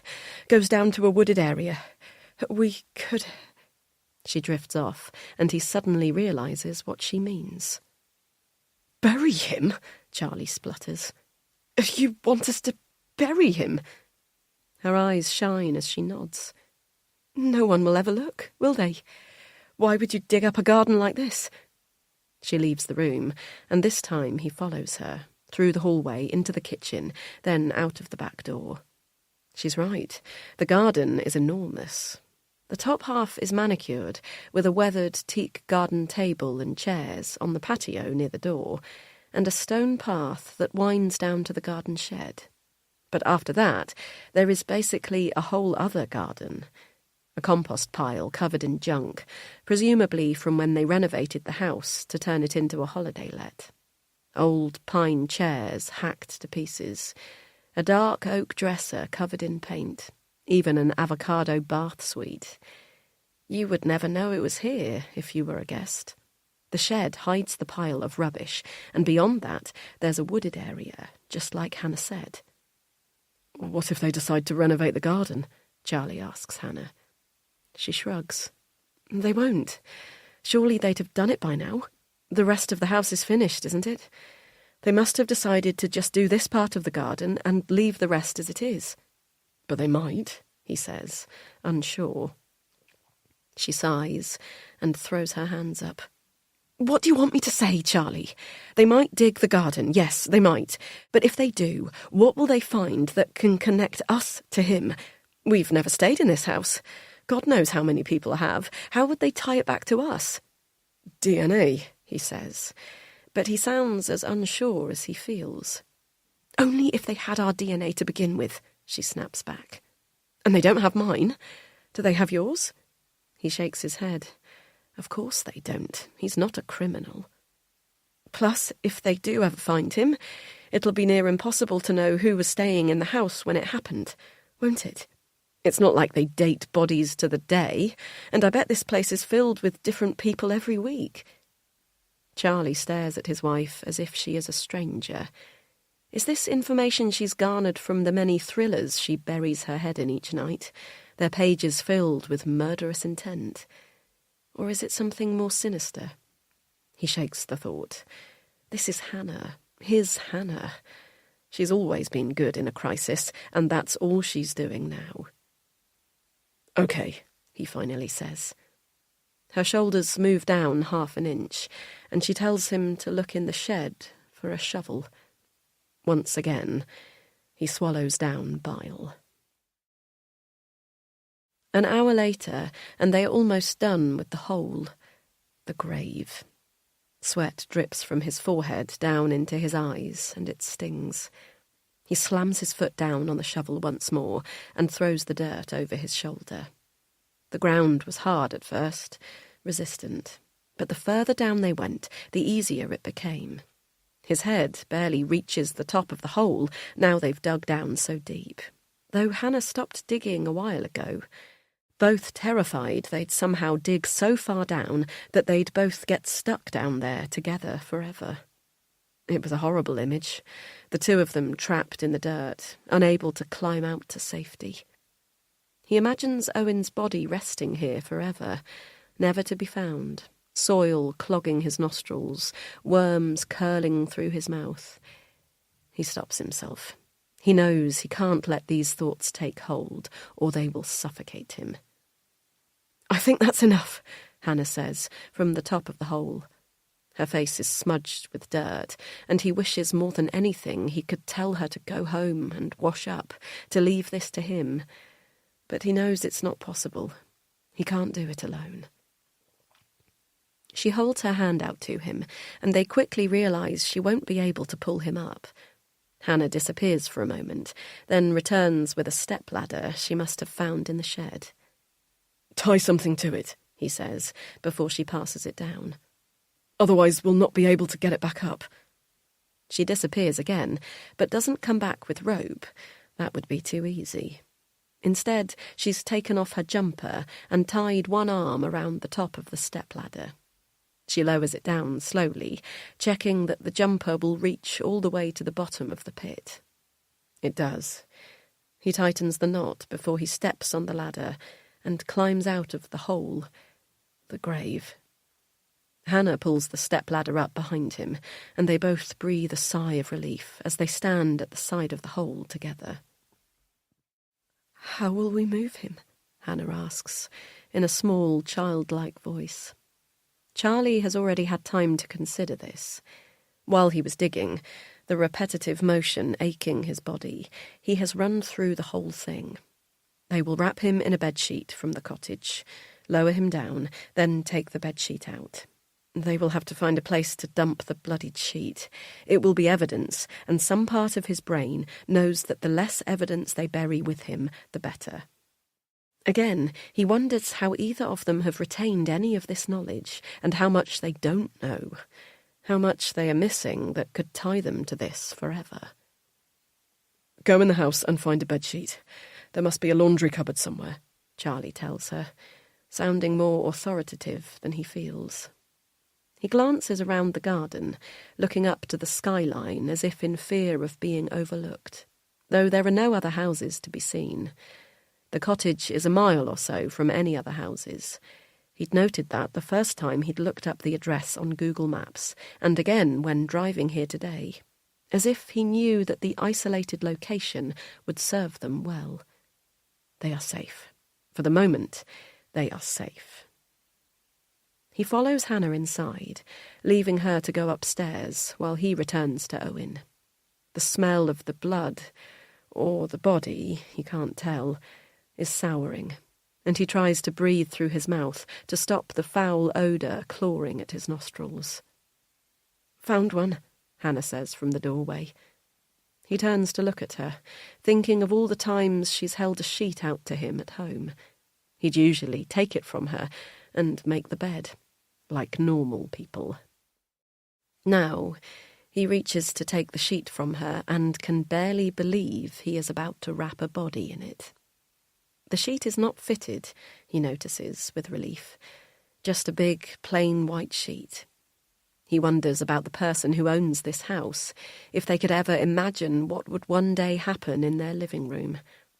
He thinks of this as he bends down and begins to wrap Owen's cold, heavy body in the sheet. The blood seeps through from the flagstone floor.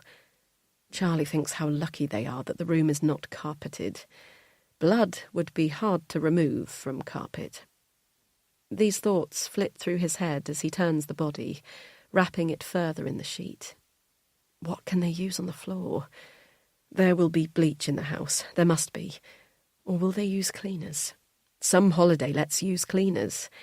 Heidi's booking said she wasn't due to check out for another week when he last looked, but what if she changed her plans since then?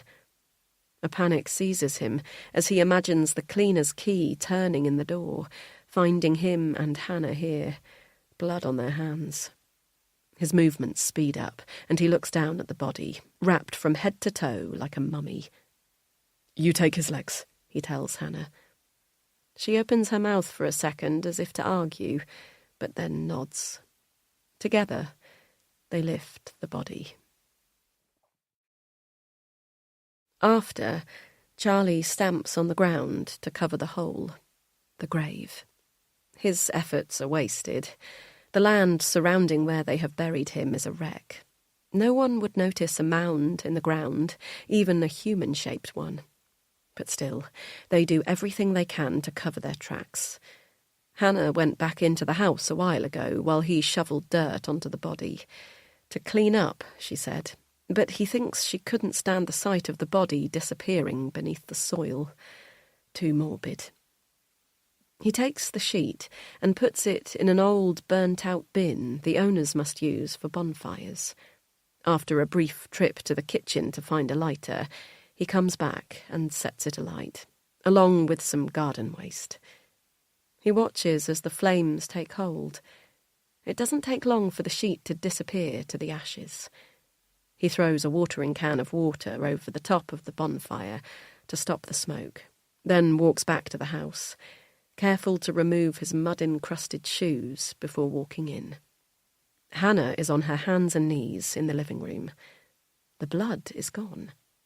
He wonders how she got rid of it all so quickly, but he supposes that after the sheet mopped up the pool around Owen's head, there might not have been as much as he imagined. "What if they bring in one of those blue light things?" she asks, her eyes round and terrified. Charlie shrugs. "I don't know, Han. Remember, there's no reason to think Owen was ever here." She nods, then scrubs at the spotless floor again. "Come on," he tells her, pulling her up. "We need to go." "Just one more spot." "Han, there's nothing there. Come on."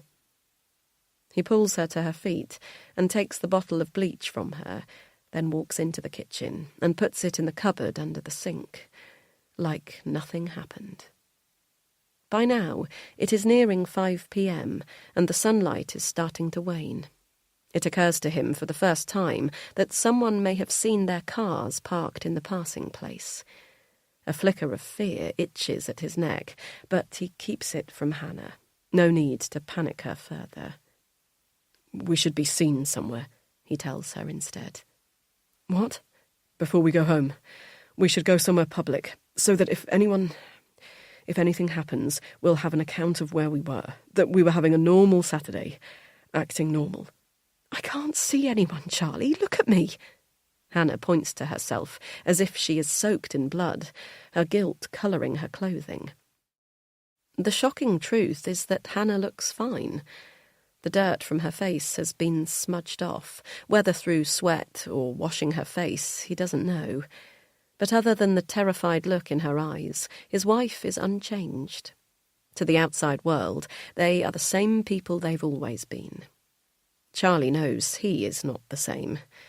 His clothes are filthy and he reeks of sweat. But he has another top in his car, along with a pair of wellies he can easily put on, to make his dirty jeans appear like they've been stomping through the woods on a pleasant weekend walk. "Trust me, Han. We need to do this." It takes them another 10 minutes to leave the house.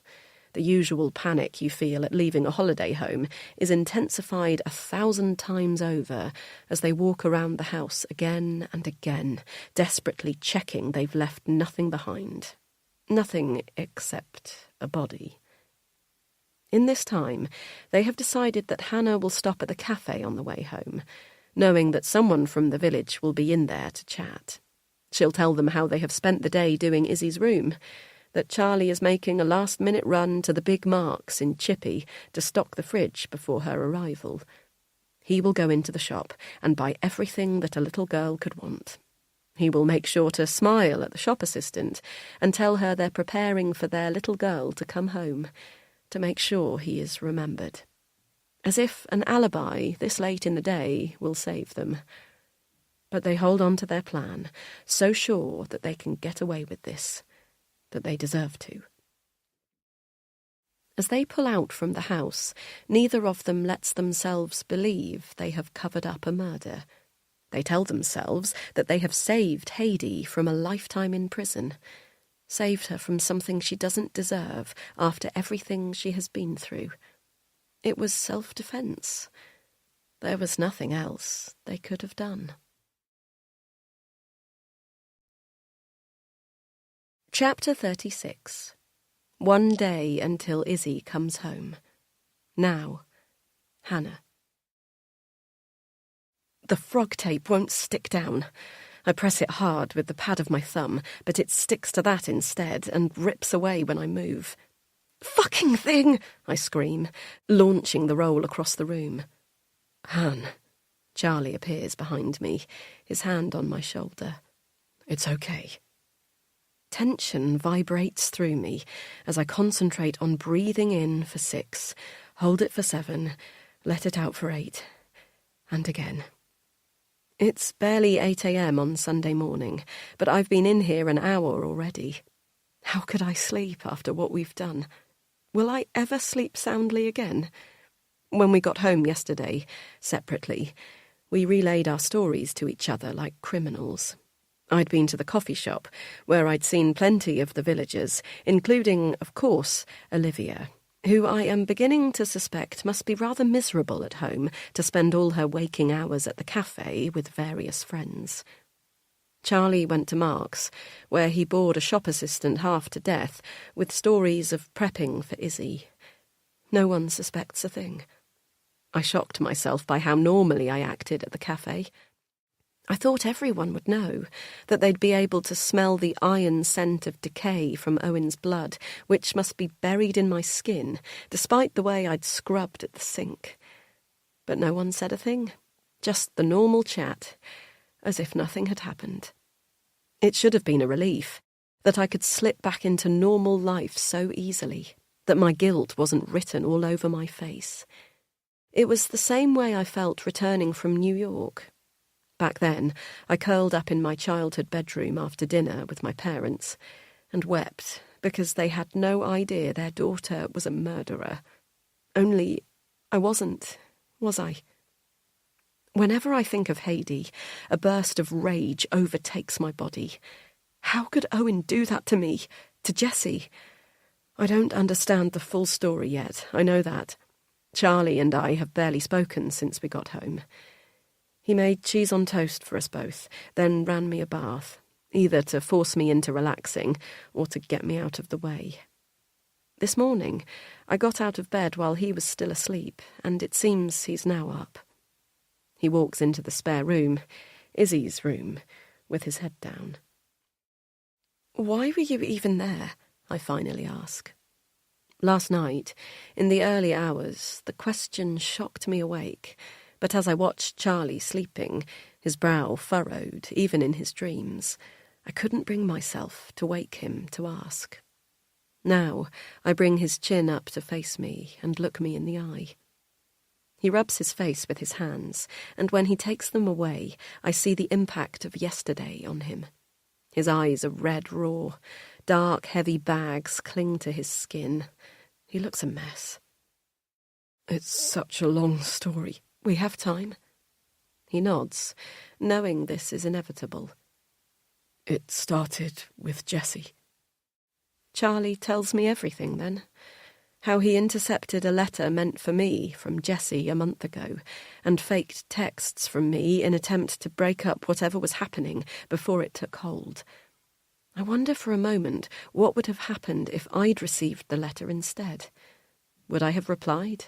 Would I have met Jessie in another circumstance? Would he still be alive? But these questions are pointless. I know what it's like to torture yourself with what-ifs, and I can't do it again. I think of the emails Jessie sent me that landed in the bad place. So many near misses have happened along the way to bring us to this conclusion. Was Jessie going to tell me the truth about Haidee?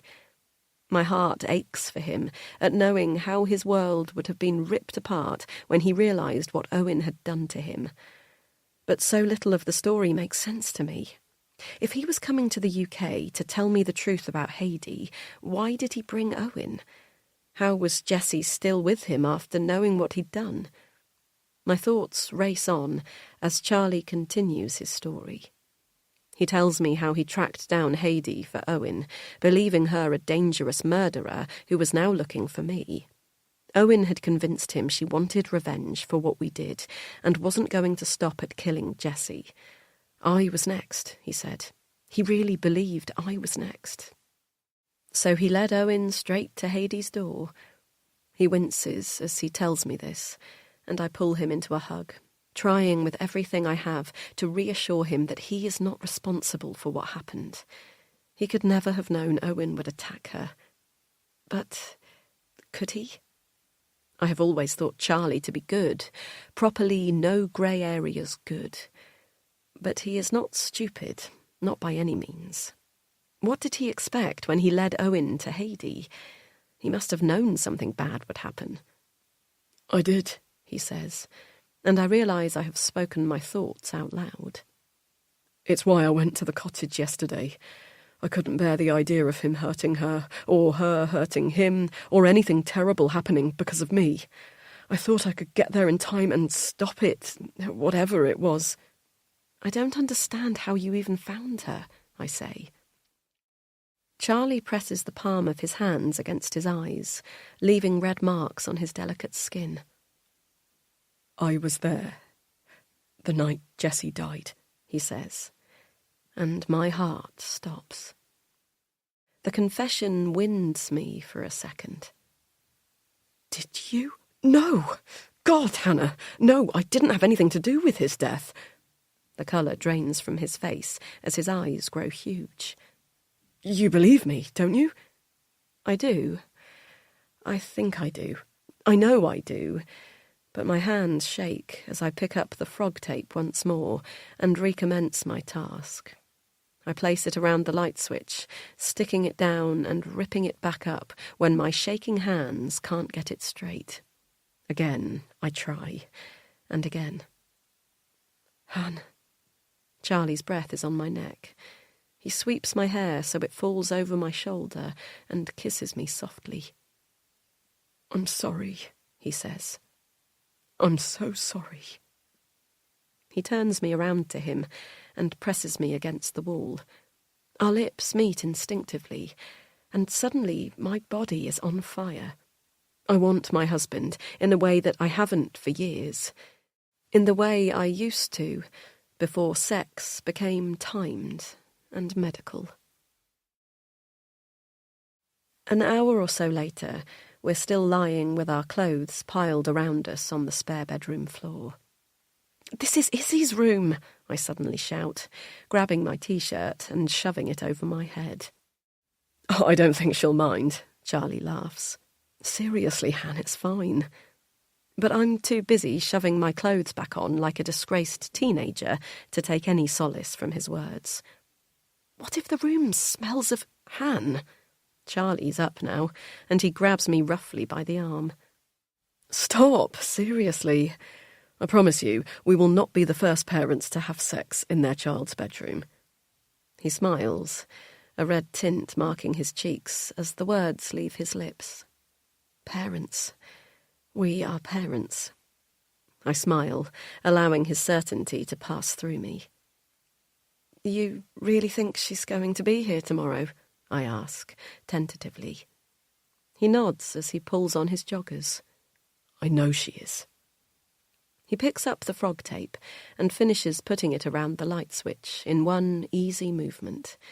His hands don't shake. He doesn't hesitate. He just gets it done. Later that day, we've painted the whole room, and we wait for it to fully dry before applying the second coat. We're in the kitchen now, making lunch after a morning of hard work. We haven't discussed what Charlie told me yet, but I know it's coming. What happened when you... I don't need to finish my question for Charlie to know our interrupted conversation is now ready to resume. He dips his tea bag into his tea, in and out, and discards it on the side. He was already dead, Charlie says. His tone so deadpan, I feel myself wince. I nod, as if this information isn't ripping out my heart and sticking it back inside me, raw and bleeding. Charlie saw Jessie's dead body. Jessie is dead. It hits me again like a train. It has been almost a week since I learned the news, but it's like it's been suppressed amongst everything else. Or perhaps I am now allowing myself to feel the grief I didn't feel entitled to before, when I associated Jessie with the worst thing I ever did. But now, Jessie is not a conspirator in the murder I committed. He is a victim of Owen's. We are all victims of Owen's. My thoughts turn to Heidi, that poor, frail girl who just wanted to be loved. I hated her so much back then, so jealous of her 2000s heroine chic look, which I could never attain. I realise now, not because I was lazy, but because I was healthy. I was doing the occasional line of coke to impress my boyfriend, not snorting it repeatedly off the back of filthy toilets before waking up in different beds every few weeks with nowhere to call home. My parents may be difficult, but they were safe. My life was safe. Before I met Jessie, I'd never touched anything more than weed. A few weeks with him turned me into someone I didn't recognise, and I wonder who the Jessie figure was for Heidi, and if she had ever been lucky enough to know a comfortable, happy life before drugs at all. Was Owen... I don't know how to finish the question. Was Owen what? I don't know. Was he there? Charlie looks at me like I'm insane, and I suppose that I am. I told you I didn't know Owen had killed Jessie until Heidi told me. Why would he be there? I shrug, unsure of myself. I don't know. I just thought... Do you not believe me? Of course I believe you. And I do. There have been so many lies throughout this whole mess that I know now that Charlie is telling the truth. He has stumbled into this, trying desperately to protect me. That's his only crime. Being stupid enough to love me so much that he'll risk everything for me. No one was there, he says gruffly. Jessie was lying on the floor in the middle of the room, bleeding. A lot. I ran away, okay? I was terrified. I thought if I told anyone it would make me look guilty, and even if it didn't, it would bring the police to our door, and how could I do that to you? To Izzy? Tears pool in his eyes, and I see my own guilt and terror reflected back at me. All week, Charlie and I have been plagued by the same fears. I pull him to me, and we cry together again, so horrified by the mess we have made of all of this. How could you not tell me? I ask, and he replies with a silent shake of his head. I dip my face away from his, as I think of all the things I've not told him either, and the familiar creep of shame prickles at the back of my neck. But Charlie's soft touch brushes it away. No more secrets, he says. If anything good has come out of this, it has to be that. It's you and me in this together now, Han. We both know everything. We can never tell anyone else, no matter what happens with us. What do you mean? Charlie's eyes grow fierce, and I fear for a moment that he is going to tell me that he's leaving, that this is too much, that after everything it's over. I'm not going anywhere, he says, as if reading my mind. Not now, not ever. I believe him. I believe in what he's done for me, for our family. We go back upstairs and walk into Izzy's room hand in hand. We did the right thing, didn't we? I ask, as we take in what is now undeniably a little girl's bedroom. You're sure there was no other... He silences me with a tight squeeze of my hand. We did the right thing. Owen was a murderer. Heidi was innocent. There was no way we could have told the police what she did, even if it wouldn't have put us in danger. I nod, and I want to believe that our motives were so pure. We were protecting Heidi, a woman whose life stopped at 18 when I strangled her. Not to death, but to the death of the life she knew. Her whole life after that night was spent running away, living off Owen's dirty money. That's no life. For Charlie, I think it is as simple as doing the right thing by her. But for me, the motive is much less pure. We were covering our backs, ensuring that no one ever finds out about the twisted person I became with Jessie and Owen. That person is not someone you would ever trust with a child. I'm not that person anymore. If I want to be a mother, I can't be. And it's the only thing in the world I want. Nothing can take it away from me now.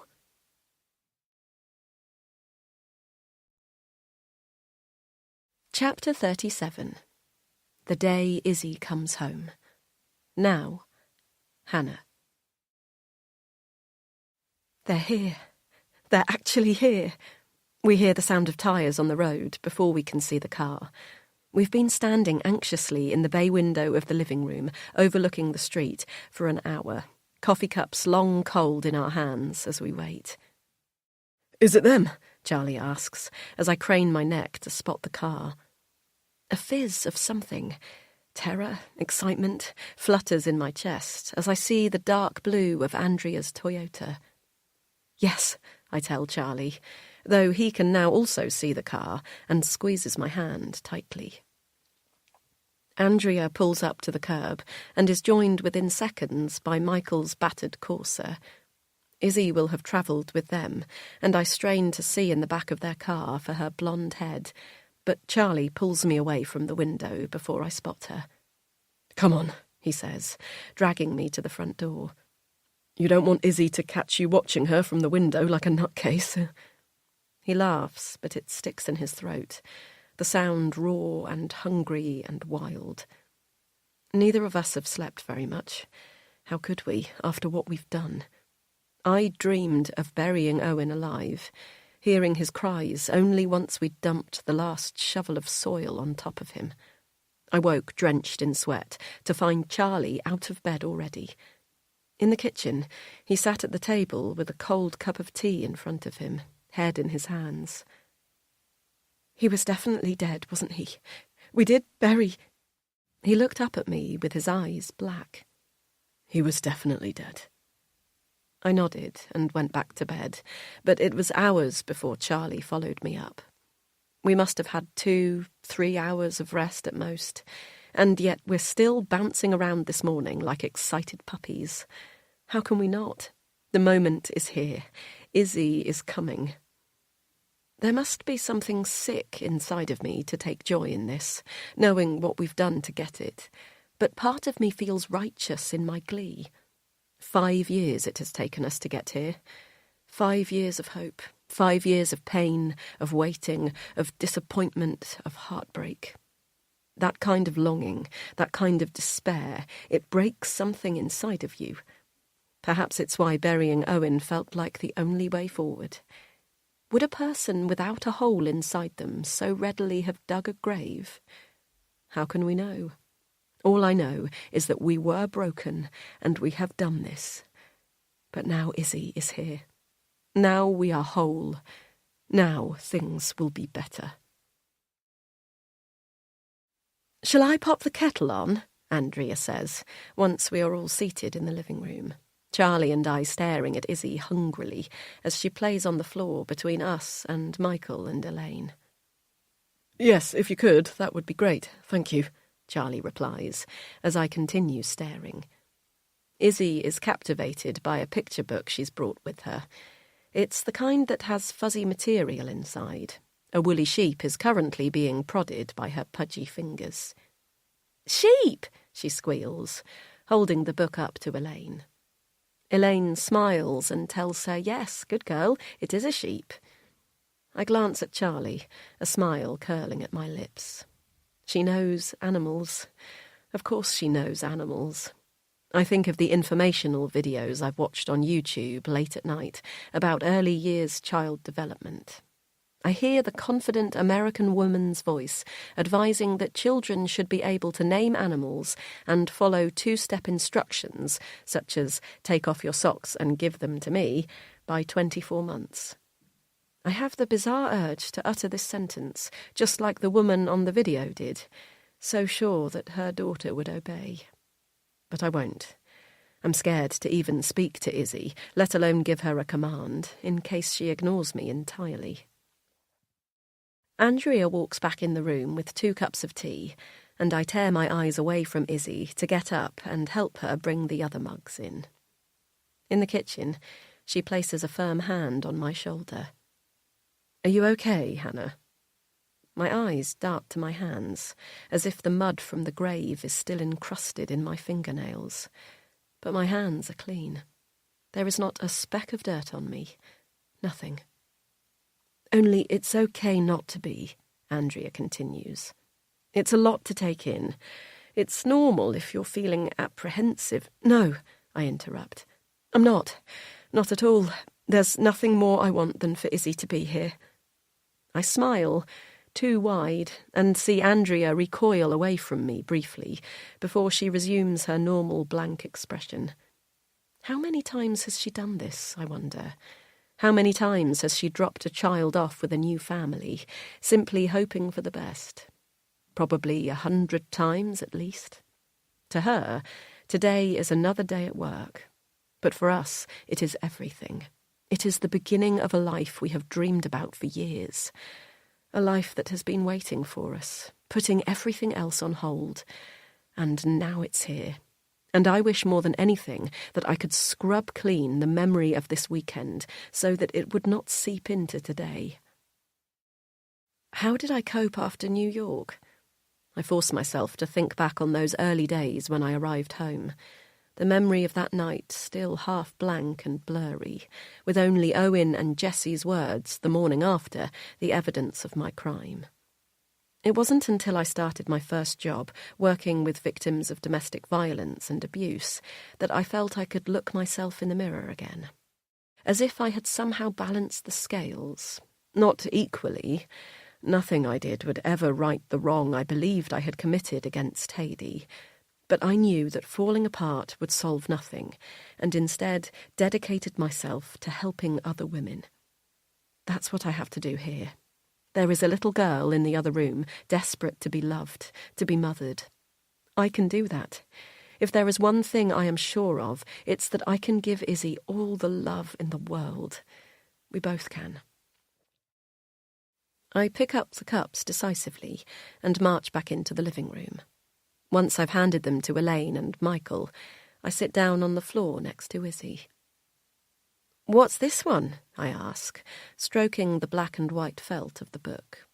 She looks up at me, slightly shocked, as if she might decide I'm not safe to talk to, but then looks at Elaine, who nods kindly, before turning back to me. "Cow!" she squeals, jabbing her fists into the felt alongside mine. "That's right. And what sound does a cow make?" She opens her mouth as if she is going to do it, then frowns and looks around at Elaine again. Before Elaine can get involved, though, Charlie jumps up from the sofa and throws himself down beside us. "Moo!" he bellows. "Moo!" There is a second when I think we've got it wrong. We have been too much, and Izzy will run and hide. But then she smiles. So wide, we see her tonsils. She tips her head back and copies Charlie. "Moo!" she howls, before falling to the ground in a fit of giggles.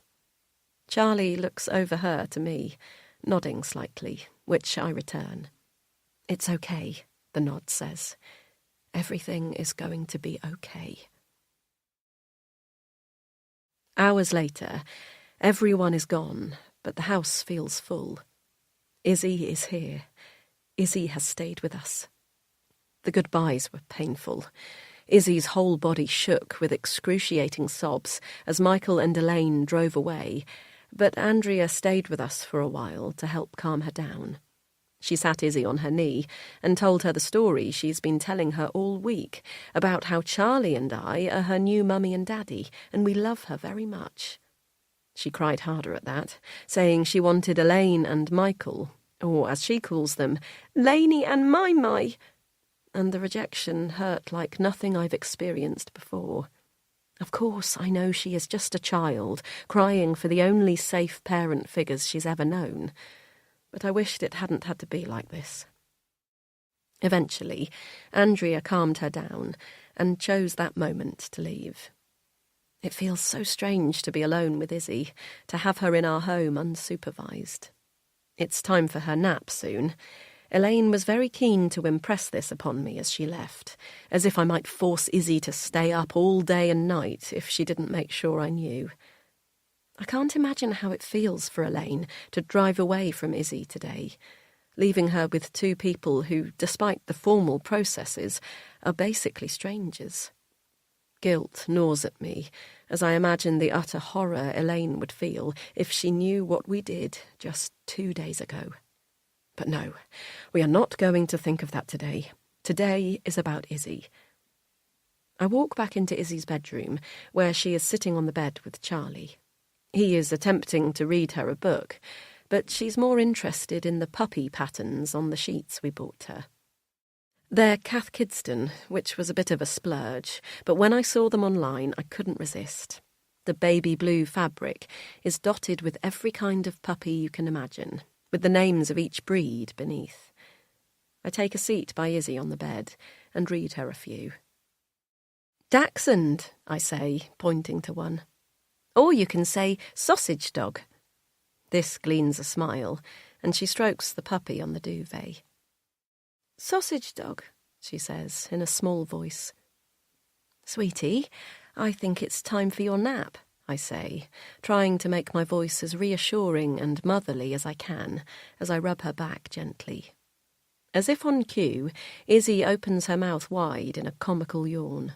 I pull the covers back on her bed, and she gets in without a word. I'll come wake you up soon, okay? I wait for the moment when she kicks and screams, tells me she wants to go home or that she needs Elaine. But she just stares up at me with her big doe eyes and nods. Charlie tugs me out of the room gently, his hand on my back, guiding me away. We've done it, I think. She's here. We've done it. Everything is going to be okay.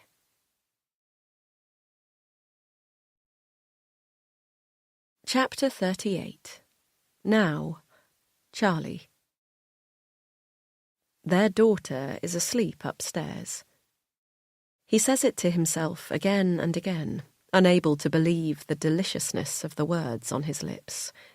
Watching Hannah put Izzy down for her nap will go down in his memory as one of the greatest sights he has ever seen. When will all of this fade, he wonders? When will he join the legion of parents who seem to do nothing except moan about their children? He hopes never, but he isn't that naive. He can't imagine a time when being a father will feel anything except an absolute miracle. Perhaps it always will to him. God knows he's worked so much harder to make it happen than most. Downstairs, he makes them both coffee as Izzy sleeps. Hannah is giddy in a way he hasn't seen her before. She's so happy she can barely sit still, but it's undercut with fear, he can see that. She's asked 3 times already if she should go and check on Izzy, and it's only been 20 minutes since they left her. Each time he's told his wife no, let her sleep, and each time she's nodded before chewing on her lip. The worry seems to come in waves. Right now it's abated, and her face is brimming with joy. He wishes he could find a way to keep only this emotion in her, to banish the terror that any minute they will lose this happiness, that in some way they don't deserve it. Han, he says, placing the coffee in front of her. It's okay. She looks up, tears already brimming in her eyes, and nods. I know. She's here. Nothing is going to happen. Don't say that, Hannah snaps. I can't jinx it, Han, Charlie sighs. Hannah's cheeks colour, aware of the childishness of her superstitions. But how do you know no one will find out about him, she says, seeming to have lost the ability or willingness to say Owen's name since Izzy arrived. Charlie breathes in deeply and tries to sound as convincing as he can.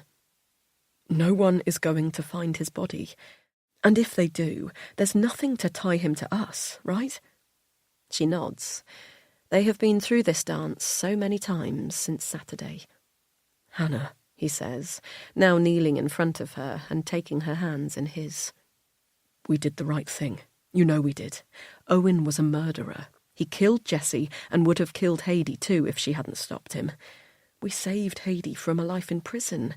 You know what we did was right. She didn't deserve that. Hannah nods. He's realised she needs to hear this speech often. At the moment, at least a few times a day.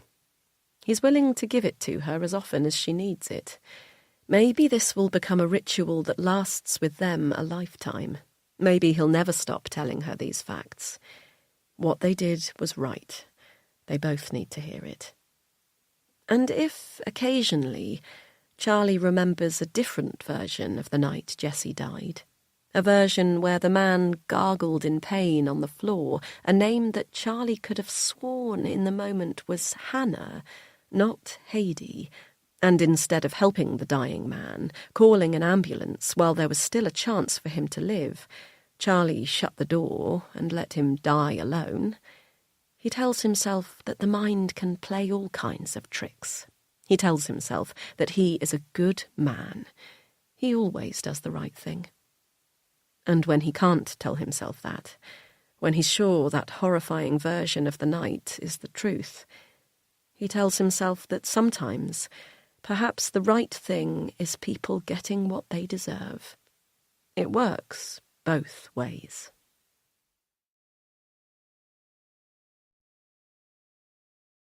Chapter 39. 1 week later. Now. Hannah. Izzy chatters away as I clear up the dishes from breakfast. Muesli and coffee for me, strawberry yoghurt and juice for Izzy. We've settled into a routine remarkably quickly, and I have to remind myself as I rinse her sippy cup that she's only been here a week, 7 days. But 7 days of Izzy is like a lifetime. She's soaked in like an expensive moisturiser, making me feel like she's the only thing my skin has ever needed. Charlie is out buying more milk. His mad dash to the shop on Saturday yielded extravagant items that were more like something you'd buy for a child's birthday party, rather than feeding them for the week. Unsurprising, really, given the circumstances of the day. And we haven't had chance to do a proper shop since. Our first week together has passed quickly, like something out of a dream. We took Izzy to see Charlie's mum, her grandma, and I thought Charlie might burst with happiness. It was one of Diane's good days, as though the dementia had given her a brief pass for that day, to not only allow her to make new memories, but to relive the old ones. She spoke of Charlie at Izzy's age, as if the memories of her son as a boy had never been missing at all, just waiting for an appropriate time to come out. Izzy adores her, and keeps asking every day since when she can go and see Grandma again. We haven't heard anything from or about Heidi since. Charlie has kept an eye on communication to their phones.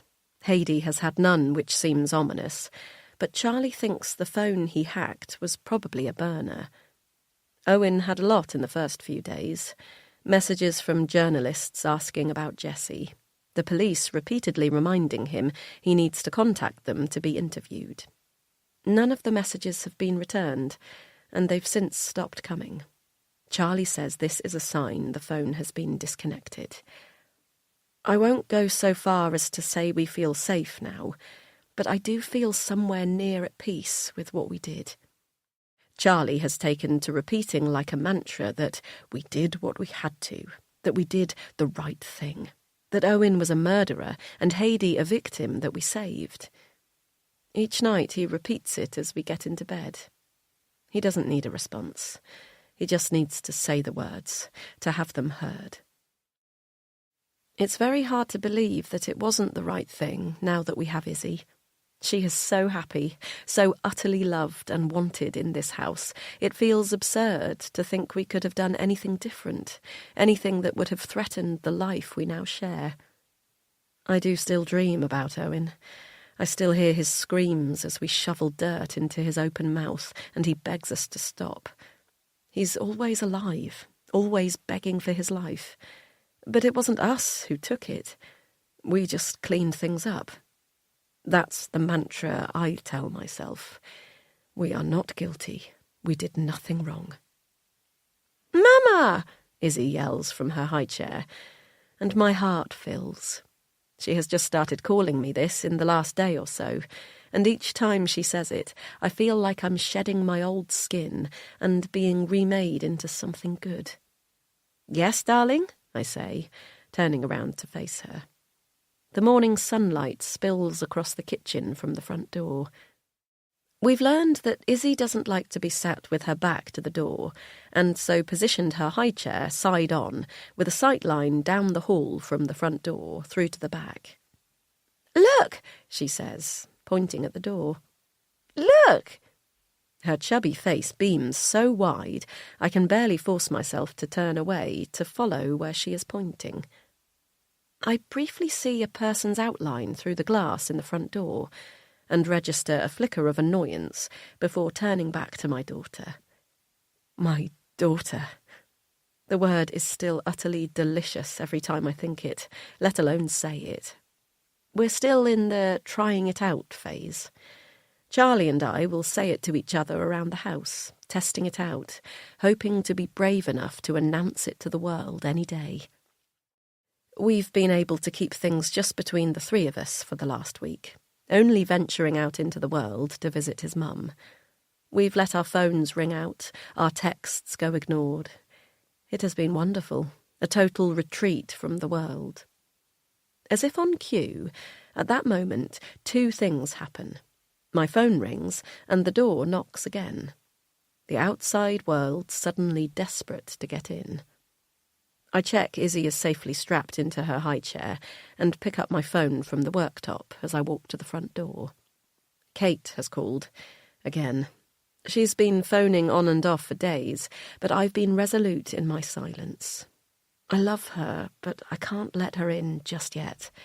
There's no way she won't mention work, and I don't want that world colliding with this. As I push down the handle of the front door, a text comes in. Han, please ring me ASAP. We really need to talk. I frown. The tone isn't like Kate at all. But before I have a chance to think about it any more, the door is open, and the air is knocked out of me in one foul swoop. Police. Police on my doorstep. They're in plain clothes, but the ID cards flipped open to show their credentials tell me everything I need to know. I'm sure plainclothes officers are worse than uniform, more serious. This fact is dragged from the back of my mind somewhere and hits me with a jolt. "Good morning, Mrs. Wilson," the younger female officer says. Her face is obscured momentarily by the sun, and she holds up the hand that doesn't have her ID badge flipped open to shield her eyes. I take the millisecond to rearrange my expression from one of terror to something approaching normality. "Yes, sir," I manage, my voice small. "May we come in, please?" The sun fades, and her face comes into view. She's pretty, despite the lack of makeup, and hair pulled back into a tight bun at the nape of her neck. Around my age, possibly younger. A man stands by her side in silence. He looks harsher. A large nose looms in the middle of his craggy face, and I catch his eye for a second too long. I avoid his glare and make a show of studying their ID cards, as if I suspect they might be frauds, blood pumping in my ears with a ferocity that threatens to deafen me. "Mrs. Wilson, are you okay?" The female officer speaks again, and I'm forced to nod quickly and open the door wider to let them through. As I guide them through to the kitchen, my footsteps drag. Is this the last time I will ever walk freely in my own home? Izzy kicks and chirps in her high chair as we enter the room, delighted to see more people. I watch her face as they sit at the table. No, this is not delight. She wriggles, her face turning puce as she eyes the officers. She looks from them to me and begins to cry. Of course, I realise, Izzy has seen police before.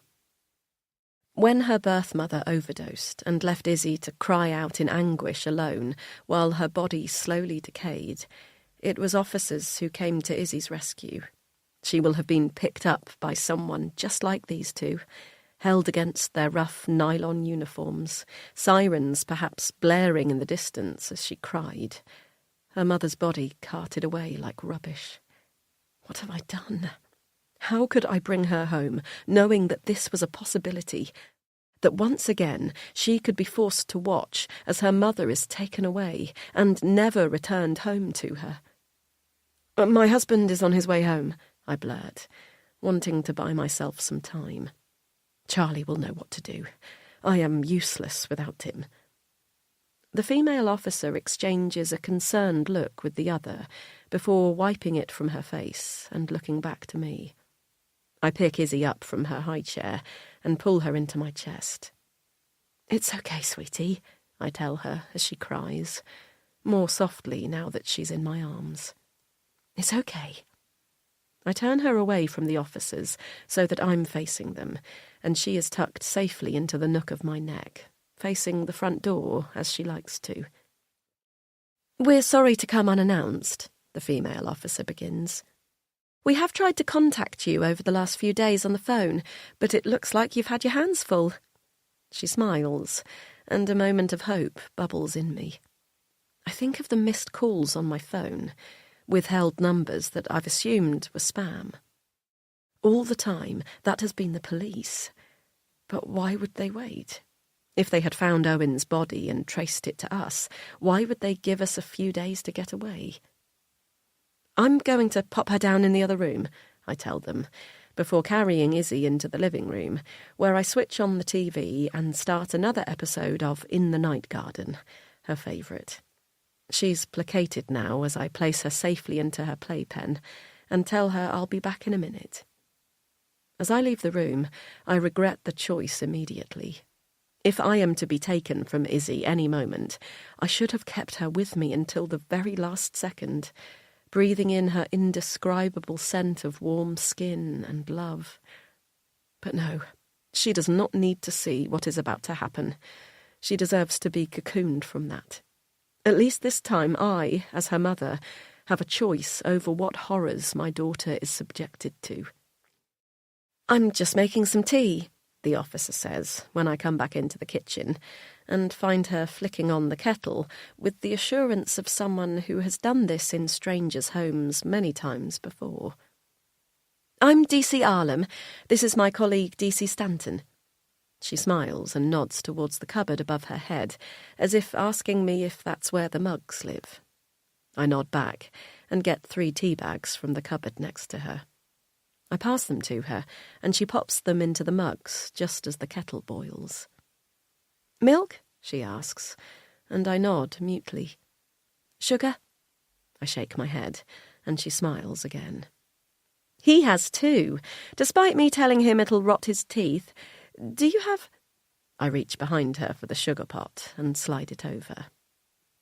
When the drinks are made, we carry them to the kitchen table and sit back down with DC Stanton, who allows me a moment of hope when I realise he's staring out at the garden in the manner of someone who is utterly disinterested in what's going on around him. This does not feel like a man who has come to arrest me, but why else would they be here? "Mrs. Wilson," "Hannah," I say. "Hannah, we've been trying to contact you for a few days, as I said. We've just brought our daughter home," I say, eyes flicking to the door, as if I'll be able to see around corners and into the living room where she watches TV. 1 week ago." DC Arlam arches a perfectly shaped eyebrow, and I watch the confusion on her face as she tries to work out my words. "She's adopted," I finally supply. The confusion clears, and DC Arlam smiles. "Oh, how lovely. No wonder you've been avoiding calls," she says. "I imagine this week has been rather special." I nod, but all I can think is how hollow that sounds compared to the feelings that have anchored themselves to my chest this week. It is more than special. This last week with Izzy has been everything. "What is—" I stop, unable to bring myself to ask why they're here, because once I know, I can never unknow, and God, I wish more than anything I could take us back to 10 minutes ago when I was in the kitchen with my daughter, surrounded by a bubble of happiness. Outside, the skylark that has taken residence in our garden sings away. He's barely stopped the last few days, as if he is watching over Izzy, her welcoming brigade that hovers nearby to keep her safe. But this morning, his song feels like a warning, like he was telling us to get out of the house before this could happen, before these people came to take me away. "Have you spoken with anyone from your work recently, Hannah?" I blink. "My work?" I ask, trying to understand the connection. "No, I've been on adoption leave. Of course. DC Arlam smiles. Well, I'm afraid this might be a bit of a shock. What's happened? Is Kate okay? Yes, she says quickly, before taking a sip of her tea. Everyone's fine. The skylark's still going, his notes becoming higher and higher, closer together, like the drum roll to the officer's words. Late last week, a package was sent to your work, addressed to you. I crease my brow in confusion. A package? Yes, it was sent to you, but as you said, you haven't been in work, so your colleague, Kate Lawrence, opened it. I nod, desperate for them to get on with it, while also dreading what comes next. Is it evidence of what we did to Owen? Did someone see us burying his body and record it? Send it to my work to what? Perhaps it was from Heidi. Charlie said she knew where I worked. Is she blackmailing us? Are you okay, Hannah? DC Stanton asks, and I nod firmly, trying out a smile as if this is all fine. What was in the package? I managed to say, before taking a sip of my tea to bring some moisture to my throat. It tastes burnt, like the hot water scalded the bag for too long. Did you know Jessie Carter? DC Arlam asks. And at that moment, no tea in the world could save my sandpaper throat. The officers look at me, and I nod. You spoke with my colleagues a few weeks ago, didn't you? You said... She gets out her pocket notebook and flicks through. That you met Jessie as a student in New York. The skylark is silent, and I think, good. Good for him, fleeing the scene before things get ugly. In the living room, Izzy cries loudly, one single sharp word. Mama! And I jump up. I'm sorry, I say. I have to... I rush from the room, no longer caring what happens in the kitchen. My sole focus on getting to my daughter when she needs me. She's standing up in her playpen, face puce as she cries for me. What's wrong, darling? I ask, scooping her up and checking her body for signs of pain. Mama, she says again, calmer this time, and nuzzles her face into my neck. I soon realise her only source of discomfort was me being out of the room. My heart thuds in my chest against hers. I imagine this could be our last moment together, so I cherish it, bury my face into her mop of curly hair and breathe it in. She smells of strawberry, the scent of the gentle shampoo Charlie rubbed into her curls last night as she giggled in the water. Everything okay? The voice comes from the doorway, and I bury my face deeper, not ready to face the officers again. Izzy's body stiffens in my arms, and I hate myself then for bringing these people to her door once again. Fine, I eventually say, breaking the spell between Izzy and me, as I turn to face DC Arlam. She is standing in the doorway, looking almost gooey-eyed at Izzy. Shall we? She asks, gesturing back to the kitchen. Izzy burrows down into my chest, turning her face away from the officer, and I nod, then drag my feet across the living room carpet, to the hallway, through to the kitchen, with Izzy heavy in my arms. Each step takes me closer to the inevitable, to the end.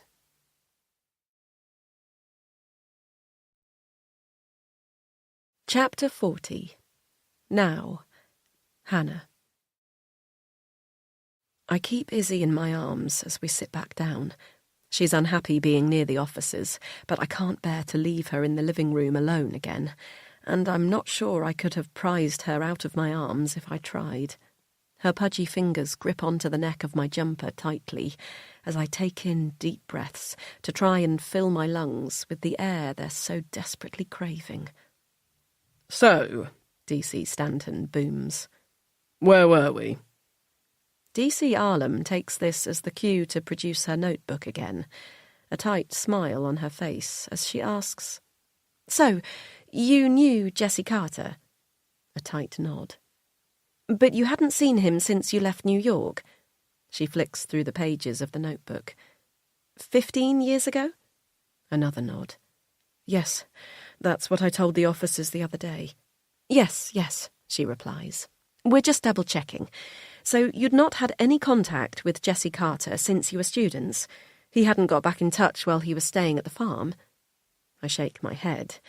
The email that landed in the bad place, threatening to topple me. I told the other officers that he had been emailing me, I say, trying hard to remember my exact words from before. But that I hadn't received them due to a spam filter we have in place at work. DC Arlam nods while looking at her notepad, as if my statement now matches what she expected. DC Stanton shifts in his seat, looking at Izzy before staring at me. Were you aware of an assault that took place in December 2007? My throat is so dry I can barely croak a reply. No, I say. Yes, between Jesse Carter and, we believe, Owen Peters. No, but he's not finished. And a young woman. Heidi. Blood rushes to my face. Sweat itches at my scalp. They know. They know everything. I shake my head. No, I say again. Izzy starts to cry, lightly at first, then, when I fail to comfort her, loudly and all at once. Angry, feral cries that force me from my chair. It's okay, darling. It's okay. I rock her back and forth, though she's too old to be treated like this. No longer a baby, but not yet quite a child. Somewhere in the middle, somewhere vulnerable and uncontrollable. She clamps her arms around my neck and sobs into my jumper, her tears sinking through into my skin. She knows, I think. She knows that I am about to be ripped from her, just like her real mother was. How cruel, how utterly selfish and vile I have been to think this was the best path forward for her. I whisper, I'm sorry, and rock her until her cries begin to subside, and my cooing becomes a slow, patterned song, uttered under my breath so that only Izzy can hear. I'm sorry, I say, again and again, until it no longer sounds like words. The officers have become blurry figures in the background while we continue this dance. I'm aware that I should be acknowledging them, allowing them to speak, but the longer I lose myself in Izzy, the harder it is to return to the world. Mrs. Wilson. DC Stanton's blunt tone eventually forces me out of my dreamlike state.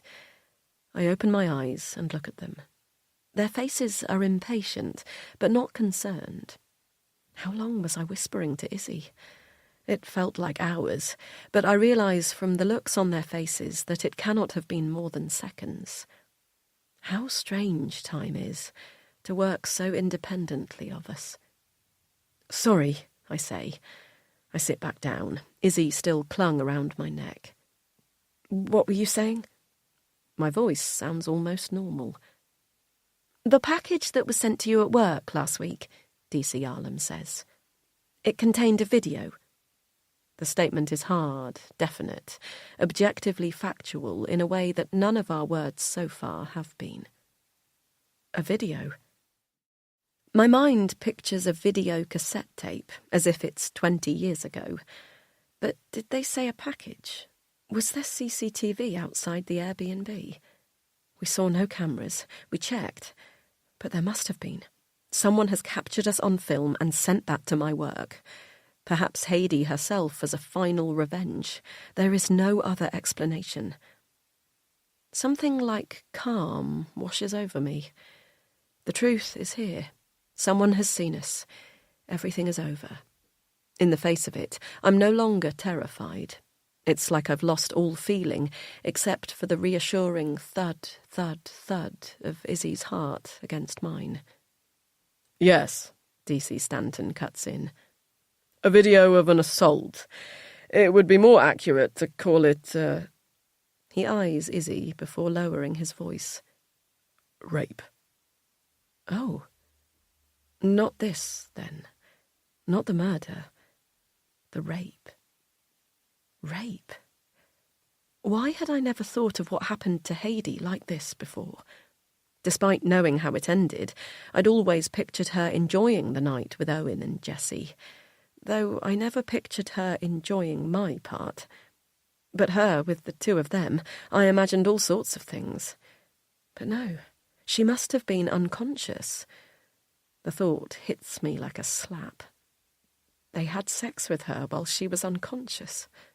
Worse, I strangled her while she was unconscious. Do you have any idea why this video would have been sent to you? DC Arlam asks, and I notice her voice is soft, kind. Not the tone you would use for what am I? I am not a killer, that I can be sure of, as Heidi is alive.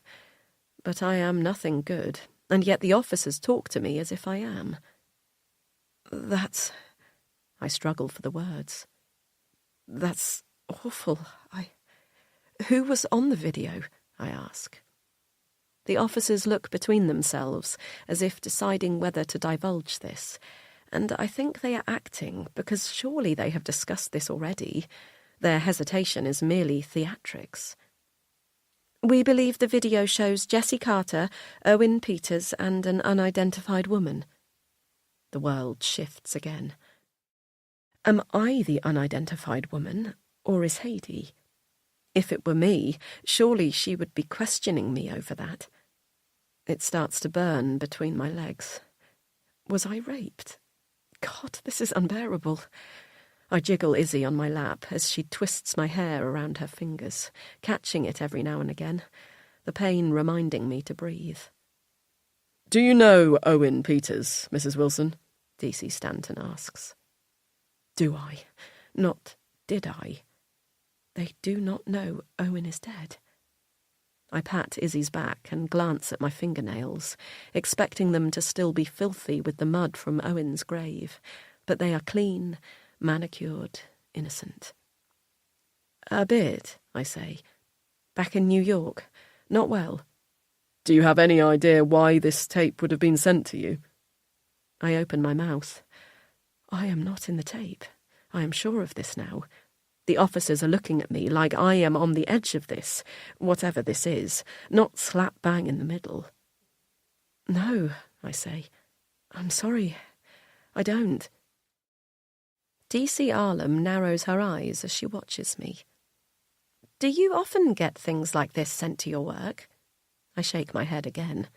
No, never. We don't really deal with the public. I correct myself. I mean, with the victims. We're behind the scenes.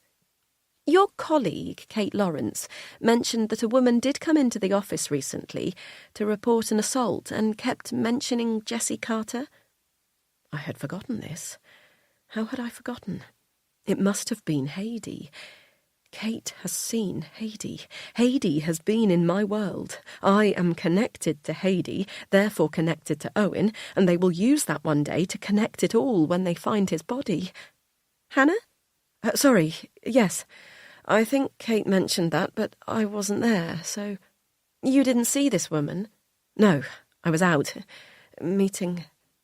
I look down at the bundle of child in my arms, still twisting my hair, looking up at me as if I am the only person in the world. We had an adoption meeting that morning. DC Arlam smiles and looks at Izzy. I should put her down. I know I should, but I can't bear to. Perhaps she won't understand our conversation.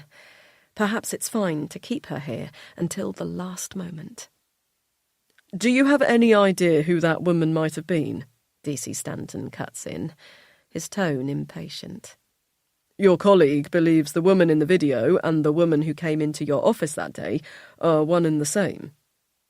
Are they asking me because they know I was there that night? I must be in the video after all, though they've not said it yet. Are they waiting for me to lie? I shake my head. I'm sorry, no. I haven't seen either, so I'm not sure how I can help. DC Arlam puts her notepad on the kitchen table between us and flicks through the pages until she comes to 2 blurry photographs. These stills have been pulled from the video. The quality is poor, as you'll see. Camera phones were not high quality back then. The room spins before I train my eyes to the pictures. Evidence of that night now staring at me from my kitchen table in my safe house in the Cotswolds with my daughter on my lap. There was never going to be an escape from this, was there? But I force my eyes to look, to keep up the pretense that I am a normal person helping the police. Nothing more. It's not me. I am not there. Instead, I see the distant yet totally familiar shape of Jessie's naked body next to Heidi's small frame, and Owen too. Would I recognise them just from this image, though, if I hadn't seen this scene in my nightmares 1,000 times? The lines of their forms are indistinct, their faces barely recognisable, but I know them. God, this is awful, I say, looking away. But I'm sorry, no, I don't know this woman. DC Arlam sighs. It was a long shot, she says. Your colleague Kate opened a video and watched it in full before passing it to us. It's really quite disturbing, so you're lucky to have missed out on that. I say nothing, still so unsure whether they have seen my own naked form on the tape. Did they send a note? Anything with the video? The officers look between themselves, as if deciding whether to tell me. There was a note, DC Stanton says. Addressed to you. It said, everyone should know what happened, even you. I frown, the words painful to hear. Even me? They nod. It's why we hoped you'd have some answers for us about this. It feels like this was sent to you in a personal capacity rather than a professional. They don't know. They have no idea. Outside, the skylark sings again. I'm sorry, I say, my voice level in a way I thought it might never be again. I really have no idea why someone would send me this. Perhaps they wanted to get media attention for the crime, to make Jesse Carter pay for what he did.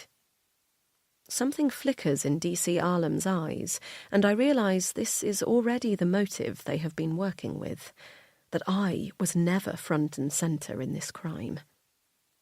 We do need to warn you to be careful, DC Stanton says, standing. We have reason to believe whoever sent this tape is also involved in the murder of Jesse Carter. Involved how? He holds my gaze. We're not able to disclose that. You think the person who sent the tape killed Jesse Carter? The officers say nothing, but they do not have to. They know it to be true. But Owen killed Jesse.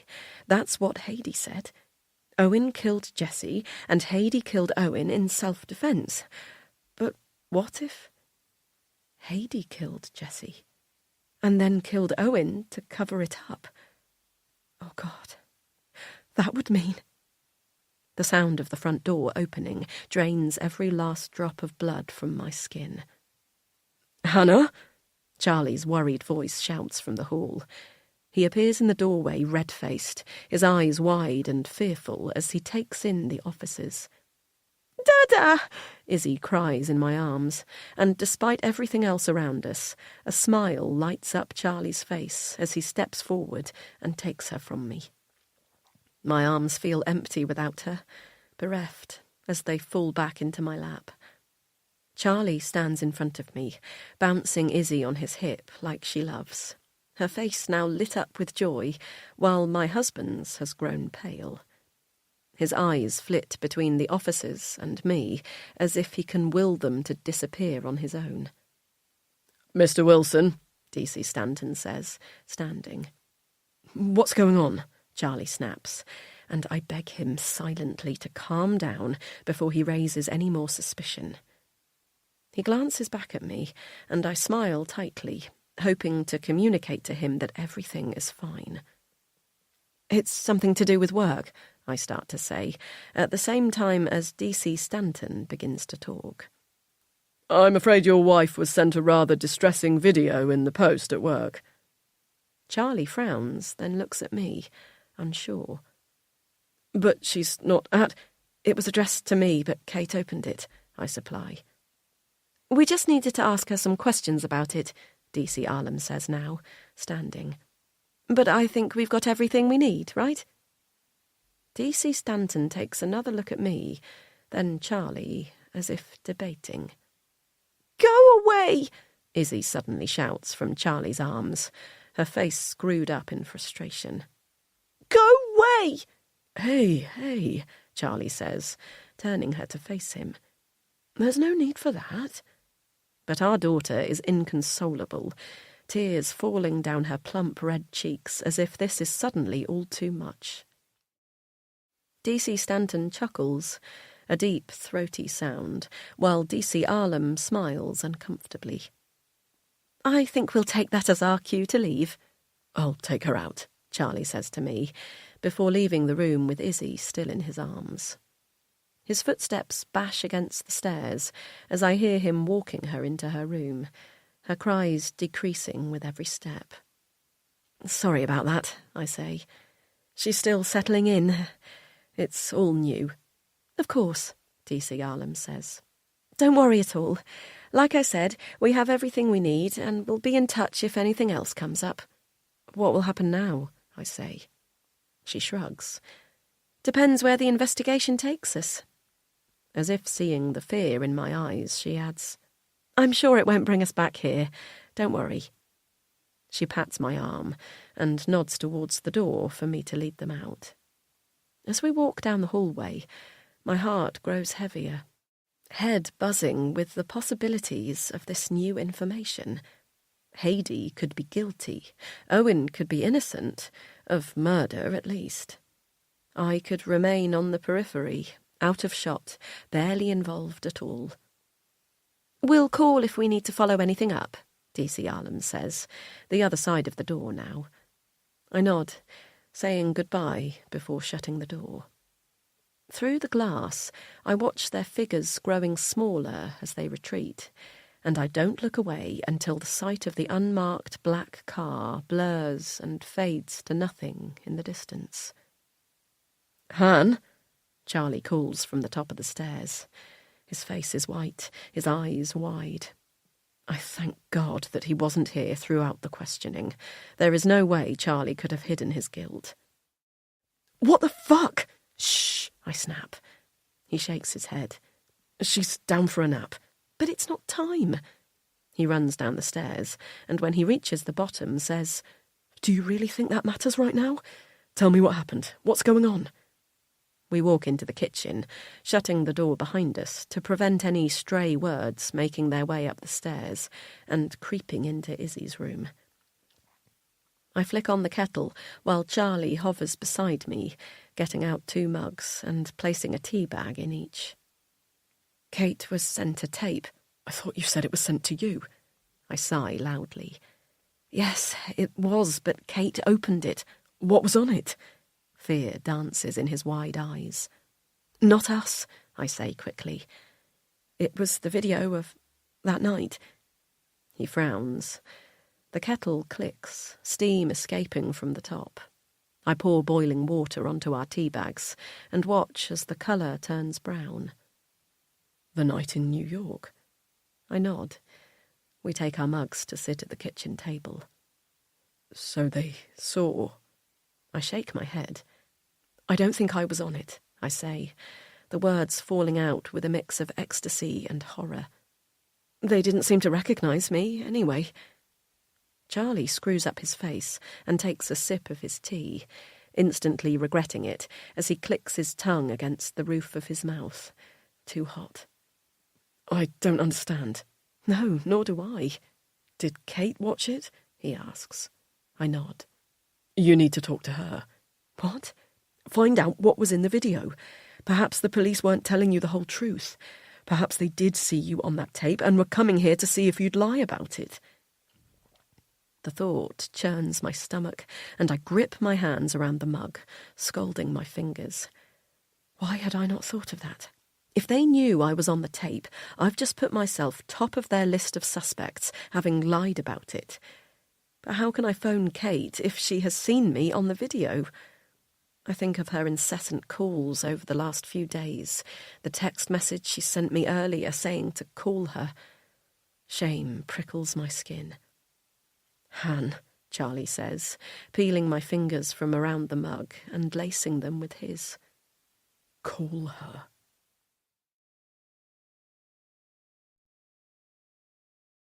Chapter 41. Now, Hannah. I can't bear Charlie to watch me as I do it. Can't bear for him to hear Kate's description of what she saw.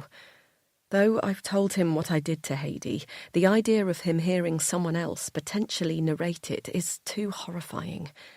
So I go into the living room and leave Charlie sitting at the table, my tea abandoned. The line rings once, then again. For a moment, I think she won't answer, and I can go back into the kitchen, finish my tea, pretend this isn't happening. But then, Hannah! Kate, hi, I say, pacing circles in the living room. Oh my God, I've been trying to get hold of you for days. Are you okay? Is he... Everything's fine, I say, though this feels like a lie. Oh, good. Good. Her voice trails off, losing its urgency. The police came over. Oh, I wanted to speak to you before, but I couldn't. Well, you know. Are you okay? What did they say? I listen carefully for traces of disgust in her tone, but the sounds of the office in the background distract me. It's busy. Voices talk over each other in a wall of noise. Are you at work? Yeah, she says. Mad day. I'll go in the other room. The sound of the phone pressing against her hand as I imagine her cupping it to walk across the office fills the line, and I wait, counting the steps it will take her to get there, my heart beating in time with her footsteps. You there? Yeah. God, she breathes heavily down the line. Honestly, it has been the most insane few days. Did they tell you about the video? Yes. Oh, Han, it was awful. I just couldn't believe it when I saw... Her voice trails off, and I'm desperate for her to speak again, to tell me what she saw. But my mouth is so dry, I can't imagine it ever forming the words. It was addressed to you, did they say? I managed to squeeze out a strangled reply. Yes, they said. I've been opening all your posts. I have to, in case something gets missed, right? Yeah, of course, I tell her again, hearing the panic in her words, as if she's done something wrong. Did you watch it? She sighs, and I imagine her sitting in the small office on the blue spin-around chair that we desperately need to replace, the seat lowering ever so slightly with every movement.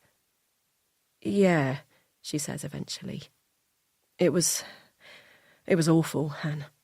What happened? On the video, what did you see? It was him, Jesse Carter, and Owen Peters. I barely recognised Owen at first. He's changed a lot since then. The video is shit quality too. Must be years and years old. She pauses, as if waiting for my reaction, but my throat has dried up again, and all I can give is a grunted, to get her back on track. They were... I don't know. At first it looked like it was a threesome, the two of them and this girl. She looks young, but then so do they. But then, the longer it went on, the more I realised something wasn't right. Her body kind of slumps when they move her about, and then... God, Han, I can't even say it. What happened? Jesse Carter, he strangled her. I grip the windowsill as the phone slides from my hand. Hannah? Charlie runs in, holding me up under my arms and retrieving the phone from the floor. I press my fingers to his lips and shake my head, trying to signal that Kate is still on the other end. I grab the phone from his hand and press it back to my ear. Sorry, I say. I was walking down the stairs and I tripped. Shit, are you okay? Yeah, fine. Sorry, things here are a bit... I haven't even asked about Izzy. Sorry, Han. The video is just really... Are you sure that's what happened? I ask. She pauses. Charlie watches me, but I push him away so that he can't hear her on the other side. Upstairs, there's a bang, and both our eyes flit to the ceiling as if we'll be able to see Izzy through it. Go, I mouth at Charlie, desperate for some space to hear Kate's words. Once he leaves the room, I ask again. You said Jessie strangled this girl. Are you sure? Yes, Kate says warily. Why wouldn't I be sure? What did the police say? Was anyone else with them on the video? You said it was Jessie, Owen, and a girl. Was there anyone else? She sighs again, and I imagine her rubbing the spot between her eyebrows like she does when she's stressed. There was someone else in the room.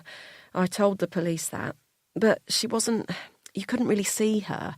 She was slumped in the corner, I think passed out. At least, I hope passed out. The wind, again, is knocked out of me. The night comes back to me in fragments, like it always does. The smell of the fresh sheets on Jessie's bed, Owen's whiskey-stained breath, sweet, sticky sweat on Hades' body, the carpet pressed into my cheek, the blackness, Owen's face in mine, telling me what I'd done. He was lying. They both were. I didn't do it. I was passed out on the floor. It wasn't my hands around Hades' neck, but Jessie's. What happened then? I managed to croak. After he strangled. I think they realised then that she wasn't okay, Kate says, her voice low, as if she can barely utter the words. It was hard to see exactly, but they try and wake her up. I don't know. Owen realised the camera was still on, not long after that, and it gets switched off. Wow, I mutter, unable to find the words. Yeah, I don't know what to say.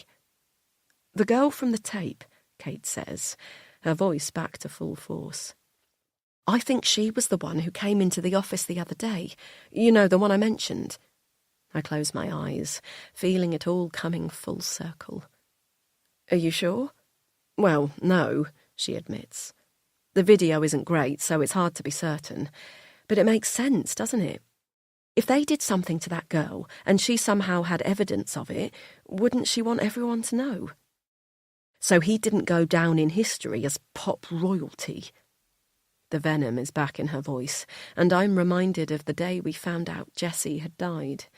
The argument in the office that now feels 1,000,000 years ago. Why do you think it was sent to you? She asks, bringing me back to the present. I really don't know. Charlie appears back in the room, a look of concern on his face, and I wave him away. I'm sorry, I've got to go. Izzy... Of course, she says. Is she okay? Settling in? I tell her everything is great, but the smile that usually accompanies talk of Izzy won't appear, and a deep thread of terror is running through me. The police told us to be careful, Kate adds. I don't want to worry you, because there's really no reason to worry. It's not like you're a target, but the police said that they think the same person who sent you the video killed Jessie. They said that? Well, not exactly, Kate admits. They said they were linked, but we all know what that means, don't we? I wouldn't blame her, she carries on. If it is the woman from the tape, I wouldn't blame her if she killed him. Men like that never pay, do they? I say nothing, unable to form a response that will keep Kate happy and not kill me. Instead, I tell her I'll bring Izzy into the office soon to meet everyone, and ring off, then fall onto the sofa and bury my face in the pillows. Han, what is it? What's happened? Charlie says, shaking my shoulders and forcing me to turn my face to him. I expect to find I'm crying, but my face is resolutely dry. It wasn't me, I say. He frowns and tilts his head, unsure of my meaning. I didn't strangle Haidee. It wasn't me. He nods, as if he always knew this, as if he knew I couldn't possibly be capable of such an act. Kate watched the video. I was passed out in the corner. Did she? No. I rushed to correct him. She didn't know it was me. You can't see, apparently. But it wasn't me. It was Jessie. Jessie strangled her. It wasn't me. I feel it then, the relief and horror pouring through me in equal measure. All these years, I did nothing. All this time, I was innocent. Haidee was alive, and I was innocent. We could have told the police, I say, the realisation dawning on me. I wasn't involved. We didn't have to. We could have told them everything. The words come out as choked sobs, hitting Charlie hard in the chest. No, he says, gripping me by the shoulders. No, Han, we couldn't. It was too late for that. You'd lied to the police. I'd hacked into Owen's phone. There was no way we were getting out of this unscathed if we'd told the truth. He stares into my eyes, desperate to make me see things the way he does, desperate for me not to unravel. We can't take it back now. We just have to stick to the plan. Remember, we did what we had to do. Owen murdered Jessie. He would have murdered Haidee. We had no choice. I chew my lip. This is the moment I should tell Charlie the truth. I should tell him that there's a chance Haidee was lying to him, that she murdered Jessie in cold blood and likely did the same to Owen. But what then? How will my husband, my kind, honest, always do the right thing husband, cope with that truth? Either way, Owen is dead, and we buried his body.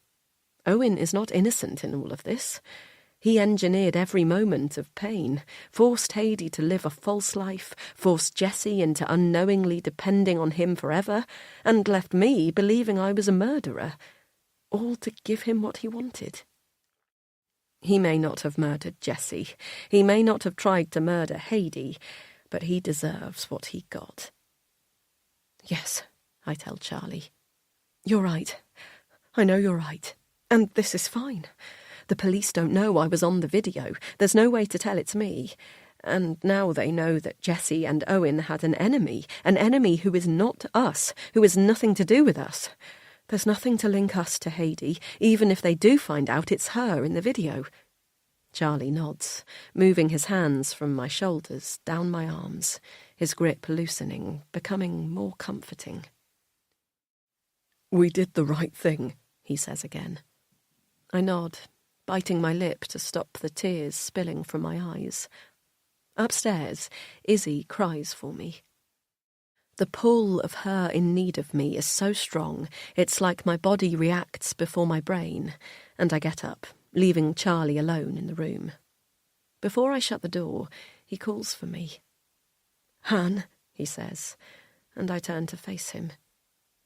I love you. I smile, the feeling bittersweet on my lips. I love you too. As I walk up the stairs towards my daughter, the decision solidifies in my mind. Charlie does not need to know that Haidee killed Jessie. Charlie never needs to know that we are complicit in murder.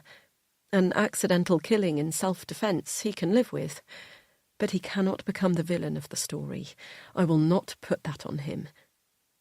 In Izzy's room, I lean into her cot and pull her out, the weight of her firm against me. Mama, she chirps, the words still so fresh and unusual on her red lips. It's okay, I tell her. Mummy's here, and I'm not going anywhere. Never, ever, ever.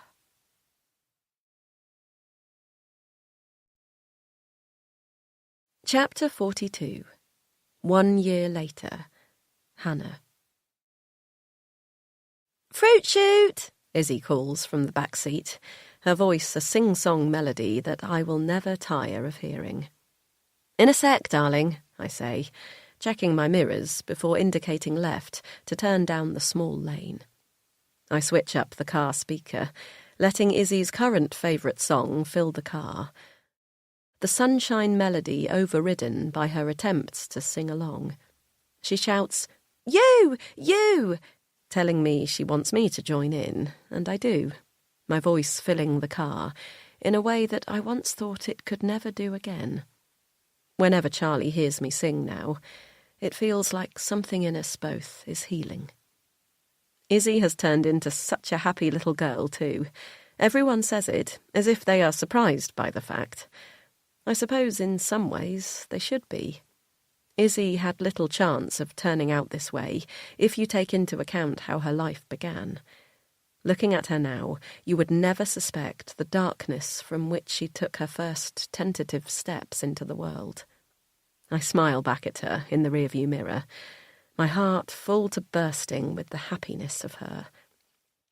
Winding down the narrow lanes, the song comes to a stop, and Izzy shouts, "Again, again!" from the back. But this time I tell her no. It's good to have boundaries, Charlie keeps telling me, as I give in to her every whim. Now that I'm back at work 3 days a week, she's started nursery and is proving rather a handful there, though the staff seem to adore her, despite her increasing demands for attention, toys, food, whatever she so desires. So I'm trying to be better, to occasionally say no. When the stakes are low enough, anyway. Izzy sticks her lips out in a pout, locking eyes with me in the rearview mirror, but I shake my head and say no again, and to my surprise, she rearranges her face back to neutral and picks up her doll to play with instead. As I turn up the radio, she talks to her beloved Claire Bear, moving her worn arms and legs about in animation. Today marks 1 year since the death of superstar Jessie Carter. The radio newsreader's voice wafts into the car, and I grip the steering wheel tighter. I knew it was today. Of course I knew. But hearing it spoken about so publicly makes the hairs on the back of my neck stand up. Jessie's death remains a mystery, with no arrests or charges ever made, but investigations continue. His manager and longtime best friend, Owen Peters, went missing shortly after the death. Investigators say they are treating the disappearance as linked, but are not looking for any suspects. Though I know this line well, having heard it multiple times over the last 12 months, there is still a sense of relief in that last line. They are not looking for any suspects. Fans have posted hundreds of memorial videos and pictures over the last few days from outside Carter's home in New York, but the site has also seen protests from women's groups amidst rumours of a videotape reportedly showing both Jessie Carter and Owen Peters engaging in sexual assault. I switched the radio off, not wanting the vile words to infect Izzy's ears. But as I glance in the mirror once more, I see I needn't have bothered, as she's consumed with Claire Bear. The video never became officially public here in the UK, but I know it was shared on news sites in the US. Their reporting laws are much less stringent than ours, after it was leaked from an unknown source. I have wondered many times if Kate is responsible for this, after she realised that the police in the UK were not interested in pursuing the line of inquiry, as the crime happened in the US, and one suspect was dead, the other missing. If she did leak the tape, I have to admit I'm grateful, because it helped us. Once news of a verified sexual assault hit the mainstream media in the US, Owen's disappearance appeared completely natural. He was a man running from a crime. Nothing more to see here. I can't say I've properly relaxed since the day Jessie died, but the tight grip that's been held on my chest is loosening day by day. We've taken small steps throughout the year to distance ourselves from Jessie Carter. We both came off social media completely after finding it impossible to not be plagued with news stories about his death and various allegations of sexual assault that followed it from anonymous women across the world. It's been easy, in a way, to disappear from normal life for the last 12 months. It's what everyone has expected from us, to give our whole selves to Izzy and no one else, least of all the murder of a disgraced celebrity. Today, we are taking one step closer to breaking the chain between us all. I scour the trees, looking for the break in the foliage that shows me I have to turn left, then spot it. The driveway is basically hidden from view now, the trees overgrown since we bought the place, and they stopped accepting guests. As we drive through the gap, Izzy shouts, "Adventure! Adventure!" from the back seat. Charlie is already here. He'd left the house by 7:30 this morning to pick up the keys from the estate agent, and left me and Izzy to burrow down in bed. The sleepy state didn't last long before she was bored and wanted her breakfast. But still, we've somehow managed to be 3 hours behind Charlie, and it is now 10:30. As I stop the car and get out to free Izzy from her car seat, I take a moment to breathe in the September air, listening to the skylarks singing above me. Not another sound to be heard. It's not the first time I've been here since that day. We came for a viewing with the eager estate agent a few months ago, but this is the first time I've allowed myself to feel the memories from before. I plonk Izzy down on the drive, and she runs towards the door, squealing for Charlie. He appears at the front door, his grey hoodie mucky already. He smiles as he picks up our giggling daughter. This scene could not be more different to the one I faced that night 1 year ago, when I crept up the driveway, convinced Charlie was cheating on me, or worse. Now, as I walk through the door, stepping into the dark hallway, the memories flood in. Charlie and Izzy turn left for the kitchen, but I press the handle down on the door to the right, the living room, where Owen died. I push open the door and hold my breath, but the room before me is not like that day. The flooring is halfway demolished already, Charlie's morning project, and light spills in through the dusty windows. The room is empty, no sign of Owen, no sign of a murder. "No, Izzy, wait," Charlie calls from behind me, and I spin around, lifting Izzy from the floor before she steps on a nail. Charlie runs in behind her, his face red and terrified at the thought of her being in pain, but his shoulders drop when he sees her in my arms. "Sorry," he says. "I had my back turned to get to a fruit shoot." "Fruit shoot!" she yells, wriggling in my arms to be put down. We walk out of the living room and into the kitchen, shutting the door behind us to stop Izzy exploring again. "You did that quickly," I say to Charlie, once he's settled Izzy with a drink. He nods. "I just wanted to start getting it out before we do anything else." I smile back at him, the unspoken words falling between us. 2 things happened at once 6 months ago that we couldn't deny the symmetry of. Charlie's mum died suddenly, after a fall at home. It was awful. The grief so raw and painful, I wondered if we'd ever get through it. But we did. Izzy made us. We can't fall apart when we have her. She needs us. Then, this house came up for sale. The house where Owen died. With Diane's death came a lot of money. She'd always told us we'd be rich when she was gone, and she was right. Her house sold for close to $1 million, which is totally ridiculous, given she bought it on a nurse's and farmer's wage. But its proximity to the farm and obvious curb appeal in such a sought-after village meant the Londoners flocked to it, and it was sold within days. When we went into the estate agents to sign the papers, I noticed with horror the familiar cottage in their window. I tugged on Charlie's sleeve, urging him to turn back and look at the for sale notice and understand what it meant. We'd been so sure the garden would not be dug up, as the owners had done their renovations already to let it out through Airbnb. But suddenly our certainty felt stupid and naive. A new owner might easily want to renovate the garden. I knew we had to buy it. Charlie made the offer the same day we agreed the sale of his mum's house.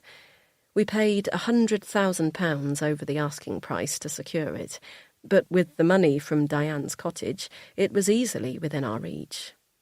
If anyone asks why the sudden purchase, we tell them we'd been looking for suitable holiday homes in the area to bring in extra income, now that I'm working part-time, and this one was perfect. In truth, the only perfect thing about it is that if we are the owners, no one can dig up the garden but us. Stepping into the garden now, I feel a sense of peace with what we've done. It's better to have Owen nearby, where we can watch over his grave. Ever since that night, I've been plagued with dreams of someone digging up his body without us even knowing. We've not talked about exactly what we'll do with the garden, with his grave, now that we own the land, but knowing that it's ours is enough for now. When do the first guests arrive? I ask Charlie, while Izzy runs around us in circles, delighting in a private game neither of us know the rules of. Not until next month, he says, and I nod. I knew this, but hearing it confirmed helps. We've got loads of time to do it up. The cottage is in a fine state, really.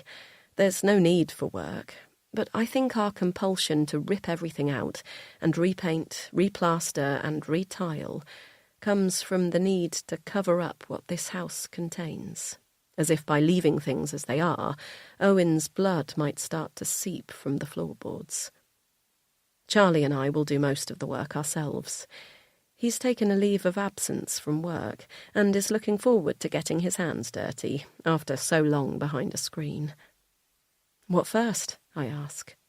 Cleaning, he says, laughing as he brushes the dust and dirt from his hoodie.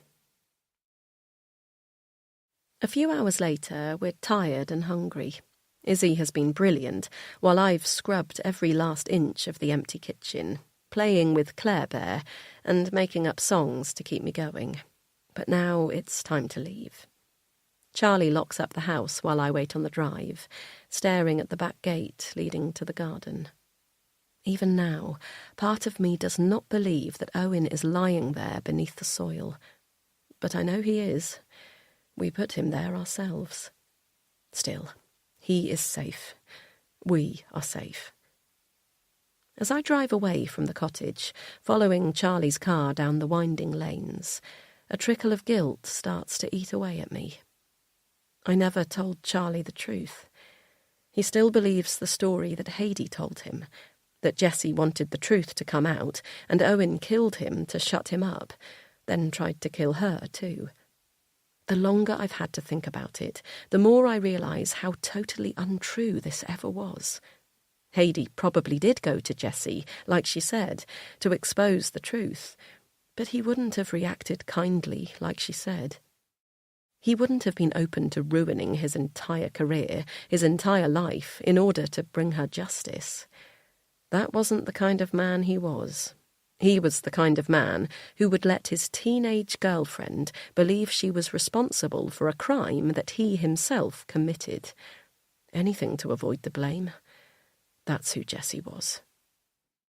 I wonder often how it happened, whether Heidi went to Jessie's cabin that night, expecting him to be kind, to do the right thing, and instead he refused her request, or worse, laughed at her, told her no one would ever believe her. Did she lash out, slice his throat in a moment of rage? Or was it planned? Did she follow him to the UK, knowing he was looking for me, and kill him before he got the chance to give me his side of the story? I'll never know the truth, not in full. I'll never know how much Heidi acted in self-defence, but I do know that she used us just like everyone else did. She needed Charlie to believe she was a victim, to help her cover up her crime. Charlie needed to believe that he was saving her. He still does. He couldn't live in this grey like I can. And I can. For 12 months, I've lived like this. There have been moments of stress, of anxiety and guilt so horrifying that I thought I couldn't keep going. But mostly, I'm fine. No, I'm happy. As I pull up to our front door, I let out a breath. I am happy. Izzy snoozes gently behind me, her head lolling on her car seat. I wait 5-10 minutes, allowing her to sleep, before I pick up her heavy body and carry her into the house. Her head thuds lightly against my chest, and I know in this moment that we've done the right thing. There was no other way out of this if we wanted Izzy, and my God, Izzy is all we've ever wanted. "Hannah," Charlie calls from the living room. "Wait a sec," I shout back, walking up the stairs. I carry Izzy into her room and place her gently down on the bed, amazed to see that her sleep has not been disrupted as she nuzzles down into the pillow. I kiss her on the head before walking out, pulling the door softly behind me. "Hannah," Charlie shouts again, this time more urgently. "What?" I say, entering the living room. He has the television on pause, the sight of the woman on screen unfamiliar yet horrifying. My heart lurches in recognition before my mind can place the woman's features. I walk closer to the screen, her face growing huge as I step forward. Charlie presses rewind, then play. She fills the screen. Her face morphs from unfamiliar to shockingly known, but rounder, healthier, less emaciated. Pretty, made up. The shot pans out to show a man seated opposite her. He wears a bright blue suit and is handsome in the way that all American TV stars are. I recognise but can't name him. Some TV chat show host who flickers up occasionally when a big star has done something terrible and interviews them about it afterwards. Seeing him with her turns my stomach. Then he speaks.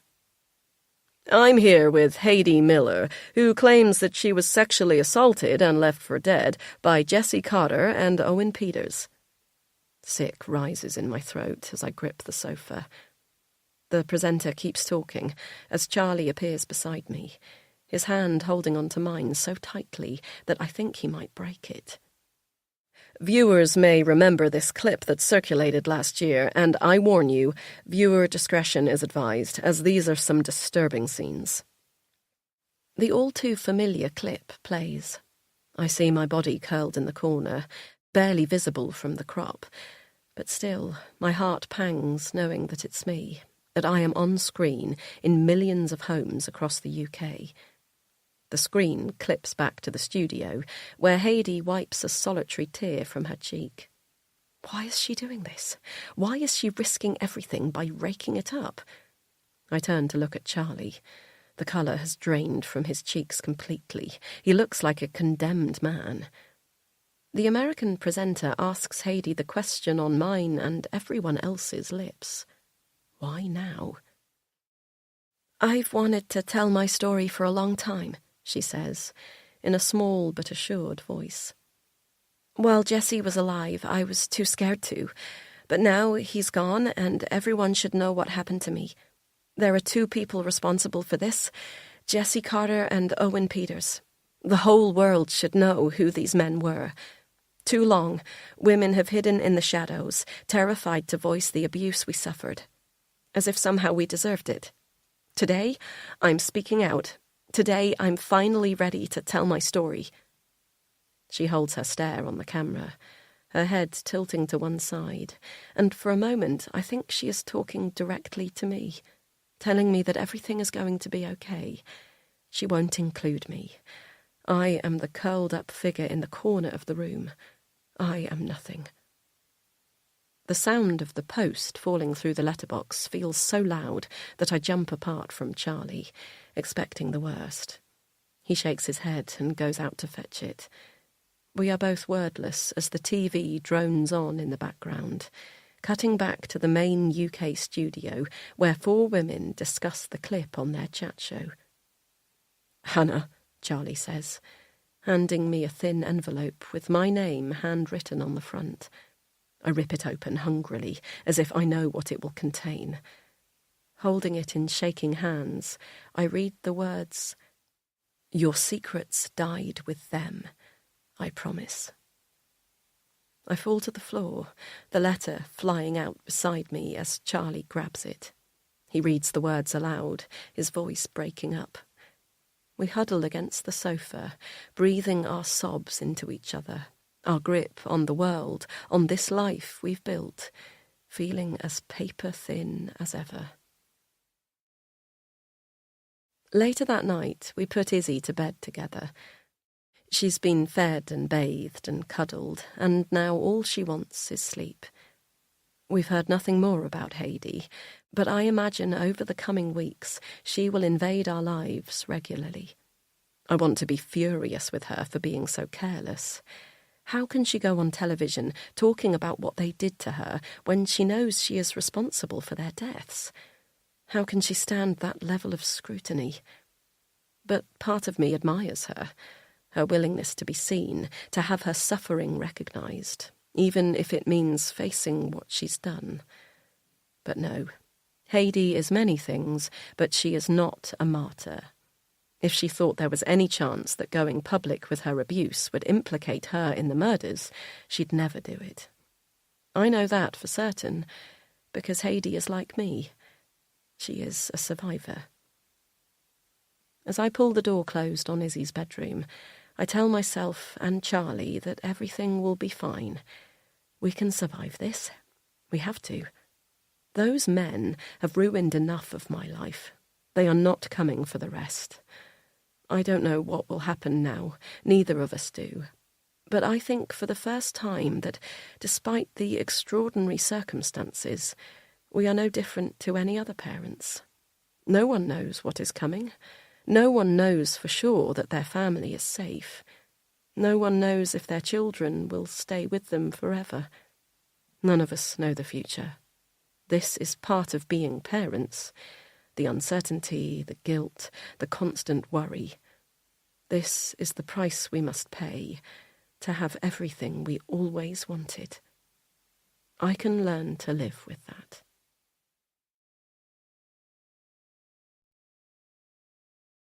Epilogue. Heidi. She cuts the call and looks at herself in the mirror. The makeup from yesterday's television interview is still heavy on her skin. She hadn't wanted to wipe it off. She'd wanted to keep the feel of the occasion for as long as she could, but now it feels clown-like and grotesque. "Who was that?"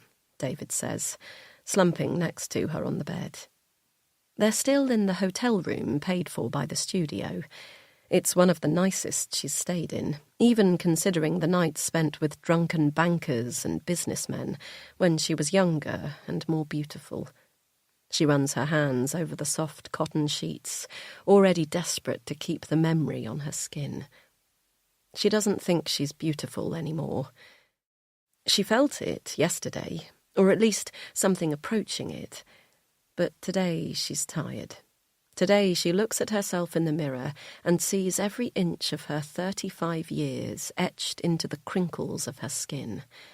Every second of her ugly life reflected back at her.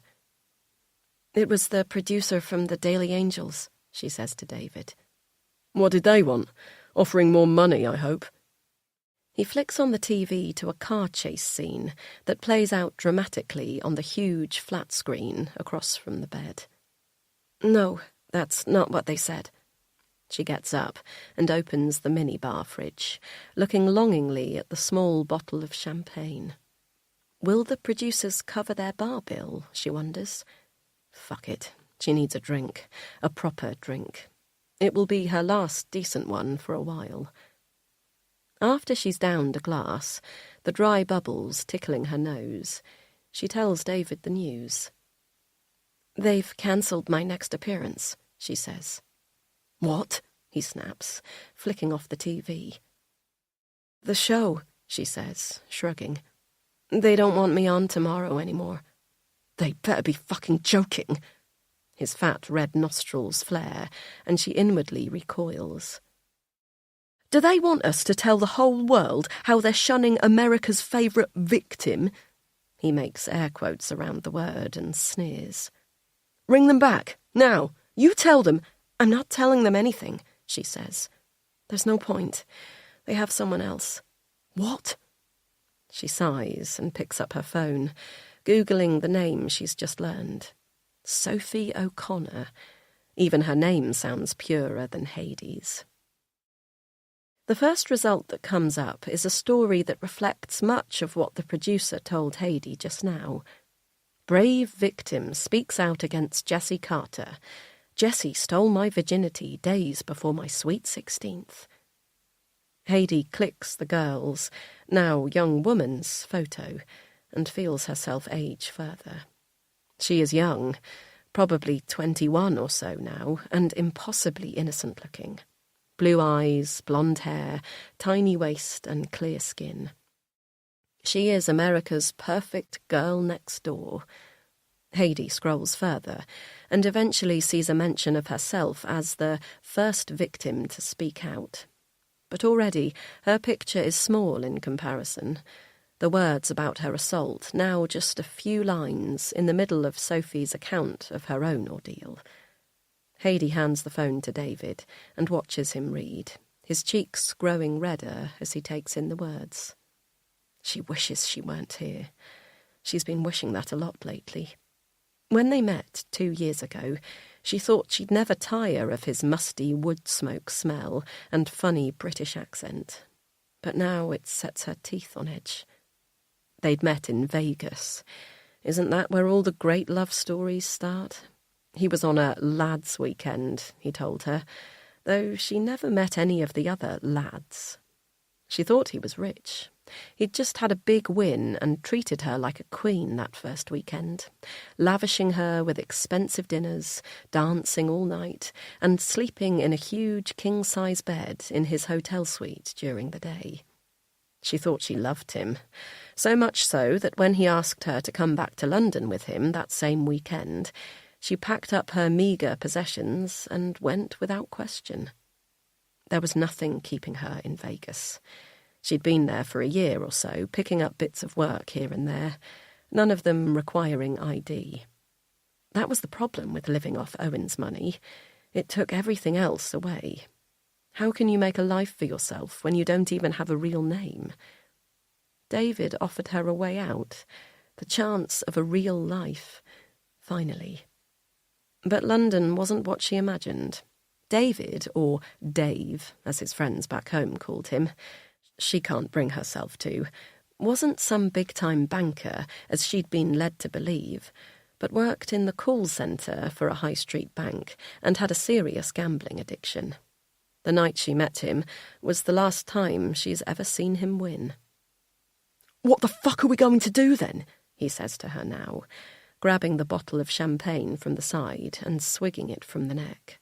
The bubbles escape from the rim, sticking the black hairs on the back of his hand to his freckled skin.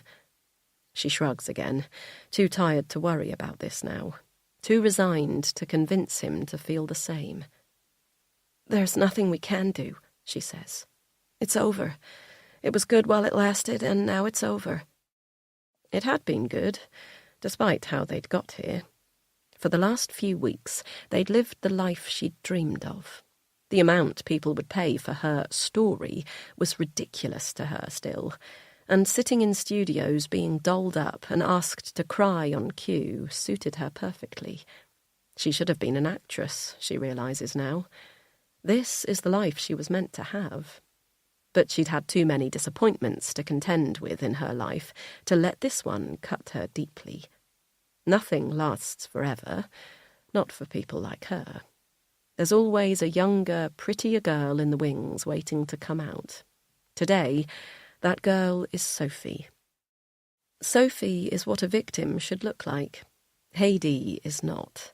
She's always known this. But David can't let it go so easily. "No!" he says, slamming the bottle on the table, letting the last bubbles escape again and pour down the side, staining the plush cream carpet. "We didn't come this far to have some stupid little tart take everything from us. We didn't do shit," she cries. "I did everything, so I say when it's over." He's on her then, like a flash, holding her by the throat up against the wall. She sees the anger in his eyes, the same anger she saw in Jesse's the night she killed him, the same she saw in Owen's before he took his last breath. She'd never wanted to kill Jesse. She never thought she was capable of it. Jesse was an accident. When David found out about her deal with Owen, he got greedy and made her ask for more. But the gamble didn't pay off, and Owen cut her off completely, all too aware of her desperation. But David couldn't let it go. He told her to go to Jesse. He had more to lose than Owen, and of course she did. Like a good little lapdog, she contacted Jesse, and he agreed to meet her and give her enough money to start over again in return for her continued silence. She thought maybe he felt sorry for her. She felt sorry for him sometimes. He thought he'd killed her after all. They were both victims of Owen's, in a way. But he didn't feel sorry for her. From what she could tell, Jesse Carter barely felt anything at all. He laughed at her. When she asked him for the money he'd promised, he laughed. "You think I'm going to give a single dollar to a slut like you? Go on, tell the world your story. See if anyone believes an old junkie bitch." She saw red. She didn't mean to kill him, but she's not sorry that she did. With Owen, it was different. He gave her no choice. It was kill or be killed. She knew that from the moment he bowled through her door, that wicked wolf-like sneer on his face, and she wasn't going to wait for him to strike before she did. Someone might say that's not really self-defense, but what do they know? If she's learned anything over the years, it's that you can't wait for a man to show his true colours. You have to act first. It's the only way to survive. Charlie arriving and covering up for her had been a total fluke. When she heard a man bashing on the door moments after she'd delivered the fatal blow to Owen's head with the iron fire rod, she panicked. But then she realised she could play the victim. She'd have to. That Charlie was the type of man who wanted to believe in the innocence of women was a stroke of the sort of luck that Heidi thought was reserved for other people. But it worked. For once, the universe brought her exactly what she needed. Once Owen and Jesse were both gone, and it seemed that the police didn't suspect them at all, or, more likely, had given up the pretense of caring about a dead celeb when he turned out to be a total scumbag, David came up with the new plan. They flew back to the States and contacted every media outlet they could find over the coming months. The media lapped it up. Of course they did. She sold her story first on an exclusive basis to one of the more right-wing news stations, allowing them to broadcast it on the 1-year anniversary of his death for maximum impact. They paid her well, extremely well. She had evidence, after all. She had stolen Owen's phone containing the video. Heidi could be presented as a helpless victim, forced into a life of crime and prostitution after Jesse Carter and Owen Peters took away her humanity. But Heidi is still human.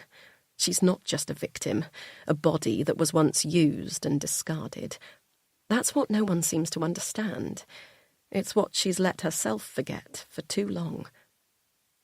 David doesn't know she sent the video to Hannah, or the note telling her she was safe.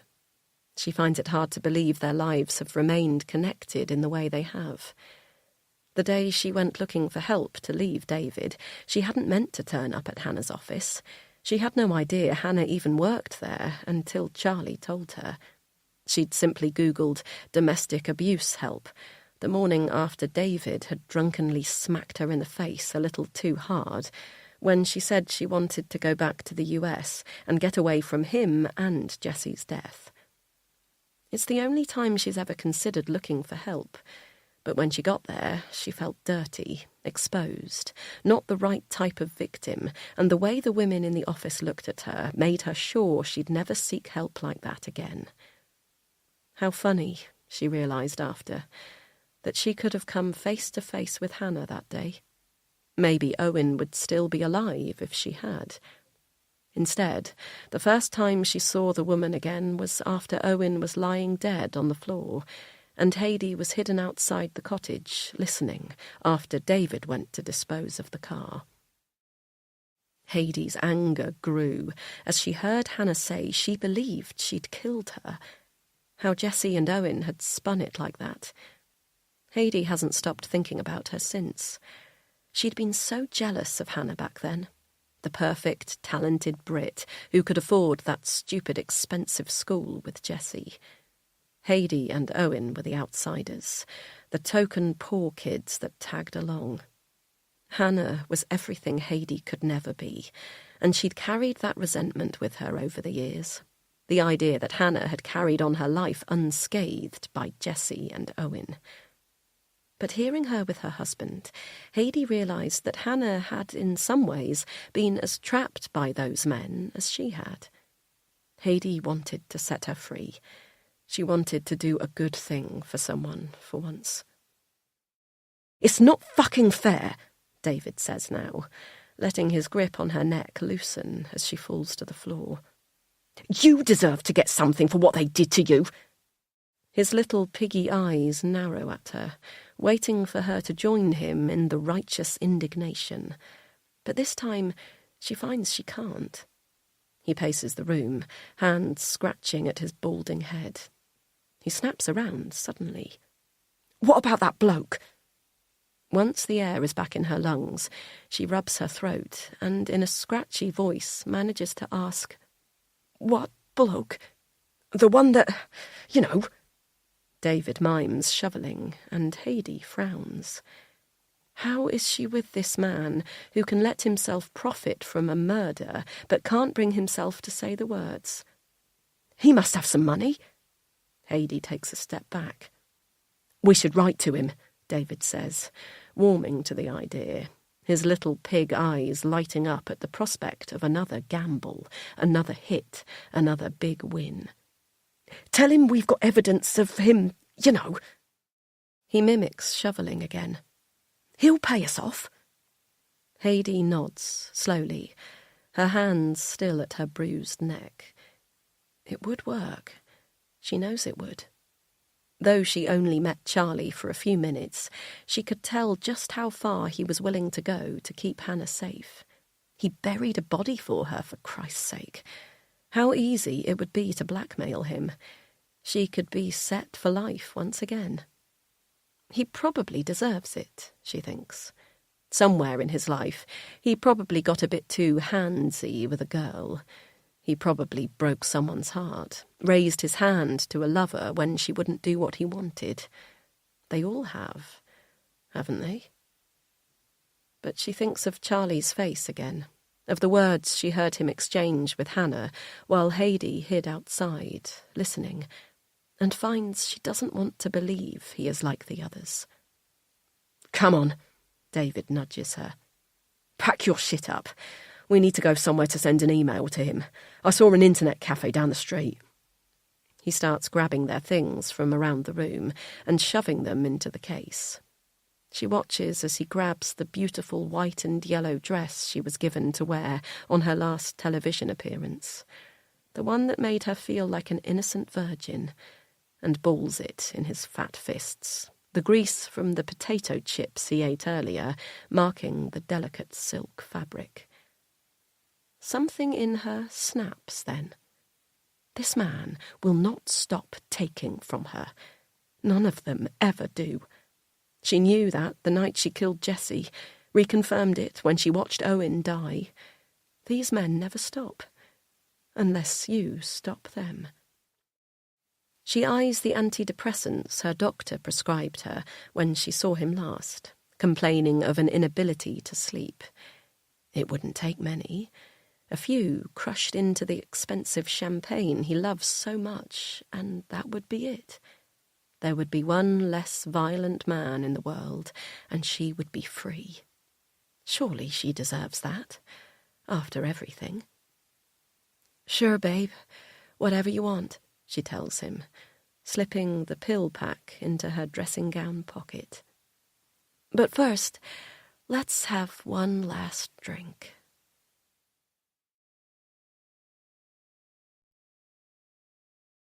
Thank you for listening to If They Knew by Sophie Flynn, read by Tamsin Kennard, produced by Chatterbox Audio for Saga Egmont. Egmont is a charitable foundation that donates €13 million to vulnerable children and young adults every year. We are working hard to ensure as many children as possible get invaluable access to education and social resources. Thanks for helping us make a difference. To find out more, please visit our website, www.egmont.com.